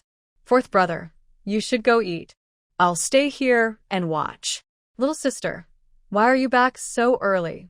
I had something to do. You should go eat. By the way, bring Lu Chao back. She should be around the shopping area. Lu Jiejie lifted her leg and climbed onto the tractor, then sat down. Little sister, have you eaten? Do you want me to bring you a big meat bun? Lu Jiejie felt nauseous at the mention of meat buns. Lu Jiejie waved her hand. I've eaten already. You go ahead, but remember to bring back Lu Chao. Lu Yegua looked around and saw people in uniforms nearby, so he felt safe to leave. After sitting for a while and feeling uncomfortable in her stomach, Lu Jiejie got out of the car to walk it off, making several trips back and forth. When her stomach felt better, Lu Yegua returned with Lu Chao. Lu Chao was in a good mood, holding snacks in one hand and a bag of clothes in the other. Cousin, Lu Chao called out flatly. Lu Jiejie didn't respond and slowly walked in front of Lu Chao, touching her chin with her pale fingers as she looked Lu Chao over. You seem quite happy and even bought some snacks. Seeing Lu Jiejie's strange expression, Lu Chao quickly protected her snacks. What do you want? Nothing much, just want to talk about you and Zhou Wenqing, Lu Jiejie whispered, leaning closer. Do you think Annie would be furious if she knew you turned down such a good match for Zhou Wenqing yesterday? Lu Chao's expression tightened. As Lu Jiejie spoke, she grabbed Lu Chao's snacks forcefully. Give it to me. Lu Jiejie weighed the snacks in her hand. They were heavy enough to take home for her mother. What do you want? Lu Chao watched her carefully chosen snacks go into Lu Jiejie's bag, feeling heartbroken. Unexpectedly, Lu Jiejie reached out again. Pay me back for today's meal, 5 yuan. Lu Gao. You're asking me for money? Lu Chao couldn't believe it. Lu Jiejie had acted like the host in front of Sun Qingzhu, but then turned around to ask her for money. Is Lu Jiejie out of her mind? Lu Chao smirked. Why should I give you money? You offered to treat. Besides, she heard the total when they paid. It was only 3 yuan and 50 cents. Lu Jiejie smiled sweetly, acting nonchalant. If you don't give me the money, I'll tell everyone about you and Zhou Wenqing. Then not only will Auntie give you a beating, but you might never be able to be with Zhou Wenqing again. She lifted her little face and sighed. Just think about how great Zhou Wenqing is. He can read and write, and he can compose poetry. So many girls secretly like him. You did that on purpose. Lu Chao gritted her teeth, wishing she could scratch Lu Jiejie's provoking face. Lu Yegua vaguely heard Zhou Wenqing's name as he got off the tractor. What are you talking about? What about Zhou Wenqing? Lu Jiejie winked at Lu Chao and obediently said to Lu Yegua, well, Lu Chao rejected someone from the Zhang family yesterday. Before she could finish, Lu Chao's clothes were tugged at. Lu Chao's body shook with anger. Lu Jiejie, unable to get Zhou Wenqing, was deliberately trying to break them apart. How shameless. I'll give it, okay? She said in a low voice, almost crying. The two walked to a big tree nearby. Lu Chao nervously took money out of her bag, which was all her saved pocket money. After searching for a long time, she pouted and said, Cousin, I only have $4. Lu Jiejie grabbed the other half of the money, pressing her lips together as she pulled it toward herself. $4 is fine. Lu Chao held on to her end, looking at Lu Jiejie with sad eyes. Lu Jiejie encouraged Lu Chao, Cousin, think of Zhou Wenqing. It's all worth it. If you don't want to be with him, then I will. The money instantly slipped from Lu Chao's grip, and Lu Jiejie calmly put it into her bag. But the next second, her hand reached into Lu Chao's bag. These are the buns I bought, right? Thank you for bringing them back, and you even wrapped them in oil paper. Lu Gao. Lu Chao tightly held her bag. I already gave you money, so this counts as mine. How can that count as yours? I paid for them. You took the buns from what I paid for, so they are mine. But I just gave you money. That money wasn't for the buns. I personally paid for them, so they are mine.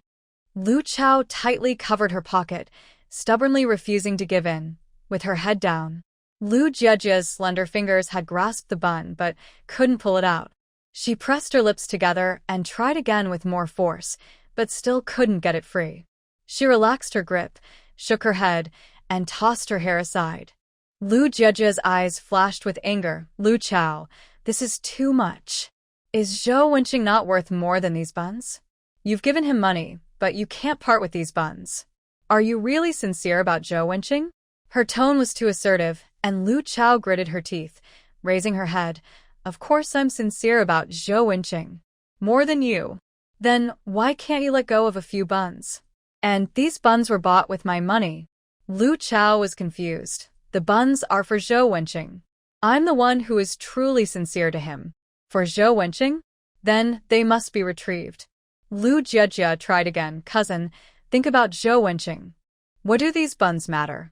Do you want these buns or do you want Zhou Wenqing? Without giving Lu Chao a chance to think, Lu Jiejie called out to Lu Yegua in the distance. Fourth brother, I want to tell you something. Xiao Gao. Here, I'll give them to you, is that okay? Lu Chao stomped her foot, glaring at Lu Jiejie's delicate face. She moved with grace, but her actions were so unreasonable, wasting such a pretty face. Lu Jiejie happily took out the oil paper bag and put it in her own bag. She didn't plan to keep it all for herself. She intended to share half with Lu Jia's sister-in-law, but she wouldn't give any to Zhou Wenqing. Lu Chao stood there, feeling drained and lost, as if she had lost her spirit. Lu Jiejie ignored her. Lu Chao was never kind to her, always stabbing her in the back. She was just giving her a small lesson. Lu Jiejie's gaze shifted down, and before Lu Chao could react, she snatched the bag for the dress. At that moment, she had suddenly accepted her memories and was emotionally unstable, lacking the energy to notice other things. Now she realized that Lu Chao had taken back that white dress. Lu Chao could have it, but never in her name. What do you want? Lu Chao was really crying this time. She wanted to punch someone, but after glancing at Lu Yegua nearby and remembering that Lu Jiejie had something on her, she didn't dare to act. She pouted, squinting her eyes, and a tear slowly rolled down her cheek.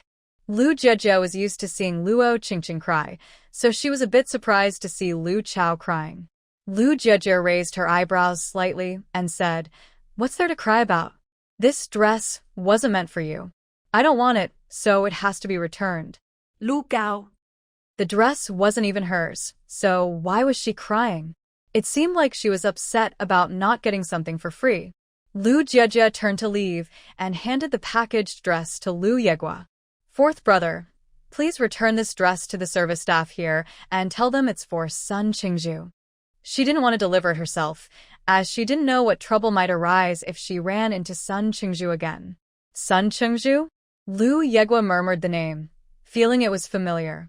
As he walked toward the mall, he suddenly realized who it was. Wasn't he the wealthy young man who had pursued his sister before? At that time, their mother had considered marrying his sister to Sun Qingzhu, thinking it would protect her during the famine. But that idea faded away, as it seemed Sun Qingzhu's family didn't think highly of his sister. Ha. Lu Yegua gritted his teeth. If he didn't think his sister was good enough, why send her clothes? What did that mean? Whether it was a lingering attachment or some other intention, it was annoying. Lu Yegua entered and directly tossed the dress to the service staff. "I'm looking for Sun Qingzhu." The female staff member was about to get angry, but when she heard Sun Qingzhu's name, she swallowed her words. "What do you want with his assistant? Just return this dress to him and tell him to mind his own business, or I'll deal with him." The female staff member had never seen someone so bold. Just as she was about to make a sarcastic comment, he turned and walked away. After returning, Lu Yegua asked Lu Jiejie in detail if Sun Qingzhu had taken advantage of her. Lu Jiejie shook her head. Lu Yegua saw that his little sister was indeed not taken advantage of. He took his basket to sell the wild chickens and rabbits. Lu Jiejie wanted to follow him, but Lu Yegua stopped her. "It's too dangerous. You have to run fast for this. If I take you and someone sees us, we might not escape," Lu Yegua said as he adjusted his hat. Lu Jiejie was silent. Lu Yegua knew that Lu Jiejie didn't understand what the black market meant. Although the profits were high, it was also looked down upon by others. People traded while speaking poorly of each other. Some extreme individuals would even attack sellers directly. He said, "You stay here and watch the tractor. I'll be back soon." Lu Jiejie understood the situation and obediently sat back down. Lu Chao was still dazed, squatting under a big tree. She used to take advantage of Lu Jiejie, but now that the tables had turned, she felt like the world was ending. Seeing Lu Chao looking so defeated made Lu Jiejie a bit happy. She sat on the tractor and soon felt sleepy. After a long time, Lu Yegua returned, throwing the basket to the ground and wiping the sweat from his forehead. What happened? Lu Jiejie asked, confused, as she handed him her water bottle. Lu Yegua didn't take it. He and his brothers never used their sister's things. He glanced at Lu Chao, who was far away, and then began to scold. Today someone leaked the black market's location, and the authorities raided it. I heard many people got caught. Luckily, I ran fast. Getting caught could mean years without worrying about food. Thank goodness he hadn't let his sister come along. Otherwise, it would have been a big problem. What raid? Lu Jiejie asked, startled and a bit anxious. The authorities suddenly barged in. Everyone was running around in chaos. I managed to run fast, climbed over a wall, and waited a long time before I dared to come back. Lu Jiejie's head was buzzing. She suddenly grabbed Lu Yegua's shirt and urgently asked, "Did you see anyone you knew? Was anyone you know caught?" Lu Yegua shook his head. "I don't know. I wouldn't dare to show myself in front of them." I took off my hat and walked around in other places for a bit. Lu Jiejie nervously bit her nails, forcing herself to calm down.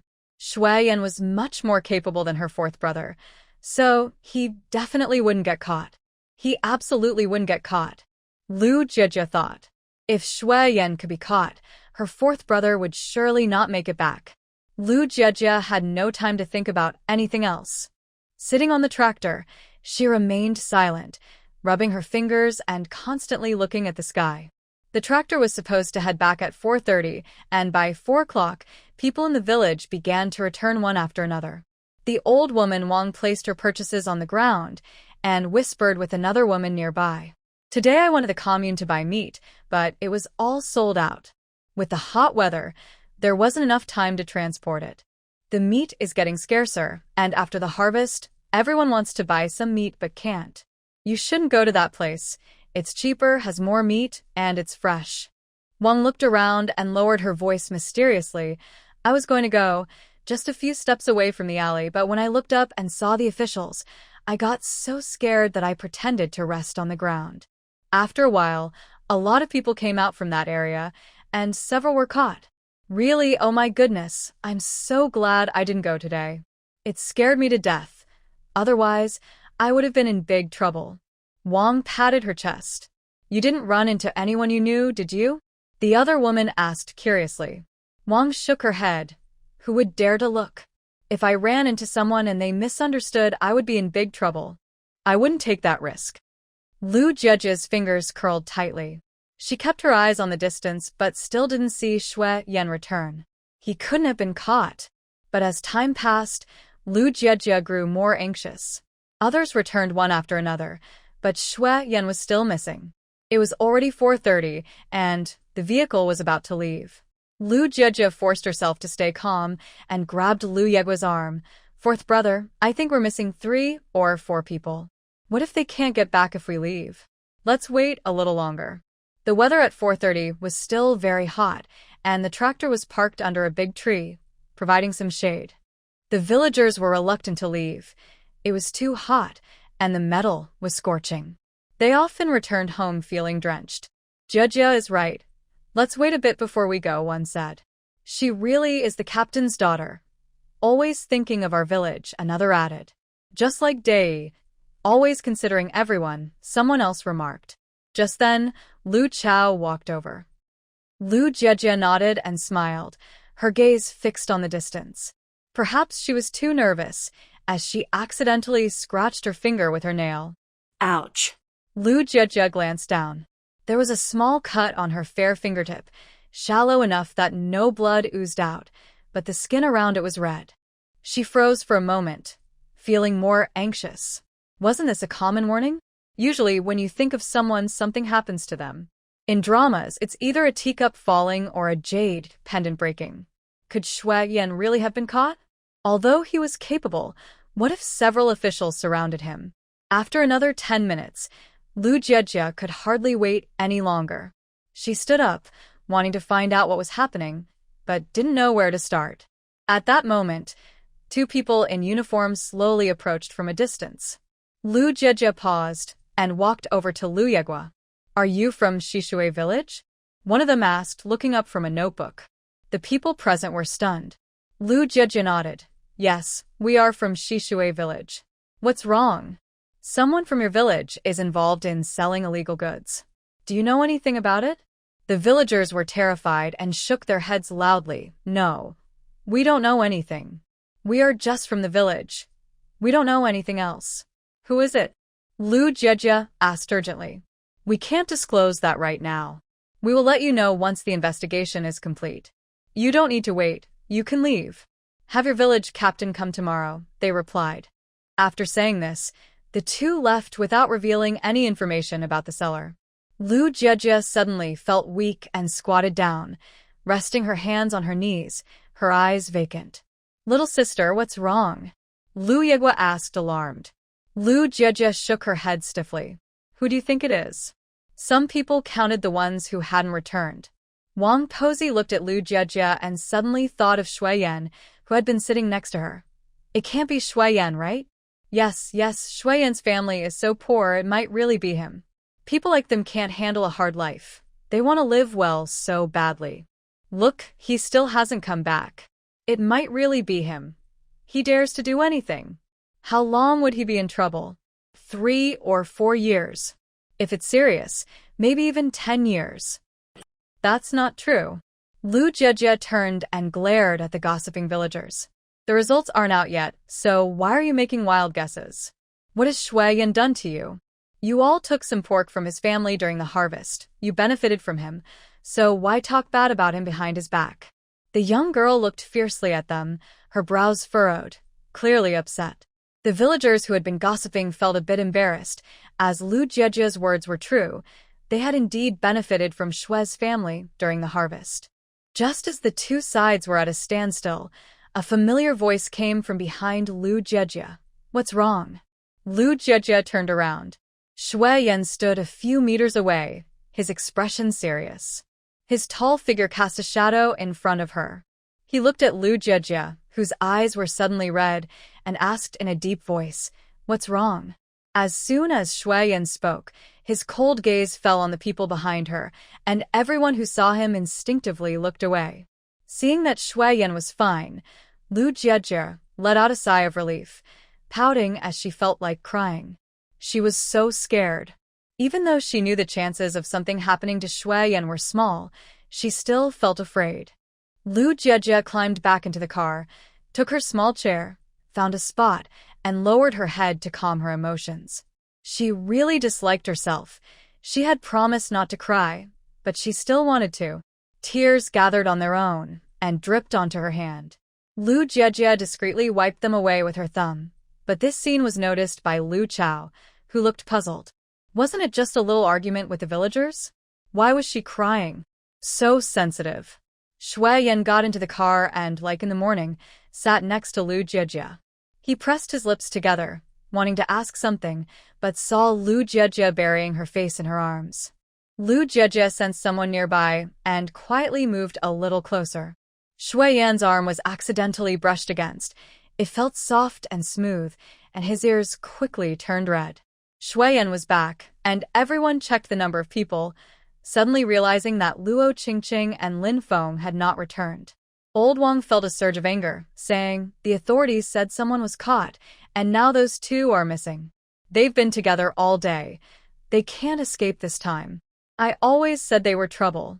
Everyone waited until 6 o'clock, and Lin Feng and Luo Qingqing still hadn't come back, making it almost certain that they were the ones caught. Old Wang couldn't help but ramble about the frustration from the morning. Luo Qingqing first got her son to help her, then had Lin Feng do work for her too. She questioned whether the two were really just friends. Who gets that close without being in a relationship? The whole brother-sister thing is just a trick for fools. And she said her dad was sick. If that's true, how could she have time to visit the black market? And with someone else too, Old Wang scoffed. She claims to see Lin Feng as a brother, but goes to the black market with him. Their brother-sister relationship seems pretty close. Others agreed, but after what happened with Shu Yan, they kept quiet. The car was bumpy, and Lu Jejia leaned a bit closer to Shu Yan. Shu Yan frowned in discomfort, his fingers tightly curled together. Sometimes he felt that the girl next to him was doing it on purpose. The car soon reached the bumpiest part of the road, and Lu Jiejie lost her balance, falling directly onto Shu Yan. Her face was buried in her arms, and she didn't notice what was happening around her, unaware of where they had ended up. She only heard Shu Yan let out a muffled sound. When she lifted her eyes, she realized something was off. Lu Jiejie looked at her hands, stunned for a moment, then looked up at Shu Yan. She blinked, one hand resting on Shu Yan's pants and the other pressing against his chest. Shu Yan was taken aback. In that instant, the whole world seemed to turn black and white, with only Lu Jiejie standing out in color. Lu Jiejie was upset, her eyes red as if she had been hurt. Her face quickly turned pink, and when no one was watching, she quickly pulled her hand away. Lu Jiejie sat back in her place, her left hand almost unable to move. Shu Yan has feelings for her.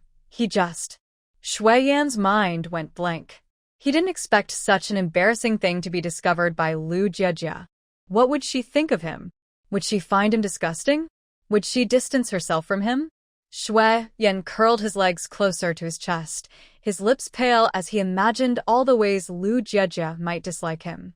Lu Jiejie had never been in a relationship, and today she had experienced something so bold that she buried her face in her chest again. Her lips curled up slightly. She thought her charm couldn't be that low. It turned out Shu Yan really had feelings for her. For the rest of the journey, Lu Jiejie behaved properly, and the two of them didn't dare to look at each other. Dashan was playing outside with his friends when a small stone suddenly hit his shoulder. He turned and saw Tian Jinhua, his face lighting up with joy. Mom. Dashan ran towards the alley. As soon as Tian Jinhua saw Dashan, she hugged him tightly, tears streaming down her face. My Dashan. Mom, how have you been at Grandma's house? Tian Jinhua's eyes flickered. Pretty good. Your grandma and uncle have treated me well, but your grandmother and father don't want me anymore and won't let me go home. Dashan became anxious. Then can't Mom just apologize? Apologizing won't help. You know your aunt's position in the family. If I offend her, what good will come of it? Tian Jinhua cried even harder. Her face had become so thin that it looked a bit frightening when she cried. Dashan felt scared, but the person in front of him was his mother, who usually treated him well, so he couldn't help but cry too. Grandma won't let me talk to you. If I mention you, she hits me. My son, the Lu family really wants to drive us to despair.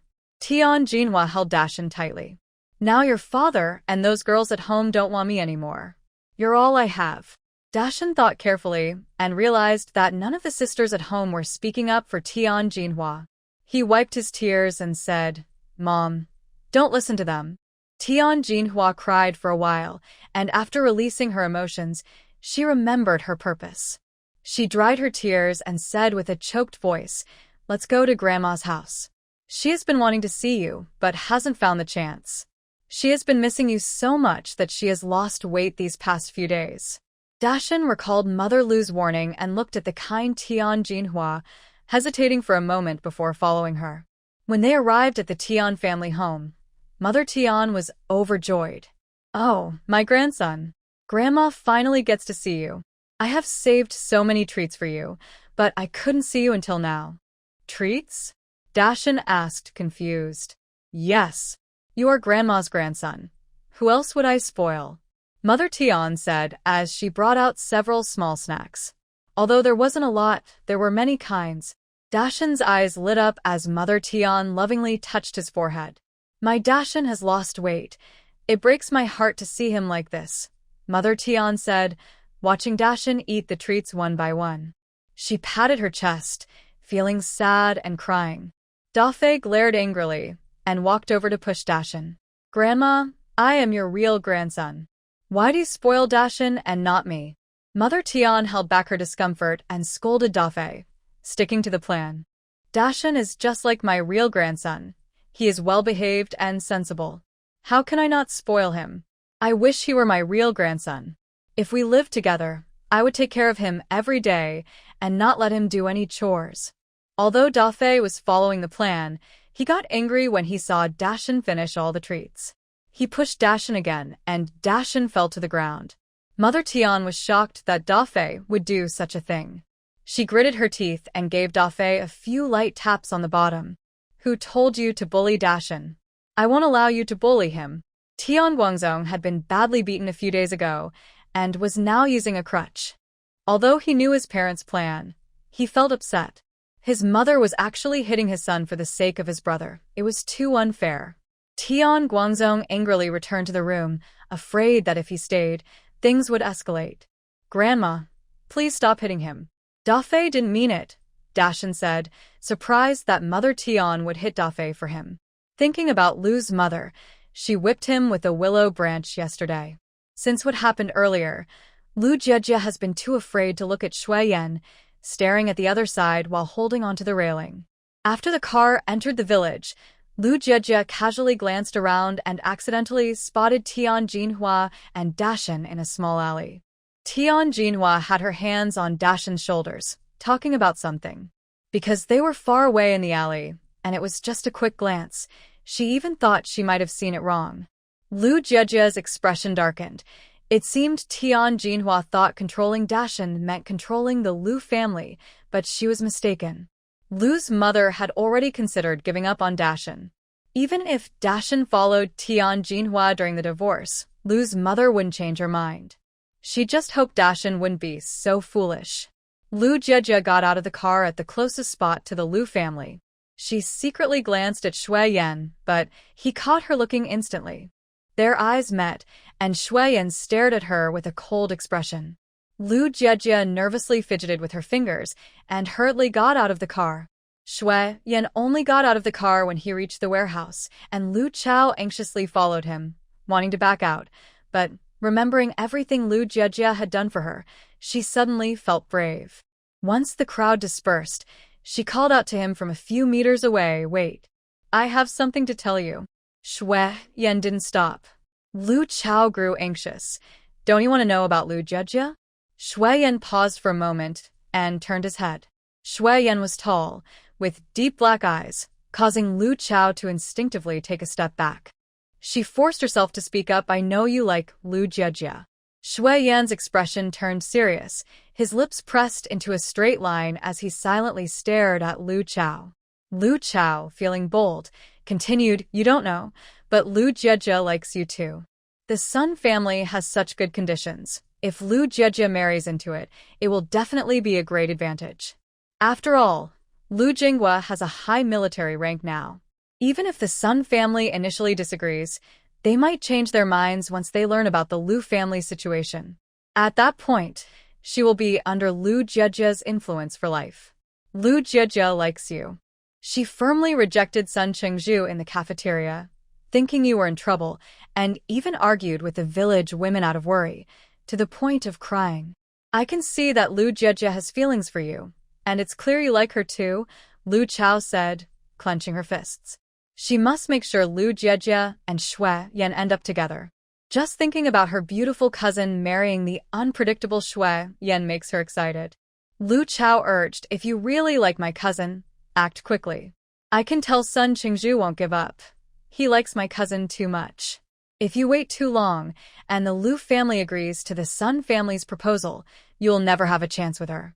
Shu Yan was still lost in thoughts about Lu Jiejie's feelings for him, standing there foolishly, unaware of when Lu Chao had left. His mind was focused on one thought. He couldn't let Lu Jiejie suffer because of him. He must work hard to earn money, so she can have a good life. Otherwise, how could he marry her? When Lu Jiejie returned home, her mother was chatting with Aunt Lu and two cousins. Seeing Lu Jiejie come back, her mother immediately approached her, brushing off the dust from her clothes. "Oh, my daughter is back. I made some mung bean soup for you to drink on your way home." Lu Jiejie noticed Aunt Lu and said, "Wait a moment." She took out an oil paper bag from her backpack, opened it, and revealed 8 buns. As soon as the buns were out, everyone could smell their delicious aroma. Lu Jiejie took out 3 buns and said, "Aunt, cousins, I brought one for each of you. Please don't think it's too little." "Oh, I can't accept this," Aunt Lu said, swallowing hard, feeling a bit shy. Lu Jejia smiled sweetly. You have been so good to me, Aunt. This is the least I can do. Besides, it's just a bun. When I have more ability in the future, I'll buy you even better things to eat. Lu's mother felt a bit sorry, but Aunt Lu's family had indeed treated them well. Since they had already said so much, she could only try hard to win favor for her daughter. Sister-in-law, my girl is quite sincere. She remembers who is good to her. She didn't have the ability before, but now she does. You should accept this. Besides, our families are close, so you should treat my daughter like your own, and taking these buns is only right. Lu Jejia didn't say anything else, and took out 3 buns to give to Aunt Lu and her 2 cousins. The buns were big, white, and round, giving off a delicious aroma. They were not the type to take advantage of others, so suddenly receiving 2 buns from Lu Jejia left them feeling a bit awkward. They realized they hadn't really helped Lu Jejia much, yet she still thought of them. After distributing the buns, Lu Jejia said, Uncle, cousins, I'm a bit tired today, so I'm going home now. Then hurry home and rest, Aunt Lu said quickly. Lu's mother added, Sister-in-law, I will head back too. You all keep busy. Lu Jejia and her mother returned home, and Lu's mother felt sorry for the 3 big meat buns. You are too sincere, letting people take advantage of you, Lu's mother said as she carefully took the remaining 5 buns. Why did you buy so many? It's a waste. It's not a waste. Everyone will eat them tonight. We have enough meat, so we can all enjoy them, Lu Jejia replied with a slight smile, glancing towards Aunt Lu's house. Each bun would serve its purpose, and Lu Jejia felt nothing would go to waste. Lu Chaogong returned home empty-handed. As soon as he entered, he smelled the meat. His nephews and nieces were nibbling on small pieces of buns. When they saw Lu Chaogong come back, their eyes lit up, and they quickly ran to his side. Auntie, did you bring buns for Xiaochun? Lu Chaogong replied. The 2 cousins perked up their ears. They thought they hadn't treated Lu Chaogong poorly, but they also knew they hadn't done much. The sister-in-law next door was willing to buy buns for them, so surely their own aunt would bring something for the kids. Lu Chaogong shook his head. No. The faces of the 2 cousins instantly turned sour. They were busy asking around about Lu Chao and preparing things, but they didn't expect that the other party didn't think about them at all. Aunt Lu also looked unhappy, feeling that Lu Chao was sent by heaven to trouble her. To annoy Lu Chao, the sister-in-law intentionally broke off a small piece of a bun and said, Little sister, do you want to try the buns that Jejia brought? Lu Chao looked coldly at the bun, which she had originally bought, now being treated as a favor by Lu Jejia. All the benefits were taken by Lu Jejia, and Lu Chao couldn't help but feel furious. This bun was hers. Why shouldn't she eat it? Lu Chao grabbed the small piece of bun from her sister-in-law's hand and stuffed it into her mouth. Aunt Lu. Sister-in-law. Second sister-in-law. The sisters-in-law were completely displeased. They felt unfortunate to have such a sister-in-law. Aunt Lu was once again upset. The matchmaking situation hadn't passed yet, and now there was more trouble. Aunt Lu glanced around, picked up a willow branch, and angrily swatted Lu Chao on the backside, saying, You ungrateful thing, I really raised you for nothing. Thinking of the well-behaved Lu Jejia next door, Aunt Lu's eyes turned red with envy. Compared to the noise next door, Lu Jejia's side was filled with laughter. Sun Qingzhu ordered 10 buns, but Lu Chao only brought back 8, so the other 2 were likely eaten by her. In this era, the buns were quite large, and Lu Jejia took out 2 to share with the little ones at home. It's not time for dinner yet.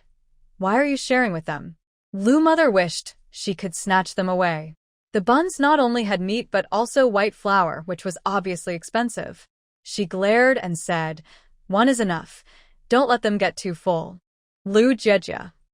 She took out a snack from her bag and said, Mom, this is specially for you. See if it tastes good?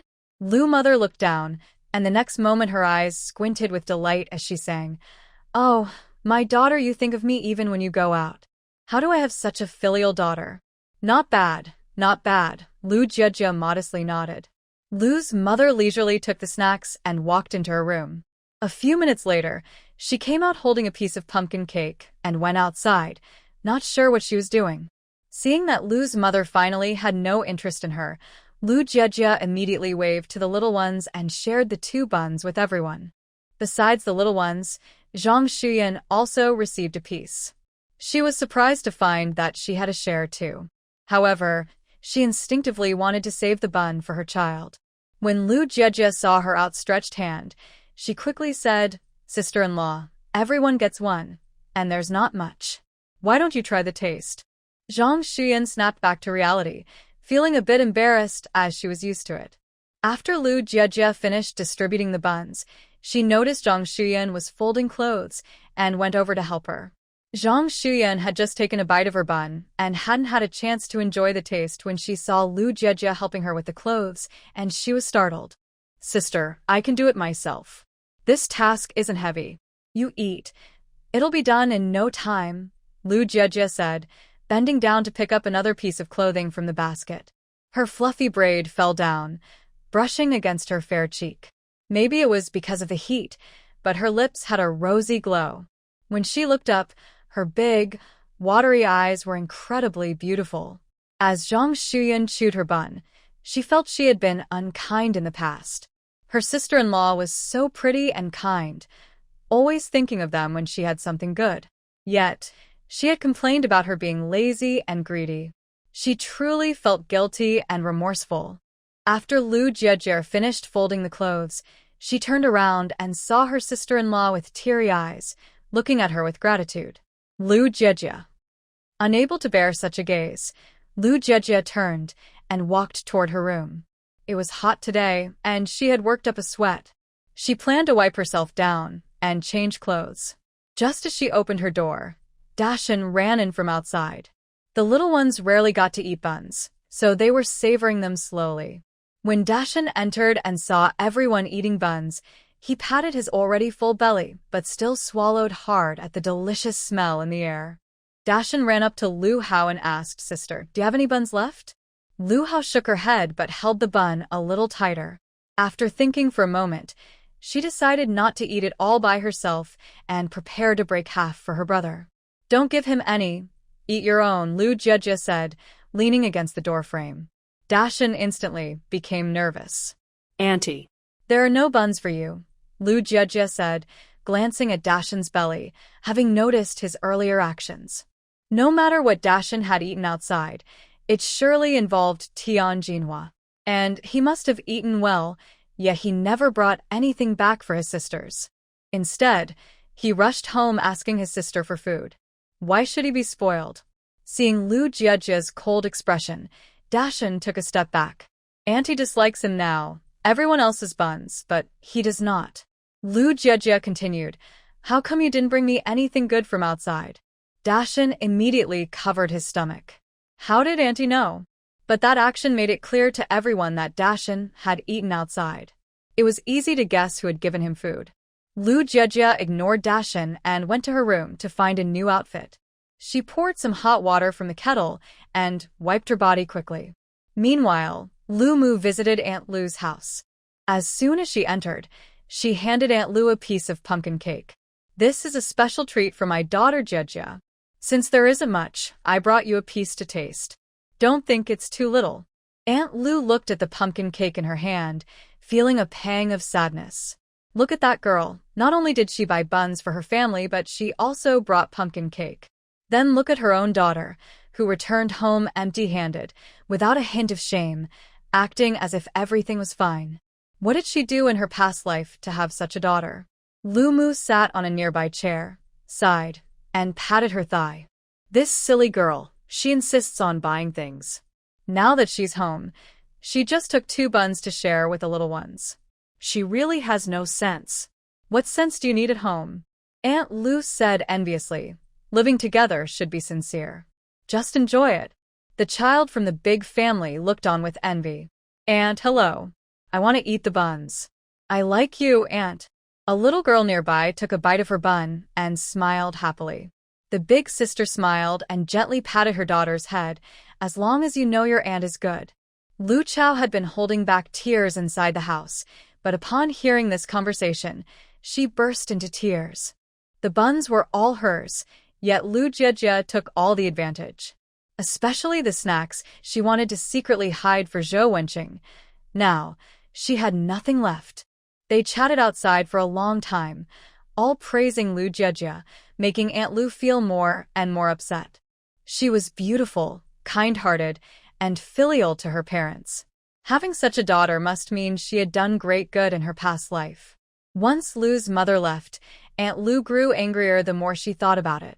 Her daughter was not only unattractive but also unfilial. She needed to be taught a lesson. So, Aunt Lu took a willow branch and went into Lu Chao's room. Shu Yan returned home in a daze. He entered the door, ready to splash some cold water on himself. Lu Jiejie likes him. Lu Jiejie likes him. Shu Yan watched as his older brother stumbled over a small stool and then continued to walk forward in a daze. Shu Yan. Only Lu Jiejie could turn his brother into this. Did Lu Jiejie steal his brother's spirit away? First update. Shu Yan scooped a ladle of water and poured it over his head. The water flowed down, splashing droplets everywhere.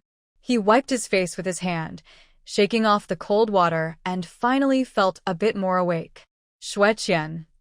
Big brother, what's wrong? Shu Yan stood still, afraid to move. Shu Yan shook his head, water droplets falling everywhere. He returned to his room, changed clothes, and prepared to head into the mountains. Big brother, aren't you having dinner? Dad made chicken soup today. Do you want to try it? Shu Yan said with some distaste. It's a bit salty, but just drink more water. I won't eat any more. I'm going to find something to eat in the mountains. Shu Yan tidied up and left home. In the afternoon, Father Lu returned home, silent and with a stern expression, tapping the table with his smoking pipe. What's wrong, old man? Mother Lu noticed something was off. Father Lu took a puff of smoke. Someone in the village got caught. They were arrested at the black market. What? Who got caught? Mother Lu asked in shock. Everyone in the family looked over. Being caught at the black market was serious and could affect their future meals. Lu Jiejie added, I took Dad there. It was Luo Qingqing and Lin Feng. Luo Qingqing was caught first because she ran slowly, and Lin Feng went back for her, so they both got caught. Lu Jiejie. Fortunately, she was sensible and never threw a tantrum during serious matters. If she had insisted on going to the black market with her brother today, there might have been 2 more people eating for free. Mother Lu rolled her eyes. What does it have to do with us? If they get caught, they get caught. That's easy for you to say. Father Lu frowned. Our village had a good chance of being recognized as an advanced village, but because of those 2, we were disqualified. Father Lu's voice was heavy, filled with frustration. He knew life was hard for everyone. Although he repeatedly warned against going to the black market, he also turned a blind eye at times. He didn't ask for much. He just wanted those who went to have the ability to escape. But one delicate girl, who could barely handle the heat in the fields, went to that place and got caught right away. There's nothing we can do now. The situation has already happened, Mother Lu said, not too concerned. She just wanted her family to be well. Let's eat. Today, our daughter specially brought you some buns with meat filling. You used to hesitate to eat them when you went to town, but she saved one just for you this time. Our daughter bought me buns? Father Lu's gloomy expression brightened instantly, and he stood up. Lu Jiejie, worried that Father Lu might be upset about Luo Qingqing, quickly added, Dad, they're already steamed. If we wait too long, they'll get cold. Don't worry about others, come eat. Right. Father Lu went into the kitchen. Although there is plenty of meat at home now, people these days have a strong craving for big meat buns. With both meat and white flour, who wouldn't want them? There are 3 buns left, one for each of Lu's parents, and the last one for the 3 brothers to share. The 3 brothers said, since there is meat at home, we won't try the buns. It was their turn to buy buns for their little sister. It wouldn't make sense for her to buy them for them. If I offer you some, just eat it. Even though there isn't much, just taste it, Lu Jiejie said as she broke the bun and gave it to her 3 brothers. The kids have already shared, so don't be polite. Dashan's stomach had almost digested everything, and he looked at the bun in Lu Gongwa's hand, swallowing hard but staying silent. After dinner, Lu Jiejie lazily sat in the rocking chair in the yard, enjoying the quiet, when suddenly she heard intermittent crying from next door. Woo woo woo. Lu Jejia. After about 10 minutes, a loud shout came from Aunt Lu's yard. If you cry out again, I'll spank you. Immediately, the crying stopped. Lu Jejia raised an eyebrow, then lazily stood up to go back to her room to sleep. At that moment, Dashin also lay down in bed. Lu Ganghwa had been running in the mountains all day and just wanted to sleep. Dashin shook Lu Ganghwa's arm. Dad, can we bring Mom back? What? Lu Ganghwa opened his eyes wide. Lu Hao and Lu Yuan, who were tidying up clothes nearby, also looked at Dashin. Dashin wiped his tears and cried, Dad, Mom isn't home, and we are all kids without a mom. Please tell her to come back quickly. I'm so scared. His aunt didn't like him anymore, and if Mom were home, she would definitely help him. Besides, with Mom not at home, no one was on his side. Everyone else had good food to eat, but he didn't. Dashin cried even harder. Everyone had buns today, but I didn't. My aunt even said there wasn't any for me.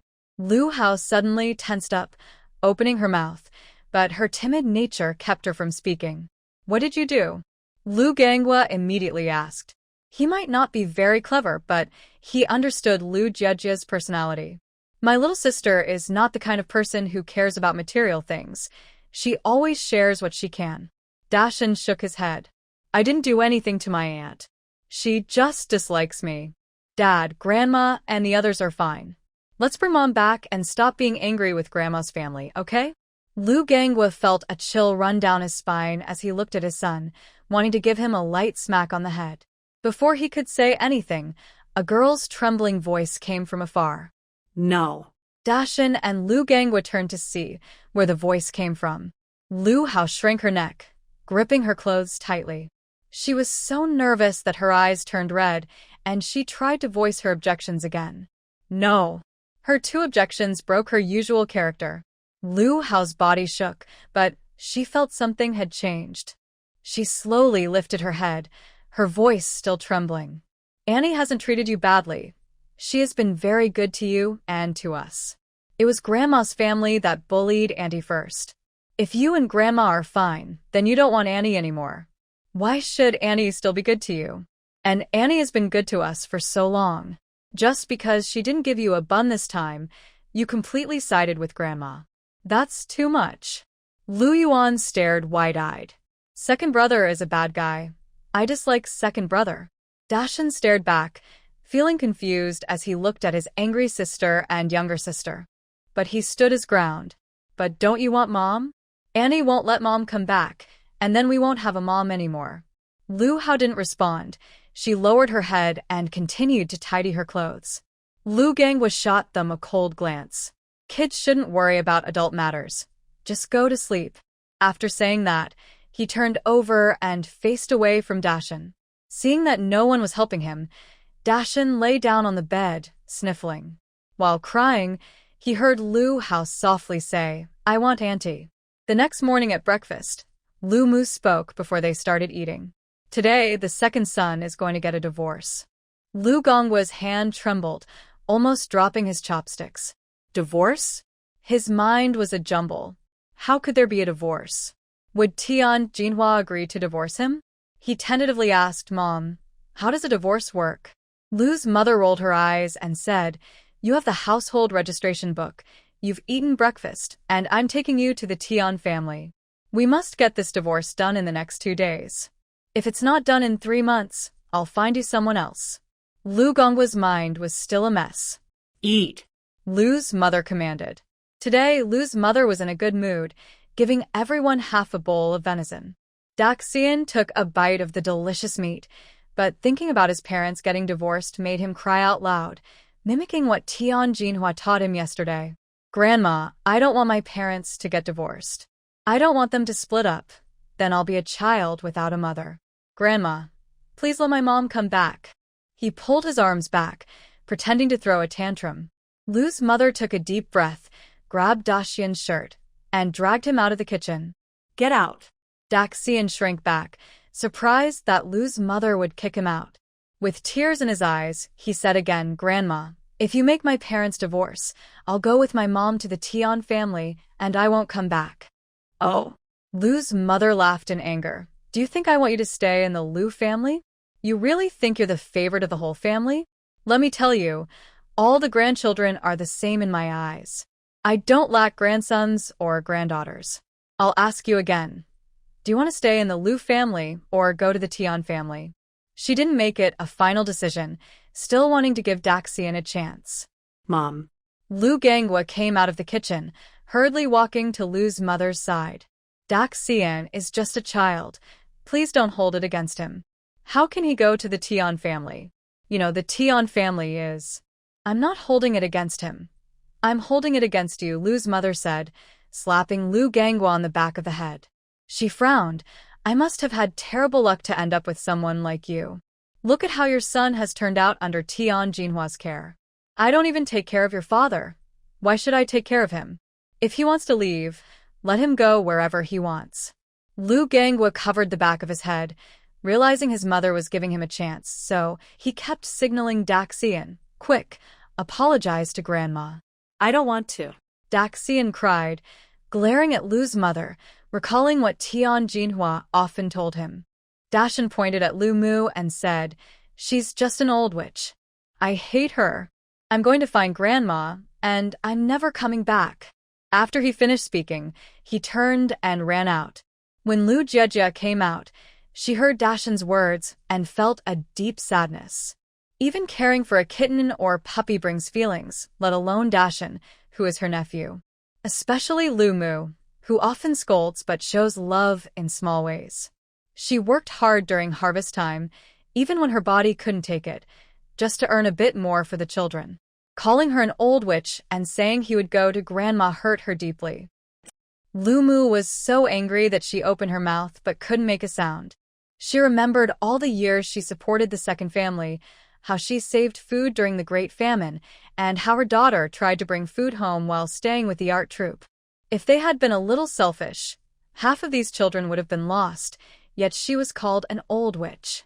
Meanwhile, the Tian family said a few nice words to Dashan, and he considered them his closest people. Very well, Lu Mu said through clenched teeth, pointing at Lu Gangwa. This is what your second family has raised. Lu Gangwa, do you think the same way? Do you think I'm an old witch? Tell me the truth. What does your family really think? Do you believe I'm taking advantage of you? Mom. Lu Gangwa knelt down and hugged Lu Mu's leg. I never thought that.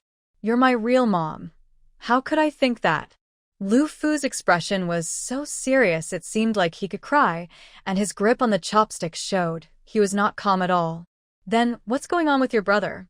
Lu Mu kicked Lu Gangwa aside, walked into the kitchen, and smashed Dashan's bowl of meat. Everyone at the table stood up, including Lu Fu. Lu Jejia was too scared to move. She had never seen Lu Mu this angry before. I vowed when I got married that I would never let anyone bully me again. Anyone who dares to bully me will never be forgiven. Lu Mu glared fiercely at her three sons. She had a tough childhood and fought hard to make a life for herself. She owed nothing to anyone and would not allow anyone to mistreat her. I'll make it clear today, from now on, Dashan has nothing to do with me. Whether he brings good or bad luck is no longer my concern, Mother Lu said, looking at the children from the second household. I don't care what Tian Jinhua has taught you. You better keep it to yourselves. If I find out, you all need to leave. Lu Hao was too scared to speak, but quickly nodded, as did Lu Yuan. Mother Lu sat back down and picked up her chopsticks to eat. Hurry up and eat.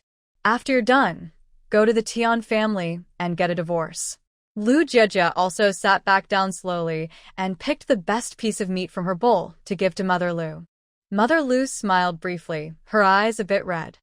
Dashan hurried to the Tian family, where they were having breakfast. Tian Jinhua was squatting at the kitchen door. When she saw Dashan run in, she was taken aback. Mom. Dashan wiped his tears and rushed toward Tian Jinhua. Before she could react, she asked, Why are you here? Grandma wants Dad and Mom to get a divorce. I didn't want that, so she kicked me out, Dashan said, looking down to wipe his tears and noticing the food in Tian Jinhua's bowl. Tian Jinhua held a steamed bun mixed with bran, and the soup in her bowl reflected her image. Divorce? Tian Jinhua gritted her teeth. That old woman wants me to divorce your dad? She's really gone too far. Tian mother came out and glanced at Dashin standing in front of Tian Jinhua. What are you afraid of? Dashin is on your side. He's the grandson of the Lu family. They can't just abandon him.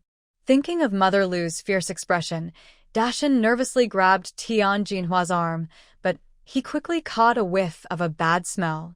Not having time to think about it, he pouted and said, "Mom, I'm scared." Tian mother's thin arm grabbed Dashin firmly, her eyes shining with determination. "Dashin, you are the eldest grandson of the Lu family. What do you have to be afraid of? You're the only one left from the second household. Everything in the house belongs to you. Your grandmother is just trying to scare you. Who knows? She might even ask you to come back later. Look at other grandmothers. They all dote on their grandsons." Dashin thought for a moment and quickly nodded. He was the boy of the Lu family. His grandparents would surely miss him, and his dad wouldn't want to lose him either. When his grandparents came to pick him up, he had to make sure his mother came back with them. Otherwise, he wouldn't return to the Lu family. He wanted to see how worried they would be. "Come on, get up and eat," Mother Tian said as she pulled Dashin into the house. The Tian family was sitting neatly at the table, except for Tian Jinhua, who was huddled by the door, looking defeated. Tian Jinhua smiled as she watched Dashin sit at the dining table, feeling a bit proud. He was her precious son, and she didn't believe the Lu family could bear to lose him. Dashin was not only the Lu family's boy, but also their eldest grandson, and he was her support in the Lu family. The morning sun shone through the big tree in the yard, casting dappled shadows on the ground.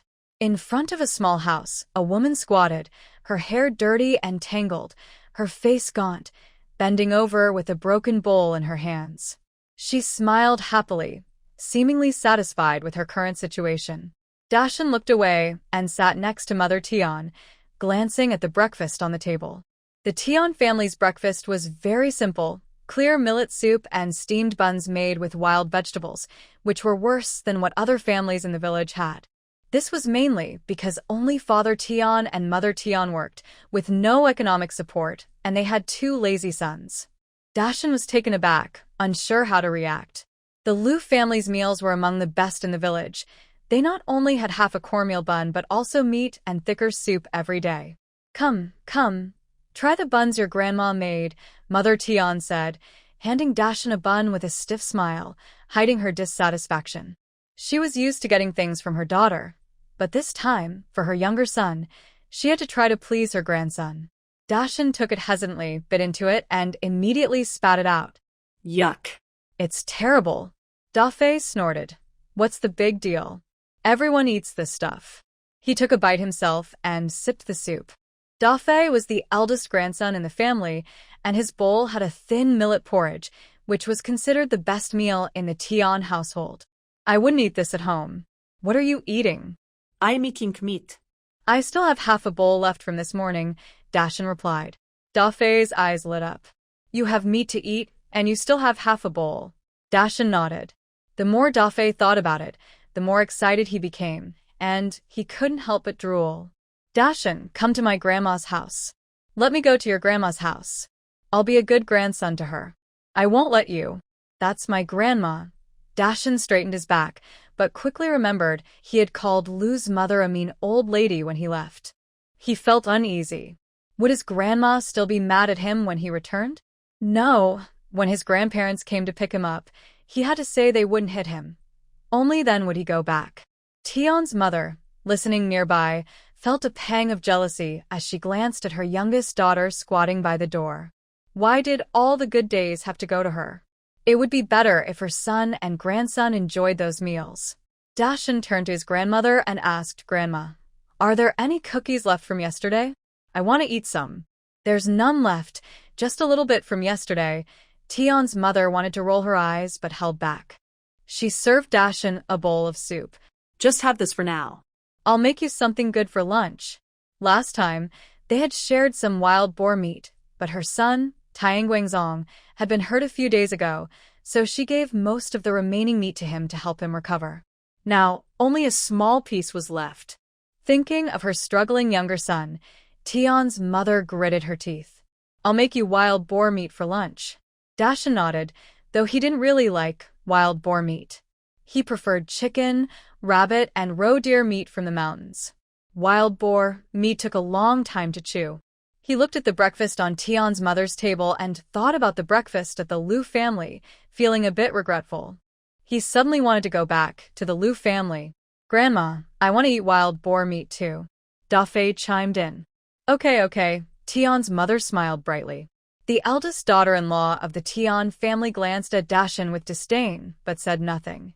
He was foolish, just like his silly mother. But thinking about how Dashan could be useful to them made her smile too. The boy from the second branch of the Liu family was held tightly in their hands, and he might benefit from it in the future. At that moment, Dashan looked at Tian Jinhua squatting at the door and asked his grandmother, Grandma, why can't my mom sit at the table for dinner? Silly child, our Tian family daughters can't sit at the table when they return to their mother's house. But my sisters can sit at the table, Dashan said, confused. Tian mother sneered. That's because your mother is foolish. The household is controlled by your grandmother, and she has no say in anything. She moved her eyes and continued, Dashan, if your mother becomes the head of the family, then you will be the treasure of everyone in the second branch. Your sisters will have to listen to you, and all the good things in the house will belong to you. Don't you have 3 daughters in the second branch? Then you won't have to work anymore. You can marry off your sisters for a high bride price, and that money will be yours.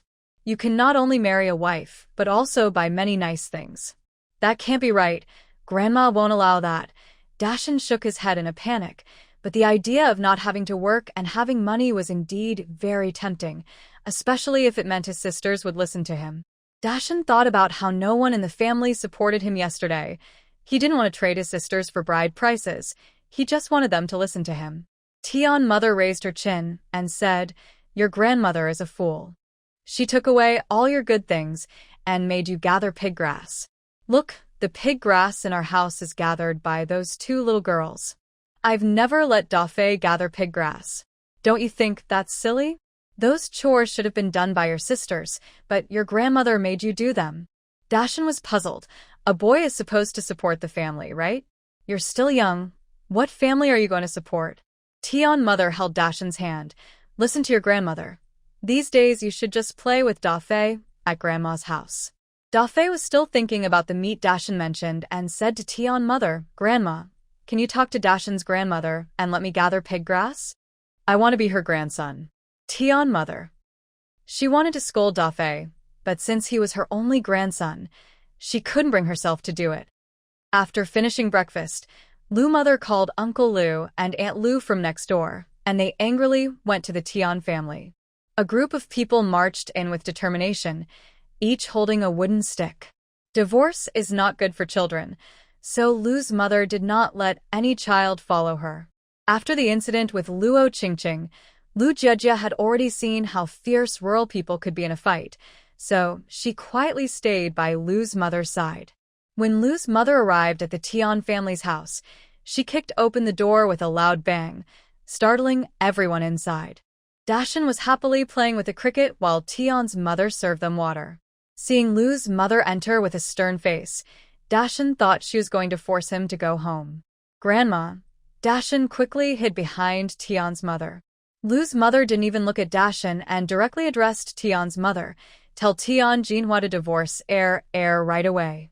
During her speech, others began to crowd in. The only adult from the Lu family not present was Lu's father. Lu's father had gone to town because of the incident with Luo Qingqing, and it wasn't appropriate for him to get involved in this matter. Divorce? What divorce? Tian's mother grabbed Dashan's arm with her rough hand, as if that gave her confidence. Tian Jinhua was also hiding by the door, afraid to move. She had just finished washing dishes and was shrinking back. Lu's mother rolled her eyes. What do you mean divorce? Our Lu family doesn't want her anymore. Tian's mother seemed to have been waiting for this moment. Divorce is not possible. My daughter has already given you 4 children. You can't just say divorce and leave. She looked at Lu Ganghua. You promised to take good care of my daughter. Now that she has given you a son, you want to divorce her? Don't you have a conscience? Lu Ganghua was at a loss for words and didn't know how to respond. Lu Jiejia coldly interjected, but you said Tian Jinhua was sold to our family and from now on, she has nothing to do with your Tian family. How can she now be your daughter? Tian's mother retorted, adults are talking. What do you little girl know? Who are you calling a little girl? You old hag. My daughter is not someone you can insult. Without hesitation, Lu's mother slapped Tian's mother. She had been holding in her anger for a long time, and one slap was far from enough. This slap made Mr. Tian furious. What do the Lu family want? Do you want to drive the Tian family to death? Mrs. Tian sat down on the ground, pounding her thighs and crying. The captain's family is acting recklessly and threatening us. We can't live like this. Mrs. Lu sneered. What's wrong with hitting you? I'm hitting you, and if you want to make a scene, then go ahead. I'm not afraid of you. Mrs. Lu acted indifferent, which made Mrs. Tian's cries lessen. After all, she had expected this scene. She said, if you want my daughter to divorce your son, that's fine, but you must have her. She pointed at Lu Jiejia, have her write a letter of understanding, stating that my son didn't mean to do it that day. Tian Jinhua's eyes widened. She almost fell to the ground. Her mother actually agreed to let her divorce? Hadn't they agreed to first persuade Dashan to side with the Tian family, and then the Lu family would care for their grandson and not let her divorce? You're talking nonsense. Mrs. Lu slapped her again. Lu Jiejia frowned, not expecting the Tian family to have this plan. If she wrote the letter of understanding, there was a good chance Tian Yaozu would be released, but she would probably be the subject of gossip. Once the letter was written, who would believe she didn't intentionally entice Tian Yaozu, or that she wasn't involved with him? Why else would she write a letter? Years later, when she got married, who would still believe the truth from back then? People always wanted the more sensational story. So she absolutely would not write the letter. What Lu Jiejia thought, Mrs. Lu guessed almost instantly, and she slapped Mrs. Tian several times. Even if she had to separate her second child's family, she would never let her daughter write such things. The Tian family was clearly being unreasonable, and they might have other intentions for her daughter. Moreover, if Tian Yaozu was released and harassed her daughter again, it would be hard to explain. Mrs. Lu pulled Mrs. Tian's hair back. Write the letter. Just write it. I'm determined to end this marriage today, and you must also return our bride price. She gritted her teeth and said, aren't you selling your daughter like she's worth something? Then let's do some business today. Your family took $60 as a bride price from us, and since we have been able to live for 40 years, and it's only been 10 years, we no longer want it. You still owe us $45. Lu's mother had already asked her daughter on the way, and now turned to look at Lu Jiejia, raising her chin. Is what your mother said true? Lu Jiejia nodded. Yes, the Tian family still owes us $45, and the money back then was worth much more than now. With interest, it adds up to over 50. Tian's mother was stunned, her mouth twitching. You Lu family shouldn't bully us too much. Why should we return the bride price? Why return the bride price? Because your Tian family has tarnished our Lu family's reputation. Lu's mother pushed Tian's mother down, stood up, and pointed to the sky. Our Lu family has been poor for 18 generations and has never had anyone with bad intentions. Now, we have a daughter-in-law who has problems, and you all have benefited without paying. You have ruined our family's good name, and cutting ties is what we should do. If you have the ability, go shout it out and see if anyone remembers you or if you need to be sent to a harder place. Tian's mother didn't expect Lu's mother to seize on this point. Her pupils constricted as she recalled everything she had seen and heard over the years, breaking out in a cold sweat. Tian's father sat down on the ground. Yes, with their son in such trouble, the Tian family was no longer innocent. Dashan watched the scene unfold. He knew Lu's mother had the upper hand, but he didn't understand why it had come to this. He ran over to Lu Jiejia and said, Annie, if you write a letter of understanding, my uncle can come back, and my mom can come home too. Please, just write it. Otherwise, I won't have a mom anymore. Lu Jiejia lowered her eyes, looking at the slightly angry Dashan, as if she was the one standing in the way of his happiness. Lu Jejia had tried to explain the situation to Dashin before, but now she suddenly realized that it was all useless. Did Dashin not know that she was the one suffering? After explaining so many times, he should have understood. In his heart, he thought her grievances were insignificant and should be set aside for his feelings. With just a few comforting words from his mother, he felt that her suffering was nothing and even believed that her expressing those grievances was a disservice to him. Lu Jejia felt as if her heart was weighed down, making it hard to breathe. Feelings can be the most frightening. She could be rational and cold-hearted, yet still feel hurt. This feeling was uncontrollable. Lu Jejia stood still, quietly watching Dashin for a few seconds before silently looking away. Lu Gangwa kicked Dashin lightly. He didn't understand why his son had changed so much, but he knew that Dashin's chances of returning to the Lu family were getting slimmer. Dashin sat down on the ground, tears instantly streaming down his face as he looked up at Lu Gangwa. Lu Gangwa, usually reserved and never one to hit his children, surprised Dashin by reacting this way. Now, Lu Gangwa didn't care about anything else. He didn't want Dashin to stay with the Tian family. Why don't you quickly apologize to your grandmother and aunt? Don't you remember when you were little and cried because you were hungry? It was your aunt who brought food back for you. Dashin pouted. He didn't remember much from his childhood, but he clearly knew that the Lu family was bullying him. Lu Mu hit him. Lu Jejia looked at him coldly, and even Lu Gangwa had struck him. Crying, Dashin got up from the ground and, gritting his teeth, shouted at Lu Gangwa, "I don't want you anymore. I want to be with my mom and my grandma." Lu Mu couldn't even spare a glance for the second branch. She pulled Lu Jejia behind her and faced Tian Mu. Either you get a divorce today, or you return the betrothal gift. Tian Fu and Tian Mu exchanged glances, both silent for a few seconds. They looked at Tian Jinhua, who, upon noticing their gaze, rushed over and hugged Dashin tightly. He's my son. Even if we divorce, Dashin must stay with me. With Dashin in her arms, she didn't believe the Lu family could truly make Lu Gangwa divorce her. Dashin hugged Tian Jinhua back. "I want to be with my mom." Lu Mu rolled her eyes. "Go with whoever you want. I couldn't care less." Lu Gangwa was anxious. He knelt down to his mother.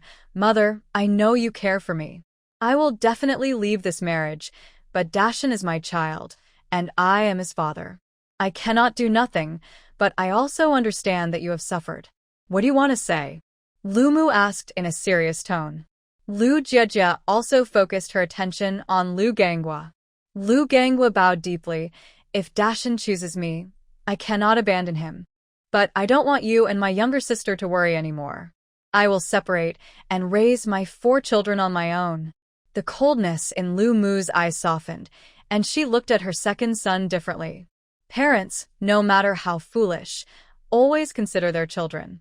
Although Dashin was disowned by her, it did not mean she would force her son to abandon him. Lu Mu said, "I will never acknowledge Dashin as my grandson again. If you want to keep your son, I won't stop you from separating. We will still be mother and son, but Dashin will have no connection to me." Lu Gangwa was surprised that his mother was not angry. He lifted his bruised forehead. "Thank you, mother." "No need to thank me," Lu Mu replied, turning her head. "I don't care what happens with your family. Dashin will never receive any benefits from me, and I will never recognize him as my grandson. Until I die, I will have no relationship with him." Lu Mu believed she had done enough for the second family.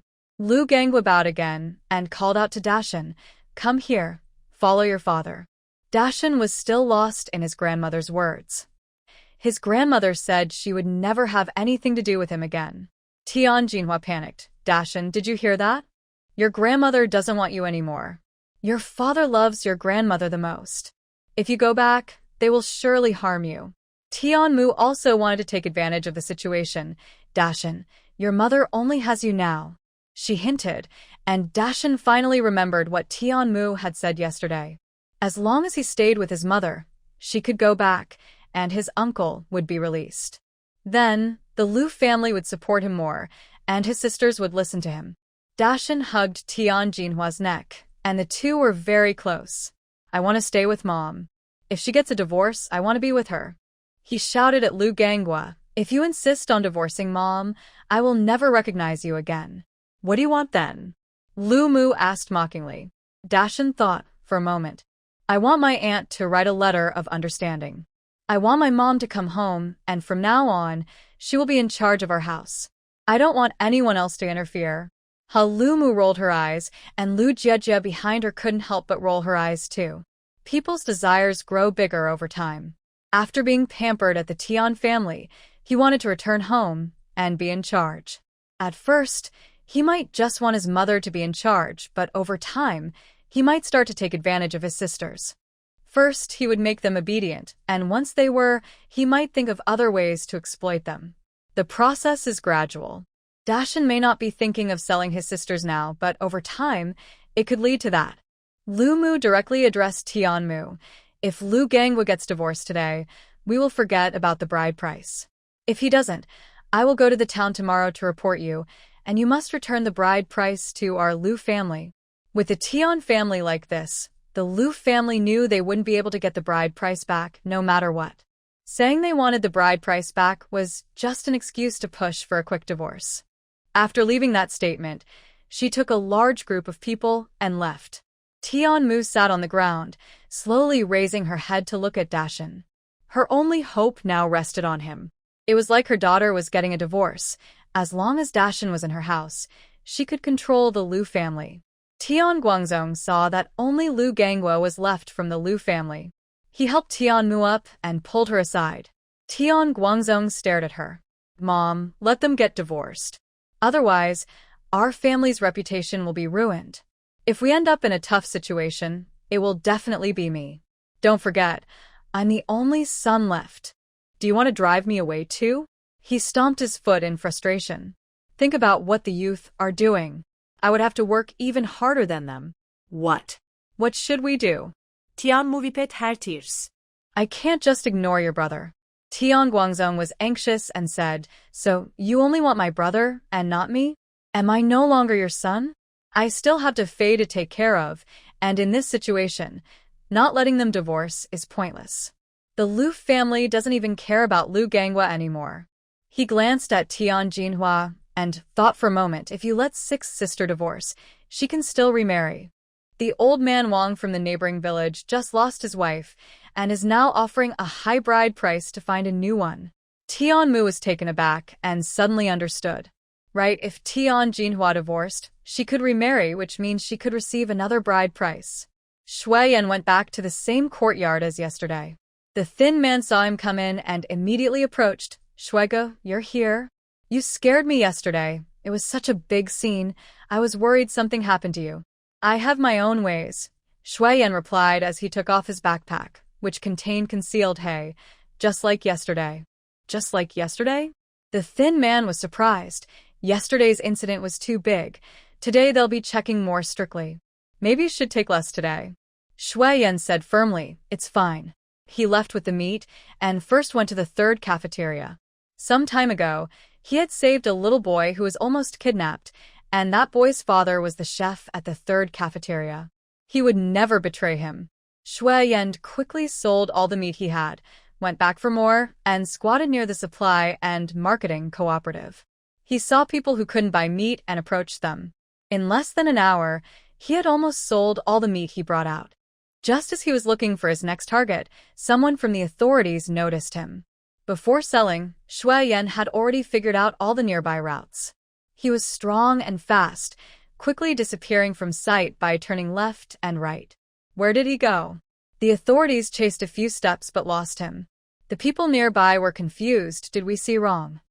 Shu Yan lowered his hat and ran to another street, quickly selling the last of the meat. In just one morning, he earned over 20 yuan. He took out a steamed bun from the bottom of his backpack and sat by the road to eat. Shu Yan took a few bites, feeling his throat dry. He forced himself to swallow and looked up to see Lu Ganghwa and the Tian family. Tian Jinhua lowered her head, while her mother stood beside her and whispered, "What are you afraid of? Your son is right here with you.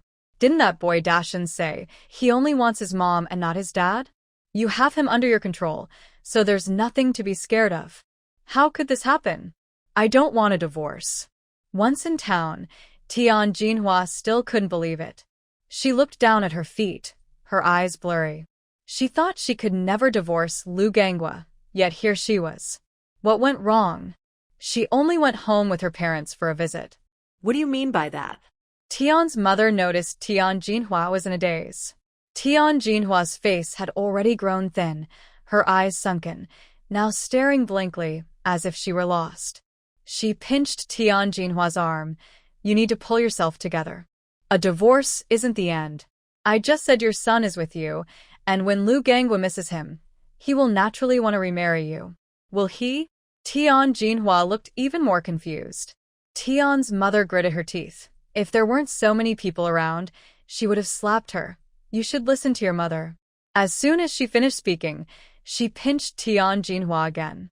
Shu Yan frowned at the pained expression on Tian Jinhua's face. He shifted his gaze and saw Lu Gangwa behind them, and the image of Lu Jiejie popped into his mind. Although Lu Jiejie was very favored by her family, she also loved them deeply and contributed a lot to her family.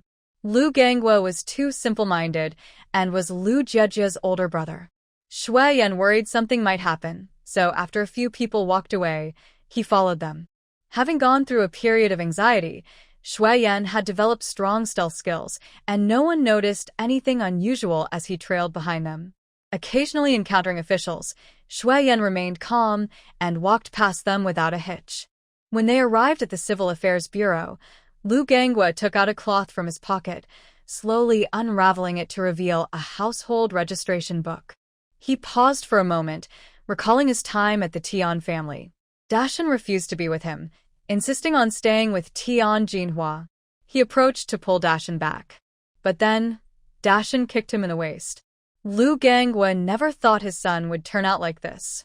Perhaps the Tian family's genes are strong, as in just a few days, Dashan has forgotten all the teachings of the Lu family over the years. These days, there are many weddings but few divorces. After waiting for a while, the staff grew impatient seeing the man in front of him staring blankly at the household registration book. He tapped the table and asked, "Are you getting a divorce or not?" Lu Gangwa pressed his lips together and squeezed out the word from his throat, "Divorce." Tian Jinhua was also pushed forward by her mother. Tian's mother smiled and said, "Comrade, they are getting a divorce." Shu Yan didn't expect Lu Gangwa was there for a divorce, so he picked up his basket and prepared to leave. A female staff member who had just filled her water saw Shu Yan as she walked back. She looked him up and down and asked, "Are you here to get married or to get divorced?" Shu Yan lifted his eyes, his fingers tensed together. I want to ask what is needed for a marriage?" For such a simple question, the staff usually wouldn't bother with Shu Yan. But now that there were fewer people, she answered his question out of boredom.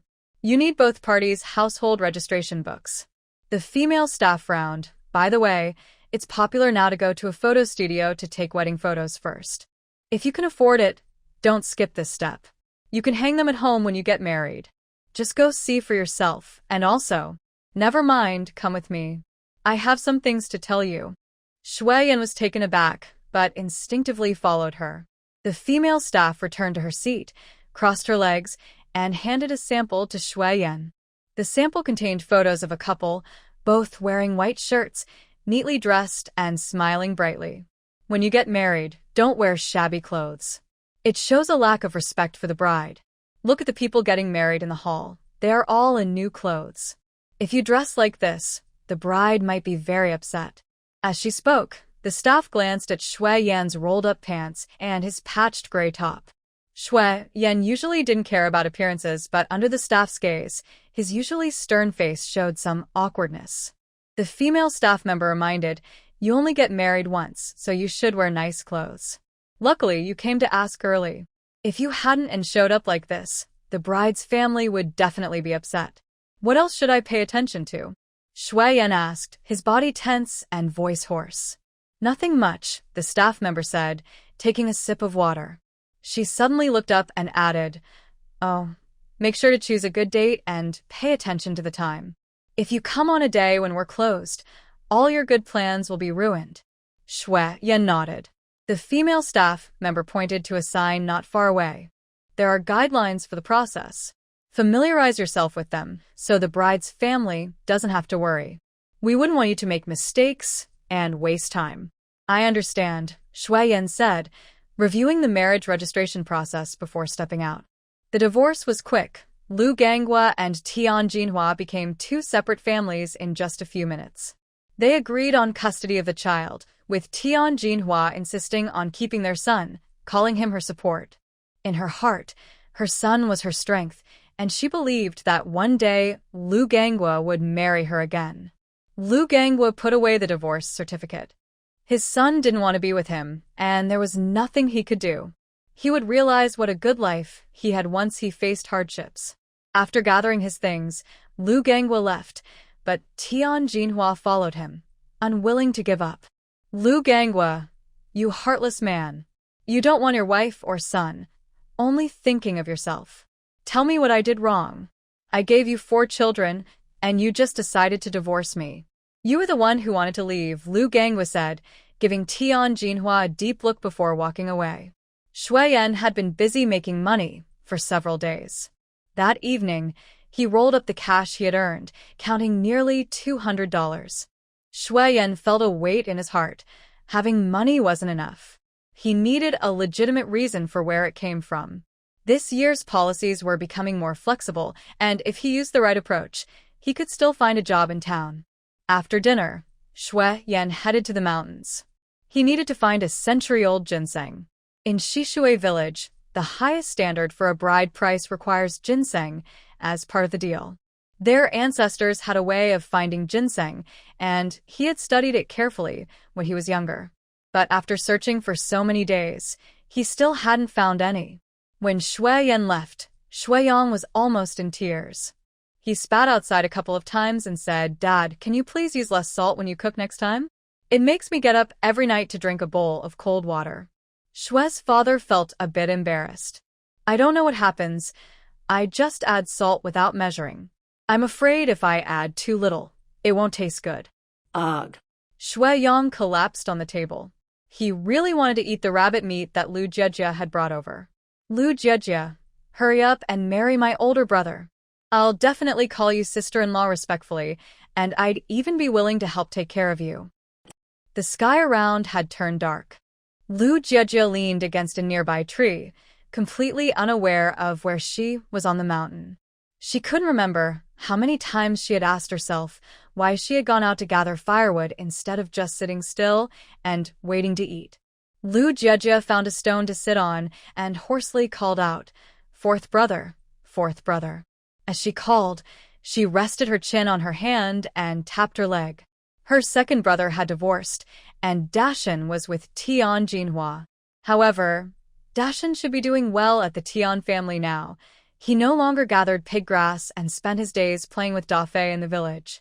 This afternoon, Lu Yegua had caught a rabbit in the mountains and said he would take her to the cave to roast it.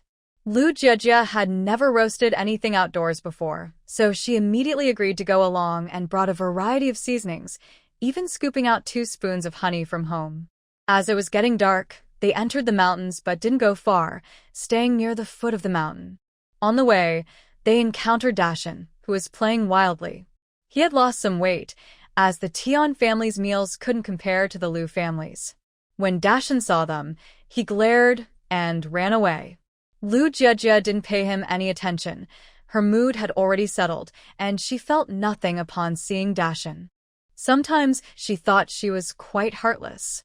She would protect her own, but once someone was out of her circle, she would feel sad for only a couple of days before moving on without any further feelings. Lu Yegua was upset and muttered, "You little rascal, just like the people from the old Tian family, heartless." Lu Jejia remained silent as the two entered the mountains and found a cave to roast a rabbit. She volunteered to gather firewood, but somehow got lost. Lu Jejia still didn't understand why she couldn't find her way back, even though she was paying attention to her surroundings. "Fourth brother, fourth brother." Lu Jejia called out, feeling a bit weak. Indeed, sometimes being too eager can backfire. She should have just stayed put. No matter how hard she tried, Lu Jiejie couldn't find Lu Yegua.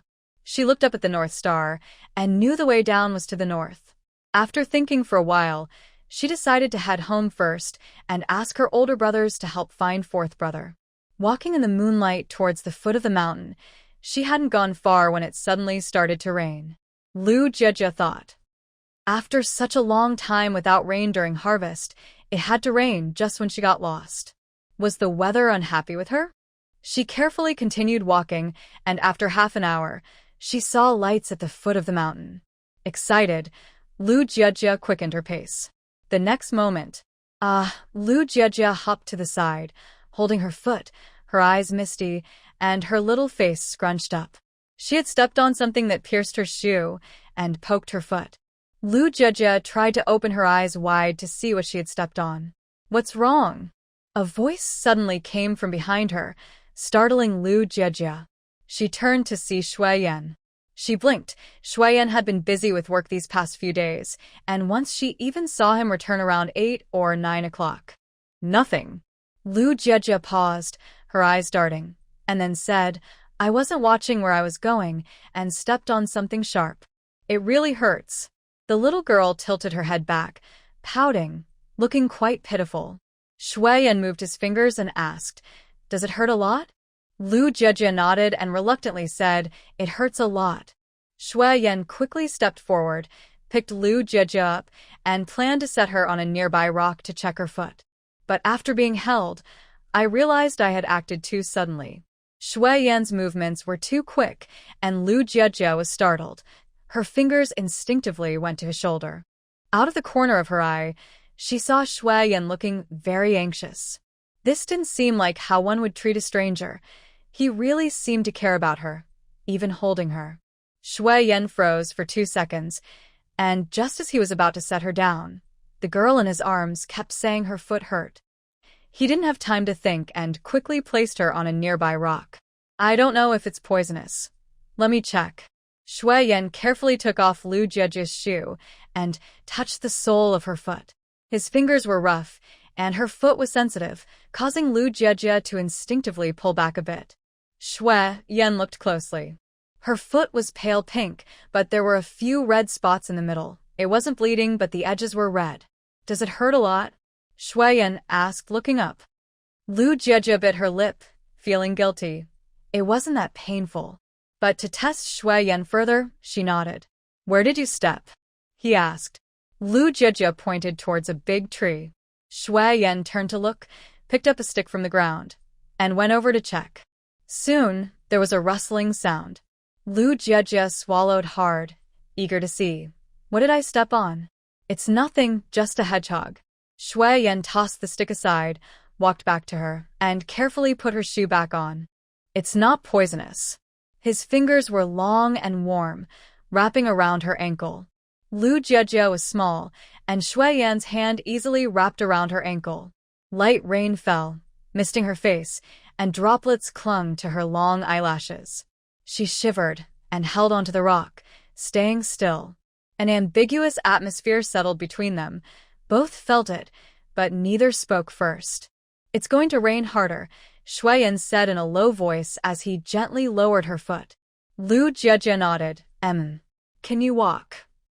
Lu Jiejie wanted to shake her head, but she felt that would be too obvious. She still cared about her pride. Lu Jiejie pretended to stand up with determination, acting as if she had to walk on her own. Her feet did hurt a bit on the ground, but the pain was bearable. However, Lu Jiejie secretly glanced at Shu Yan's profile. As soon as she put her foot down, she gasped, biting her lip to hold back the pain, her lips slightly swollen. Seeing Lu Jiejie struggling to walk in the rain, Shu Yan quickly said, Let me carry you. Hearing the answer she wanted, Lu Jiejie's eyebrows twitched. If you're worried about being seen, I'll keep an eye out for anyone coming before I'm not worried. Lu Jiejie huffed, annoyed at Shu Yan's thoughts. I just don't want to delay you getting down the mountain. Shu Yan swallowed, feeling the awkward atmosphere was a bit surreal.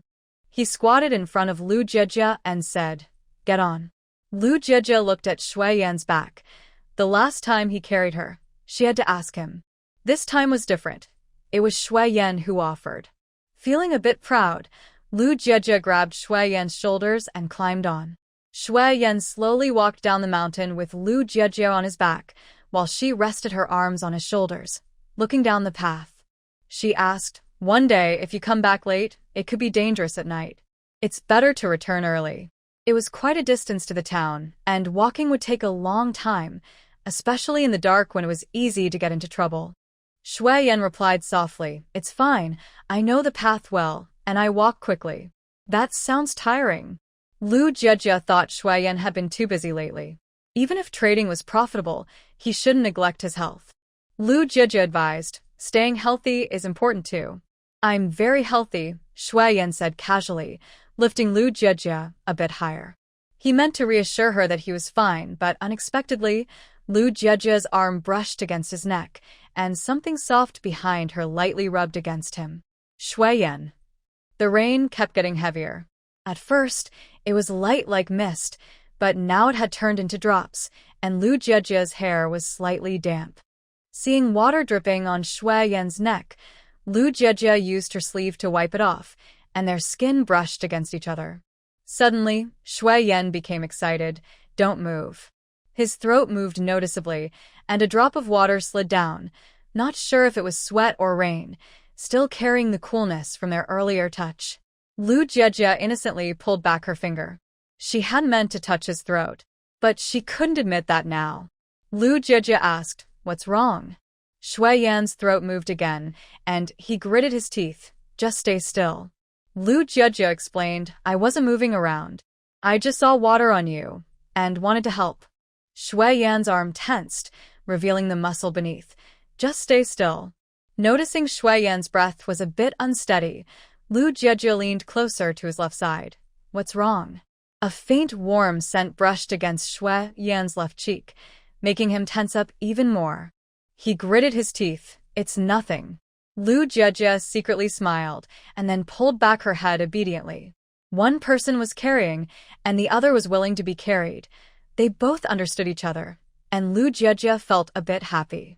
But soon, Lu Jieji realized she was slowly shifting backward, just like the first time. If she wasn't careful, she could fall. Lu Jieji. However, unlike the first time, Lu Jieji wrapped her arms around Shu Yan's neck. She leaned forward a bit, a little unhappy. "I'm almost falling off." Rain mixed with sweat rolled down Shu Yan's forehead. "You're the one moving back. If you stay still, you won't fall." Lu Jieji pulled back her arms from around his neck and looked up, seeing only darkness, not even a hint of moonlight. But the lights in the distance were getting closer. Her clothes were getting almost soaked. 2 people arrived at the village at the foot of the mountain. It was still early, and many villagers were awake. Shu Yan helped Lu Jieji sit on a nearby stone, then went to find a sturdy branch in the distance. "Use this to walk back. I'll follow you from behind." Lu Jieji understood that Shu Yan was trying to protect her reputation. She reached out to take the branch and placed her feet on the ground. Her feet didn't hurt much, so she said, "You don't need to follow me. We're in the village now. It's fine. You can go home first." The rain was getting heavier, and Lu Jieji wanted to hurry home. However, since Shu Yan was following her, she had to pretend to walk with a limp. Seeing that Lu Jieji wanted him to leave, Shu Yan thought she was upset. He looked at her through the raindrops on his eyelashes. "I'm worried about what others might think. At night, people could easily misunderstand. Being together at night, without being engaged, could lead to many rumors. The better scenario would be meeting secretly, while the worse could imply something inappropriate." "I understand," Lu Jieji said, wiping the raindrops from her face. She held the branch Shu Yan had just given her. "Now that we're in the village, it's very safe." "Not safe," Shu Yan replied coldly, his gaze dropping. Lu Jieji's clothes were soaked, clinging tightly to her body. Water was trickling down her slender neck into her clothes, and her waist was slim. Shu Yan quickly averted his gaze, feeling a bit warm in his face, and lowered his head to wipe it. Lu Jieji was also wiping the water from her face, not noticing Shu Yan. She thought that as a girl, she should be a bit cautious. So, leaning on the branch, She pretended to have a serious injury and limped forward. Lu Jiejia's act was clumsy. To avoid being seen by Shu Yan, she hardly put any weight on her left foot. She tried hard to move forward, and after a few minutes, she heard someone calling her, "Little sister, little sister." Lu Jiejie wiped her face again and called back, "Fourth brother." After responding to Lu Yegua, Lu Jiejie turned to look for Shu Yan, but he had already disappeared. Lu Jiejie. He left. Lu Jiejie quickly grabbed the branch and jogged towards Lu Yegua. "Fourth brother, where did you go? I couldn't find you just now." The girl's voice grew fainter as Shu Yan slowly stepped out from behind a wall. He stared blankly in the direction of Lu Jiejie. "Are your feet okay?" Lu Jiejie and Lu Yegua were on their way back. Lu Yegua picked Lu Jiejie up and said playfully, "Little sister, please don't tell Mom that I lost you. Otherwise, I'll be in big trouble."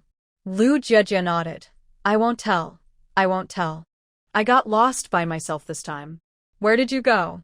Lu Yegua carefully watched the path ahead, afraid of dropping Lu Jiejie. Lu Jiejie nervously moved her fingers on Lu Yegua's shoulder. "I didn't go anywhere. I just went out to gather firewood and couldn't find my way back, so I had to come down the mountain by myself. I'm glad nothing happened." Lu Yegua sighed in relief. The rain blurred his vision, and he shook his head to get rid of the water. Lu Jiejie tried to wipe the water off Lu Yegua's face with her sleeve. As they reached a corner, they saw two shadows hugging. Lu Jiejie squinted her eyes. It looked like a couple. Lu Yegua's footsteps seemed to have startled them, and soon one shadow disappeared. Lu Yegua rushed home without noticing the people nearby. Lu Jiejie moved closer and recognized the figures. Lu Gao? That made sense. This was in front of Aunt Lu's house, and the shadow earlier was Zhou Wenqing. "Cousin," Lu Chao said, worried that Lu Jiejie wouldn't recognize him, so he spoke up. Lu Jiejie nodded. Lu Yegua paused and said to the drenched Lu Chao, "Why are you standing out here in the rain? Hurry home before you get soaked." The rain was pouring heavily, and as he opened his mouth, water splashed in. He spat a few times. Lu Gao. Lu Chao tried to read Lu Jiejie's expression but found it strange that she showed no reaction. Did she not see him with Zhou Wenqing earlier? She didn't seem jealous at all. "Fourth brother, let's go." Lu Jiejie wiped her face and, uninterested in Lu Chao's foolishness, patted Lu Yegua's shoulder. Lu Yegua was worried that Lu Jiejie might get sick, so he hurriedly left. When Lu Jiejie got home, she was completely soaked. Luckily, it was summer, so it wasn't cold, but it felt sticky and uncomfortable. As soon as Lu Mu saw Lu Yegua return, she clenched her fist and lightly hit his back a few times. "You silly boy, it started raining a long time ago, and you just got back. Your little sister is all wet. If she catches a cold, I will definitely give you a good talking to." Lu Yegua dodged a bit. "I didn't know it would rain today. It just started suddenly. Quick, come inside." Lu Mu draped a coat over Lu Jiejie and guided her into the house. Lu Jiejie boiled some water and took a shower. Just as she finished and opened the door, her father and two older brothers came back from outside. "Little sister is back. No wonder we couldn't find her." The two took off their raincoats. Lu Mu brought a bowl of ginger soup to the three men. "There's ginger soup in the pot. Don't forget to drink it. After you finish, go to bed." When Lu Mu entered with the ginger soup, Lu Jiejie noticed her nose was a bit stuffy. She must have caught a chill. "Drink up." Lu Jiejie reached out to take it, cover her nose, and gulped it down in one go. Then she stuck out her tongue. "It's a bit spicy and doesn't taste good." Lu Mu scolded playfully, "If you know it's spicy and doesn't taste good, why did you insist on going up the mountain at night?" Afraid of her mother's nagging, Lu Jiejie turned over and lay on the bed, facing away from her. Lu Mu almost laughed in frustration. It seemed like she wouldn't change her ways and might still sneak off to the mountain for a barbecue. "Did you dry your hair?" "I dried it a long time ago." Lu Mu reached out and touched her hair, which was still a bit damp, and patted her back. "Don't lie down. Wait until your hair is dry before sleeping." Lu Jiejie lazily got up again. Listening to the sound of rain outside, she soon turned her head and asked, "Mom, is someone studying?" "It's not studying, it's teaching." Lu Mu, worried her daughter wouldn't understand, explained carefully at night. You can't see the words, so they teach orally, learning one line at a time. Who is teaching? It's Xiaohua teaching Xiaohai to recite poetry. Lu Mu said with a serious look, tapping her thigh. Lu Jejia listened carefully. Lu Hua said one sentence, and Lu Hao followed with another. Lu Yuan seemed to struggle to understand, and spoke hesitantly. The Lu family had skills in masonry, and the three brothers often took on side jobs, earning money for their own families. Now that life has become easier, Lu's mother no longer required them to hand over all their earnings. After saving some money, Lu Hua and Lu Yu started school last year. Of course, this was also Lu's mother's suggestion, but Tian Jinhua didn't take it seriously and was unwilling to let Lu Hao go to school, instead spending money to send Dashin for a year. Lu Jejia felt a bit sorry for the girl. Isn't school starting soon? Will second brother let Lu Hao go to school? Yes, your second brother said she can go this year, Lu's mother replied proudly. Don't think your sister-in-law is letting her two daughters go to school out of kindness. At first, she didn't understand and foolishly wanted to save money. It was me who convinced her. Lu Jejia became interested. How did you convince my sister-in-law? Isn't it easy? Although studying isn't highly encouraged now, look at those who are skilled. They all know a few characters. Nowadays, every public job requires at least a primary school education, and without it, you can't even get a job. Lu's mother patted her thigh. I made her see my daughter. She excitedly raised her voice. I told her if my daughter hadn't graduated from middle school, would the art troupe have accepted her? If she hadn't graduated from high school, she might not have gotten the bookkeeping job. If you want your daughter to have a good future, send her to school. It won't cost much at the village school. But I must tell you in advance, my daughter has always been outstanding, beautiful, and good at studying. Lu Hua and the others can't compare to her, so be prepared for that. Without the last part, the earlier statements were just motivational talk, but with it, Lu's mother's proud expression, combined with her unique singing voice, was truly striking. Lu Jejia. Lu's mother, realizing she couldn't talk about her daughter anymore, dropped her arrogant expression and slapped her thigh. Your sister-in-law is a bit foolish, but she has a good heart. After thinking it over all night, she decided to let her two daughters go to school. As for Tianjin, let's not mention her. She's just waiting for her daughter to grow up, so she can sell her off for a bride price. Lu Jejia was silent for a moment and said, Xiaohao is 8 this year, which is about the same age as Xiaohua for starting school. It's not too late this year. Your second brother is also foolish. He always listens to others. If I hadn't brought it up this year, he probably wouldn't have thought of it. Lu's mother gritted her teeth. We must find him a strong wife. He's just a worker, focused only on his job, but we need a smart wife to manage the household. Shu Yan returned home, took a shower, changed his clothes, and lay back in bed, tossing and turning without falling asleep. Shue's father and Shu Yang were deep sleepers, but Shu Qian was a light sleeper. After Shu Yan turned again, he helplessly sat up. Big brother, what's wrong? What did Lu Jejia do to him again? I noticed everyone criticizing the brothers for carrying the female lead, so I looked back at the earlier parts and summarized. The first time she sprained her ankle, the fourth brother carried her. He's not married, and the female lead and her mother considered this when letting him carry her. The second time, the female lead was exhausted from helping at home and still had the fourth brother carry her. The third time, there was an issue between the male and female leads, and the eldest brother cheered her up, running fast with her on his back like when they were kids. Just a reminder, the eldest brother is over 30. He could have been her father a few years ago. The fourth time, the female lead hurt her foot. She could walk, but it was raining heavily, and walking through mud was not good. Later, it was mentioned that the fourth brother carried her home, and her foot swelled from getting wet. It was dark, and with the heavy rain, when it's dark and raining hard, the fourth brother couldn't just drop her. What if something happened? Each of these 4 times had its reasons. The criticism is because the female lead has to bear all the burdens, right? No matter how good she is to her family, she can't let them sacrifice anything for her. The idea is to take the concept of personal boundaries to the extreme. even with siblings. Shu Yan sat up with his legs bent, looking solemnly at Shu Yan, opening his mouth and then closing it again. Big brother, what's going on? Shu Yan asked. You said. Shu Yan's voice was low. I saw a man and a woman when I went to the town today. Shu Yan nodded, knowing without guessing who the man and woman were. And then? Then. There was something strange. The woman seemed to have hurt her foot, and the man carried her. But after he left, her foot was fine. What do you think that means? Shu Yan's voice was deep, each word spoken slowly and stiffly. He seemed to be unusually tired, frequently closing his eyes. Shu Yan pressed his lips together in frustration. This was such a simple matter. His older brother must have figured it out already. Now he just wanted to hear him say it. So annoying.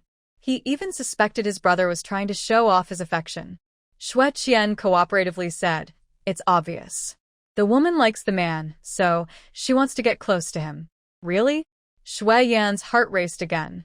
Shu Yan rolled his eyes, knowing it was dark and his brother couldn't see, and said firmly, yes. After saying that, he lay back down straight. I'm tired. I'm going to sleep. Shu Yan thought that after discussing this, Shu Yan would be able to sleep, but he underestimated how love-struck people could be. Shu Yan turned over faster. Shu Yan stared at the ceiling, clearly wide awake despite it being late at night.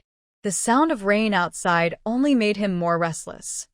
Because of the rain, the house where Deshan and Fei lived was leaking.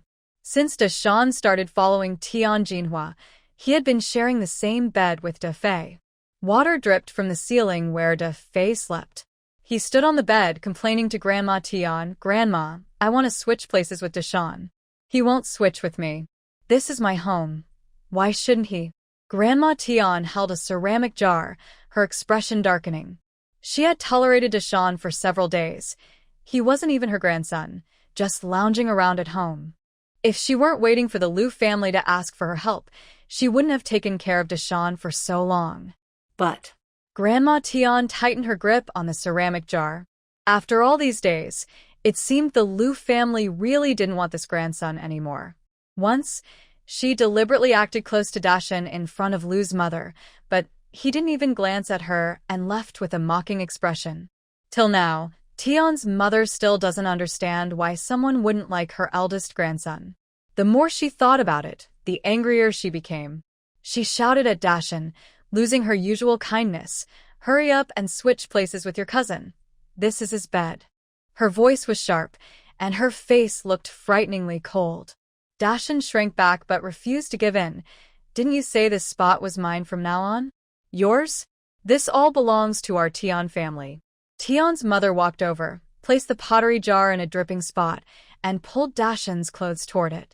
Dashan was taken aback, and when he struggled, Tian's mother grabbed his hair and gave him a light tap on the head. Her strength was great, just like when she used to scold her daughter, and it left Dashan dazed. When they reached the spot, Tian's mother tossed Dashan aside. "Stay here and behave. If I find out you're causing trouble, I'll deal with you." Grandma. Dashan was still a bit confused. He couldn't understand why Tian's mother, who usually spoiled him, had changed so much. "What do you mean, Grandma? The son of a troublemaker has nothing to do with me. If the Liu family really doesn't want you anymore, just wait and see how I handle it." The rain continued for 2 days, falling steadily. Fortunately, Shishui village had stored their grain 3 days ago. Otherwise, they would be in trouble now. In other villages where the grain was stored late, everyone was cursing the weather, moving their grain into the warehouse while getting soaked, and villagers took turns spreading it out on the ground, worried it would spoil. Lu Jiejie was at home feeling bored, teaching the neighborhood children to read. Lu Haoxue was particularly focused, her usual dullness gone. She sat tightly, holding her clothes, hesitating as she glanced at Lu Jiejie, swallowing hard several times, her expression tense. "What's wrong?" Lu Jiejie noticed something was off with Lu Haoxue. Lu seemed startled and quickly shook her head. Lu Jiejie was puzzled, but didn't press further. Lu Hao struggled internally for a while, then bravely walked over to Lu Jiejie, biting her lip. She slowly opened her mouth and said, "Aunt, There's something I don't understand. Can I ask you about it? Lu Jiejie immediately understood Lu Hao's hesitation. Growing up in her environment made Lu Hao timid and obedient. Once a personality is formed, changing it is very difficult and requires great courage. Even the slightest noise from outside could make her retreat into her shell. Although Lu Hao felt scared, she still bravely moved forward. Such a person, if all goes well, will surely have a good life. Lu Jiejie smiled and said, "You can ask me anything you don't understand." Lu Hao nodded while fidgeting with her clothes, feeling less tense than before. At that moment, Lu's mother came in wearing a raincoat, shaking off the water. "We have a meeting soon. Everyone in the village must attend. Those under 7 don't have to go, but everyone else should get ready to head to the village office." Lu Jiejie asked curiously, "What happened? Did something go wrong because of the rain?" "Don't say unlucky things." Lu's mother gently tapped her daughter's forehead. "If the villagers hear you, they'll scold you. It's that Luo Jiqing. She was released from the town today. She claimed she accidentally wandered in and didn't realize she was caught." Lin Jiqing said the same thing. They both told the same story. After a week of investigation, they were let go. Lu Jiejie blinked and asked, "And then?" Lu's mother, while adjusting her rain gear, replied, "Lin Jiqing will stay with Niao, and Luo Qingqing is going to a more difficult place. She'll be leaving in a few days, which is why we're having this meeting. Luo Qingqing is leaving our Shishui village." Lu Jiejie exclaimed in shock. She hadn't expected such a serious punishment for being caught in the black market. That's right. Lu's mother found a thick jacket for Lu Jiejie. "Come on, after this meeting, there won't be much to do. Your dad said the rain should stop today, and we might not have to stay cooped up inside all afternoon." "Okay." Lu Jiejie looked at the 3 little girls in the house who were already over 7, feeling a bit worried. "Will they go too? What if they get sick from being out in the rain?" "We'll be fine." The little girl opened the umbrella she made at home and rushed into the rain. Lu Jiejie. She put on her rain boots and stepped outside with the umbrella. Her foot felt a slight sting when she pressed down. After getting hurt that day, it had soaked in the rain, and now the injury was worse than she expected. Maybe it was because her skin was too delicate. The bottom of her foot was red and had taken a couple of days to heal, but it still felt a bit uncomfortable when she walked. After about 10 minutes, she arrived at the place where meetings were often held in the village. Inside, the room was full of people. Lu's father stood at the front, while Luo Qingqing and Lin Feng sat in a corner. Luo Qingqing was quietly sobbing, and Lin Feng looked very downcast. Seeing their distress, Lu Jiejie suddenly became worried about Shu Yan. Shu Yan was quite capable, but he was still a person. The risks of trading in 74 were too high, and it might take some time before things calmed down. What if Shu Yan got caught too? His situation was even more sensitive, and the consequences would be more severe. Lu Jiejie couldn't help but feel anxious. As soon as Lu Jiejie entered, Zhao's mother waved to Lu's mother. "Jiejie's mom, I've saved you a seat." "Okay."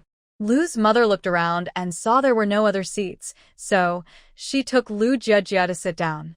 Zhao's mother smiled kindly at Lu Jiejie. "Jiejie's mom, you really have a wonderful daughter. She's beautiful and has such a good job in the village." "That's not really my doing. She worked hard for it." Lu's mother became enthusiastic when talking about her daughter. "She has been smart since she was little. I noticed it right away. While other families didn't send their daughters to school, I sent mine. Look, all 5 of our kids are in school, and she was the one who excelled. How did she get so smart? She doesn't take after me or her father at all." Lu Jiejie. It sounded like she was adopted. Zhao's mother laughed and agreed. Jiejie clearly has a lucky fate. She was so likable as a child, fair and tender. Who wouldn't want to hold her? Zhao's mother genuinely liked Lu Jiejie, and her son Zhao she also liked her, so she naturally paid extra attention to her. Lu Jiejie didn't do manual labor, but she had her own job and easily earned her share of work points. She was quite attractive, and her future children would surely be good-looking too. The 2 people praised Lu Jiejie endlessly. Lu Jiejie couldn't listen anymore and turned her head to look around. She almost immediately spotted Shu Yan, who was sitting silently in the same row. Lu Jiejie felt that Shu Yan's expression was particularly cold at that moment, though she wondered if it was just her imagination. However, Shu Qian, sitting next to Shu Yan, smiled at her. Lu Jiejie smiled back. "Today, I have called everyone here to discuss something important," Lu's father said, and the room fell silent as everyone turned their attention to Luo Qingqing and Lin Feng. Luo Qingqing shivered and wiped her tears. She hadn't changed her clothes in days, and her hair was a bit messy, but she still looked good even while crying. Luo Qingqing understood that the decision had already been made, and speaking more was pointless. However, she absolutely could not go to a more difficult place. Otherwise, she would never return to the city. According to the official results, Lu's father read aloud and then said to Luo Qingqing, "Luo Jiqing, I can't help you. Please pack your things and prepare to leave." Luo Qingqing bit her lip and nodded, her eyes red. Wang Xinghua felt heartbroken and wished he could comfort Luo Qingqing. Wang Pozi pinched her second son and whispered angrily, "Look at that. If you dare to get involved with a woman like her, I will not forgive you." Wang Xinghua reluctantly pulled his gaze away and defended Luo Qingqing, saying, "Mom, didn't the team leader say that Luo Jiqing accidentally ended up there? You little rascal." Wang Pozi scolded Wang Xinghua, giving him a few light taps on the back of his head. This outburst caught the attention of several people, but Luo Qingqing didn't have time to notice. She secretly glanced at Lu Yegua. If she wanted to stay in Shishui village, the best way was to get married within a week. That way, she would have a reason to settle down here.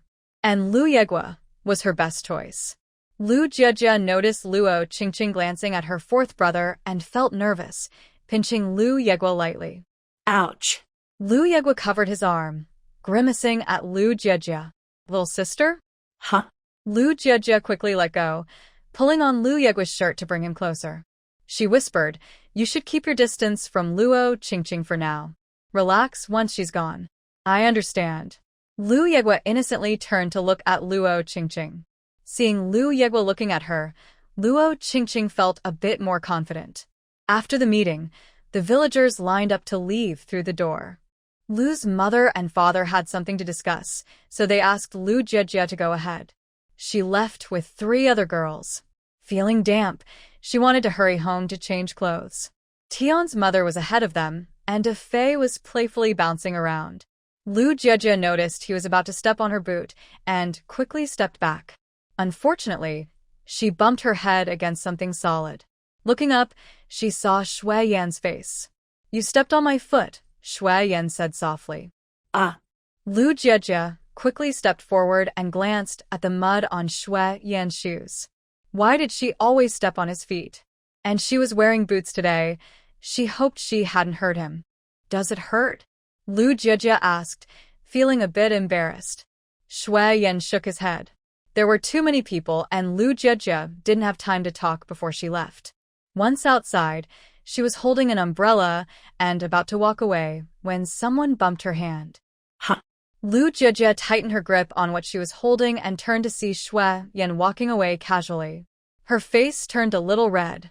She didn't dare look at what it was and quickly tucked it into her pocket, following the 3 girls ahead. Halfway down the road, someone caught up with her. Zhou Wenqing was holding an umbrella, dressed in a white shirt, with his hair neatly styled. He wore a gentle smile. "Jiejie, how have you been lately?" Zhou Wenqing stood tall. Lu Jiejie blinked. "I've been doing well. Even gained 2 pounds. But your face looks so thin. It startled me at first glance." Zhou Wenqing.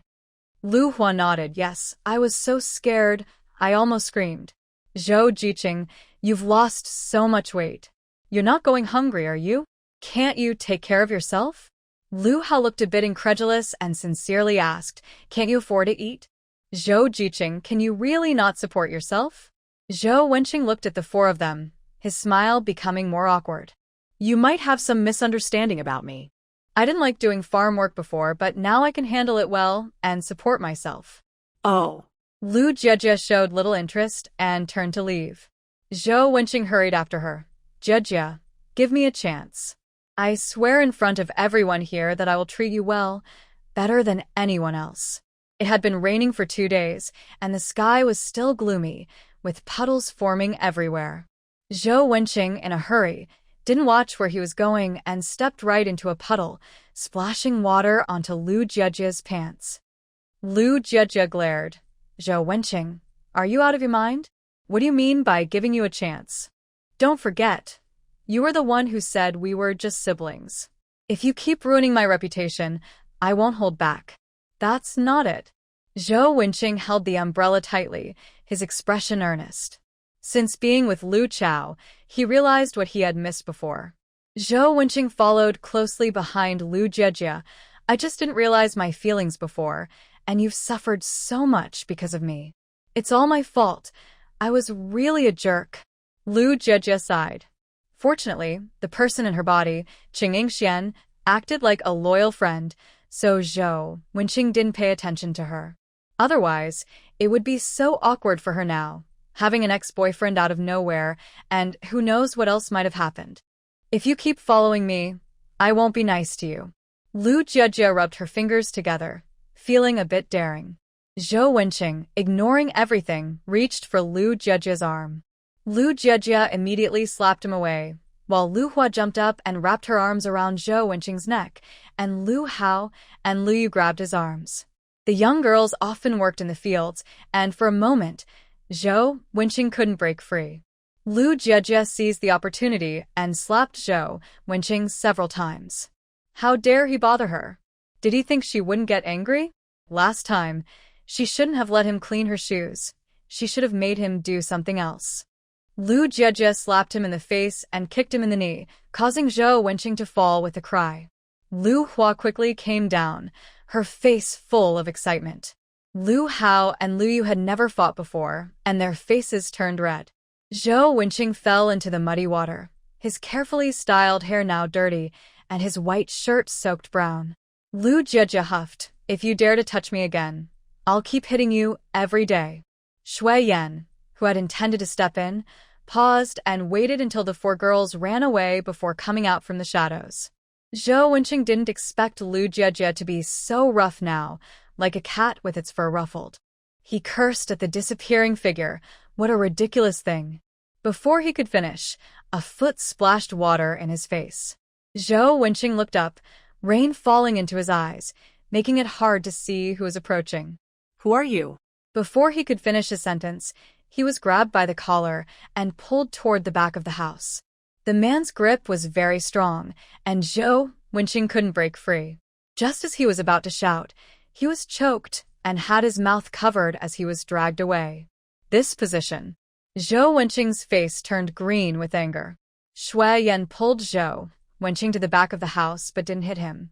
Instead, he coldly tore off Zhou Wenqing's white shirt. Zhou Wenqing had been working hard and going hungry for days, and his ribs were showing. Shu Yan, what are you doing? Zhou Wenqing was scared and covered himself, finally getting a good look at the person in front of him. Had this person brought him to the back for some strange reason? Shu Yan said nothing and didn't even look at him as he took the white shirt and left. Deliberately ruining a girl's reputation is almost like stripping her of her clothes. Shu Yan wanted Zhou Wenqing to experience the same humiliation. Shu Yan walked away, tossing the shirt into a pit, wiping the rain off his face, and heading home. He had always known that Lu Jiajia was exceptional. A happy family background, beautiful looks, impressive education, and a bright future ahead. Her excellence means she will always have admirers. This is something no one can control, and Lu Jiajia cannot change how others feel. Is it Lu Jiajia's fault that others like her? No, it actually proves her worth. What he needs to do is protect her while trying to catch up with her. Only then can he tell her he likes her and wants to marry her. In the afternoon, the sky cleared, and Shu Yan walked into town along the mountain path with a basket. The men in the village sometimes work shirtless, but rarely when it rains. Zhou Wenqing huddled by the wall. He had never walked around without a shirt, and it felt extremely embarrassing for him. He shivered from the cold, checking for people as he walked. If he saw anyone, he would quickly step aside. After walking a short distance, He returned to the youth station after being caught in the rain for an hour. Zhang Tao glanced at Zhou Wenqing, whose ribs were showing, touched his own muscles, then looked at Zhou Wenqing's thin waist and compared it to his own abs. Why would the young girls like someone like Zhou Wenqing? Is it just because he is fair-skinned? Why did you come back shirtless? Zhang Tao asked with a frown. The other youths in the same room shared the same confusion. Since it was raining, everyone was present, and several curious gazes fell on Zhou Wenqing. Zhou Wenqing shook his hands and dried himself with a towel. My shirt got caught on a tree and ripped, so I threw it away. Did they think they were fools? Soon, the news of Zhou Wenqing returning shirtless spread. Families closed their doors and questioned their daughters about their relationship with Zhou Wenqing. Aunt Lu also locked the door and asked Lu Chao, "Do you know about Zhou Wenqing?" Lu Chao had heard about it and quickly shook her head. "I don't know." "That's good. Let me tell you, you must not get involved with Zhou Wenqing. Otherwise, you'll suffer for the rest of your life." Aunt Lu warned fiercely. Lu Chao was lost in thought, wondering who had torn Zhou Wenqing's shirt. Aside from her, is Zhou Wenqing seeing other girls? Lu Chao thought of a name and clenched her fist. She must quickly confirm her relationship with Zhou Wenqing. While everyone was guessing if Zhou Wenqing was involved with a girl, rumors started to spread. It was said that a troublemaker at the village entrance got drunk, saw Zhou Wenqing, who is small and thin, mistook him for a girl, and accidentally tore his clothes. Lu Jiejie couldn't help but laugh. She touched the hairband on her ponytail, which Shu Yan had secretly given her that morning. Lu Hua was learning to write from Lu Jiejie and looked up to see her aunt's new hairband. The hairband was red, with 2 red ribbons tied on it. When her dark hair swayed, the red ribbons moved too, sometimes resting on her fair neck and other times hanging down in front, making Lu Jiejie's bright face look even prettier. Lu Hua said, "Aunt, your new hairband is so beautiful." "Really?" Lu Jiejie pouted playfully, touching it. "It's okay, I guess." "It looks great," Lu Hao added. The hairband had a vintage style but was not tacky at all. "Don't get distracted. Focus on writing. Your handwriting needs to be beautiful." Lu Jiejie tapped the sand table with a stick. "Once you all practice enough in the sand, I'll go to town and buy you pencils." "Thank you, Aunt." "No need to thank me." Just as Lu Jiejie finished speaking, there was a knock at the door. Dad, open the door. It's Dashan." The door was wooden and painted black. Dashan knocked hard, his voice filled with tears. Dad. Lu Jiejie hesitated for a moment inside. The heavy rain had just stopped, and her mother and 3 brothers had gone to the fields. Her second brother wasn't home at all. Shu Yan was at home sewing clothes. Feeling awkward, she ran out and rubbed her palms together. As the eldest sister-in-law, she felt it was inappropriate to speak about the second house's matters, and she didn't know how to handle Dashan. She walked to Lu Jiejie's door and glanced outside. "Is that Dashan out there?" "Yeah." Lu Jiejie called out to the door. "Your dad isn't home. Come back later." The entrance fell silent for a moment, but soon there was a knock again. Dad, please open the door." Dasha was shouting desperately outside, while Lu Hao gripped the branch tightly and Lu Yuan anxiously crouched beside Lu Jiejie. Seeing the 2 nervous girls, Lu Jiejie comforted them, saying, "It's okay, I'll go check." Shu Yan walked in front of Lu Jiejie and opened the door at her signal. Dasha was about to knock again when the door suddenly opened, and he shrank back.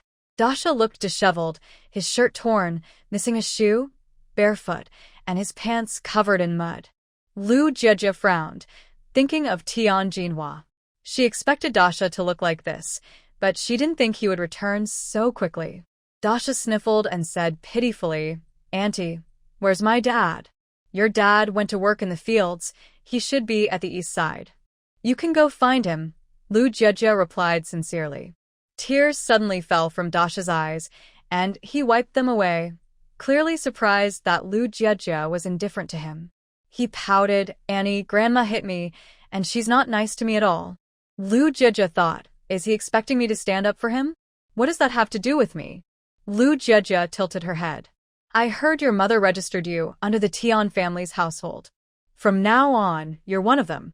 I don't recognize you as my nephew, so what you do is your family's business. I don't want to get involved. Dasha's eyes widened, his toes curled, and tears streamed down his face again. Dasha.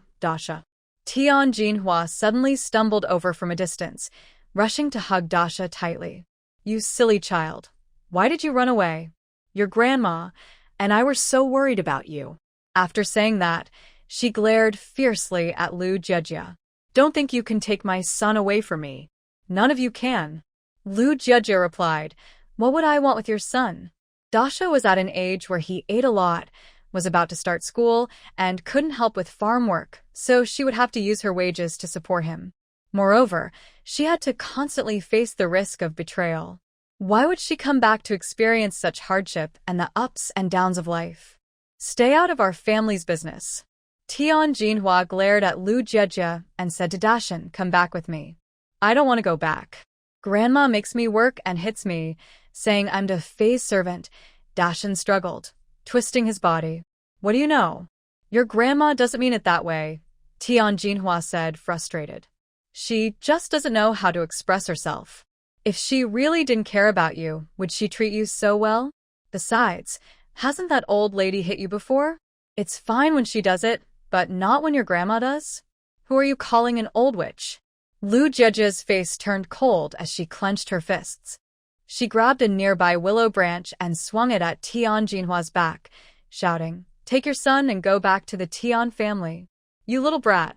Tian Jinhua got hit and wanted to retaliate, but thinking of Lu Jejia's status in the Lu family, she held back and dragged Dashan away, saying, You troublemaker, just wait.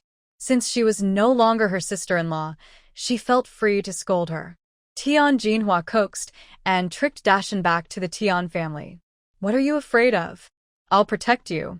Besides, life at your grandma's house is good. When you go back, you'll just have to fetch pig grass, but at your grandma's, you can play with Defei. What's wrong with letting him have his way a little? Thinking about how his mother had just hit him made Dashan scared. He hit Tian Jinhua and said, But Grandma is so scary. She makes me lie down and lets Defei ride me like a horse, and the food is terrible, there's no meat. I haven't eaten enough for days. I want to go home. I want to eat meat. What good is that? Your household registration is with your grandma. If you want to go back, she will definitely ask for money and have your aunt write a letter of understanding. Do you think the heartless Lu family will agree? Tian Jinhua turned Dashan's head to face her. Dashan, accept your fate. I'm all you have left. Even if you go back, they won't want you. Stay with me, and as long as I have something to eat, you won't starve. Dashan didn't want to go back, but he was still dragged away by Tian Jinhua. That's too much. Lu Jejia threw the willow branch on the ground, breathing heavily. A gust of damp wind blew, and the two ribbons behind her floated to her soft cheeks. She angrily said, Who do they think they are? Shu Yan was also feeling uneasy. Sister, don't be angry. Tian Jinhua has always been like this. Her parents spoiled her when she was young. Her sister is even worse, willing to let her own child go hungry just to feed her brother. Can a normal person do such a thing? It's the children who suffer. This is all the fault of the parents, and they can't intervene. Just like Tian Jinhua said earlier, it's best to stay out of their business. Today's scene was witnessed by some neighbors and quickly reached Lu's mother. Lu's mother was furious and scolded Lu Ganghua. You idiot, this is all you're doing. The second family had 4 children, but only Dashan inherited Tian Jinhua's bad traits. Even if she wanted to teach him, it was difficult. His bad nature was too strong, and he would show his true self at the slightest temptation. Lu Ganghua remained silent. I'll say it again, Dashan, you can handle this however you want, but I won't interfere. As long as you can bring him back, we will divide things as we agreed. If you can't bring him back, that's his own fate. Lu's mother was tired of this troublesome situation. After what happened with Dashan, Lu Jejia couldn't stay at home any longer. She took her notebook to work. Today, someone was working on the irrigation ditch, so she went inside to record the work points and started tidying up the room. She worked until dark. Wiping the sweat from her forehead, She bent down to organize the sickle when she noticed a pair of feet. The person was wearing straw sandals, which were covered in thick mud, and their calves were also dirty, as if they had just come back from a muddy place. Lu Jiejie turned her head and saw Shu Yan. Shu Yan's gaze fell on her head, and Lu Jiejie suddenly remembered the hairband, instinctively reaching up to touch it. Shu Yan's heart raced, his dark eyes filled with warmth. No matter how many people told him that Lu Jiejie liked him, nothing was as clear as this moment. He was the only one who knew what it meant to give her that hairband. Shu Yan felt anxious. He was afraid that all his assumptions were just wishful thinking. Seeing that Shu Yan was staring at her, Lu Jiejie bit her lip, her cheeks slightly puffed out. She lowered her hand and confidently said, "I just think it looks good, so I wore it." Shu Yan's voice was particularly heavy today, his fingers curling tightly. For a moment, he didn't know what to say, as if something was stuck in his throat. Shu Yan took off the basket from his shoulder, pulled out a paper-wrapped treat, and reached out his hand to Lu Jiejie. "What is it?" Lu Jiejie looked at Shu Yan's tightly pressed lips, feeling nervous. Shu Yan's cold face became even more rigid. "Rose pastry." Lu Jiejie blinked and tilted her head, waiting for him to continue. "But..." Shu Yan just stared at her. "What now? I don't want it." Lu Jiejie glared and turned to walk away. Shu Yan quickly caught up with her, trying to force out some words. "Take it." His tone always had a cold edge, making Lu Jiejie glare even harder. "I don't want it." She had hinted so much, yet Shu Yan still said nothing. He was doing it on purpose. "I bought it for you." Shu Yan stood in front of Lu Jiejie, bowing his head for the first time, his eyes filled with hope. "What now?" Lu Jiejie waited a few seconds for him to say more, but when he remained silent, she kicked his calf in frustration and stormed off, leaving the door wide open. Shu Yan wanted to chase after her, but stopped when he saw villagers nearby. He knew what Lu Jiejie wanted to hear, but his situation was too sensitive. No one knew how difficult the past few years had been for him, and he feared that if those unpleasant things happened again, it would affect Lu Jiejie. So, he never dared to let anyone know about his relationship with her. He wanted to wait until he cleared all obstacles before saying what needed to be said so that Lu Jiejie would never be hurt because of his background. Yet he was also selfish. Shu Yan was afraid that Lu Jiejie might fall for someone else while he was still trying. He wanted to keep her close, to make her like him, and selfishly wished for her to belong only to him. These conflicting emotions left Shu Yan standing still for a long time, his body stiff like wood, sweat dripping down his forehead.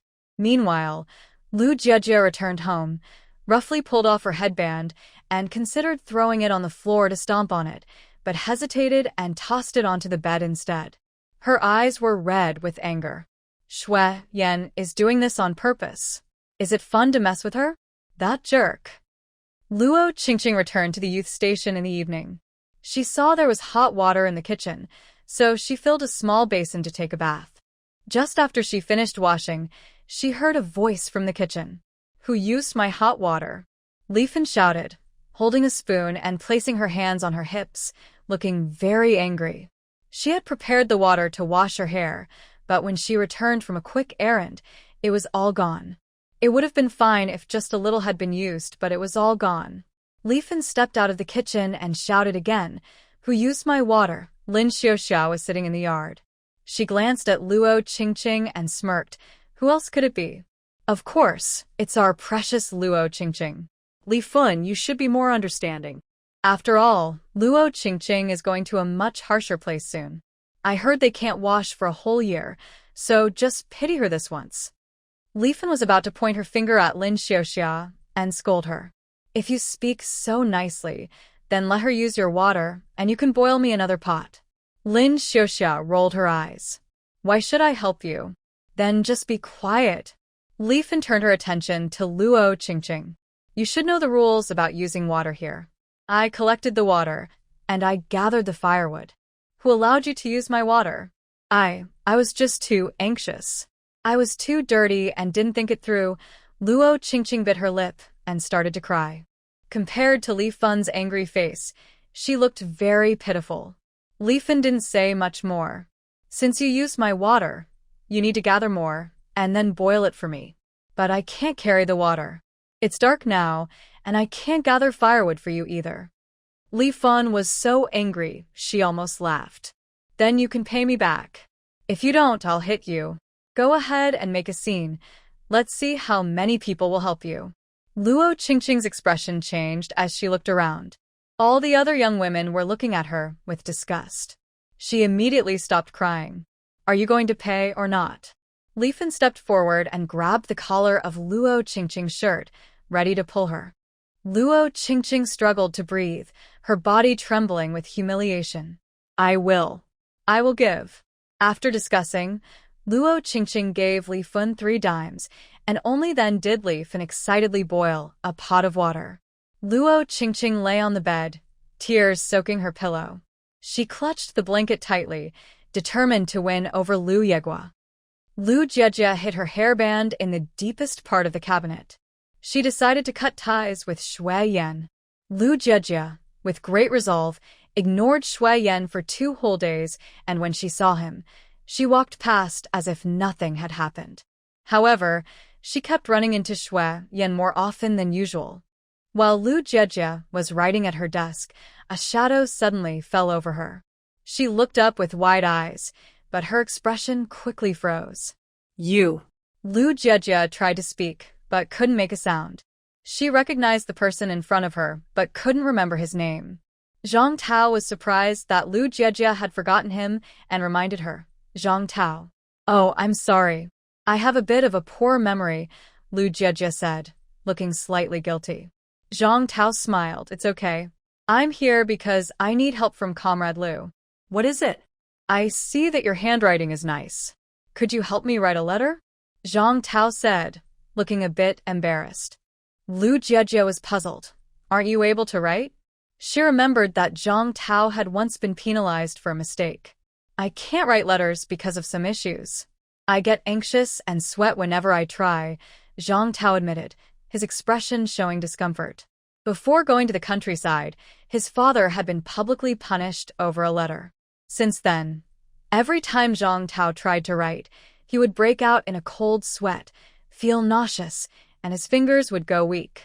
Seeing the sweat forming on Zhang Tao's forehead, Lu Jiejie had a guess, but didn't ask further. Instead, she said, Do you have paper? Yes. Zhang Tao took out some paper from his pocket. Just right here. Okay, you tell me, and I'll write. Thank you. Is this also part of the letter's content? Lu Jiejie looked up and smiled. The tense atmosphere eased a lot, and Zhang Tao smiled back. When Shu Yan's eye arrived, he saw the two of them smiling at each other, and his expression darkened instantly. Li Fen is also useful. Every character I write has a role and is connected to the main characters. Sun Chengzhu is also a supporter, laughing and crying. Lu Jiejie had good quality paper that absorbed ink well. The paper had 2 neat creases, showing that its owner took great care of it. Since it was a letter to her family, Lu Jiejie treated it with respect, carefully writing down what Zhang Tao said, pressing her lips together and puffing her cheeks in concentration. Her handwriting was already beautiful, and it looked even better when she focused. Zhang Tao admired Lu Jiejie's writing and couldn't help but glance at her small face, lost in thought. Shu Yan's thin lips formed a straight line outside the room, his dark eyes unclear. Family letters usually say that one is doing well. Zhang Tao bought such nice paper to tell his parents that he was doing fine. The entire sheet was filled with Lu Jiejie's writing. When she finished, she showed it to Zhang Tao, asking, Can you take a look? If it's not finished, I can write on the back. No need, it's great, Zhang Tao said, glancing at it before carefully folding the paper. He hesitated for a moment, then took out a few pieces of candy wrapped in white from his pocket. Zhang Tao placed the candy on the table, saying, Comrade Lu, I have a habit of not liking to owe others. This is my payment to you. I really appreciate your help with the letter. Lu Jiejie quickly refused. No, it's just writing a letter. It's fine. The candy looked expensive. She had only written a letter. Zhang Tao looked a bit nervous. I always give something to anyone who helps me write a letter. Most of the young people here don't have pens, and those who do often lack ink, so I had to trouble Comrade Lu. With that said, Lu Jiejie felt it was hard to refuse again. She only wrote a few words and received candy in return, which felt unfair to others. If you can't find anyone to write letters in the future, you can come to me. I'll write for you, and you won't need to give me candy anymore. This is enough. Zhang Tao noticed that Lu Jiejie showed no signs of realizing his feelings for her. It made sense. She couldn't even remember his name. Lu Jiejie wouldn't guess if a man liked her just because she met him. Zhang Tao nodded, understanding his place. He knew he and Lu Jiejie were not meant to be together in this lifetime. I won't disturb you any longer. I'll take my leave, Zhang Tao said, carefully putting the letter back in his pocket. Lu Jiejie looked up and acknowledged him with a sound. As Zhang Tao stepped outside, he turned a corner and saw Shu Yan. Their eyes met. Shu Yan had sharp features, especially his eyes, which could be quite intimidating when he was silent. He was tall and strong, easily able to impose his presence on others. Zhang Tao instinctively looked away, sensing that Shu Yan was dangerous. Being a man himself, he understood Shu Yan's intentions. However, Shu Yan's status was much more sensitive than his own. He didn't dare show any feelings, fearing he might ruin the chance for such an amazing girl. Shu Yan was even more cautious. He had seen Shu Yan flustered once in the past few days. Shu Yan was afraid. Because he liked her too much, he was scared. If it were just desire, it wouldn't matter. Zhang Tao hesitated and walked around Shu Yan to leave. Lu Jiejie picked up the milk candy from the table and noticed it was a white rabbit candy. This brand of candy was quite good in this era and would remain a classic.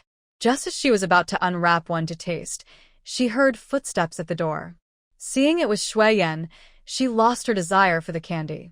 Lu Jiejie placed the candy back on the table and focused her gaze on Shu Yan. She was curious about what Shu Yan intended to do. Shu Yan glanced at the candy on the table before shifting his gaze. In a low voice, he pulled out a rabbit from his backpack. Shu Yan wants to eat spicy rabbit meat. Can you help me prepare it? I'll share half of the meat with you. Lu Jiejie had been avoiding him for 2 days. He hadn't spoken to her at all, and now he wanted to see her, feeling jealous of the admirers around her. Shu Yan's gaze was too intense. Lu Jiejie huffed. No, you can find someone else to help you. There are many women in the village who can cook. If you're willing to share some meat, I'm sure someone will help. You said I am your. Shu Yan stopped mid-sentence. Lu Jiejie blinked and tightened her grip on the pen. Had she really said something so bold? You said I am your lifesaver, and that I could ask for your help. Lu Jiejie took a deep breath and angrily asked, when will I finish repaying you? Shu Yan stood still. Given Shu Yan's usually cold demeanor, he would have walked away by now, but he didn't move or say anything. He just stood there. Lu Jiejie thought, why is he so stubborn? I really want to hit his head. Ignoring him, Lu Jiejie packed her things and tried to walk past him. Shu Yan stepped forward to block her. Being tall, Lu Jiejie almost bumped into him. What are you doing? Lu Jiejie glared. No longer the obedient person she was at first, her frustration evident. I won't help you with the rabbit, so I won't. Shu Yan remained still, stubbornly blocking her way, his forehead tense. Not only was he stubborn, but he was also unreasonable. Lu Jiejie's eyes turned red with anger. He was the one who brought her the gift. She wore it, so he should understand what she meant. But he said nothing. Was he just toying with her? Lu Jiejie tried to walk around him, but he moved to block her again. Lu Jiejie thought. She glared at him fiercely, on the edge of losing her temper. The redness around her eyes stood out on her fair face, her glassy pupils shining like a cat ready to pounce. Shu Yan tightened his grip and said softly, can you wait for me for 3 months? Just 3 months. Lu Jiejie's anger suddenly calmed down. Her eyes shifted, but she remained silent. You do you mean? Shu Yan doubted his understanding of Lu Jiejie's feelings, feeling a heavy weight in his heart that made it hard to breathe. Lu Jiejie hugged her notebook tightly. So, is that what you mean? Shu Yan nodded quickly, without hesitation. His swift action was quite unlike his usual calm demeanor. I will be ready with everything in 3 months, Shu Yan said, raising his fingers, but they felt stiff like wood. After a few seconds, he boldly grabbed Lu Jiejia's arm, as if he had just emerged from water. His voice was low. Wait for me, I'm sorry. Light streamed in from outside. In Lu Jiejia's eyes, Shu Yan had always been calm and composed, but she had never seen him so flustered. He really seems to like her. Does she have such great charm? Lu Jiejia felt a thrill and slowly nodded. You promise me? Shu Yan's stern face showed a moment of disbelief as he quietly said, You Promised. Lu Jiejia wasn't overly dramatic. She nodded again, feeling a bit shy. Did she really manage to win over Shu Yan? Lu Jiejia found it quite surreal, but now she felt a bit uneasy, eyeing him suspiciously. He can't just like her for her looks, right? What if they spent more time together, and he found out she wasn't as obedient or understanding? What's wrong? Shu Yan nervously swallowed. Lu Jiejia steeled herself, suppressing her racing heart, and boldly asked, Why do you like me? Shu Yan's ears suddenly turned red. He opened his mouth but couldn't find the words, standing stiffly like a schoolboy. Lu Jiejia. Seeing he couldn't respond, Lu Jiejia thought they hadn't spent much time together, so she held back from asking more. But how should they interact now that their relationship had changed? Lu Jiejia pondered but couldn't come up with an answer. She glanced at the sky outside and said, I should head home for dinner. Rabbit. Shu Yan placed a small rabbit in front of Lu Jiejia again and said in a deep voice, It's for you, all for you. He really knows how to express himself. But Lu Jiejia looked at the dead rabbit in front of her, unsure of how to handle it, her hand hesitating to touch it. Shu Yan seemed to notice this, and untied a small piece of rope from the basket, tying the rabbit's legs before handing it to Lu Jiejia. Lu Jiejia reached out to take it, their fingers brushing against each other, causing a blush to rise on her fair face. I'll be going now, Lu Jiejia said as she walked around Shu Yan. Halfway home, she started to feel a bit incredulous, just like that. She and Shu Yan were in a relationship. It felt like something had happened, yet at the same time, it felt like nothing had happened. It was quite sudden. As Lu Jiejia thought about this, she unconsciously started to jog home, holding the rabbit tightly. Where did you get the rabbit? Lu Yegua was washing his face when he heard the door open. He looked up and saw Lu Jiejia holding the rabbit. Lu Jiejia replied confidently, I found it myself. She handed the rabbit to Lu Yegua, saying, Fourth brother, can you skin it? I'll cook it for you later. Sure, Lu Yegua said, seeing that Lu Jiejia didn't want to talk further. Lu Jiejia ran to her room, took out a hairband from her closet, and tied her hair back again. To match the hairband, she changed into a light green dress. After the heavy rain, farming began. Lu Mu came home later than usual today, mainly to boast to Zhao Mu about her daughter wasting time. Now, seeing that the Zhao family was doing well, she felt reassured. The two families lived close, and any commotion would be known, so Jiejia wouldn't be bullied. However, it seemed her daughter didn't like the Zhao family very much, but she enjoyed it because Zhao Mu could praise Lu Jiejia for 2 hours without repeating herself.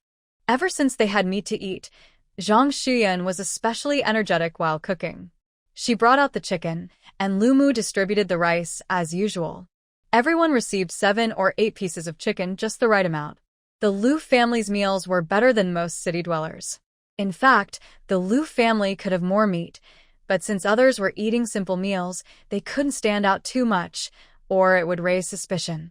Moreover, if they can easily eat a lot of meat, these little ones will surely think that getting meat is simple, expecting it to fall from the sky.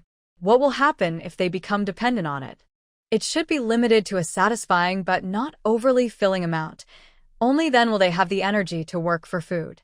Go ahead and eat, Mother Lu said, rolling her eyes at the younger ones who were staring at their bowls, all of them clearly eager for food.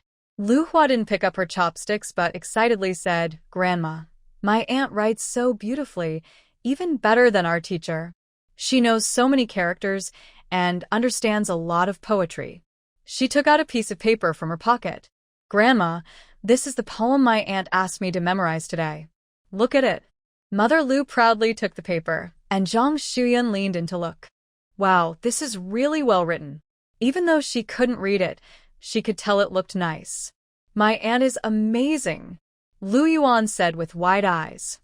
Lu Jejia was unsure how the conversation shifted to this topic. "Of course," Mother Lu said, tilting her head slightly. Even Father Lu, who usually remained silent, smiled. Mother Lu handed the paper back, proudly saying, "This is just something your aunt wrote casually. Xiaohua, you should learn well from your aunt. I don't expect you to become a master, just learn a little from her." Lu Jejia. "I will work hard." Lu Huan nodded seriously. "Make sure to study well. Your aunt is so good to you. Remember to be respectful to her when you grow up." Mother Lu added more chicken to Lu Hua's bowl. "My aunt is the person I admire the most. I will definitely learn from her well." "Well said." Mother Lu lifted her head higher, adding another piece of chicken to Lu Hua's bowl and also giving one to Lu Yuan. Lu Jejia. Shu Yan, feeling thoughtful, added a piece of meat from her bowl to Lu Jejia's. "Little sister, you must teach Xiaohua well. She's a bit slow, but she can learn." She had never been to school and was seeing such beautiful writing for the first time, but since her daughter was in school, she needed to write well too. Shu Yan looked at Lu Jejia's little face, feeling a wave of admiration. What wonderful qualities this sister-in-law has. She is beautiful, has a graceful figure, and dances well. It's fine that she knows those city people's ways, but she also has such a good job. Even the meat she eats is thanks to her sister-in-law. Shu Yan glanced at the meat she had just picked up. Isn't this originally her sister-in-law's? How could she use her sister-in-law's things to please her? Doesn't she feel guilty? Nearby, the little ones, who were initially reluctant to learn to write, saw their two older sisters praised by their grandmother and eagerly wanted to learn. Lu Jejia said, "I will teach you all. When I have time, each of you can have a sand tray to practice on the sand first. Later, when I buy pens, I will teach you step by step." Lu's mother was not happy. "What are you shouting about? There are so many people. I don't want my daughter to get tired." "It's fine, I can teach them when I have time. It won't be a bother." Lu's mother gently advised, "Just don't tire yourself out. Teach them whenever you feel like it." After saying that, Lu's mother turned to her little ones with a stern face.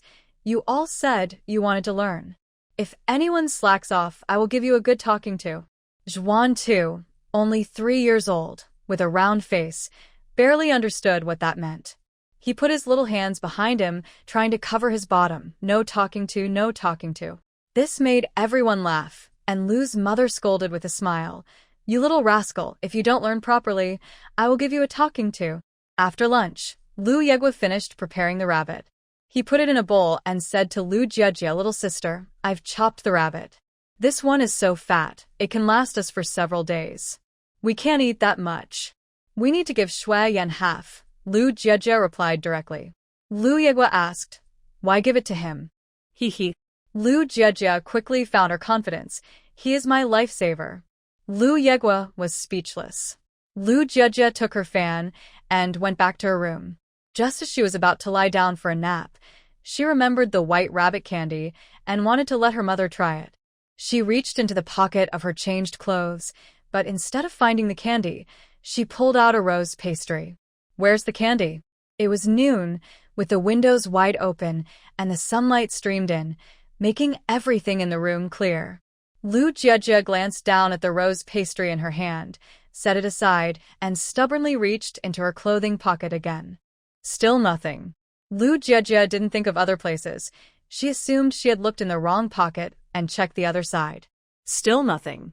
Could it have fallen on the floor when she changed clothes? Lu Jejia bent down and searched her bed, but there wasn't even a trace of candy. Could it have fallen while she was running? She had wanted her mother to try the taste of the white rabbit candy, but now it seemed she had lost it. Feeling disappointed, Lu Jejia spotted the rose pastry on the bed and immediately smiled. When did Shu Yan put it in her pocket? Even without the white rabbit candy, The rose pastry was quite nice. The Shui family was having lunch, and Shu Yan was crying while eating. Stop crying, Shu Yan frowned. But I can't help it. Shu Yan wiped his tears with the back of his hand, picked up a piece of dark food with his chopsticks, and became even sadder, tears streaming down his face. Shui father huffed, "You should be grateful to have meat. I went through the trouble of making you braised pork, and you're being picky. Is this really braised pork?" Shu Yan looked at the meat in his bowl and felt heartbroken. Seeing his father made him cry even more. The family had finally managed to get some pork, and it was fatty pork, but it ended up looking like a dark, sticky mess in the bowl. This was a waste. Shu Yan knew that boys shouldn't cry, but he felt so wronged that he wanted to cry. He wiped his tears again, making the skin around his eyes wrinkled. Shu Yan. This was the ultimate foodie, able to hold back tears when getting scolded, but unable to stop crying when the meat was ruined. Shui father twitched his mouth, finding it hard to eat the dark meat in the bowl. He couldn't help it. He had never made braised pork before, and this was his first attempt, which turned out like this. Shui father promised with a sigh, "Fine, I won't make braised pork anymore. You don't cook any meat well. Then you cook from now on." "My cooking isn't good either," Shu Yan said with a pained expression, looking as if he was very unwell. Shu Yan usually didn't care much about food, but seeing Shu Yan cry made him lose his appetite too. It was indeed hard to eat. He got up and went back to his room for a nap. Shu Yan cried while eating. After finishing lunch, he returned to the room and found Shu Yan already asleep. He carefully lay down beside him and suddenly felt something hard against his waist. Shu Yan reached down to check and found it was 2 big white rabbit candies. He felt a wave of emotion and sniffled. His older brother was so kind to him, even bringing him candy to cheer him up. Shu Yan unwrapped one and chewed on it. It was sweet. Lu Jie woke up from her nap, got ready for work, and walked under a big tree where several girls were chatting. Lin Xiuxia was having a good time gossiping with the village girls. She leaned in and said mysteriously, "I have something to tell you all. Do you know Luo Qingqing? What happened to her? Isn't she leaving our Shishui village soon?" The other girls asked excitedly. Lin Xiuxia scratched her head. "Yes, she's about to leave. After all that happened, she's been to the public place twice. Today, she dressed up nicely to go out, even wearing little shoes. I think her mindset hasn't changed at all. Otherwise, she wouldn't care about dressing up." Lu Jie stopped and walked over, asking, "What did you say about Luo Qingqing?" She had been too far away to hear clearly, but her intuition told her something was off with Luo Qingqing today. Lin Xiuxia was startled and turned to see Lu Jie.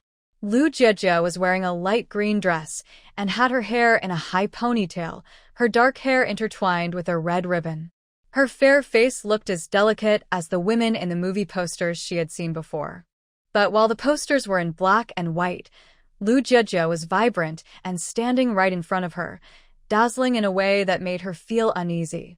They had had some unpleasant moments between them, and Lin Xiuxia widened her eyes and sarcastically said, "What's it to you?" Lu Jie. Lu Jie ignored her and looked at the little girl beside her. Some little girls really liked Lu Jie and quickly said, "We were just saying that Luo Qingqing looks really nice today." "Looks nice?" Lu Jie murmured. Then her expression changed as she hurried towards Lu Yegua's workplace. Lu Yegua was working far away today. On his way, he saw a small stream and ran over to wash his face. The water was cool and refreshing, easing the summer heat. He wiped his face with the stream water and was about to stand up when he noticed a figure appearing in the water. That figure was getting closer, almost right next to him. Lu Yegua. He was startled and jumped into the water. The stream was shallow, only reaching his calves, and he quickly moved forward a couple of steps. Once at a safe distance, Lu Yegua turned to look at the person behind him. He exclaimed in shock, "What are you doing here? What do you want?" Luo Qingqing originally wanted to hug Lu Yegua. With her looks, no man could resist her charm if she made the first move. Then she could shout and attract others. If Lu Yegua dared not to marry her, she would accuse him of being inappropriate. Luo Qingqing didn't expect Lu Yegua to suddenly jump into the water. Although she felt angry, she quickly regained her composure. Her black shoes were a bit uncomfortable, so she shifted forward. She touched her hair that fell by her ear and said softly, "It's so hot. I came here to wash my face and didn't expect to run into you." Today, Luo Qingqing let her hair down instead of tying it up. The hair framing her face revealed her beautiful profile, and her lips curled slightly, softening her originally cool expression. Lu Yegua was momentarily stunned, but remembering that this woman was not innocent, he quickly regained his composure and felt a bit angry. "If you want to wash your face, just do it. Why come up behind me? Do you know that can easily scare someone? Luckily, I'm a man, so jumping into the water isn't a big deal. What if it were a woman? What would happen if she fell in? Can you take responsibility?" Luo Qingqing. Luo Qingqing did not expect that a charming girl like her could stand in front of Lu Yegua and have him talk about such things. She tried to appear weak, looking at her toes, and said, "I'm sorry, I didn't mean to. Please be more careful in the future." Lu Yegua moved to the side, but after taking a couple of steps, he suddenly remembered. He turned back and looked at Luo Qingqing seriously. "By the way, you're about to leave our Shishui village. You need to be careful not only here but also in other villages." Luo Qingqing held back her feelings and smiled. "I understand. How can you still be smiling when it's such a dangerous situation? It seems like you don't take it seriously at all," Lu Yegua said angrily. "Indeed, just because a girl is pretty doesn't mean she is kind like his younger sister." Luo Qingqing. She pinched her clothes with her fingers, feeling her heart race a bit. After smoothing out the wrinkles in her clothes, she let go and a tear fell. "Comrade Lu, do you really dislike me?" Lu Yegua was confused about how it turned into a dislike. He didn't respond and continued to wade through the water until he reached the other side, then said, "I do find you a bit unlikable, mainly because the things you do are not what normal people would appreciate. Please try to behave better in the future." Lu Yegua was genuinely trying to advise her, but Luo Qingqing felt as if she had been struck by lightning. She even considered giving up on this man. But thinking about how Lu Yegua treated and protected Lu Jejia, she felt a spark of hope. Once she married Lu Yegua, he would surely treat her well. Men like Lu Yegua tend to ignore outsiders, but are extremely fond of their own. Imagining a good life after marrying Lu Yegua, she gritted her teeth and said, "Comrade Lu, let me tell you the truth. I actually came here specifically to find you." After shouting the last sentence with determination, she closed her eyes, pretending to be shy, showing the innocence of a girl confessing her feelings. "You came to find me?" Lu Yegua paused. "Yes, I came here just for you." Luo shyly glanced at Lu Yegua. I actually have had feelings for you for a long time, but I didn't know how to say it. I was afraid you would reject me. But now I'm about to leave, and I don't want to have any regrets, so I came to find you." Luo lightly brushed away the tears on her face. "I really want to suppress these feelings, but I can't. I dream about you every night. I really like you. What should I do to forget you?" Lu Yegua was stunned. Luo's actions were quite bold. No girl would dare to be so direct. A beautiful girl was crying across from him, saying she dreamed about him every night. Lu Yegua blinked in disbelief. You said you like me?" He pointed to himself in confusion. At that moment, the bushes nearby rustled. "Yes." Luo bit her lip and nodded. "What about Lin Feng? He often helps you with farm work and takes care of you." You don't want him anymore?" Lu Yegua was still in a daze. "Lin Feng is my brother. Why does everyone think that? I've always seen him as a brother. He even says I look like his sister, so that's why he treats me well. Please don't misunderstand." Luo felt annoyed when Lin Feng was mentioned. Lin Feng could no longer be considered a youth. He was now living with older folks who had serious issues. His future was bleak. She didn't understand why people always linked her with Lin Feng. So what if he helped her with some farm work? What was the big deal? Luo stubbornly shed tears. "Comrade Lu, I don't know what you've heard, but I have no feelings for Lin Feng at all. I like you." Lu Yegua. Luo looked at Lu Yeguag with teary eyes, full of hope, and asked, Lu Yeguag, I want to know, do you really not have any feelings for me? You really don't like me? Lu Yeguag nodded. It was the first time someone confessed to him. He scratched the back of his head and honestly said, please don't like me anymore. I don't have feelings for you. How is that possible? Luo shook her head. You clearly liked me before. You liked me. Lu Yeguag actually rejected her confession. Luo couldn't believe it and pressed, don't you want to marry me? How did this turn into a marriage discussion? Lu Yeguag thought about what his sister had said and quickly shook his head. Our family would never marry a woman with issues. Even though you like me, I really don't like you. Luo Qingqing. She suddenly shouted, how can you not like me? You clearly like me. I saw you looking at me secretly that time. That was just because you're pretty. Did Lu Jie say something to you? Do you believe her so easily? Why are you bringing up my sister in such a harsh tone? Lu Yeguag snapped out of his daze from the confession and turned to leave. I don't want to talk to you. Seeing her confession was useless, Luo Qingqing jumped into the creek, took a few steps toward Lu Yeguag, and tugged at her clothes. She shouted, Lu Yeguag, if you walk away, I'll call for help. I want everyone to know that you just tried to harm me, and I jumped into the water to protect my innocence. Lu Yeguag had lived for so many years and never thought someone could frame another like this. If this got out, he would never be able to marry anyone. Do you have no shame? It was unbelievable that a woman would use her innocence to trap a man. It was beyond Lu Yeguag's comprehension. I still like you. This was Luo Qingqing's first time doing something like this. She couldn't look Lu Yeguag in the eye. Just marry me. I'm not bad looking and you wouldn't lose out. Once we're married, I promise to take good care of you.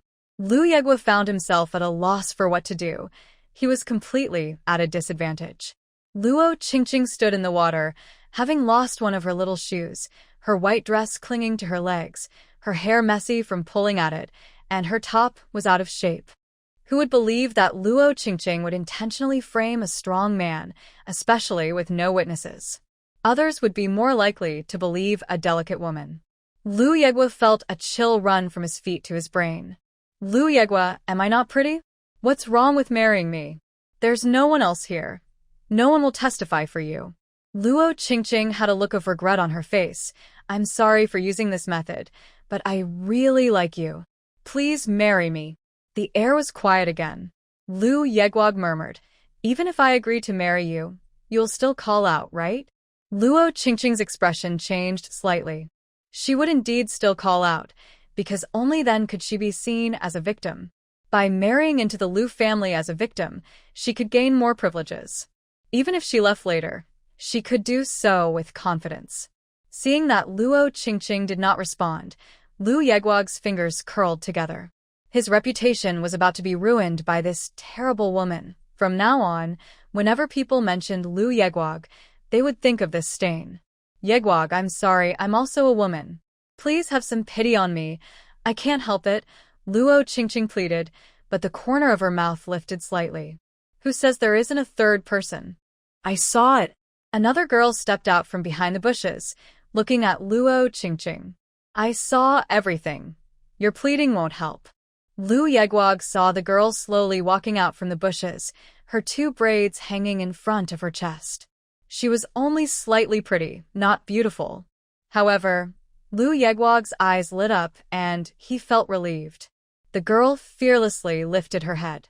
I saw and heard everything you just said. Li Fen. Luo Qingqing didn't expect there would be someone around, especially someone she disliked. She stared wide-eyed, exasperated. Li Fen, what are you doing here? Li Fen Shugja.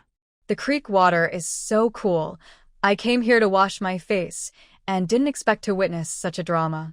I've never seen such a strange woman in my life. What kind of normal woman would use her own innocence to frame someone else? Li Fen, you better shut up.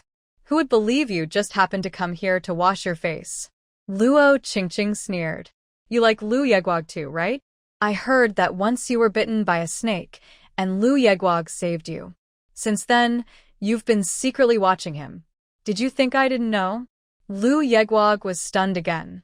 Li Fen, who had been calm, suddenly turned red in the face. You're talking nonsense. I just came here to wash my face and saw you framing someone else. You better be quiet. With just the two of you, who would believe you? You like Lu Yegwag, so of course, you would help him. At this point, Luo Qingqing decided to let go and not care anymore. Who told you it was just me? Li Fen looked back at the bushes.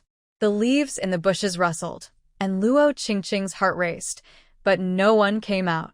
Even so, Luo Qingqing knew there was someone there, and her heart sank. She didn't expect to lower herself so much, only to end up with nothing. Are you still not coming out? Li Fen was at a loss for words. You heard what Luo Qingqing just said. Don't you want to defend yourself? You poured your heart out and you won't even ask a question. You're just a coward.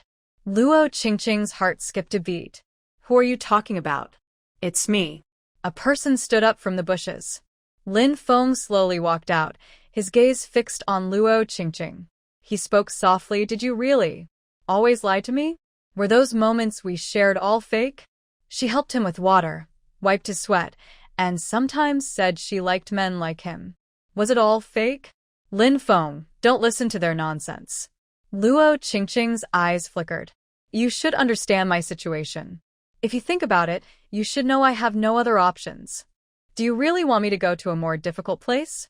Why can't you? She looked at Lin Feng, hoping he would understand her hint. Lin Feng had genuinely liked Luo Qingqing for so long that he instinctively resisted the idea of her lying to him. He thought, yes, what Luo Qingqing said was just because she wanted to marry Lu Yegua. Only by marrying into Shishui village could she stay. Lin Feng, you'll stand by me, right? Luo Qingqing bit her lip, tears streaming down her face as she sobbed. If you don't stand by me, everyone will know what I've done. They will despise me and hurt me. Do you really want me to suffer? Do you really believe what I just said? You know I have no other way out. With red-rimmed eyes, Luo Qingqing looked pitiful, clutching her clothes as if she was on the verge of breaking down. Lin Feng opened his mouth. Li Fen didn't expect Luo Qingqing to still argue.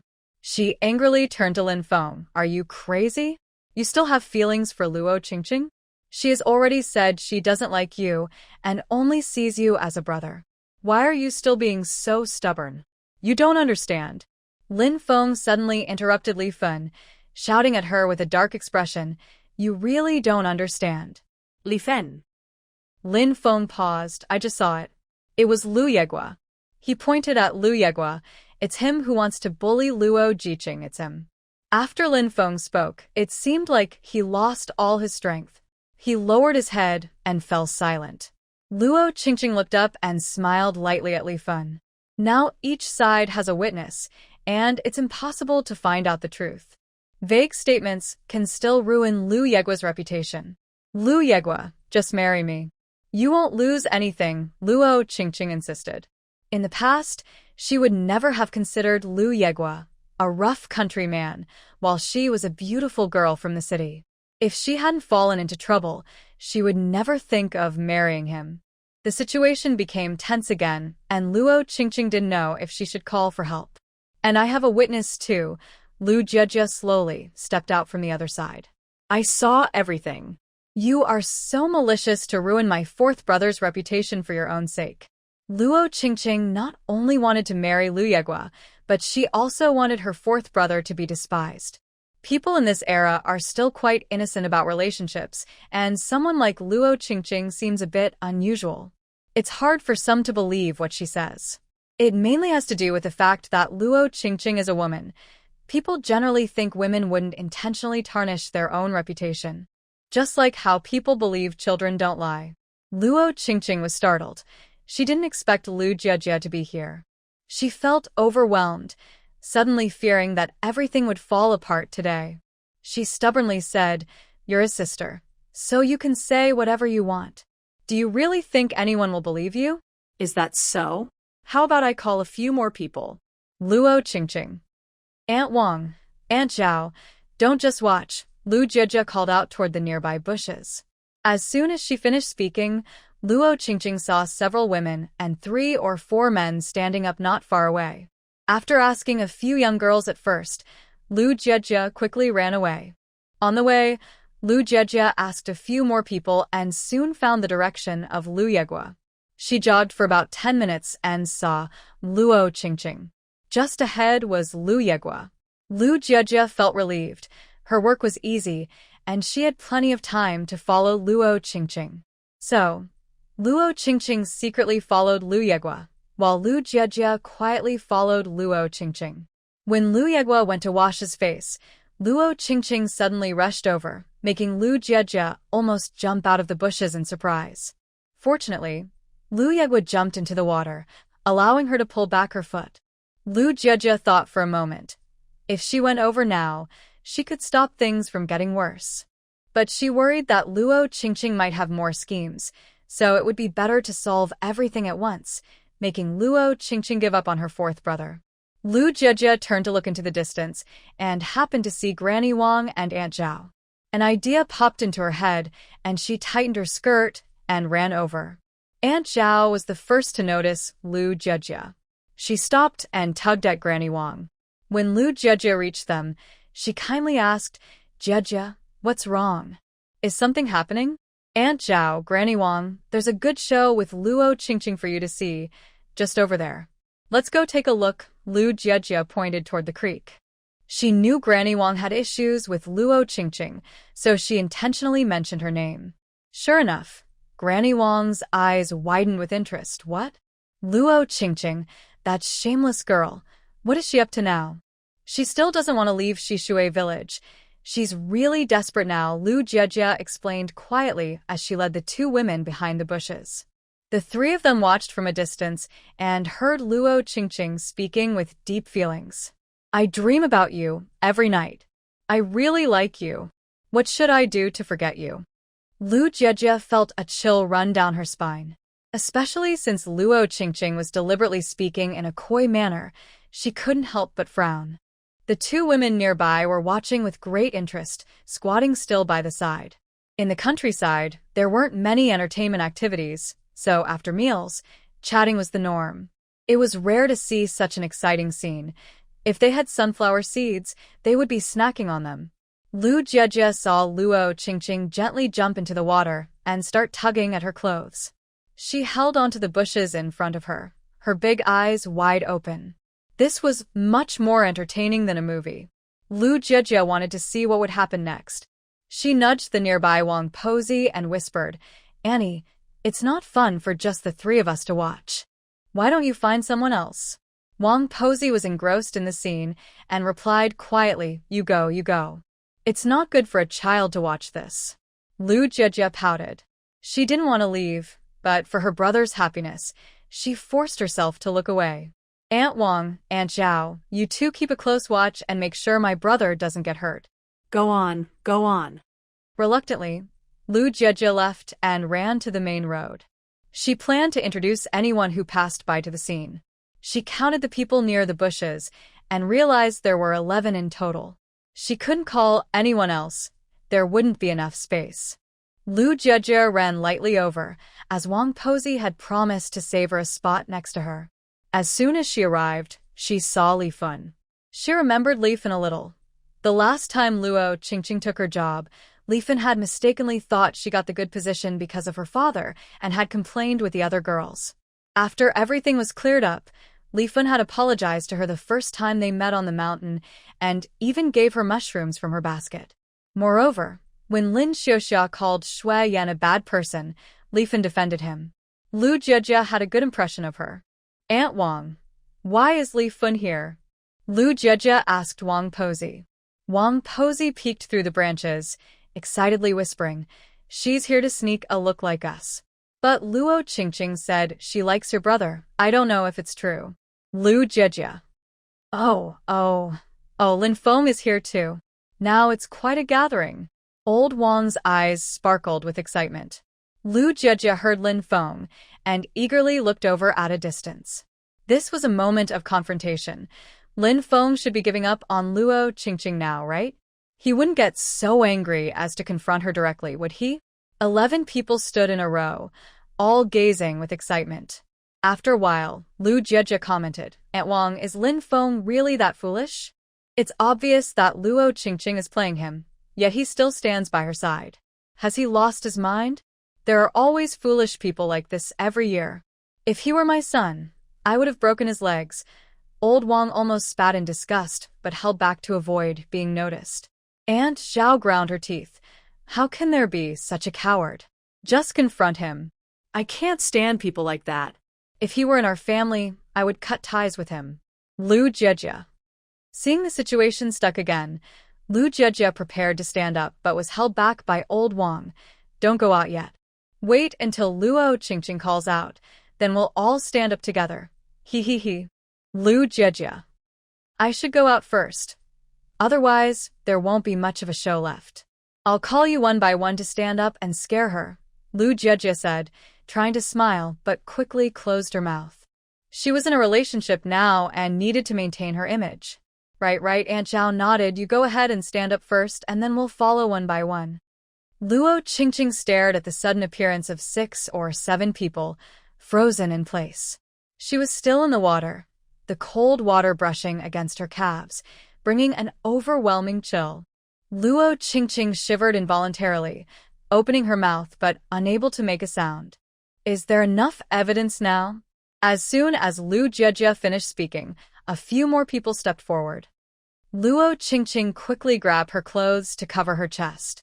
It took Luo Qingqing a while to find her voice. You did this on purpose, didn't you? What do you mean on purpose? Lu Jiejie looked innocent and said, We didn't do anything. We just watched for a while behind the bushes. We didn't push you into the water or tear your clothes or pull your hair. How can you say we did it on purpose? An older woman approached and said, I always said this girl is trouble. She has already been to public places twice, and now she wants to slander the young men from our village. She must be desperate for attention. The men around turned to Luo Qingqing, looking her up and down with bold eyes. Luo Qingqing hugged her clothes tightly and shrank back, feeling dizzy and fragile. Seeing her like this, Lu Jiejie couldn't help but roll her eyes. If she hadn't brought so many people, Lu Yegua would have been accused of misbehavior, and Luo Qingqing would be seen as the innocent victim. How unfortunate would her 4th brother be? With this leverage, if Luo Qingqing was ever unhappy with Lu Yegua and reported him, her brother might end up in serious trouble. If they didn't want that to happen, they would have to willingly serve Luo Qingqing. This was just the beginning. It could also affect her 3rd brother, her father, and even their family's reputation. In the end, they would all have to cater to Luo Qingqing. It was truly malicious. Everyone saw it. She is slandering my brother. He has never had any thoughts about her, Lu Jiejie said, pressing her lips together. The men laughed, having never seen a woman so openly belittle herself.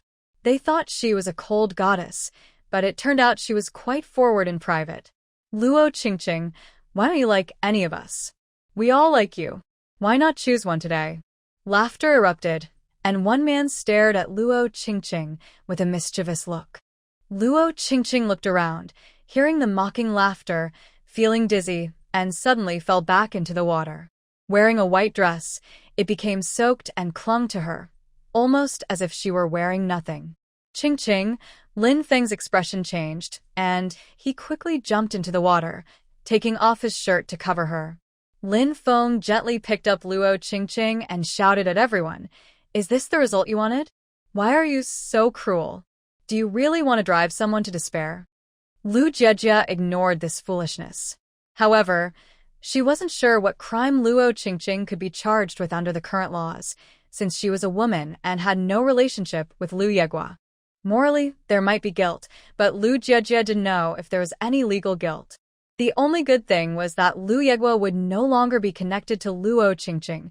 Her 4th brother would be free from this woman forever. Lu Jiejie looked at Lu Yegua and said, 4th brother, don't work this afternoon. Go to the town and report her for slander, and see what happens. Don't go. Don't go. Lin Feng shouted at Lu Jiejie and Lu Yegua. He put Luo Qingqing down and knelt before Lu Jiejie, begging, Please, give her a chance to live. Otherwise, her life will be ruined. I'm begging you. Luo Qingqing's lips were pale, and she looked as if she were about to collapse. Lin Feng's desperate pleas made Lu Jiejie seem like the villain. Lu Jiejie didn't want to explain, but not explaining would lead to people accusing the Lu family of being heartless. She not only needed to explain, but also to make sure everyone understood. Lu Jiejie said, "Do you know she wanted to cut off our family's livelihood today? Whether my fourth brother marries her or not, she will shout, forcing him to marry her. She has a hold over our family, making us support her, or else we could end up like the Tian family with a scandal. And what about my third brother? If an investigation happens, his promotion could depend on whether Luo Qingqing is merciful. What should we do if there are competitors?" Of course, the Lu family could also be ruthless and protect themselves by abandoning this fourth son, kicking him out, or publicly severing ties with him. But wouldn't that mean Luo Qingqing would ruin her fourth brother's life?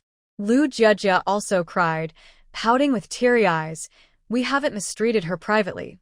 We are just following the country's orders. How did we force her to despair? Where did we go wrong? She is the one pushing us to the edge. Is it wrong to let the country decide? Is it wrong to follow the country's guidance?" She blinked, her eyes misty, but no tears fell. It wouldn't do. She didn't have Luo Qingqing's talent for crying on command. Lu Jiejie steeled herself and pinched her waist. Her skin was delicate, and the pain made her eyes well up instantly. Lu Jiejie seized the moment. "Aunt Wang, is it wrong to listen to the country?" "Exactly. Is it wrong to listen to the country? Who would dare say it is?" Aunt Wang already disliked Luo Qingqing. She scoffed. "Who is trying to harm her? We haven't done anything to her. Or, do you not trust the country? Right? We haven't laid a finger on her. If you don't even trust the country, no wonder you live with a cow."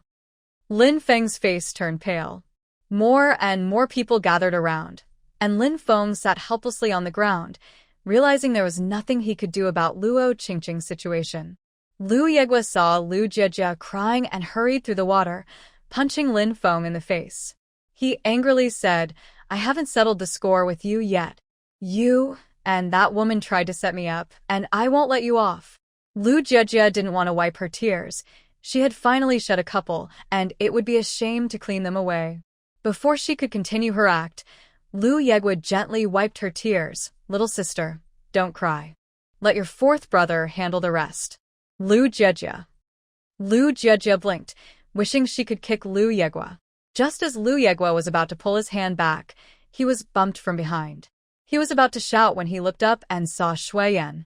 Shu Yan grabbed Lin Feng on the ground and said to Lu Yegua, "Since you're in this together, let's arrest both of you." Lu Yegua. Lu Jiejie had wanted to gather more tears, but upon seeing Shu Yan, she quickly held them back. Shu Yan looked up. Lu Jiejie's eyes were easily red, especially after crying.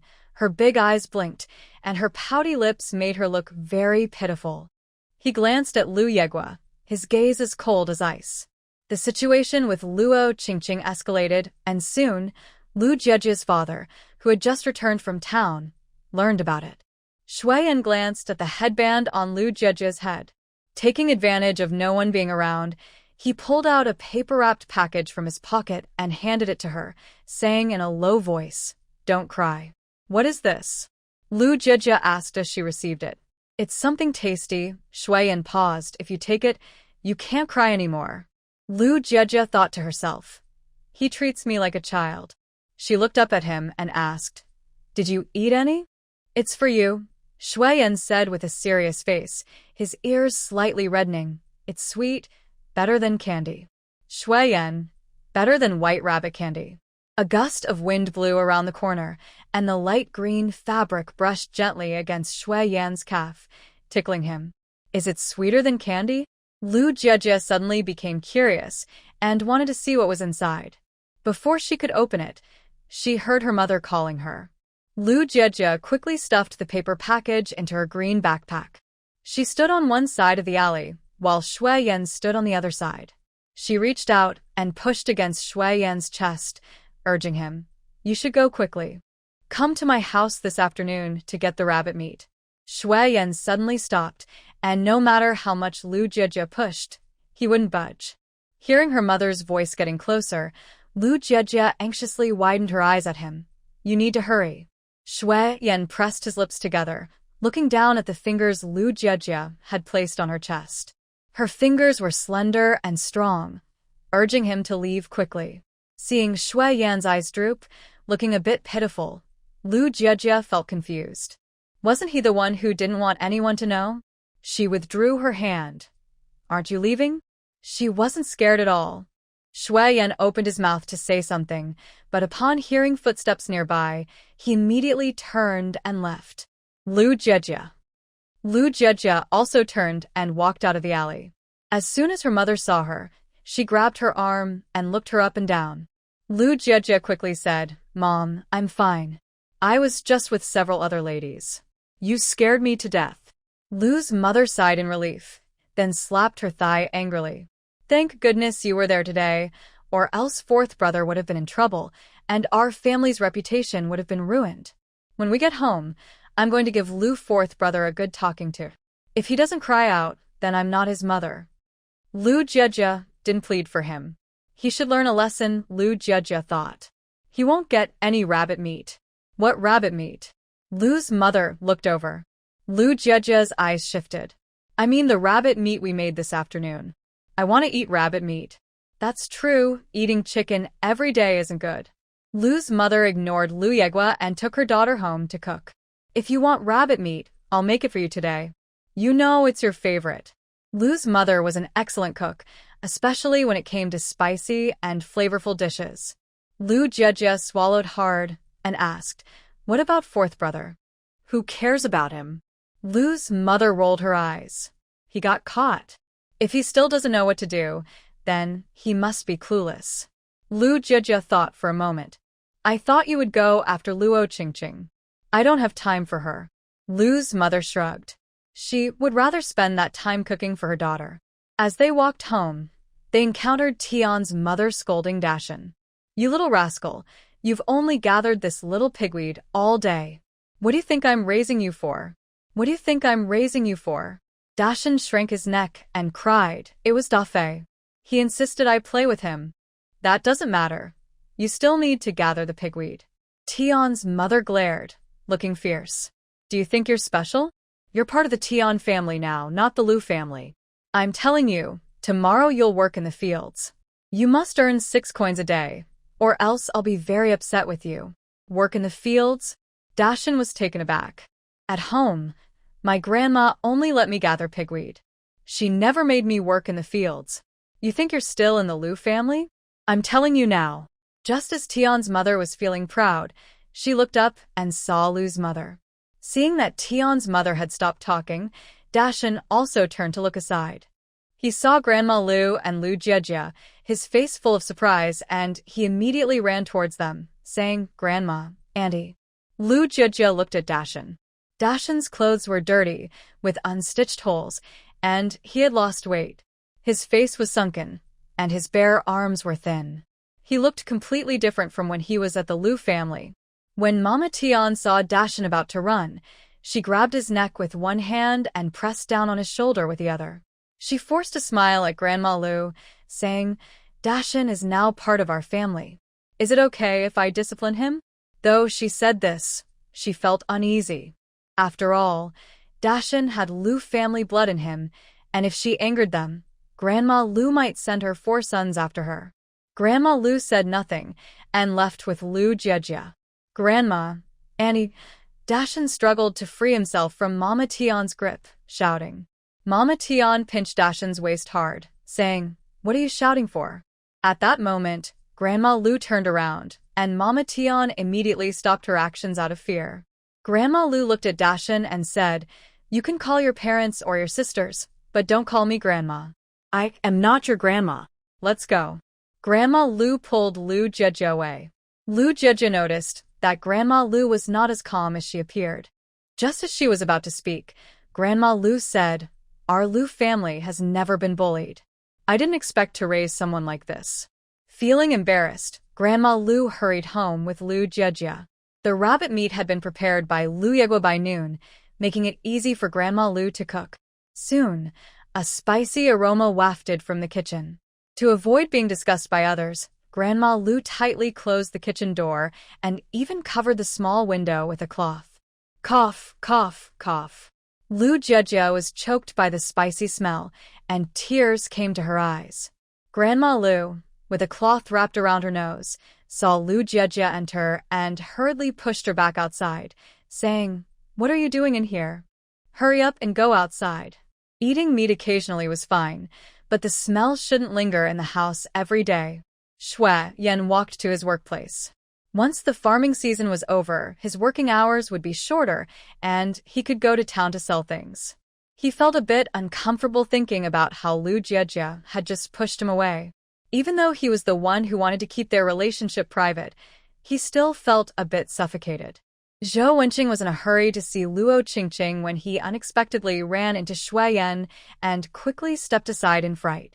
Recently, Zhou Wenqing was almost overwhelmed by the rumors. No matter how he explained, it didn't help.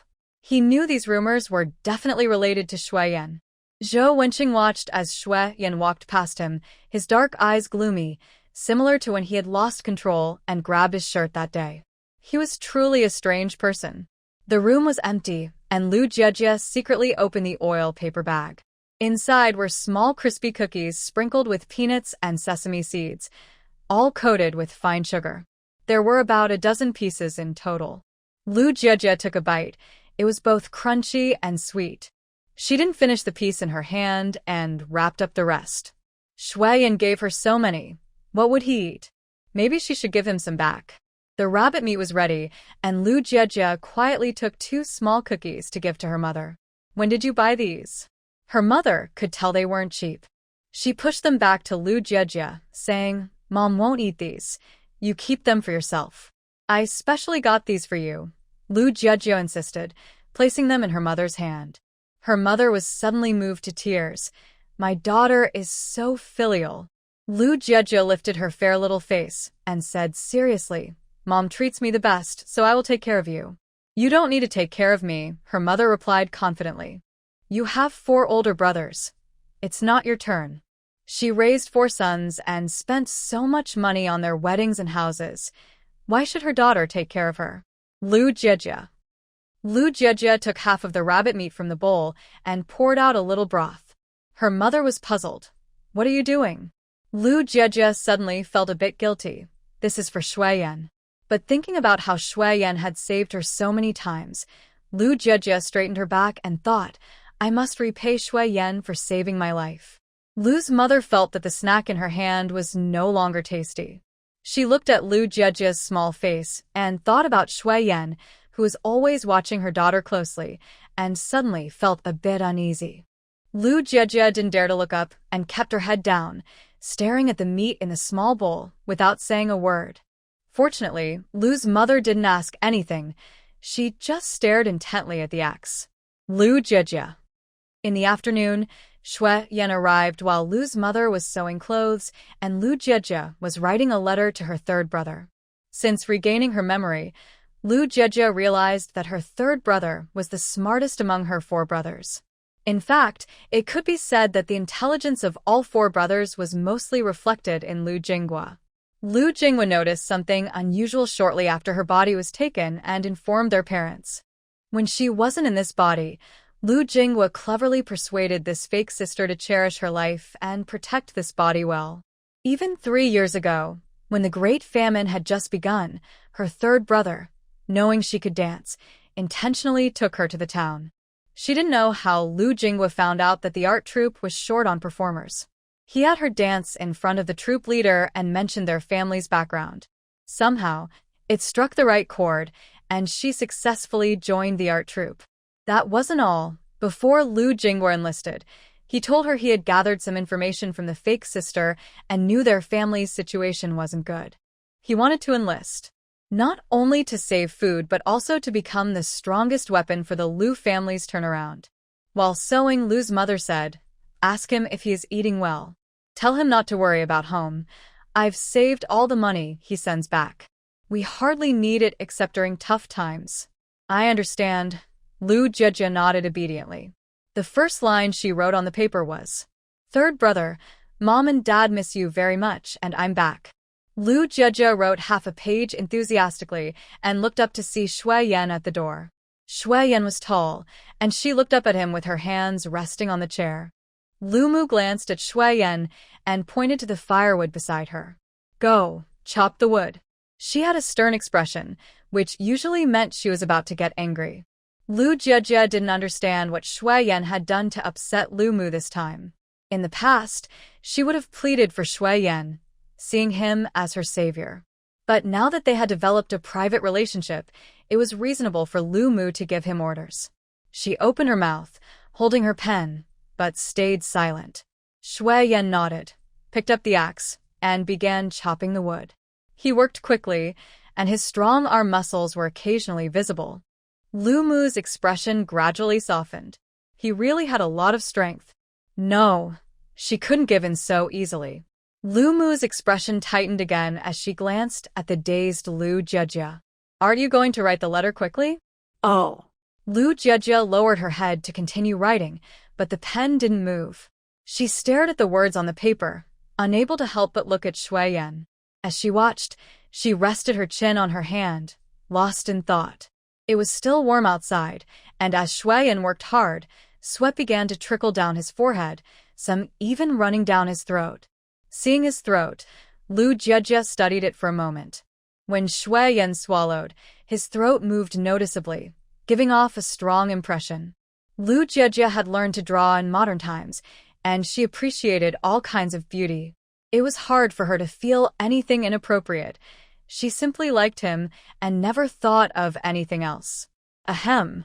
Lu Mu coughed, tightening her grip on her clothes. Lu Jejia was startled back to reality and obediently began to write. As the pen touched the paper, she thought for a moment, unsure of what to write. There probably wasn't much to say anyway. Shu Yan noticed that Lu Jejia had finally shifted her gaze, and he relaxed his grip on the axe, his body less tense than before. It was now close to dusk, and the sunlight cast a warm glow. Lu Jejia lowered her head to write, her dark hair gently falling on her fair face, her lips particularly red, like crushed vermilion. He felt warm, using all his strength to chop wood as a way to release his feelings. Sometimes, Shu Yan thought Lu Jejia had cast a spell on him, making him always want to reach out to her. Lu's mother coughed coldly, and Shu Yan quickly looked away, while Lu Jejia innocently raised her eyes. She was very well behaved this time and didn't do anything wrong. Next, the two of them worked quietly under Lu's mother's watchful eye. As the firewood was almost chopped, Lu Yegua returned from outside, heading straight for the kitchen, where he drank 3 big bowls of cold water. He wiped the sweat from his forehead and said, "Mom, today." Shu Yan. Lu Yegua paused. Shu Yan casually raised the axe and continued chopping wood, his serious expression showing that nothing was wrong. "What are you doing chopping wood in my house?" Lu Yegua's approached. Lu's mother put down the clothes she was holding. "Stop complaining. I asked him to chop wood." "This is my job. Why is he doing it?" Lu Yegua stubbornly asked, already sensing something was off. If Lu's mother didn't think much of Shu Yan and only saw him as a lifesaver, she wouldn't let him chop wood at home. "I told you to do it. Look at the good things you did today. If it weren't for your little sister, you would have been outsmarted by a woman." Lu's mother stood up and pinched Lu Yegua's ear. "I told you to stay away from that troublesome person, but you never listen. Otherwise, our family would be the laughingstock of Shishui village today. Mom, please be gentle." Lu Yegua tilted his head, wincing from the pinch. Shu Yan chopped the wood even harder. "Stop chopping." "If he wants to chop wood, let him." Lu's mother couldn't help but get angry when she saw Lu Yegua. Shu Yan obediently put down the axe, and Lu Jejia quickly walked over. "Come wash your face." Lu Jejia poured a scoop of cold water for Shu Yan. Shu Yan followed the rules, washed his face, and put the basin back in place. Lu Jejia hurriedly took out the prepared rabbit meat. "Mom, I'm taking him out." Worried that Lu's mother would take her anger out on Shu Yan, Lu Jejia walked to his side and said, "Let's go." Shu Yan looked at Lu's mother, standing straight and very obedient. Go on, go on." Lu's mother waved her hand, eager to scold Lu Yegua. Shu Yan followed Lu Jie outside. She handed him the basin and looked at the darkening sky. Spicy rabbit meat, my mom made it today. It's really delicious. Shu Yan reached out to take it, and their fingers brushed against each other. Shu Yan's rough fingertip caused a tickling sensation on Lu Jie's fingertip. Lu Jie's fingers immediately curled up, and she lost her grip on the bowl, causing the soup inside to splash onto Shu Yan's fingers. I didn't mean to, Lu Jie said, almost in tears. She hadn't intended to flirt with Shu Yan this time.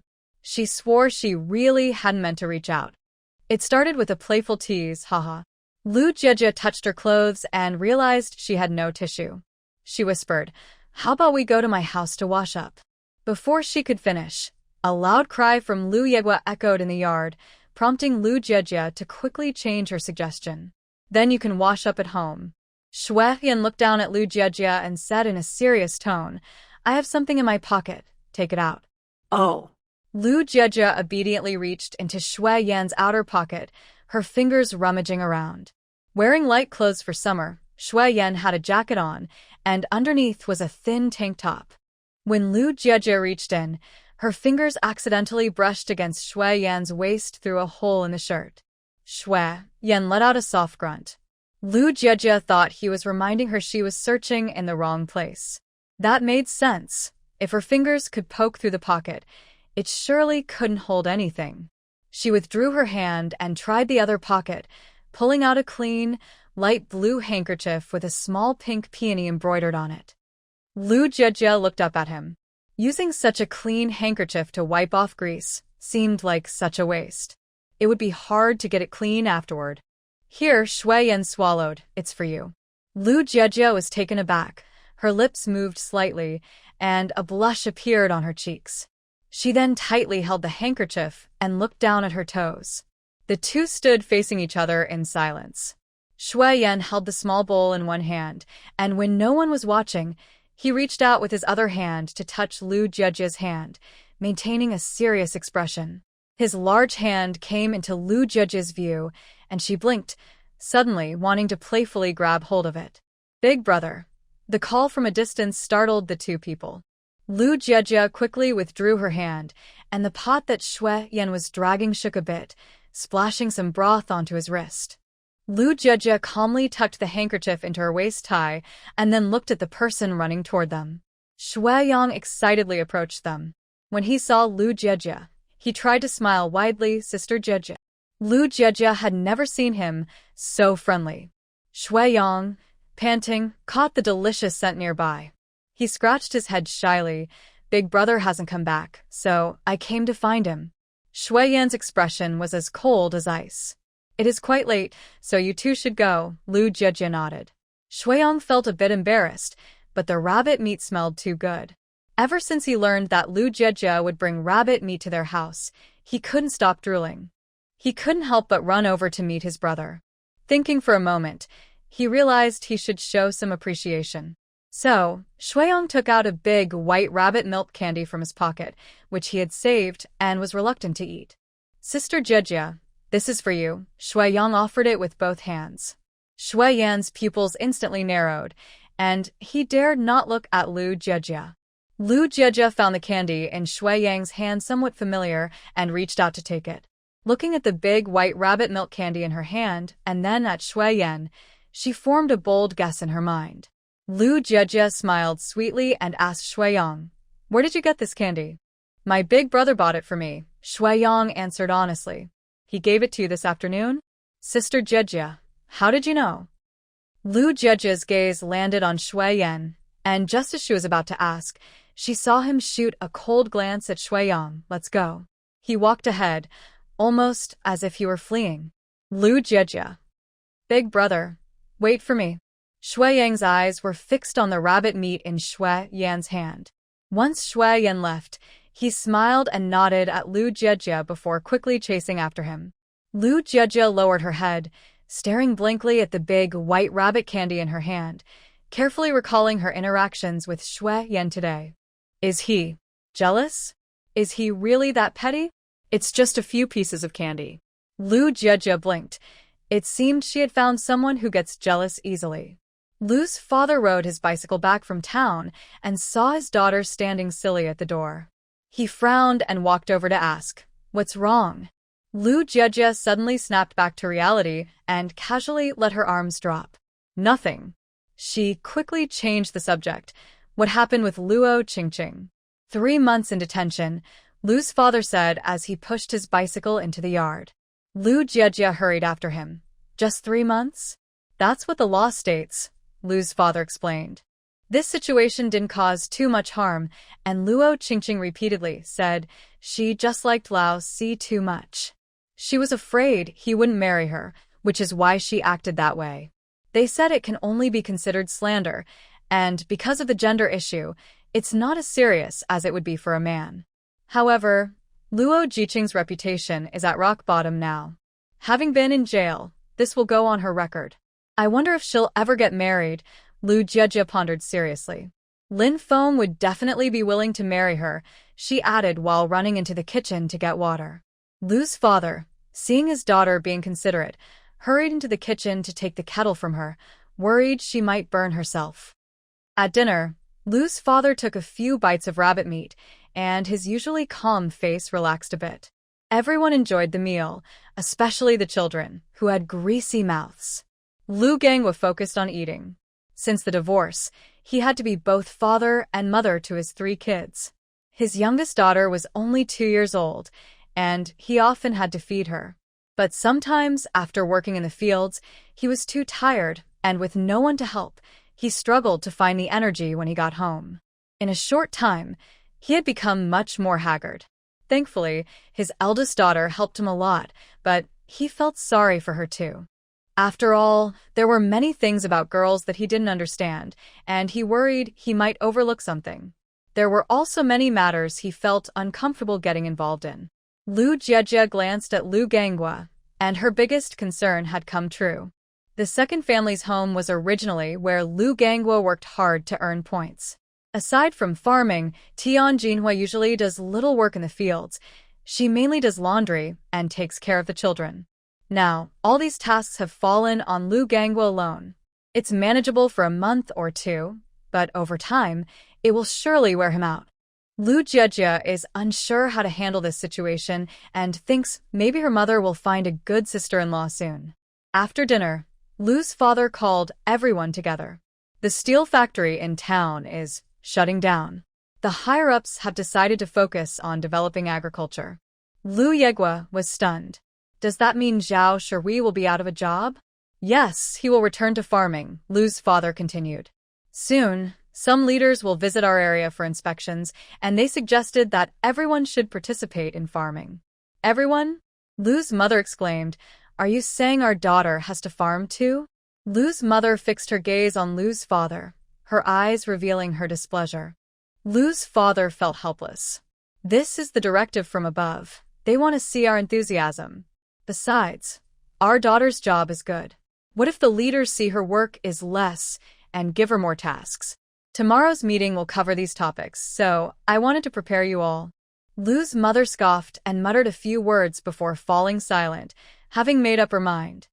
Shuiyang followed behind Shu Yan, calling out to him in a changed tone. "Big brother, big brother, big brother." Shuiyang swallowed hard, looking at Shu Yan's stern face under the moonlight. The moonlight shone on Shu Yan, casting a shadow behind him. He wore a serious expression, his eyes cold, and with the eerie treetops in the countryside, Shuiyang suddenly remembered the ghost stories he heard as a child. What's wrong with his brother? He seems unhappy. When they got home, Shui's father had already prepared dinner. Seeing Shu Yan bring over rabbit meat, he couldn't help but swallow. More meat again? Compared to the meat, Shui's father was more concerned about his son's marriage. Shu Yan nodded. Shui's father wanted to ask more but hesitated and ultimately remained silent. Shu Yan started distributing the meat with a blank expression. Since Shui's father was not well, he couldn't eat too much spicy meat, so he put 4 pieces on his plate, and the same for Shu Qian. When it came to Shuiyang, Shu Yan's eyes darkened, and his hand moved slightly. Shuiyang stared at the 1 piece of meat in his bowl, confused.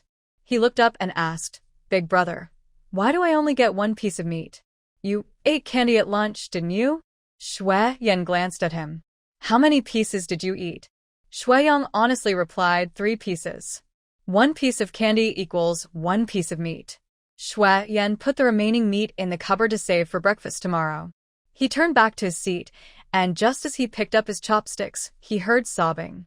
Shu Yan lifted his eyelids and saw Shu Yan crying heavily. Seeing their father and brothers looking at him, Shu Yan wiped his face and said sadly, I don't want to cry, but when I think about losing 3 pieces of rabbit meat, the tears just come out, boo-hoo. Shu Yan. Shu's father suddenly expressed some annoyance towards his youngest son. What's there to cry about? If you keep crying, I'll give you a spanking tonight. Shu Yan wiped his tears, feeling upset. If you hit me, I won't cry, but if you take my rabbit meat, I will cry. Shu Yan. He had never seen someone who loved food so much. Shu Yan ignored him and focused on eating, but the sound of sobbing kept ringing in his ears, making him feel overwhelmed. After holding it in for a while, in the end, each person gave Shu Yan a piece of rabbit meat. Maybe the power of the rabbit meat was too strong, as Shu Yan instantly stopped crying. He looked bewildered and said, I don't know what happened. I just can't cry when there's rabbit meat. As long as they could hit him, they just couldn't take away his food. Shu Yan. Shu Yan. Before going to bed, Shu Yan quietly warned Shu Yan, don't say silly things in front of her again. What? Shu Yan didn't understand. He thought he had behaved well today. He even called out to Sister Jejia and tried hard to be obedient and sensible. Shu Yan fought the urge to hit him and squeezed out the words from his throat. Just don't talk in front of her from now on. Got it? Shu Yan turned to the other side. He wouldn't listen to his older brother. His brother couldn't cook, and since Lu Jejia cooked so well, if he didn't talk to her, he would miss out on the good food. As it got late, Lu's mother called Lu Gangwa to the yard and said a few words. Afterward, she returned to the room and nudged Lu's father, asking sternly, what should we do about the inspection? You know Jejia worked all morning in the fields, and her hands and feet are covered in blisters. It takes a week to recover from a day of work. I can't bear to see my daughter suffer. Lu's father glanced at Lu's mother. You're asking because you have a plan. What do you want to do? Lu's mother huffed. I remember there's a piece of land on the mountain where the villagers usually plant soybeans. Let Jejia go there. I recall that place was always worked by Shu Yan in previous years, Lu's father said thoughtfully. That land was remote and far away. She wouldn't come back for lunch, and if the leaders came to inspect, they wouldn't go there at all. It's too far. What if something happens to our daughter? Lu's father shifted his eyes. Let the 4th child go with her. Lu's mother had already thought this through. Lu's father shook his head. Our family is under close observation. Losing one daughter is fine, but if we lose a son too, and someone mentions it, the leaders might take an interest and come to check on where the 2 are working. That would be troublesome. Besides, this is our chance to show ourselves. They even asked me to give a report. We can't afford to lose a son. What do you suggest then? Lu's mother was anxious.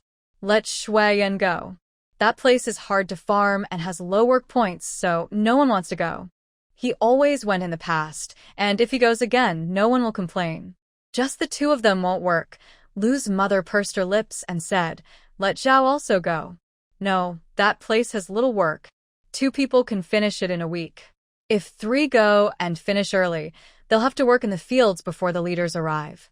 Lu's mother felt uneasy, but then thought about how Shu Yan was pursuing her daughter and would likely not let Jejia do hard work. Besides, she didn't want her daughter to earn work points. She just wanted her to go over and have some fun. Lu's mother was still worried. What if Jejia gets taken advantage of? Her daughter is so beautiful. Father Lu looked up. After all these years, I know Shu Yan's character. When he saved our daughter on the mountain, he didn't do anything inappropriate, and he certainly won't now. Besides, his family is in Shishui village, and he has 2 younger brothers. If he does something wrong, his whole life will be ruined. Shu Yan is a smart person. He knows what to do. The higher-ups only said to come within a week, not specifying a day, which means Jia has to do farm work within that week. Father Lu didn't want his daughter to work in the fields. But the situation was unavoidable. Mother Lu thought carefully and, after tossing and turning all night, finally agreed. In the early morning, Lu Ganghua quietly left the house. The next day, just after Jia Jia finished breakfast, she heard crying outside. Mother Lu stepped out, and Jia Jia followed her. As soon as they went outside, they saw Mother Tian sitting at the door of the Lu family, crying and hitting her thigh. Jia Jia, what are you doing at my house? Looking for a fight? Mother Lu rolled up her sleeves. Mother Tian immediately moved aside but, thinking she was in the right, cried even harder, "Everyone, come see. Yesterday, Lu Ganghua came to my house and hit my son. Poor Guangzong just recovered and got beaten again." Zhao paused. He lost his job yesterday and just returned, wanting to impress Jia Jia by confronting Tian Guangzong, but someone interrupted him. "Who hit your son?" Lu Ganghua came out of the house, worried about his daughter being attacked by the Tian family, and closed the door. Mother Tian angrily pointed at Lu Ganghua. "It's you. You were the one who hit my son yesterday." Mother Lu coldly snorted, her face full of sarcasm, and hurried. "You say my son hit your son? How did that happen?" Breakfast was over, and everyone was idly watching the commotion. Mother Tian had a few stalks of wheat stuck in her hair, one shoe half on, revealing a heel covered in mud. When mentioning last night's events, Mrs. Tian suddenly gained confidence. "Last night, Lu Ganghua put a sack over my son's head and beat him. My son's health was just getting better, and now he's weak again after being beaten by Lu Ganghua. Today, he's bedridden." She paused and glared at Lu Jejia. "I've already suffered because your family has no sons. Why can't your family leave us alone? Do you want to drive us all to despair?" "Wait a minute." Lu Jejia, peeking from behind her mother, asked, "Did you see my second brother hit Tian Guangzong last night?" "No, if I had seen it, I wouldn't have let him go." Mrs. Tian wiped her tears in frustration, smearing mud from her hands on her face, making her look like a homeless beggar. Yet, this woman raised her daughter to be her emotional servant. Lu Jejia frowned and asked in confusion, "So how can you say my second brother did it?" Mrs. Tian cried even harder, slapping her thigh loudly. "Of course, it was our Guangzong who said so. Poor Guangzong. That's not right. Wasn't Tian Guangzong put in a sack? How would he know it was my second brother who hit him?" Lu Jejia interrupted, looking her up and down. "You aren't trying to blame my brother because you can't find the real culprit, are you? What do you mean blame your brother?" He did it. Mrs. Tian stood up angrily, putting on her shoes. She even wanted to rush at Lu Ganghua, but as she took a step forward, Lu Aigua and Lu Yeghua blocked her path. Mrs. Tian immediately stopped and sat down again, crying. "What's wrong? Can't argue anymore and want to pin this on our family?" Mrs. Lu looked down from above. "Old woman Tian, do you really want to fight me?" Mr. Tian, who had been smoking nearby, finally spoke up from the corner. It was Lu Ganghua who said after he beat Guangzong, he warned the Tian family not to bully Dashan anymore and that they must treat him like their own son, or else he would beat them again. That's strange. If he claims to be who he is, why did he put a sack over his head? Lu Jejia placed her hands on Mrs. Lu's shoulders, boldly sharing her opinion. "How can you be so sure it was my second brother? What if someone dislikes Tian Guangzong and intentionally attacks him, then uses Dashan to shift the blame onto my second brother?" Mother Lu was pleased, thinking how clever her daughter was. Did she need to tell her what she was thinking yesterday?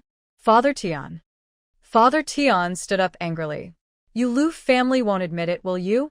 What do I need to admit? "The person who hit your son claims he's from the Lu family, so he is. Tian Guangzong had a sack over his head. Anyone can say anything about him." Mother Lu retorted, "If you have the guts, go report it and see what evidence you have to prove that the person who hit your son is my second brother. Also, wasn't Tian Guangzong attacked last month? It could have been that same person. Why do you think it's our family?" Father Tian was so furious he could hardly speak, pointing at the Lu family with his smoking pipe. Mother Lu placed her hands on her hips, fiercely declaring, "I said it's not our family, and it's not. If you don't believe me, go report it to the town. I suspect that since you can't find the person who attacked Tian Guangzong, you're trying to pin it on us. Do you think we're easy targets?" Lu Jejie chimed in, her small face puffed up. Exactly. It must be that Tian Guangzhong was attacked and they can't find the person, so they're blaming my second brother. Who attacks someone, puts a sack over their head, and then tells everyone who they are. What's the point of the sack? Mother Lu was so confident that the Lu family members were all wide-eyed with anger. After this analysis, Mother Tian began to feel anxious. She had come here in a rage and hadn't thought it through. Now that she considered it, it did seem odd. It was normal to attack someone and put a sack over their head, but claiming to be someone else while doing so was very strange. Mother Tian stubbornly insisted, "It must be because I confronted Dashan these past few days. You hit my son." Upon hearing this, Lu Gongwa's eyes widened like a bull, his fists clenched tightly. Dashan belongs to your Tian family, but that doesn't mean you can mistreat him. The country doesn't allow mistreatment anymore. I'm going to report you to the town. Mother Tian was so frightened she took a step back, pulling Father Tian as they hurried away. At this moment, Lu Jejie began to sense something was off. Her second brother had always been dull. How would he know anything about mistreatment or even think to report it? Could it really be her second brother who did it? Lu Jejie's eyelashes fluttered as her gaze fell on her mother. She blinked. This must be the mastermind behind it all. Lu Igua clenched his fists. The Tian family is just a bunch of troublemakers, slandering our family. Anyone with common sense knows we wouldn't do something like that. Who would attack someone and then announce their identity? Lu Yegua gritted his teeth. If it weren't for the age of those two old men, I would have punched them both. I think that old man did it on purpose, but unfortunately, my little sister exposed him. The people around them nodded in agreement, saying the Tian family had gone crazy, likely out of anger over their youngest son's situation, and ended up embarrassing themselves. Lu Jejie thought. Lu's mother happily took Lu Jejie home to pack their things, preparing for a meeting. Seeing the smile lines at the corners of her mother's eyes, Lu Jejie knew her mother was definitely the mastermind. But was hitting Tian Guangzhong really just a vent for Dashan? She found it hard to believe. Her mother didn't seem like that kind of person. Why did you let Ergo hit Tian Guangzhong?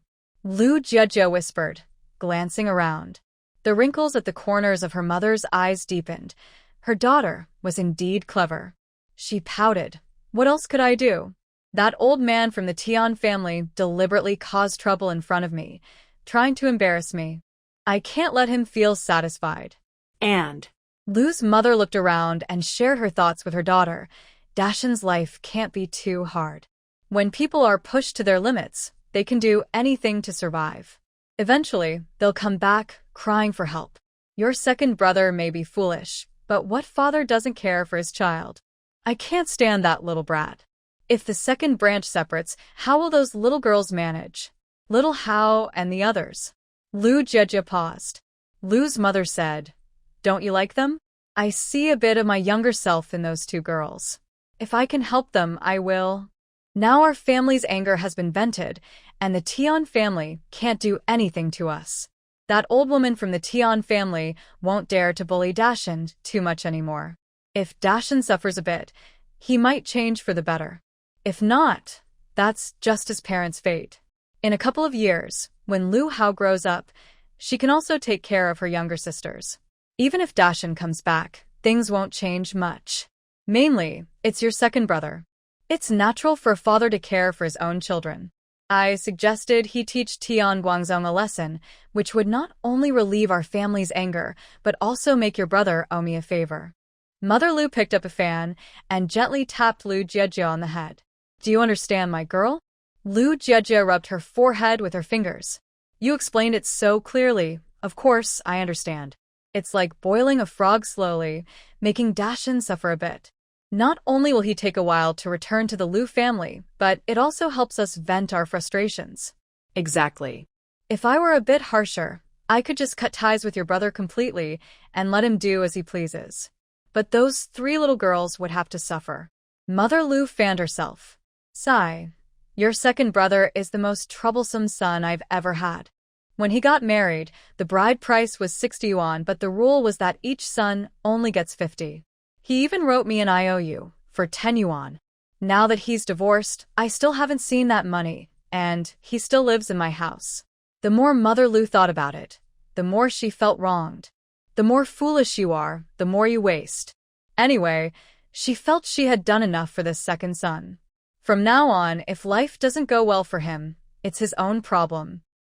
Today, the whole village held a meeting to discuss farming matters. Lu Chao couldn't help but steal glances at Zhou Wenqing. Zhou Wenqing was very different now than before. His hair was long and covered his forehead. Although he had bathed and changed clothes today, there was still a faint smell lingering on him. Many girls who once liked Zhou Wenqing now felt indifferent upon seeing him. Only Lu Chao felt excited, thinking about how she could have what Lu Jijia could not. When Zhou Wenqing looked up, he made eye contact with Lu Chao. Lu Chao blinked, and Zhou Wenqing immediately understood. Lu Jijia. Lu Jijia thought about having to farm, and her face scrunched up in worry. She remembered doing farm work before, but her skin was too delicate, and by the end of the day, her hands and feet were covered in blisters. After the meeting, Lu father found Shu Yan. Lu father said quietly, just like in previous years, the eastern plot of land is yours, right? Shu Yan nodded. And also, Jijia will be going there. She isn't very good at farming, so please look after her. Father Lu gave a hint. Shu Yan suddenly froze, surprised for a moment, then quickly nodded. Realizing his earlier actions were too obvious, he calmly said, I understand. Father Lu's gaze was serious. Jijia has a job. We don't rely on her to earn points. She can do as much as she can, so don't rush her to work. Shu Yan's fingers curled slightly. I won't. Mother Tian was very angry after the meeting and found Dashin preparing chicken feed. When he was at the Lu family, he never did these chores. He only had to go up the mountain to cut pig grass. With nowhere to vent her anger, she reached out to hit Dashin on the back of the head but was stopped by Tian Guangzong. Mom, are you trying to hurt me?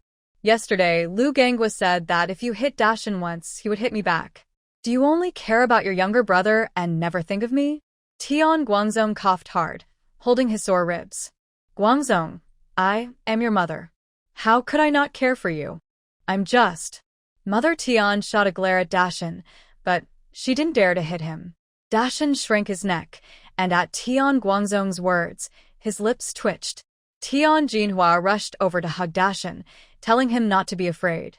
But Dashin remained unmoved. His mother told him not to be afraid, but he still got hit. What she meant by not being afraid was just to endure the pain without crying out. Suddenly, Dashin understood something, and his expression became vacant. In the afternoon, Father Lu spoke with Lu Jijia, telling her to go with Shu Yan to the farthest field to plant soybeans the next day. Me and Shu Yan? Lu Jijia paused, her hairband swaying slightly. Mother Lu snorted from the side, looking uncomfortable. That place won't have anyone around. You can just play there for a few days. Lu Jijia's eyelashes fluttered. Okay then.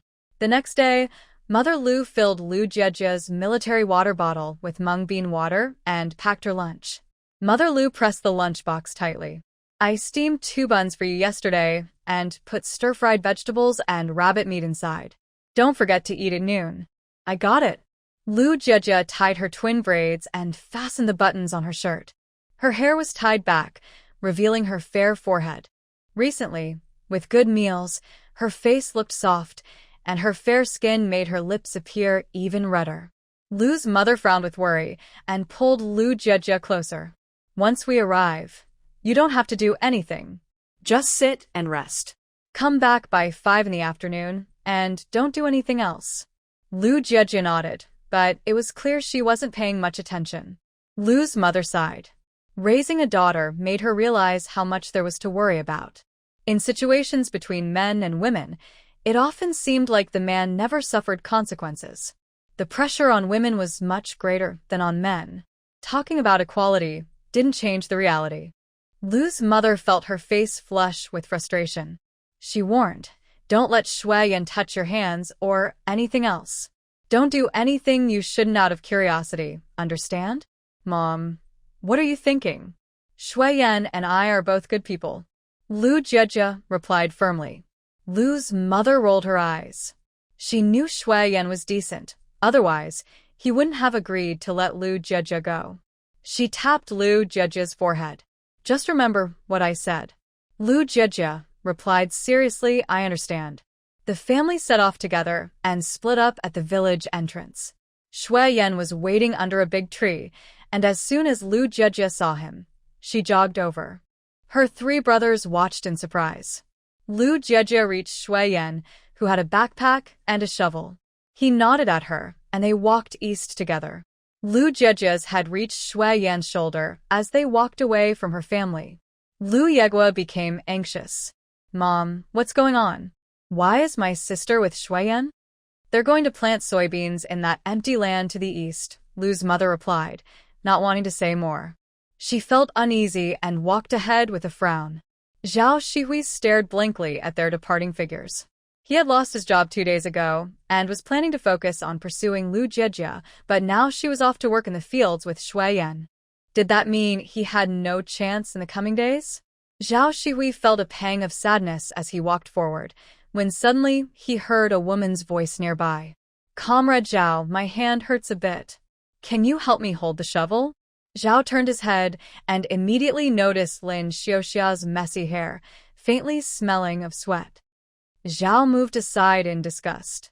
Lin Xiuxia, with her buck teeth, smiled at Zhao. Comrade Zhao. Right now, with all the farm work, Lin Xiuxia wasn't paying much attention to her personal hygiene. She hadn't brushed her teeth and had bits of food stuck between them. She smiled at Zhao. Zhao's expression changed dramatically. Zhao, who had a bad temper, pushed Lin Xiuxia away when she tried to get closer. You need to get away from me. He wasn't gentle with any woman except for Lu Jieji. Zhao said fiercely, if you come any closer, even though you're a girl, I'll still push you away. I want everyone to know you have no shame trying to get close to me. Lin Xiuxia. Zhao took his shovel and walked away. Lin Xiuxia's eyes turned red, her lips trembled in frustration, and she turned away, slowly walking forward. The further east she went, the fewer people there were. When she saw no one around, Shu Yan reached for the shovel in Lu Jieji's hands, and then continued, give me the water bottle too. Okay. Lu Jieji obediently took the strap of the water bottle off her shoulder and handed it to Shu Yan. The water bottle was designed like a modern bag, green with a matching strap, slung over her shoulder. Shu Yan initially wanted to carry it diagonally, but the strap was the right length for Lu Jieji, not for him. He ended up getting his head stuck in it, which made it hard to move, so he had to carry it straight on his shoulder. Even though it was just on his shoulder, the bottle barely reached below his waist. The tall man carrying the small bottle looked a bit funny in his awkwardness. Ahem. Shu Yan subtly adjusted it. Give me your bag, I'll help you carry it, Shu Yan said, reaching out again. Lu Jieji wanted to carry her bag herself, but seeing Shu Yan with the water bottle looking cute, she obediently handed it over. The strap of the bag was even shorter than the water bottles, and the bottom corner had a small red flower embroidered on it. Shu Yan carried a basket on his back, held 2 shovels in his hands, had a water bottle on his left shoulder, and a bag on his right shoulder. Lu Jieji pretended not to understand and asked, is it heavy? Shu Yan shook his head and glanced at the bag, hanging on his shoulder. It wasn't heavy at all, but it felt awkward, like wearing shoes that were a size too small. He could walk, but it was uncomfortable. Let's go, Shu Yan said, taking long strides. Lu Jieji stood still, her eyes darting around. She called out Shu Yan. Shu Yan turned to see Lu Jieji standing nearby, looking lively. He rubbed his fingers together and quietly asked, what's wrong? Are we a couple? Lu Jieji asked with wide eyes. She wasn't shy, but Shu Yan's ears turned red. He opened his mouth, feeling his throat vibrate, and replied, Then, if I'm your girlfriend, why are you only carrying those things and not me? Lu Jieji pointed at the bag on his back, worried he might not understand. Shu Yan was taken aback, his ears turning even redder. He pressed his lips together, his usually serious eyes looking a bit flustered. Well, he quickly thought of a solution and said, then I'll carry you first. As he spoke, he started to put the basket down. Shu Yan looked so silly. It was clear he had never been in a relationship. His usually cold face made Lu Jejia suddenly want to pinch his cheeks. But Lu Jejia was afraid of going too far, so she confidently walked over and said, "No need, I can walk." She had nothing in her hands and quickly reached Shu Yan's side, then walked ahead of him. Shu Yan thought Lu Jejia was upset and was about to explain, but when he saw her smile, he realized she was just teasing him. Shu Yan pressed his lips together, a slight smile appearing, and followed Lu Jejia. After walking for half an hour, Lu Jejia placed her hands on her knees, panting, "Where are we?" "Up ahead," Shu Yan replied softly. Lu Jejia thought. They had already set up ahead several times. No wonder no one came here to farm. It was just too far. It took them an hour to arrive, and Lu Jejia's feet were sore, so she sat down under a big tree to rest. Shu Yan walked to the edge of the tree and found a clean patch of grass to place Lu Jejia's things. Then he took out his personal items from the backpack, followed by some soybeans for planting. "How do we plant?" Lu Jejia looked at the farming tools. She walked over, picked up the shovel, and curiously dug into the ground. The surface was fine, but when she dug deeper, it made a cracking sound. Shu Yan took the shovel from her. "There are rocks." He continued to explain, "This is a barren mountain, and there are rocks underneath, making it hard to dig." Shu Yan set the shovel aside and started putting soybeans into a small bag while Lu Jejia held the bag open. He filled a few handfuls and hung the bag around his neck before picking up the shovel to work. Lu Jejia thought that since she was Shu Yan's partner, she shouldn't just stand by and do nothing. She looked around but only saw the bag hanging from his neck. Where could she put the soybeans? Not giving up, Lu Jejia ran to Shu Yan's backpack and searched inside, but still found nothing. "What about me?" Lu Jejia asked Shu Yan, who was already working. Without turning around, Shu Yan skillfully tossed soybeans into the hole. "You can just sit there." Lu Jejia stood still, watching Shu Yan for a few seconds. She still wanted to contribute and not reveal her shortcomings too soon. Looking around, her gaze landed on the bag hanging from Shu Yan's chest. Shu Yan would first use the shovel to dig a hole, then take soybeans from the bag and toss them in. He was indeed capable, but he was too slow. Lu Jejia ran over. "I have some free time, let me help you toss the soybeans." Shu Yan thought for a moment, then took the bag off his neck and handed it to Lu Jejia.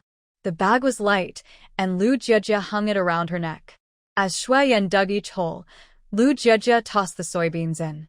After more than an hour, Shu Yan noticed beads of sweat on Lu Jejia's forehead and said, "Let's take a break and continue later." Lu Jejia nodded and ran to sit under the big tree. She took out her water bottle to drink and noticed that Shu Yan hadn't brought any water, so she offered him hers. Shu Yan glanced at the bottle's opening, noticing it still had a bit of moisture from where Lu Jejia had just drunk. "Go ahead and drink." Lu Jejia handed it to him and looked around. A small stream. Lu Jejia excitedly pointed to the west. "There's water over there."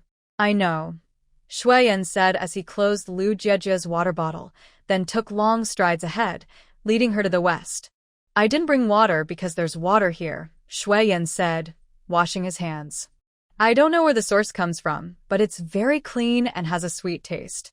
"That must be a mountain spring," Lu Jejia said as she squatted down, first washing her face, then cupping her hands to take a sip. It was indeed sweet and very refreshing. The water was shallow and clear. Lu Jejia reached down to feel, but suddenly felt a sharp pain in her fingertip, and a bit of red appeared in the clear water. "Ow!" Lu Jejia instinctively pulled her hand back.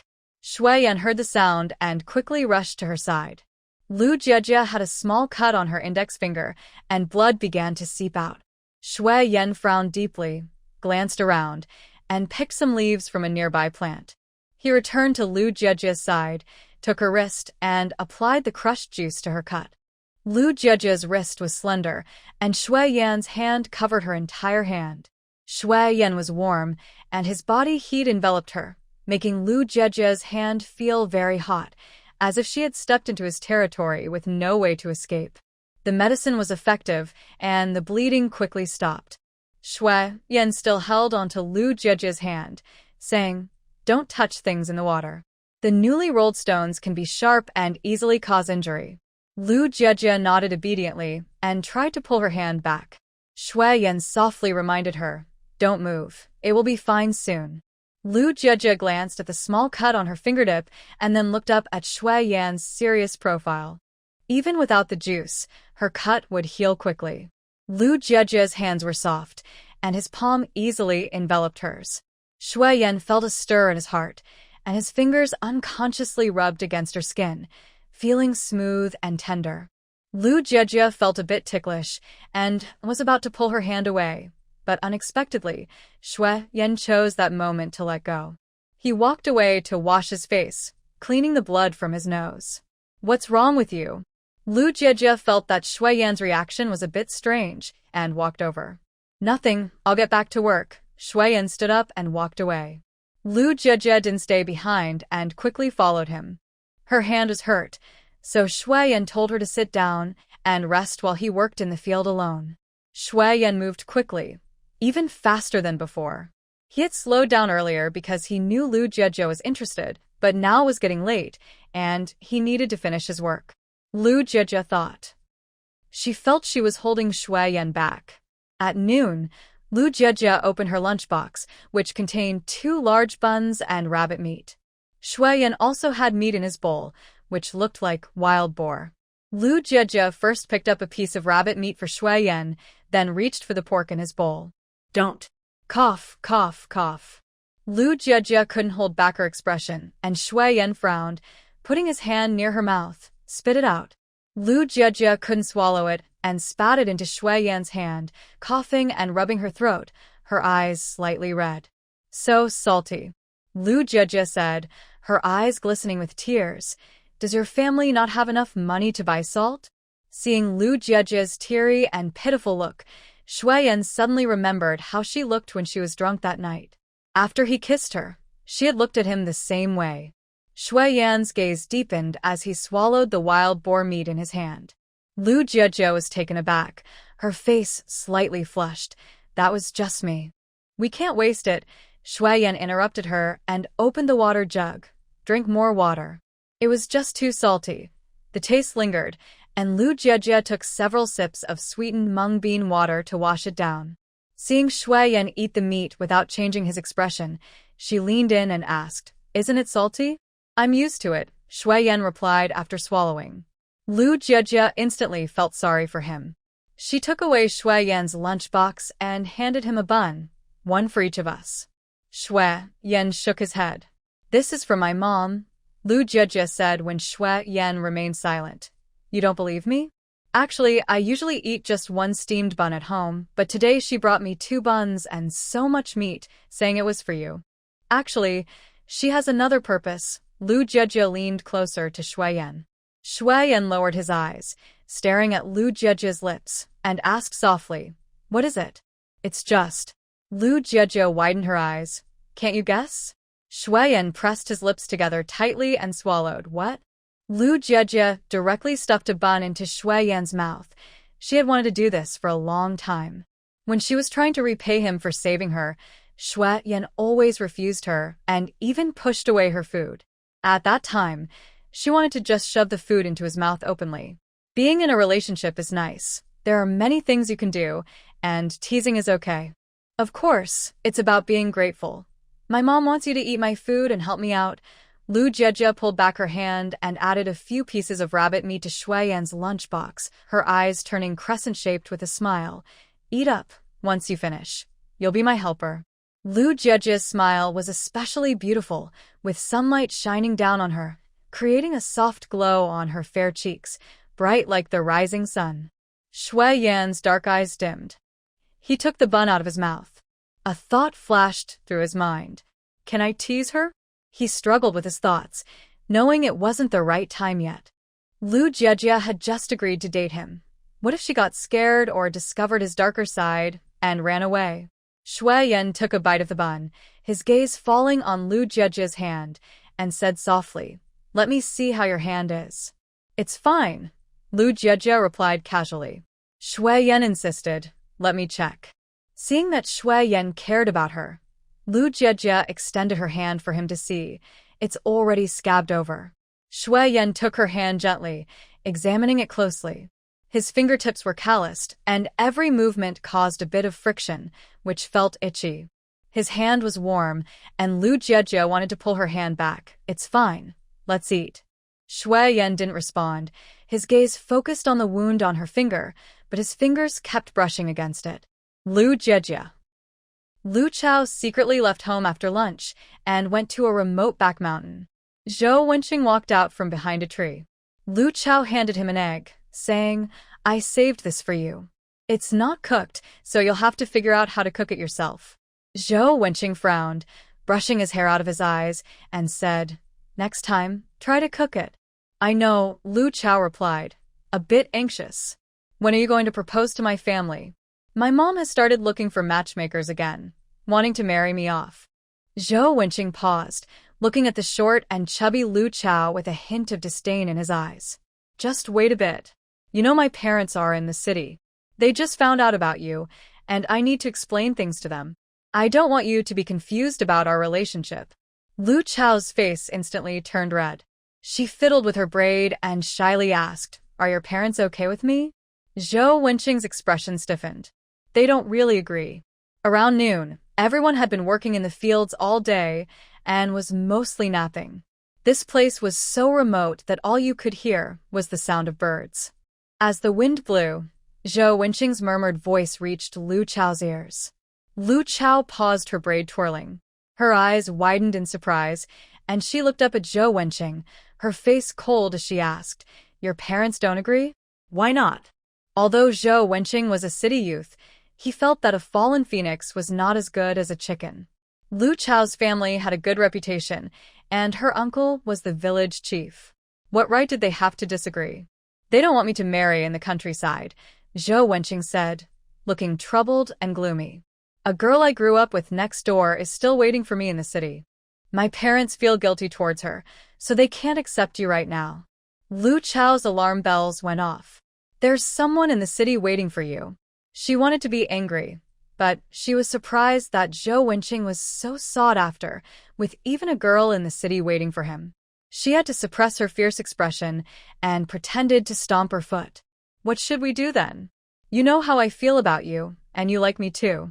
Just because your parents disagree, does that mean we can't be together? So I'm trying my best to communicate with them. Zhou Wenqing looked at Lu Chao with a gentle smile, but if you looked closely, there was a hint of a successful scheme in his expression. In a couple of days, I will send them another letter to express my feelings and tell them that I must marry you. Wenqing. Lu Chao felt a bit dissatisfied at first, but seeing Zhou Wenqing support her made her heart swell with emotion. She grabbed his fingers and said, Don't worry. No matter who wants to marry me, I won't marry anyone else. I only like you. She felt a strange smell in the air, but her feelings for him pushed that thought aside. Lu Jiejie had a habit of taking naps. She took a thin cloth from her bag and spread it on the grass, using her backpack as a pillow, and lay down comfortably. I'm going to sleep now, Lu Jiejie said, her eyelids drooping, with her hands resting on her stomach. Shu Yan had just finished washing the dishes and came back, shaking off the water and drying his hands. Shu Yan murmured softly. When he turned around again, Lu Jiejie was only making soft breathing sounds. It was hot at noon and Lu Jiejie was behind a big tree. In the mountains, things could easily go wrong. So Shu Yan stopped a few meters away from her, bending his legs and leaning against the tree to pretend to nap. After a few minutes, Shu Yan suddenly opened his eyes. He rubbed his temples, feeling wide awake, and his gaze unconsciously fell on Lu Jiejie. This was the first time he was alone with Lu Jiejie in such an open setting. An adult man was beside her, yet Lu Jiejie showed no signs of worry.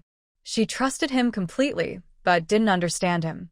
Lu Jiejie seemed a bit naive about certain things. Her admiration was straightforward, unlike his, which often had a darker side. Shu Yan couldn't sleep. He gazed at Lu Jiejie, unable to look away, his restrained feelings bubbling beneath the surface. By the time Lu Jiejie woke up, a long time had passed, and there was still a little bit of the soybean she had brought with her. She sat up in a daze, blinking every few seconds. Seeing her confused, Shu Yan walked over and gently touched her forehead. His skin was warm, and after the touch, Lu Jiejie pulled back, saying, "You're too hot." She stood up, ready to wash her face. When they reached the stream, the cool water splashed on Lu Jiejie's face, waking her up. She walked over to Shu Yan and lifted the bag filled with soybeans. There's still so much left. We can take back what we can't finish planting. Shu Yan continued working in the field.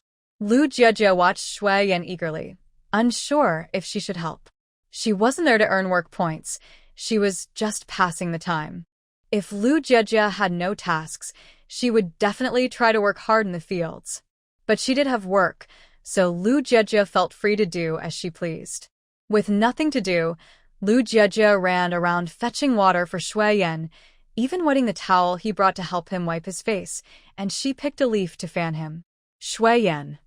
Seeing Lu Jiejie bustling around, Shu Yan said, "You can just sit. I'm fine doing this little bit of work."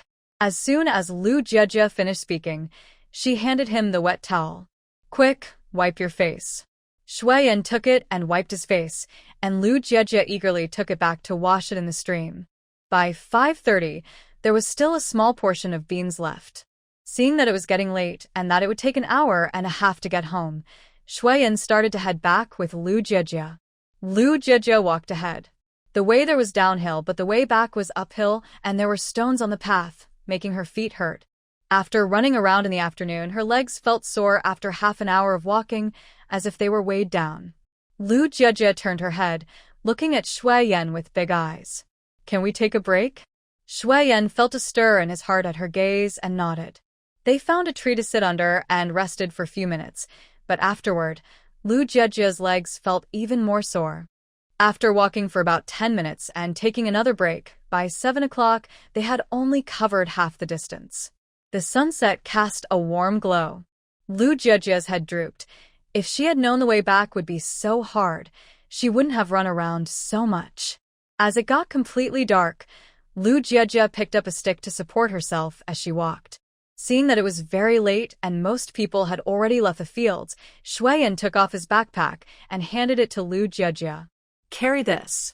Lu Jiejie. Lu Jiejie glanced at the backpack and then at Shu Yan, honestly saying, "I can't carry it." She was just glad she could walk home.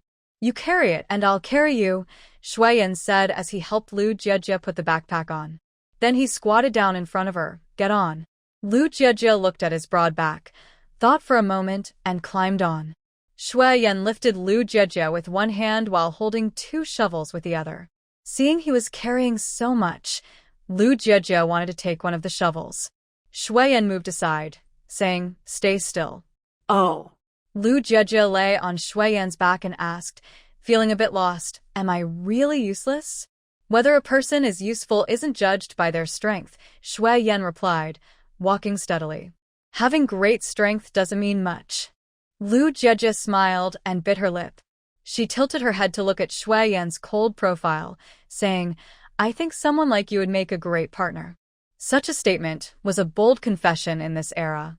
The warm, fragrant air brushed against his ear, and Shu Yan swallowed hard, feeling his ears turn red. Lu Jiejie was surprised. It was the first time she had seen Shu Yan's ears turn red. Was he shy? She reached out and touched his ear. Shu Yan's arm twitched, and he tilted his head away, breathing heavily. "Don't move." "But I saw." "If you keep talking, I'll put you down." Seeing Shu Yan's serious expression, Lu Jiejie decided not to tease him further. She suddenly found Shu Yan quite amusing. He was stubborn and tough, yet sometimes very innocent. Shu Yan walked quickly, and when they were near the village entrance, he set Lu Jiejie down and handed her the water bottle and bag. Lu Jiejie took them, and after walking for just a couple of minutes, she spotted her mother at the village entrance. Lu's mother hurried over, looking Lu Jiejie up and down. "You scared me. Why are you back so late?" "Exactly. You should have been back earlier."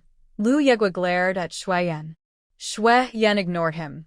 Lu Jiejie pouted sadly and said, "Mom, the road is too long.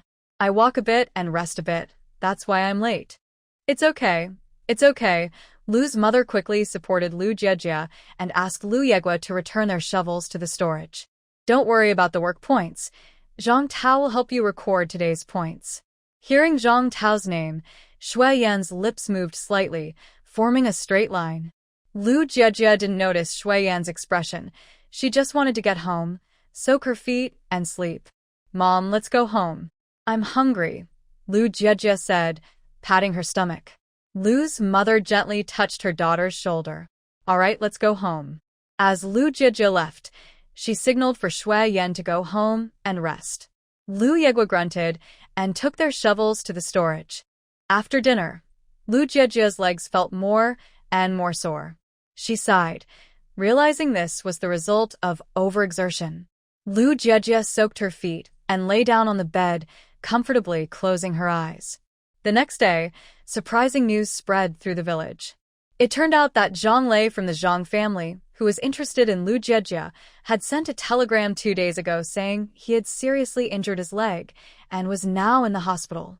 Lu Jiejie felt heavy-hearted. Their country was still weak, and neighboring countries were watching closely, occasionally crossing the border to provoke.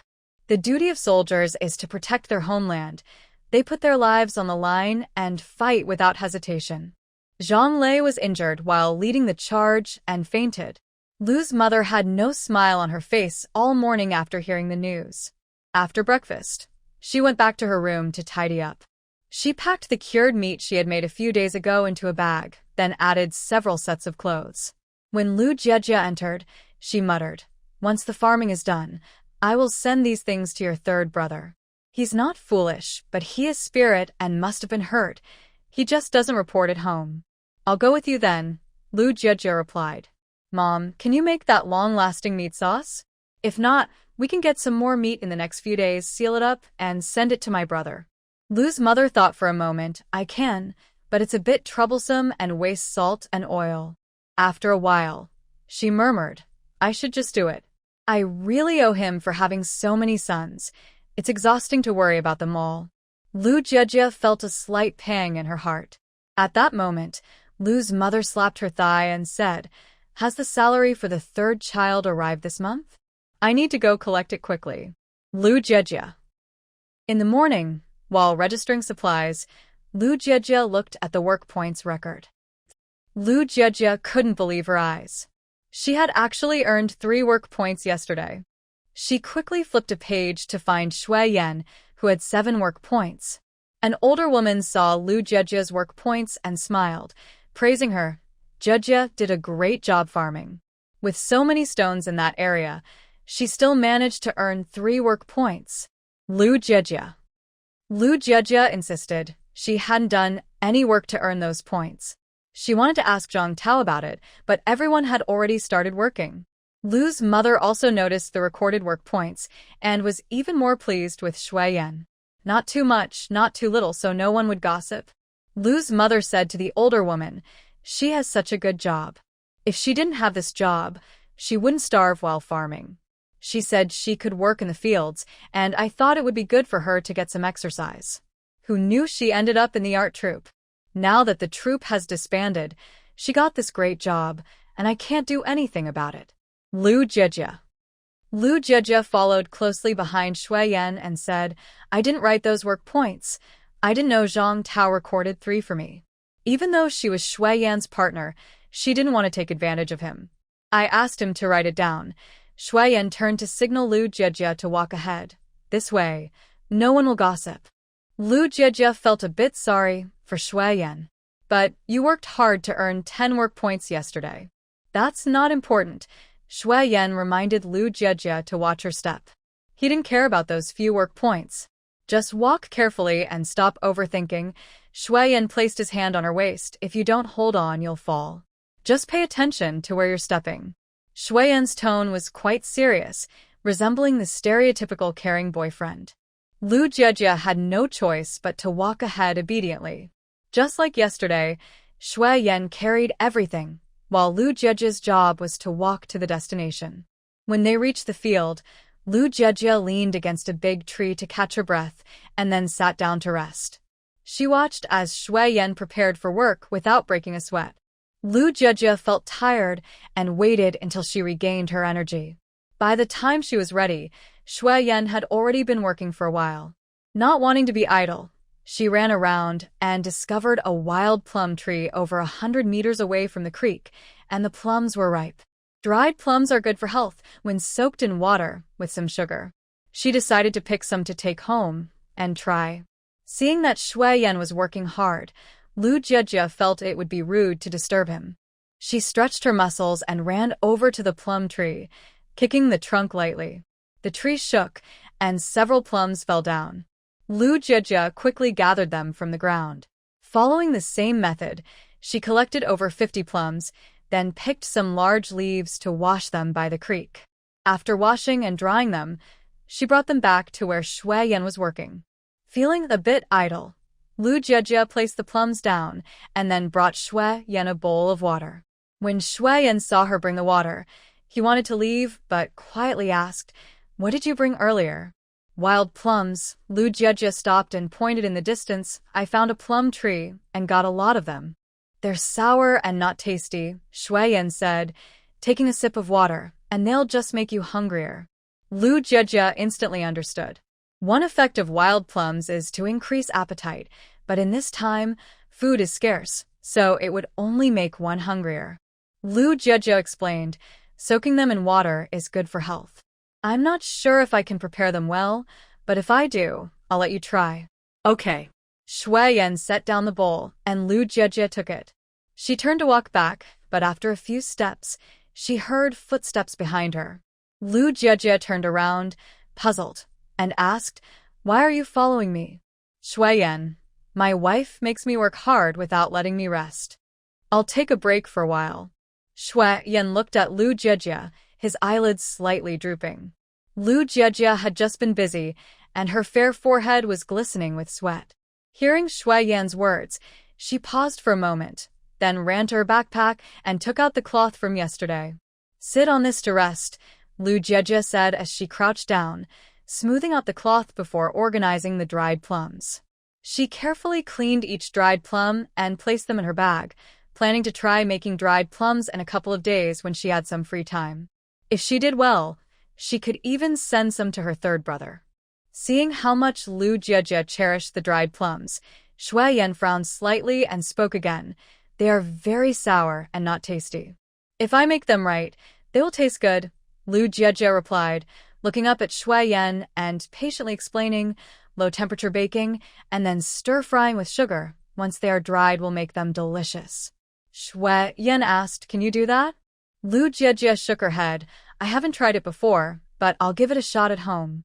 "That's a waste of time," Shu Yan said, rubbing his fingers together slightly, hiding his thoughts, and whispered, "Very few people eat them." He felt frustrated. Yesterday, Lu Jejia had focused all her attention on him when she was free, but today, after finding the dried plums, she didn't have time for him anymore. Shu Yan, feeling a bit petty, added, "Sugar is expensive too. If it fails, it would be a waste." Lu Jejia pursed her lips, thought for a moment, and found it reasonable. Holding the dried plums in her hand, she said, "What about these? I spent a long time collecting them and don't want to throw them away." Shu Yan seriously suggested, "Just use these to try. Don't pick any more." Lu Jejia nodded.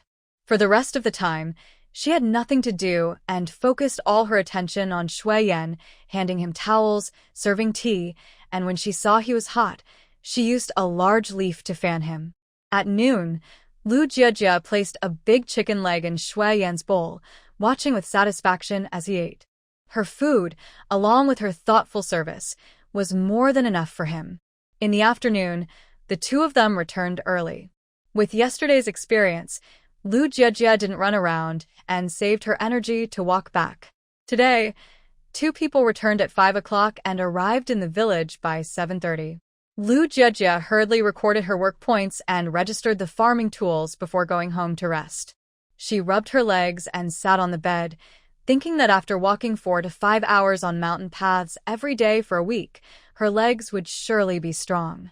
However, there were some benefits. Her health had improved. In the evening, Lu Jejia soaked her feet and lay on the bed, not wanting to move. Lu's mother came in, tidying up clothes while chatting with her.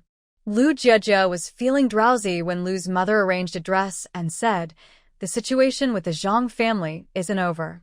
Their son got injured, and I think they still have an interest in Lu Chao. As a parent, I can understand. They just want their son to be safe and will take any small chance they can get." What? Lu Jiejie blinked sleepily and quickly woke up, sitting up with curiosity. "Are you saying Zhang Lei might marry Lu Chao?" "Yes, I've heard news that they might want to come and see again." Lu's mother noticed the blanket slipping off Lu Jiejie and adjusted it.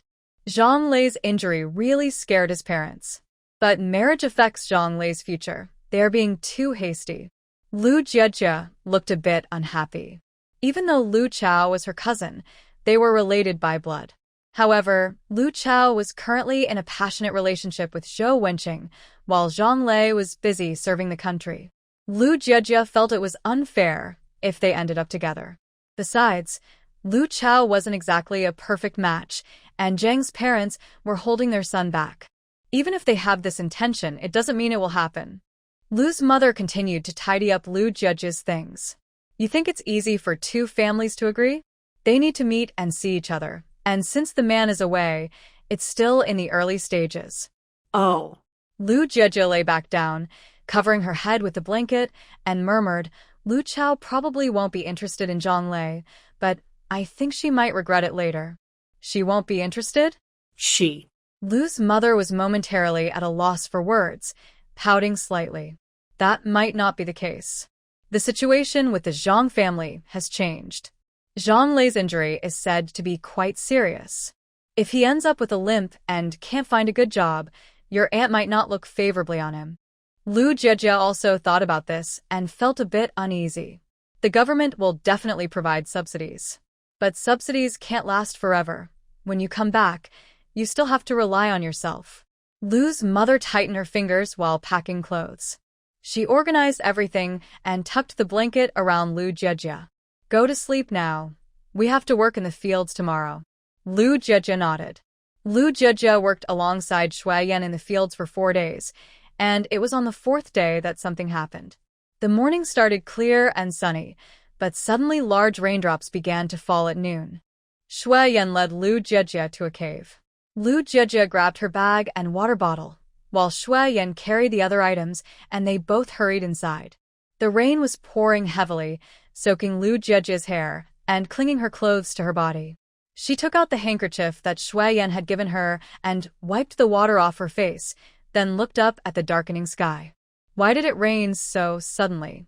"It won't keep raining until evening, will it?" Lu Jiejie asked while sitting on a nearby rock. The cave wasn't very deep, only about 2 meters, and with Shu Yan's backpack and shovel, there wasn't much space left. Luckily, it was wide enough, about 1 meter, so the two of them could sit across from each other comfortably. Shu Yan gazed at the sky. It shouldn't. They sat facing each other for a whole hour, and the rain not only didn't stop but got heavier, while the temperature in the mountains dropped. Lu Jiejie's clothes were already soaked, and as the temperature dropped, she sneezed. She hugged her shoulders, her wet hair falling over her pale forehead. Shu Yan quickly walked over and touched Lu Jiejie's forehead, then gently touched her cheek. "Shu Yan, I think I might be catching a cold," Lu Jiejie said, sniffing. Her hand accidentally brushed against Shu Yan's arm, which felt warm. Shu Yan took out a piece of old cloth that Lu Jiejie usually laid on the ground and wrapped it tightly around her. Lu Jiejie glanced at Shu Yan's chest, hesitated for a moment, and then, as thunder rumbled outside and a cold wind blew in, she decided to lean into Shu Yan's embrace. She clutched the fabric of his shirt, feeling a wave of warmth. It was indeed very warm. So Lu Jiejie leaned in closer and whispered, "I'm a bit cold." Shu Yan felt completely stiff, but the person in his arms was still leaning against him. Lu Jiejie felt uncomfortable. Since both of them were in relationships, she made up her mind and sat directly on Shu Yan's lap, then snuggled closer. She tilted her face up to explain, "There's no one around, so it's fine to hug." Shu Yan placed a hand on Lu Jiejie's moving waist, swallowing hard. Even though a cool breeze was blowing outside, A drop of sweat rolled down his forehead. Lu Jiejia's body was really soft and had a faint scent.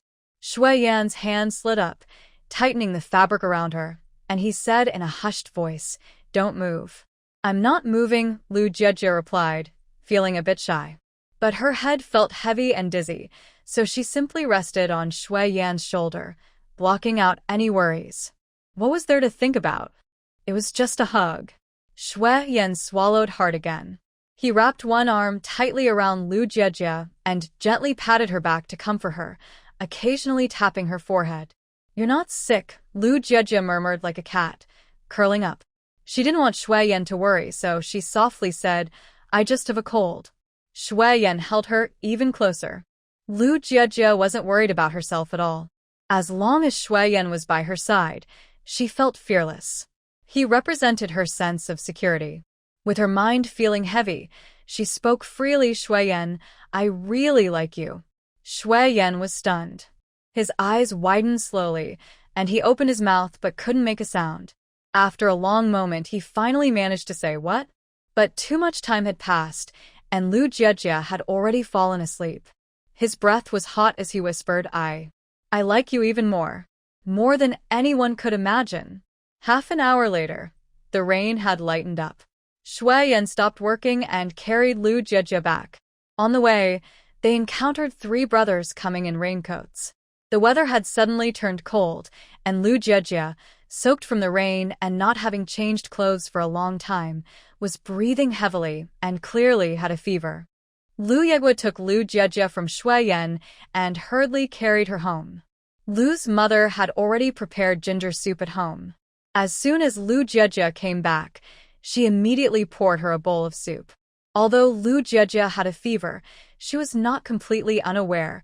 Her head felt heavy and her legs light. While drinking, she complained, "It's too spicy." "Spicy is good for you," Lu's mother said, tossing a thick coat onto the bed and starting to take off her wet clothes.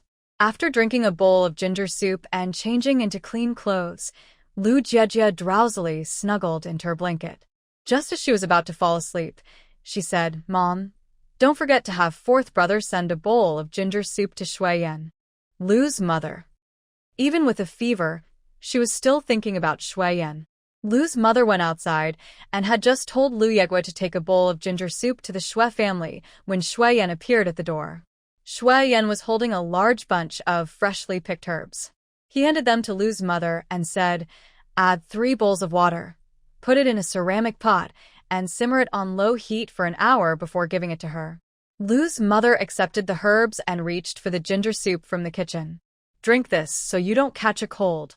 Shu Yan didn't hesitate and drank the ginger soup in one go. "Is that piece of land almost done?" Lu's mother asked. Shu Yan nodded, "Just a little more to go. The supervisor came to check today, and it started pouring right after he left. I won't let Jiejie go tomorrow, so don't wait for her," Lu's mother said as she took the bowl back.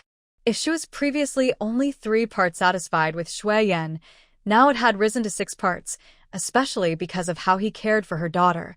He was a man worth marrying. Shu Yan nodded and was about to leave when Lu's mother looked around and secretly handed him a bowl of chicken. "Go to a quiet place and don't let anyone see you," Lu's mother whispered. There was no choice. If he ate better than others, it had to be hidden.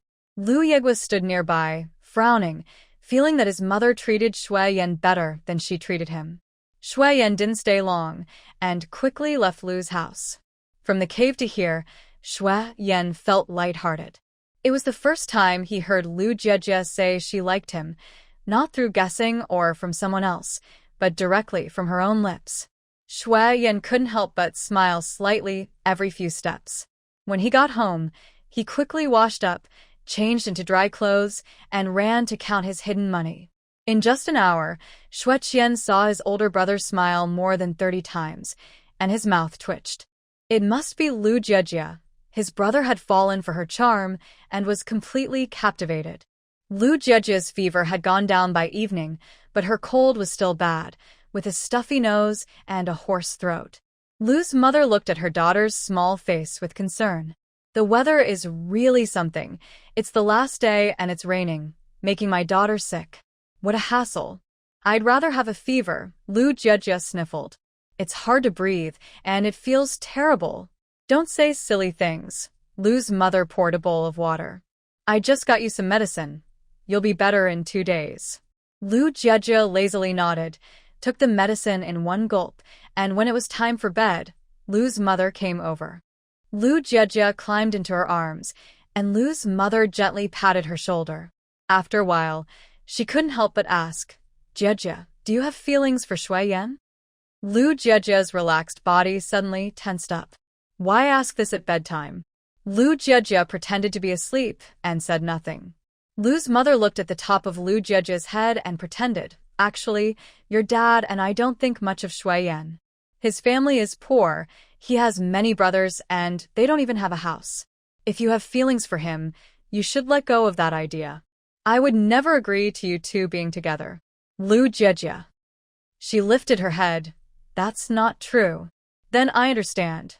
You don't like Shu Yan either, right? Lu's mother held back a laugh, keeping a serious face. Just like I thought, we're on the same page. That's not it. Lu Jejia pouted, turning her back to Lu's mother, clearly a bit upset. But after a while, Lu's mother didn't come for her. Lu Jejia. Lu Jejia sat up. Mom, Shu Yan is not what you think. Actually. Lu Jejia bit her lip and shared everything she knew. I know all about the background of this book. In 2 years, there won't be any issues. The educated youth will return to the city, everything will go back to normal, and in 3 years, there will be the college entrance exam. Everyone will be able to participate, and I will definitely take the exam. Wait. Lu's mother interrupted her. You said Shu Yan will be a financial giant. What is a financial giant? She wasn't very interested in other things. Lu's mother was more concerned about her future son-in-law. Lu Jejia thought for a moment. It means he will be very good at economics in the future.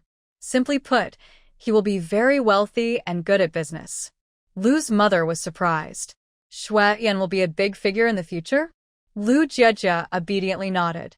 The oil lamp was still lit, and little bugs flew in, making a crackling sound. Under the orange light, Lu's mother looked at her daughter's pretty face and suddenly thought of a question. Wait, you said we are characters in a book. I've lived so many years, and I am actually a character in a book? She only knew that fate was unkind, taking her daughter's body, but she never thought of herself as just a character in a story. Lu's mother suddenly felt it was absurd. She was a real person. How could she be a fake character in a book? Lu Jejia nodded again. But now we are not characters in a book anymore.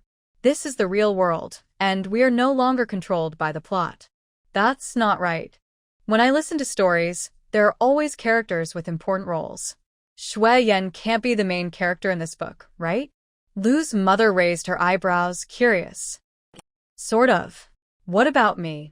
She had 4 sons, managed the household well, and had such a beautiful daughter. Shouldn't she be living a good life? Lu Jejia smiled and pressed her lips together. It's pretty good. Everything is good. As a supporting character, Lu Jejia didn't have much screen time, let alone the Lu family, which wasn't even mentioned in the book's ending. Besides her, the character with the most screen time was Lu Yegu, as he was the biggest embarrassment to Luo Qingqing. Lu's mother became more interested and pulled the blanket, saying, Since we have nothing to do, why don't you tell me the story of this book? Lu Jejia replied. Each character in the book has their own thoughts, and the ending isn't what the book planned. What is there to tell? Lu Jejia lay on her mother's arm. Anyway, you just need to know that Shu Yan is very capable. Lu's mother pouted. How capable can he be? Look at how the wealthy are being pushed down, and a man with money often turns bad. He might not even look at our family in the future. Lu Jejia was taken aback. She hadn't thought about that, but soon she pushed the thought aside. She knew the future direction of the world and how to make money. She could support herself well and help her family become wealthy with the development of the times. Even if Shu Yan changed his mind, it didn't mean she couldn't find someone better. Following her own heart was the most important thing. Lu Jejia said seriously, if he really changes his mind, I can find someone younger than him. If not, I can stay single or date a younger guy. That sounds pretty good too. Lu Jejia had never lacked love since she was little. Except for the 3 years of famine, she had never been short on money. In modern times, her family's assets were worth billions, so she wasn't too concerned about whether Shu Yan would become a business tycoon in the future. Because she could support herself, and when the country opens up in a couple of years, she would let her 3 brothers develop and trade in the center, which would surely earn a lot. Then she would invest and share the profits. There were also stocks that were skyrocketing at that time, some even increasing by hundreds or thousands of times. She planned to invest all her money, which would be a huge income. Thinking about it made Lu Jejia's eyes shine. Lu's mother said, "That's my daughter." Lu's mother gently patted Lu Jejia's back. "You can't put all your hopes on a man. If it doesn't work, we can leave." Lu Jejia nodded her little head. Lu's mother's thoughts were somewhat ahead of her time, especially in rural areas where divorces were rare. Her second brother's divorce was considered quite unusual, as women were often harshly punished for not obeying. As long as they weren't killed, it was usually not a problem if they were hurt or injured. The eldest daughter of the Tian family brought food home and let her own daughter starve, which led to her husband breaking her legs, leaving her disabled to this day. In their mindset, it's normal for a woman who marries to be beaten if she disobeys, and to put it bluntly, they see their wives as personal property. Therefore, men rarely propose divorce. However, this kind of marriage environment has a huge impact on future generations, easily leading boys to have tendencies toward domestic violence and girls to be timid. When Lu's mother suggested that her second son get a divorce, it was a desperate move for a fresh start. Lu Jejia sometimes even wondered if her mother had lived in modern times. "Mom, you are so wonderful." Lu Jejia hugged her mother tightly, feeling warm and sleepy. Lu's mother held her precious daughter and gently patted her back until she fell asleep, then turned off the light. When Lu Jejia woke up the next day, her fever had completely gone, and her stuffy nose was much better. She walked out and heard Lu Hao reciting poetry. Lu Hao was not a naturally gifted student, but he worked very hard and read whenever he had time. Seeing the little girl from the second household with a new sparkle in her eyes, Lu Jejia knew that letting Lu Gangwei get a divorce was the right decision. It could completely change their fate. Lu Jejia stepped outside to find her mother wearing a thick gray coat. After a heavy rain yesterday, the weather had turned cold, and everyone was dressed warmly. Lu's mother had just brought out the stewed eggs when she saw Lu Jejia standing at the door. Lu Jejia wore a light blue sweater, and her pale cheeks had a faint, sickly blush. She called her in. "Come wash your face." Lu Jejia obediently walked over, washed up, and today they had potatoes stewed with chicken, which everyone enjoyed. Shu Yan watched her husband and children looking more energetic, a smile on her face as she rubbed her belly. A few months ago, they could hardly afford a meal with meat, but now they had it every day. She wished she could continue living like this. After breakfast, Lu Jejia went to work. She had a bit of a stuffy nose, and her face was slightly flushed, not feeling very energetic. Lu Chao caught up with Lu Jejia, playing with her long braid. "Lu Jejia, I heard you were sick. Did you get caught in the rain yesterday?" She leaned closer to Lu Jejia. "What did you and Shu Yan do yesterday?" Since the last incident with the buns, when no one is around, Lu Chao no longer pretends and directly calls her Lu Jejia. "Mind your own business." Lu Jejia stopped pretending. Lu Chao pouted. "Lu Jejia, don't look down on Shu Yan. He may seem fierce and hard to get along with, but he's actually a good person. If you like him, you should marry him quickly, or someone else might take him away." Her intentions were too obvious. Lu Jejia smiled at Lu Chao. "You should worry more about yourself. You've been dating Zhou Wenqing for so long, and I'm the only one who knows. He must not be interested in you. Otherwise, why wouldn't he tell others?" "You're talking nonsense. Wenqing is not like that," Lu Chao said angrily, then looked at Lu Jejia suspiciously. "We were talking about Shu Yan. Why did you bring up Zhou Wenqing? Are you still hung up on him? Do you want to compete with me for him? I'm telling you, just give up. No matter how good-looking you are, Wenqing won't like you. He said he only likes me." Lu Jejia quickly nodded. Then I wish you both a happy future together. You really are upset, Lu Chao sneered. Lu Jejia, you've always been better than me at everything. Everything I want is with you. Now the man you like likes me. You must be very sad, right? Lu Jejia. Lu Jejia thought Lu Chao was being ridiculous and quickened her pace to walk ahead. Seeing Lu Jejia flee, Lu Chao hummed a tune while playing with her braid. When Lu Jejia arrived at her workplace, she sat down and opened her notebook. Having a cold was so painful, Lu Jejia's eyes were red, and she occasionally shed tears. Comrade Lu, why are you crying? Zhao Shui rushed in and saw Lu Jejia wiping her tears. He quickly approached her, his fists clenched tightly. Who bullied you? Tell me, and I'll help you teach them a lesson. Lu Jejia hurriedly shook her head. No. She sniffed and spoke in a slightly hoarse voice. I just have a cold. Shu Yan is too much. You caught a cold just from working with him. Zhao Shui angrily slammed his fist on the table. If Lu Jejia went to work with him, he would definitely protect her closely. Even if it rained, he would shield her with his body to ensure she wouldn't catch a cold. The loud noise caught the attention of others, who were subtly observing Lu Jejia and Zhao Shui. Lu Jejia was taken aback, completely confused by Zhao Shui's thoughts. Why would her catching a cold matter to Shu Yan? Comrade Zhao, you should get back to work. Lu Jejia quickly registered Zhao Shui and reminded him it was time to go. Zhao Shui hesitated for a moment, his usually stern face showing a bit of shyness. Comrade Lu, our family has decided to use our wages to buy a bicycle. It will be convenient for trips to the town. You can borrow it any time you need. Buy a bicycle? Lu Jejia paused. In this era, a bicycle was like a modern luxury car. She politely replied, thank you. Seeing Lu Jejia smile at him, Zhao Shui felt a bit dizzy. No need, Comrade Lu, you can use it whenever you want.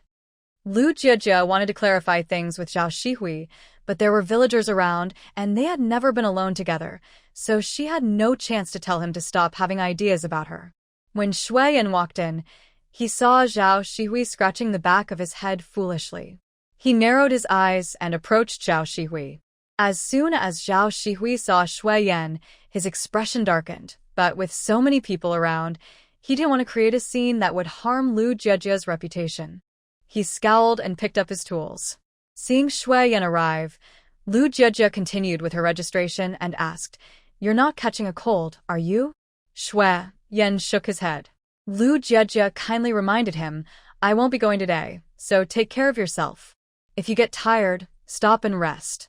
Don't push yourself. Lu Jejia felt a bit uneasy. Since she wasn't going with Shu Yan, he would probably not eat well at noon, and no one would bring him water or fan him. I'll finish my work today, Shu Yan said, looking at Lu Jejia. Lu Jejia wore a light blue sweater, her fair skin glowing, with her braids resting on her delicate neck. From Shu Yan's perspective, he could see her long eyelashes and rosy lips. He felt a stir in his heart and hesitated to ask softly, Do you remember what you said yesterday? Lu Jejia didn't understand. Did I say something?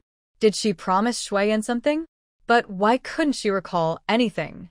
Shu Yan remained silent, picked up his tools, initially intending to leave, but stopped and said, It's nothing. Lu Jejia thought, This doesn't seem like nothing at all.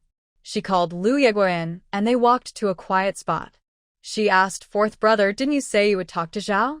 It's impossible for me to be with him. Lu Yegua was taken aback and explained, I did talk to him. Did you really? Lu Jejia looked at him suspiciously. Lu Yegua almost raised his hand to swear, I told him, but since you're not dating anyone or engaged, it's normal for him to keep trying. If I were him, I would definitely pursue you too. If he liked a girl who wasn't married and was single, he wouldn't give up easily. Lu Jejia sighed. After finishing work, Lu Jejia returned home. The farming was nearly done, and her mother was home today, preparing to make meat sauce. Lu Jejia ran out to gather firewood. Just as she picked up a few sticks, a stranger, a middle-aged woman, approached her. Young lady, your family lives around here, right? Yes. Lu Jejia looked up and asked, "Who are you looking for?" The middle-aged woman had an ordinary appearance, nothing special, but her back was slightly bent. Her eyes brightened as she looked at Lu Jejia. "You are really pretty. Do you have a boyfriend?" Lu Jejia awkwardly smiled and didn't respond. "Oh my, you are truly beautiful, just like someone from a painting." The woman liked her more and more, but thought she was too thin and not suited for farm work, which wouldn't support a family. That wouldn't be suitable for her brother. She collected her thoughts and pointed to the side. "Do you know the people from that house?" Lu Jejia looked in the direction she pointed. It was Aunt Lu's house, and she nodded. "Then let me ask you, what is the girl from that family like? How does she look? Is she hardworking? Does she respect her parents?" Lu Jejia immediately guessed the identity of the person in front of her. As expected, it should be someone from the Zhang family. But she didn't want to say anything to help Lu Chao. If the two families really got engaged and the man had regrets later, she would be an accomplice. Especially since the man was a hero who protected the country. However, if she spoke the truth and Aunt Lu found out, it would create a rift between the two families. She decided not to get involved. Lu Jejia moved her eyes and politely asked, "Are you from the Zhang family in Dongshui village?" The middle-aged woman's face stiffened. She had come to inquire secretly, and now a young girl had guessed it. Since the girl had figured it out, she would likely side with the Lu family. "It's nothing really. If you don't want to say, that's fine." The middle-aged woman hurriedly left. Lu Jejia returned home with firewood and told her mother about what had just happened. Aunt Lu slapped her thigh. "Oh, it must be someone from the Zhang family coming to ask questions. Looks like I was right. This is getting interesting." By noon, she had simmered a pot of meat sauce, with a layer of oil floating on top. Aunt Lu packed the meat sauce into the usual beef cans they received, sealing 5 or 6 jars. "I'll go to town tomorrow to send these to your third brother and make some big pancakes," Aunt Lu said while packing, turning to see Lu Jejia had packed a jar for herself. "What are you doing?" Aunt Lu asked. Lu Jejia straightened her back. "I want to give it to Shu Yan to try." She tried to sound justified. "I helped you with the fire." Aunt Lu. Aunt Lu paused for a few seconds, about to speak when sounds of shouting and scolding came from next door. She could faintly hear Lu Chao's quiet sobbing, "Since you know, I won't hide it anymore. I want to be with Wenqing." The next door was in chaos, with a broom thrown on the ground, willow branches scattered everywhere, and even the little stool they usually cherished was lying on the floor. Aunt Lu pointed at Lu Chao, her neck veins bulging, and her usually pale face flushed with anger. "Tell me, how long have you been with that Zhou Wenqing? When did you start?" She noticed that there were fewer eggs at home and thought the chickens were not laying anymore, but didn't expect that they had all been taken by that deceitful person, Zhou Wenqing. Lu Chao shrank back, nervously looking at Aunt Lu, who was holding a stick, sniffing and too scared to speak. "Are you going to talk or not? Are you going to tell me or not?" Aunt Lu struck the stick down hard, furious and not caring where it landed. Lu Chao cried out in pain but still held back from speaking until Aunt Lu kicked her to the ground. Her face hit the ground, mixing dirt and tears, and her nose bled from the impact. Seeing that Aunt Lu was determined to hurt her, Lu Chao, scared, raised her arms over her head and squeezed her eyes shut, crying, "Mom, please stop hitting me. I'll tell you, I'll tell you." Aunt Lu had lost her temper completely, glaring at Lu Chao. "You better confess everything to me, or I swear I'll make sure you regret it today." Lu Chao wiped her nose, her face dirty and unrecognizable. Aunt Lu moved aside in disgust. "Hurry up and speak." We've been together for almost a month," Lu Chao said cautiously, studying Aunt Lu's expression. "Wenqing said he likes me. He only likes me. Mom, we truly love each other. Please let us be together." Aunt Lu held her temples, feeling dizzy. Her daughter-in-law quickly supported her. "Mom, are you okay?" Aunt Lu, trembling, pointed at Lu Chao. "You two need to break up, immediately." "No, no way." Lu Chao pushed herself back. "Mom, Wenqing is a city youth. When he goes back to the city, I'll be a city person too. Plus, he's so talented, his future is limitless." This is my chance. Aunt Lu's head felt like it was going to explode. She opened her mouth, closed it, then opened it again, finally managing to speak. How did I end up with a daughter like you? Zhou Wenqing is just a pretty boy. Besides, why would he like you? He's just after what you have. How can he not like me? Why does everyone say that? Lu Chao exploded. Mom, you're my real mother. Do you look down on me too? Do you think I'm useless? Do you wish I were like Lu Jiejie? But unfortunately, Zhou Wenqing doesn't like Lu Jiejie. He likes me. After Lu Chao's outburst, she forced a smile in front of her mother's stern face, but quickly pleaded softly, Mom, Zhou Wenqing not liking Lu Jiejie shows he doesn't care about looks. Isn't that a good man? He likes me, loves me, recites poetry to me. Things he never did for Lu Jiejie. Isn't that proof that he likes me? Lu Dinyang took a deep breath, realizing she couldn't change her daughter's mind. Lu Chao was stuck in a loop. Nothing she said would help. You need to break up with Zhou Wenqing immediately and stay at home. I'll find you someone else, and you should marry him quickly. I don't want to. Lu Chao suddenly cried out, kneeling on the ground, putting on a dramatic display. Mom, I beg you, don't separate me from Wenqing. We truly love each other. Lu Dinyang's face had become stiff. The sister-in-law couldn't bear to watch. Take her to her room, Lu Dinyang said, feeling overwhelmed and weak. The sister-in-law followed the order and pulled Lu Chao up from the ground. Lu Chao struggled fiercely. Although she wasn't as strong, she fought back without hesitation, accidentally hurting the sister-in-law's arm. The sister-in-law's expression darkened. If Lu Chao weren't her sister-in-law, she would have slapped her already. Slap her. Make her stop.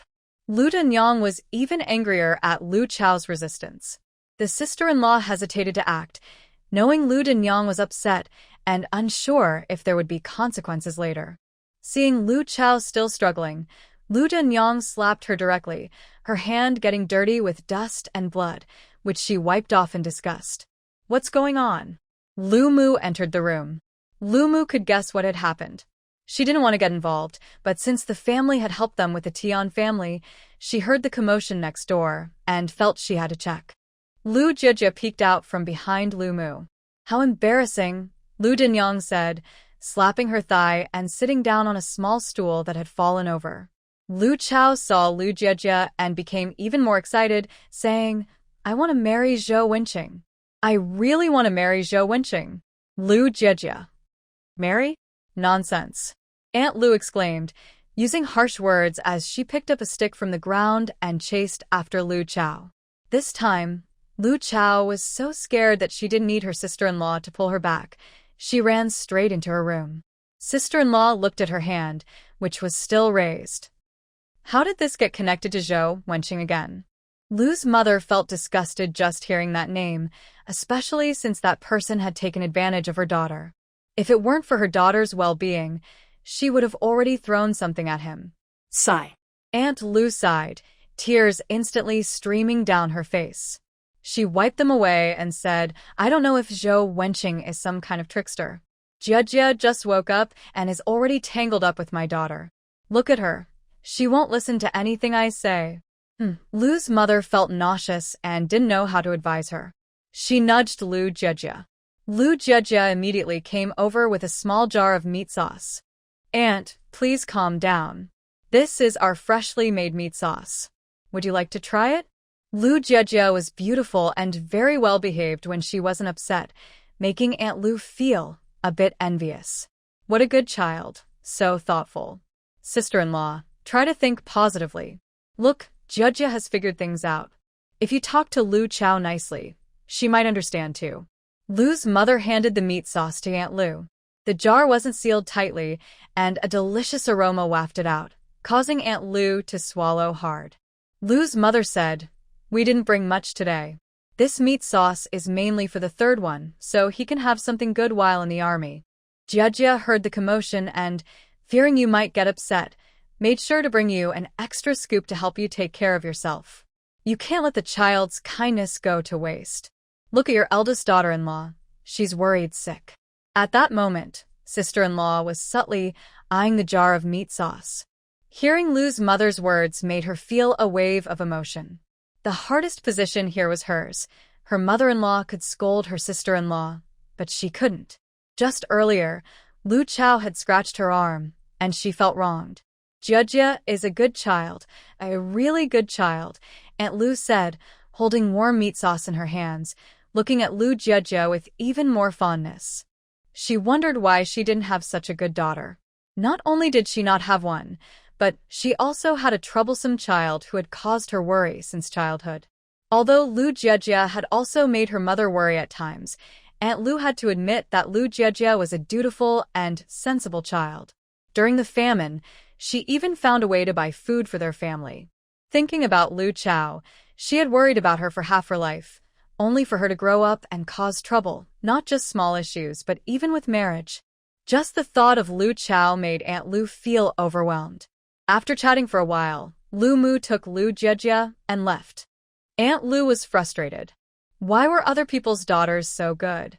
She went into Lu Chao's room with a stick, insisting that Lu Chao say she would break up with Zhou Wenqing. However, Lu Chao was also stubborn. Even with bruises on her back, she refused to give in, determined to marry Zhou Wenqing no matter what. Aunt Lu ended up fainting.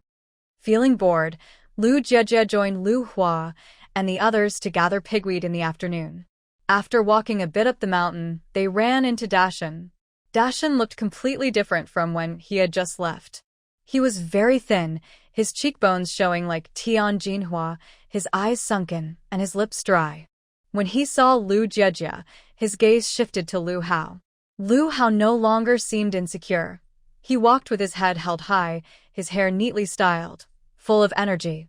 Now that their family could eat enough, even with meat, his complexion had improved, and his skin was a bit fairer, making him look like he was slowly transforming.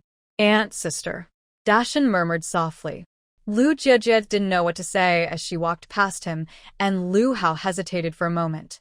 She knew that her brother following their mother wouldn't lead to a good outcome, but she didn't expect such a big change.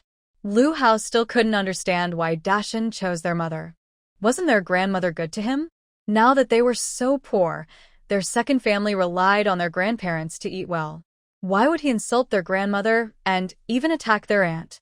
Two people passed by, and Fei pushed Ashan, saying, "My grandma said that from now on, you are part of our family and have nothing to do with the Lu family. You are not allowed to contact them anymore." Deshawn lowered his head and said nothing. Fei huffed, "You're such a fool. Your grandma gives you food and clothes, but you still want to go to our house. If I were your grandma's grandson, that would be great. And your aunt, I heard she always has good things for you to eat. You're just as foolish as your mother. It's no wonder." Deshawn stood there, pushed by Fei, regretting his choices. He wanted to go home and realized he had been wrong in the past. But his mother wouldn't let him go home, saying he was her support. In the afternoon, Lu Jia helped the children gather pig grass and unexpectedly earned 2 points. Her hands were red and stung a bit when washed with water. Lu's mother felt sorry and kept a serious face.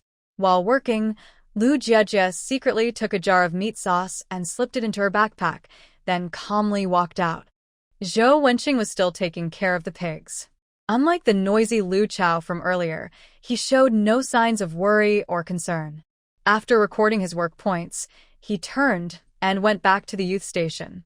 Lu Jia rested her chin on her hand, focused on waiting for Shu Yan. But Shu Yan came back very late today. Lu Jia was about to close the door when she finally saw him. "I'm done." Shu Yan wiped the sweat from his forehead, his dark eyes quickly finding Lu Jia. "Oh." Lu Jia immediately noted his work and closed the door after finishing. Today, Lu Ganghua accompanied Lu Jia, but he was quiet and followed her without saying a word. Lu Jia turned to Shu Yan and asked, "How was your day?" "Same as usual." Shu Yan replied, his tone serious. Without Lu Jia around, he felt particularly uncomfortable, so he hurried to finish his work. This way, he could see Lu Jia during lunchtime. "You must be tired. After doing heavy work, you need to eat well, or it's bad for your health." I'm fine, Shu Yan quickly explained. Lu Jejia. Lu Jejia looked around and took out a jar of meat sauce from her backpack. This is what my mom made today. Here's a jar for you to try when you get home. Lu Gangwa.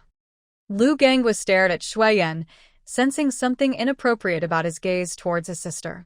His expression turned cold, and his eyes widened in surprise. Lu Jejia realized her second brother was a bit simple-minded. She could even hear his heavy breathing, like a bull ready to charge. Lu Jejia handed the meat sauce to Shu Yan. You should head home now. It's time for dinner. Shu Yan glanced at Lu Gangwa, then looked at the meat sauce in his hands. A slight smile appeared on his lips as he gave Lu Jejia a meaningful look and turned to walk home. Lu Gangwa. Let's go, let's go. Lu Jejia pulled on Lu Gangwa's arm, leading him home. Lu Mu watched Lu Jejia's still red palms, her expression growing colder. She felt her daughter was being taken advantage of.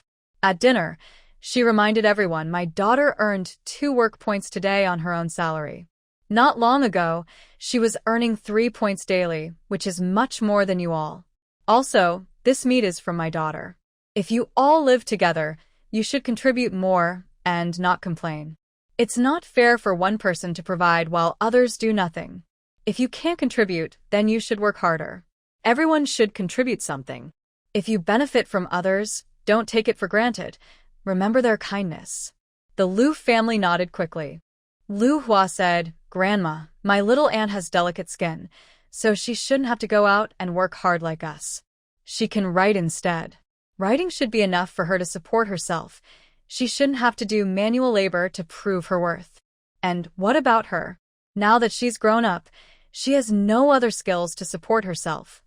Why should she have to work hard? I want to study hard like my little aunt and support myself with my mind, Lu Hua said firmly.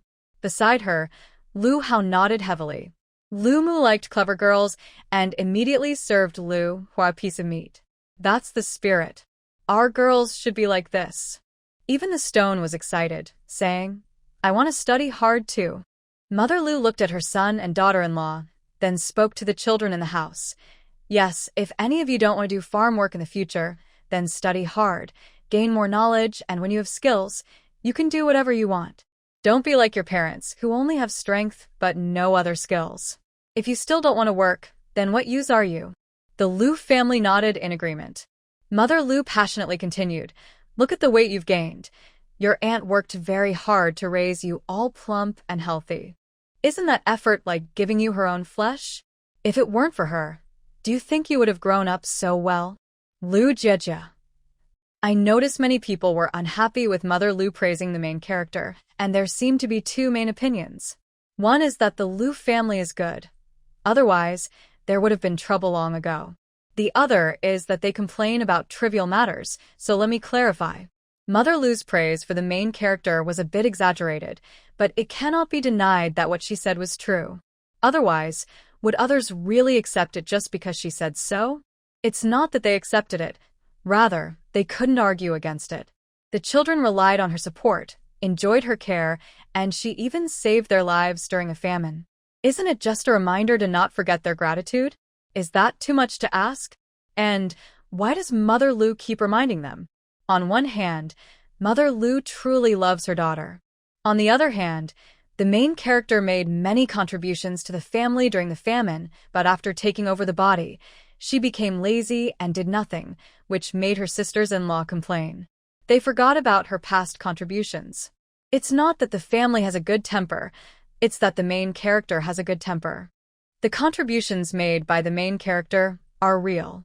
She is not the type to get caught up in details, whether it's making mung bean soup, cooking, or doing chores. It's not that, as Mother Lu said, they really don't need to do anything. She just wants them to understand this truth. Her reminders are based on past experiences, and what Mother Lu says is the truth. The text also mentions that strength and resources must be used wisely, but one must understand that you are responsible for your own livelihood. However, if someone else supports you, can you consider both situations equal? If someone speaks the truth, why can't they handle it? I can't stand it when people say it's because the family doesn't cause trouble, otherwise, there would be unrest. It's not that the family is peaceful, it's because what Lu's mother said is true, and they can't argue against it. It's not about the family being good, but rather the main character has a good temper and hasn't thought about anything else. It's unfair to bite the hand that feeds you. Just because you receive something, does it mean you have to keep giving? Shu Yan returned home with a jar of meat sauce, and Shu Yan quickly spotted him. He eagerly rushed over to help his older brother take off the backpack and even offered him a basin of water to wash his face. He showed his white teeth and said, "Big brother, come wash your face." Shu Yan. Dinner today included meat sauce, which was fragrant and spicy, and paired with wild vegetable pancakes. It was delicious. Shu's father took a bite, squinted his eyes, and said to Shu Yan, "Don't just take from others without giving something in return." "I know," Shu Yan replied, taking a few sips of soup. The Shu family has dining rules. Although Shu Yan loves food, he eats neatly. Hearing his father's words, he immediately said, "Big brother, I still have some white rabbit candy. Please help me give it to Sister Jia later." Shu Yan paused for a moment, discreetly closed the meat jar, and said in a low voice, "There's no meat sauce for you." Shu Yan. He was stunned for a few seconds, unsure of what had happened. His eyes instantly filled with sadness, and tears began to gather. This time, Shu Yan didn't soften. Crying won't help.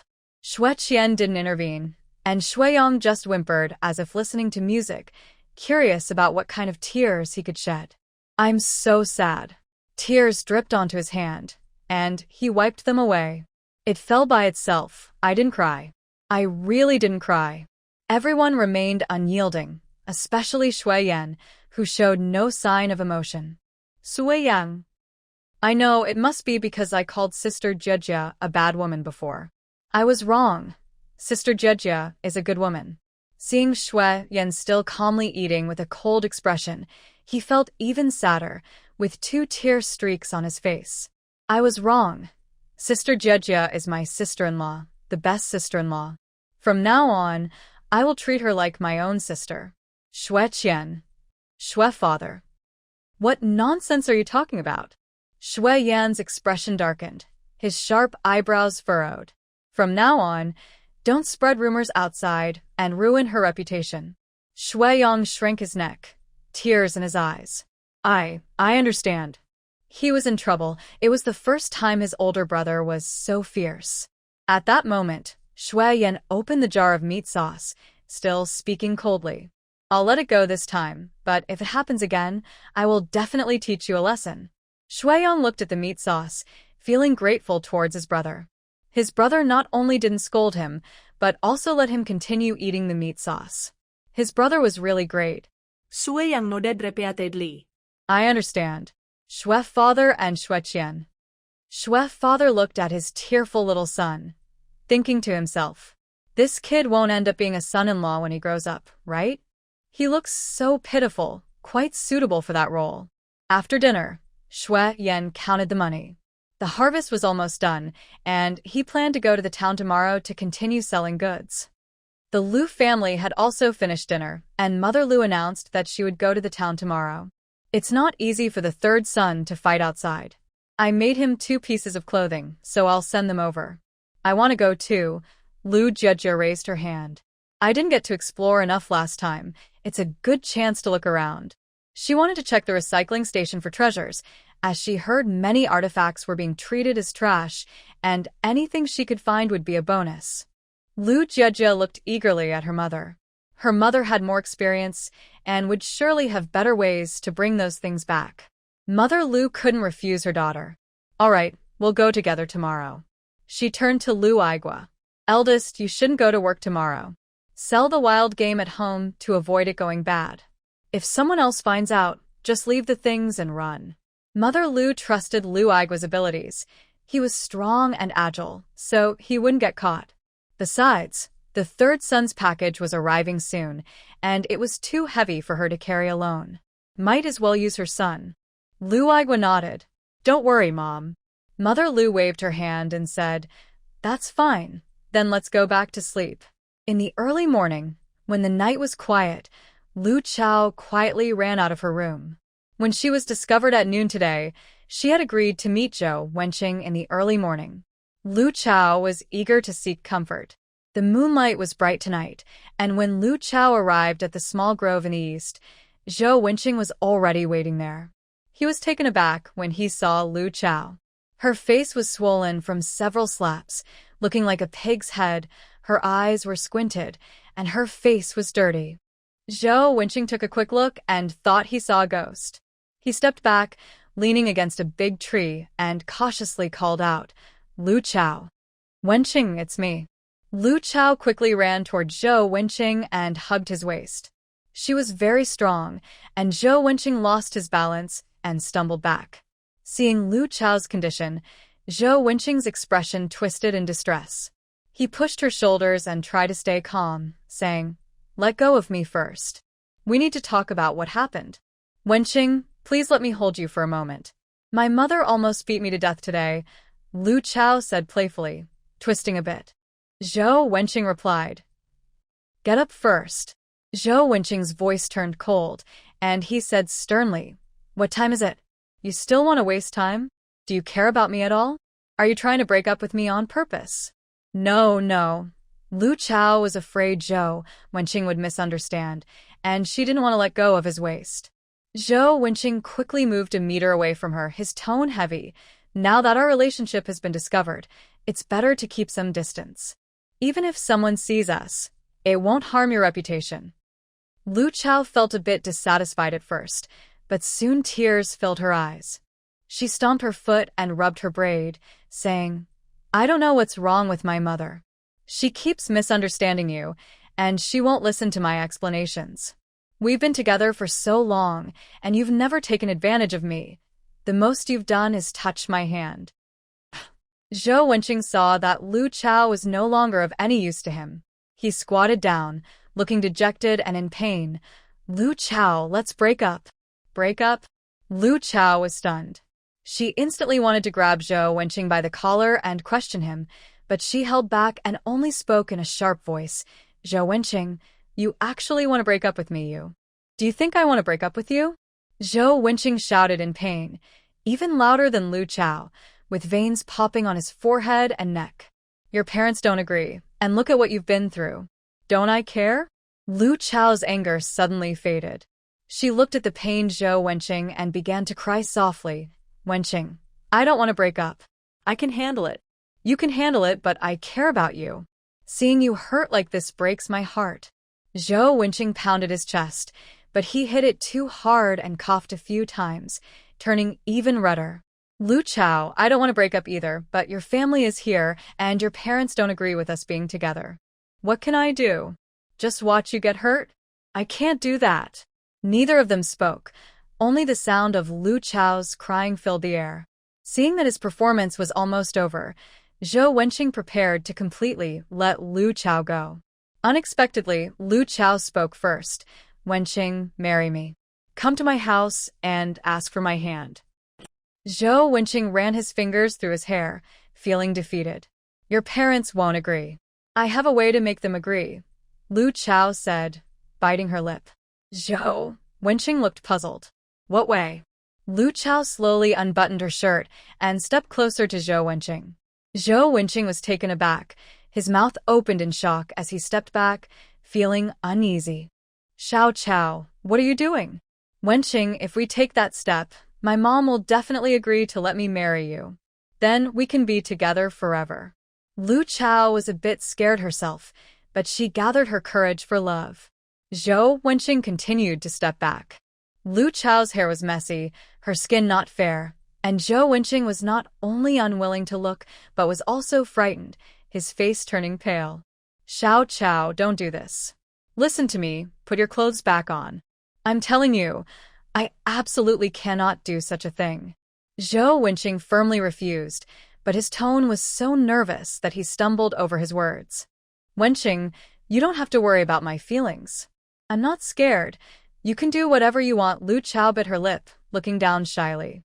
"After all, we are going to get married sooner or later." "That's not possible. I can't do anything like that before we're married." Zhou Wenqing continued to step back, his face turning red with anxiety. "How could you think of me like this? I thought you understood me, but I didn't expect you to see me this way. Take care of yourself. We are breaking up today.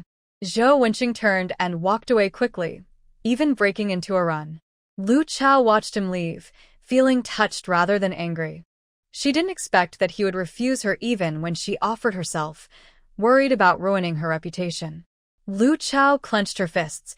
She was determined to marry Zhou Wenqing, just because of his feelings for her. Lu Jiejie planned to bring something back from the dump today, so she didn't take much, just carried a bag, with all the heavy items handled by Lu Aigua. Lu Aigua looked at the wild chickens and rabbits in the basket, thinking how capable his younger brother was to gather so much for the family. Yet, after all these years, he still relied on his parents.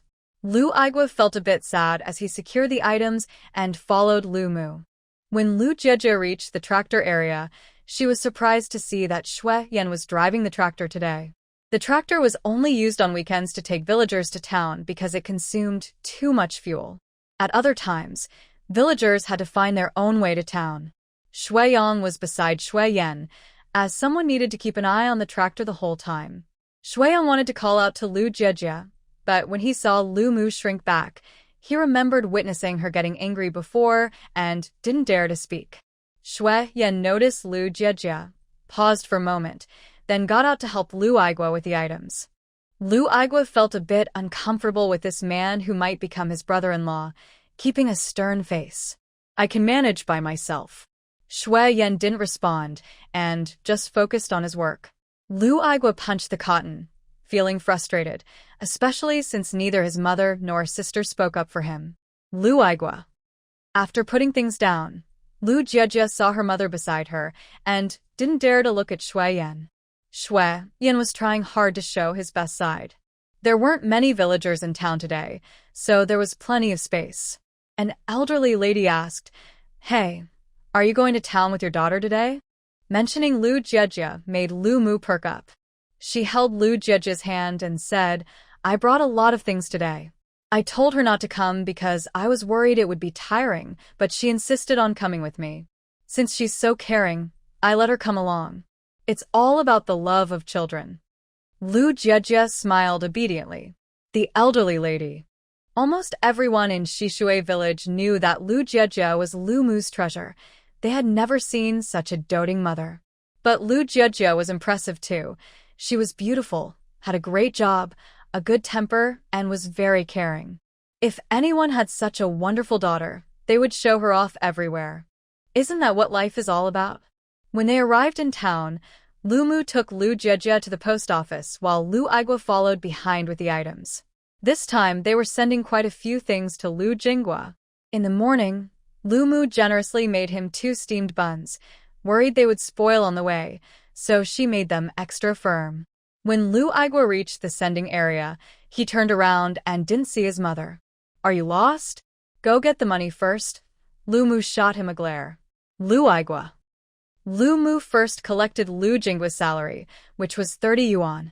She smiled so wide that her eyes nearly closed. Lu Jiejie. Lu Mu looked around and secretly put the money into her bag, afraid of being watched. The situation with the Zhang family had reminded her that being a soldier was dangerous. With some savings, even if something happened to the third son, she could support him and buy him things. This money was very important. Lu Jiejie also walked to the money collection window and took out her ID. "What's going on? I should be getting my salary too." Lu Jiejie looked up, smiling sweetly. "Once I get the money, I'll treat Mom and my brother to a nice meal." "My daughter is so caring," Lu Mu quietly sang, touched. If it weren't for the fear of attracting attention, Lu's mother would have already slapped her thigh.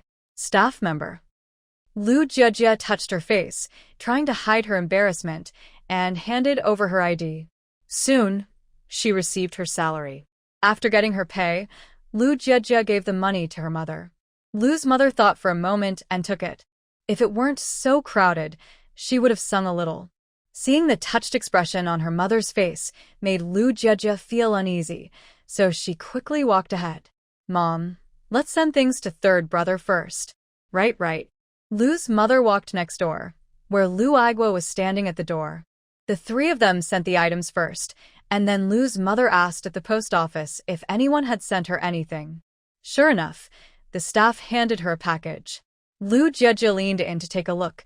It was sent back by Lu Jinghua.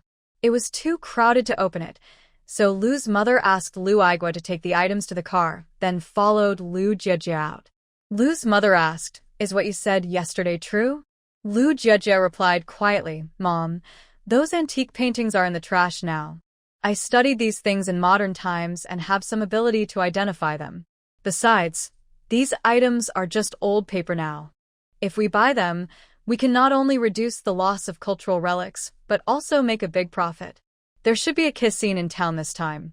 To deepen the memory among the four brothers, the one who is dedicated is the eldest, or perhaps the fourth. The place for collecting waste was filled with old items, mostly books or wood, with hardly any scrap metal in sight. After all, iron products are very rare now. Even buying an iron pot is troublesome. Lu Jieje found a few elementary school books that could help the little ones at home learn better. "Are you buying old books?" the woman collecting scrap said. "You can buy books, but you must pay the price we sell them for." "Okay." Lu's mother sighed. "The kids at home are starting school soon, so we came here to take a look. We might not necessarily buy anything. Now, there are only high schools, no universities, so buying books isn't unusual." The woman shrugged. "Well, you can look for yourselves." Lu Jieje picked up some old high school books and found a few study materials that others had used. She dusted them off and neatly placed them beside her. At that moment, Lu's mother, taking advantage of the distraction, rubbed the books against the ground a few times. She looked at Lu Jieje and said, "Is it cheaper to buy clean books or damaged ones? The dirtier they are, the less noticeable they become." Lu Jieje nodded. Back in modern times, she had a large study. Although her parents were not intellectuals, they had a deep appreciation for books and taught her to treat each one with care. Therefore, she was used to cherishing books and keeping them clean. She tossed useful books into a pile. Lu Jieje casually glanced at the painting on the ground, but soon her attention was drawn to a brown horse figurine in the corner. The figurine was not large, about 20 centimeters tall, and it was half buried in the dirt, facing upwards, covered in mud from the rain. Lu Jieje walked over and pulled it out of the ground. She examined it closely, her eyes lighting up. If she was correct, this was a Tang Sankai from the Tang dynasty, a precious artifact from later times, unexpectedly treated as trash and ignored. Lu Jieje turned to meet her mother's gaze and nodded slightly. Her mother immediately understood. "What a useless thing!" Lu's mother exclaimed, walking over with wide eyes. "Isn't this just a toy? The kids at home are always asking to play with these useless things, and you really want to buy it for them? It can't be eaten or drunk. Throw it away." Didn't Shurdu say he wanted to play with a horse? This would be perfect for them to touch and play with. Lu's mother continued to glare. "No way. This useless thing can't be eaten or drunk. Why spoil them? Just throw it away." "All right." Lu Jieje reluctantly placed it back on the ground. Her mother rolled her eyes and said, "It's all useless junk. I was going to give it to you." Lu Jieje immediately picked up the horse from the ground and smiled obediently. "Thank you, Auntie." "Auntie."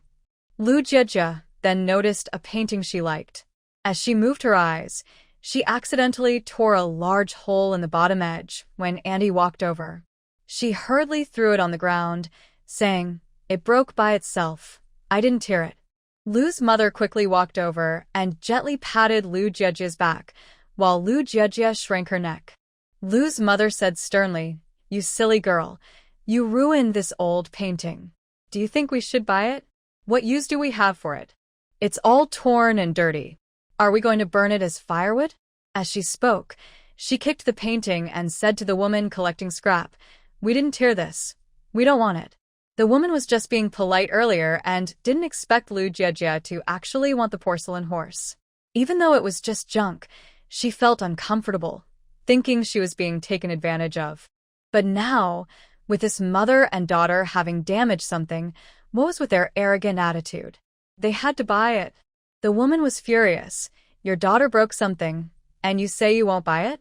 Let me tell you, if you don't buy it today, you won't be leaving. Lu's mother pretended to be at a loss and, feeling guilty, patted Lu Jiejia's shoulder again. You troublemaker. Look at the mess you've caused. Lu Jiejia blinked sadly and said, Mom, please don't hit me. It's not worth much anyway, let's just buy it. Buy, as if we don't need to eat at home, Lu's mother huffed. She took off the backpack from her back, which contained some old books, and asked, How much? The woman took it without hesitation, stuffed the painting into the backpack, weighed it and said, 50 cents. That's not right, this isn't worth 50 cents, Lu's mother said, looking at the weight. The extra is for the painting. That won't do. Can this painting even be worth a dime? Do you think I'm a fool? Mom. Lu Jiejia pointed to a piece of wood in the distance. That piece of wood carved with a rabbit is the same as my zodiac. Ma'am, we'll give you 50 cents if you give us that piece of wood. You silly girl. What do you want with a broken piece of wood? It's useless. I shouldn't have brought you here. Can it even be worth a dime? Lu's mother was exasperated and patted Lu Jiejia's shoulder again, giving her a slight push. Lu Jiejia lifted her head, showing a bit of a girl's stubbornness. I just like it. I can use it as a stool at home, or even burn it if I have to. You little brat. Before Lu's mother could finish scolding, an ant came over with a piece of wood, frowning. Here, pay up quickly. If you don't, I'll shout. Lu's mother looked heartbroken. I've really owed you this in my life. What's a piece of old wood worth? While grumbling, she handed 50 cents to the ant. Then she pulled Lu Jiejia away. Once they were out of the trash station, Lu Jiejia sighed in relief. She looked at her mother carrying things. Is it heavy? Let me carry it for a while. Carry what? It's just the stuff. Can I handle it? Lu's mother walked ahead. If you carry it and it wobbles, people will definitely suspect something. What if it causes trouble? Lu Jiejia. Lu's mother asked again, What about that wood? Lu Jiejia quietly explained, It has a nice scent. I looked closely and it seems to be a type of sandalwood worth 100 times more than gold. In the future, this kind of wood will be extremely valuable. In a few years, just that piece could make us millionaires. Lu's mother stumbled, almost falling. She was stunned. That old thing is worth so much. It was the first time Lu Jiejia saw her mother so flustered. She couldn't help but chuckle but nodded seriously, saying, I've seen this kind of wood before and learned about it. I'm sure I'm right. Lu's mother swallowed hard. She had been casually carrying the wood, but now she felt a bit unsteady, worried about dropping it. Mainly, she had never imagined having so much money in her life. Lu Jiejia smiled and bit her lip, looking up to see a vendor selling sour plum soup nearby. She said to her mother, Mom, let's have a bowl of sour plum soup.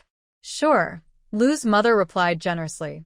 Lu Jiejia ran over, but halfway there, a large crowd suddenly poured out from a nearby alley, filling the space in just a couple of seconds. Everyone was rushing around in a panic. Lu Jiejia. Lu's mother was pushed against the wall. She was fine, but Lu Jiejia was almost swept away by the crowd in the middle of the road. Some people even fell down, causing a stampede. Lu Jiejia struggled to keep her balance. Luckily, she wasn't carrying anything else, or she would have fallen more easily. Jiejia. Lu's mother couldn't see her and was too scared to move. Her eyes were filled with worry. Lu Jiejia was dizzy from being pushed around. She couldn't see where her mother was and could only shout, I'm fine. When the crowd disperses, let's meet by the tractor. As Lu Jiejia was jostled left and right, a man noticed her beauty and reached for her waist. But the next second, a scream was heard, and he was kicked to the ground. Before Lu Jiejia could react, someone picked her up. She instinctively grabbed the person's arm and looked up. Although she could only see his jaw, she recognized him immediately. Shu Yan. Shu Yan was wearing a hat and had a slight frown. He was very strong and easily pushed through the crowd while carrying Lu Jiejia and running outside. Feeling safe, Lu Jiejia held onto Shu Yan's arm as they quickly made their way out of the crowd. At the edge of the crowd, a few uniformed people appeared. She suddenly guessed that there had been a police raid at the black market. No wonder so many people were running. Shu Yan held Lu Jie with one arm as they navigated through an alley, but the people behind them were still chasing closely. He heard noises ahead and decided to cut through a narrow alley. Nearby, it seemed like someone was building a new house, and there were boards blocking the narrow gap between the buildings. Shu Yan looked around, first placing Lu Jie inside. Then he stepped in and covered the opening with the boards. The gap was very narrow, and it was shallow inside. Shu Yan was almost pressed against Lu Jie.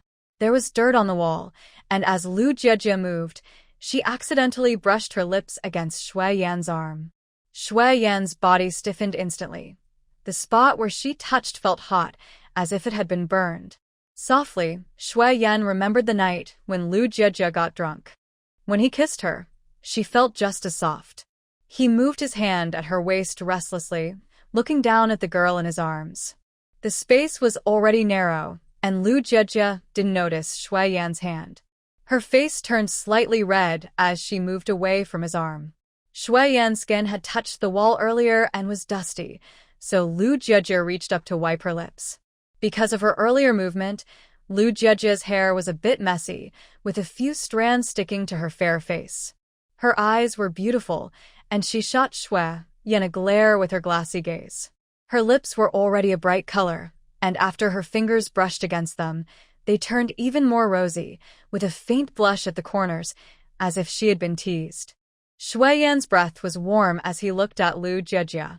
He swallowed hard and said in a hoarse voice, "It's not clean." Is it? Lu Jie thought there was still something on her face. She reached up to wipe it and looked up, asking, "Is it clean now?" Shu Yan shook his head again. He lowered his voice and softly suggested, "Let me help you wipe it." Lu Jie nodded. Shu Yan reached out to touch the dust on Lu Jie's face. In the narrow space, with the ambiguous atmosphere, his breath grew hotter. Without thinking, he leaned down and gently kissed her lips. Just like that day, she was so soft. Shu Yan felt like a hungry wolf that had found meat, his mind racing with thoughts of advancing, but he tried hard to hold back. He pulled back after a moment, swallowed, and asked, "Can I kiss you again?" Lu Jie's face was flushed, and her mind went blank. She tightened her grip on Shu Yan's shirt. This was her first kiss. Lu Jie's heart raced loudly. To hide her panic, she shot Shu Yan a fierce glare, gripping his shirt tightly. "Can I kiss you again?" Shu Yan asked nervously, but his position didn't change. He added, "No one will know." Shu Yan's breath warmed Lu Jie's face again, leaving her unsure of what to think. Yet, she nodded, following her innermost feelings. Almost the moment she agreed, Shu Yan leaned in again. Perhaps due to the last experience, Shu Yan wanted to be rough, but he still tried to be gentle. Despite this, Lu Jie felt that Shu Yan was too eager, and her lips stung from the friction. Lu Jie felt dizzy and lost track of time, only aware that her brain felt a bit starved for oxygen, and her eyes were watery. Instinctively, she pushed Shu Yan away. "Didn't we agree to just kiss? How long has it been?" Just then, footsteps were heard outside, and Lu Jie suddenly felt too shy to urge him on, trying to breathe more quietly. However, Shu Yan, breathing heavily, pressed Lu Jie against the wall, rubbing against her as if he wanted to pull her in. Lu Jie clung tightly to Shu Yan's shirt, her fingers turning white, occasionally brushing against his bronze skin, creating a striking contrast. At the same time, voices were heard outside. "We only caught one here. Where are the others?" "They all ran away. That guy was too fast to catch." After a while, it became completely quiet outside. Lu Jie stopped holding onto his shirt and firmly tapped Shu Yan's chest. Feeling Lu Jie's resistance, Shu Yan slowly pulled back, his rough fingertips brushing against her lips, wiping away the moisture. Lu Jie's lips were slightly swollen. She stared blankly for a few minutes before regaining her senses. She felt a bit of pain from Shu Yan's touch and tilted her head back slightly, glaring at him in frustration. "Didn't we agree to just kiss?" "It was just a kiss," Shu Yan replied, a bit satisfied. "Not leaving counts as a kiss." Lu Jie. "Let me go, I want to get out." As she spoke, She felt the sting on her lips and kicked Shu Yan's calf. Why is he so strong? This is my first kiss. Lu Jejia continued to glare at him. Because Shu Yan had gone too far, the corners of Lu Jejia's eyes turned slightly red, making her look like an angry cat. Surrounded by Shu Yan's scent, Lu Jejia felt a bit breathless. She pushed against his chest. They're gone. I want to go out. Okay. He went too far just now. Shu Yan didn't dare to make Lu Jejia angry again. He pushed open the door, and Lu Jejia stormed out. As soon as they were outside, Shu Yan became very proper and didn't dare to do anything that would harm Lu Jejia's reputation. Lu Jejia walked a few steps, turned around, and looked at Shu Yan. She glared at him, saying, "You need to know something." Shu Yan nervously asked, "What?" Lu Jejia confidently replied, "Of course, I just gave you my first kiss. You must know that was my first kiss.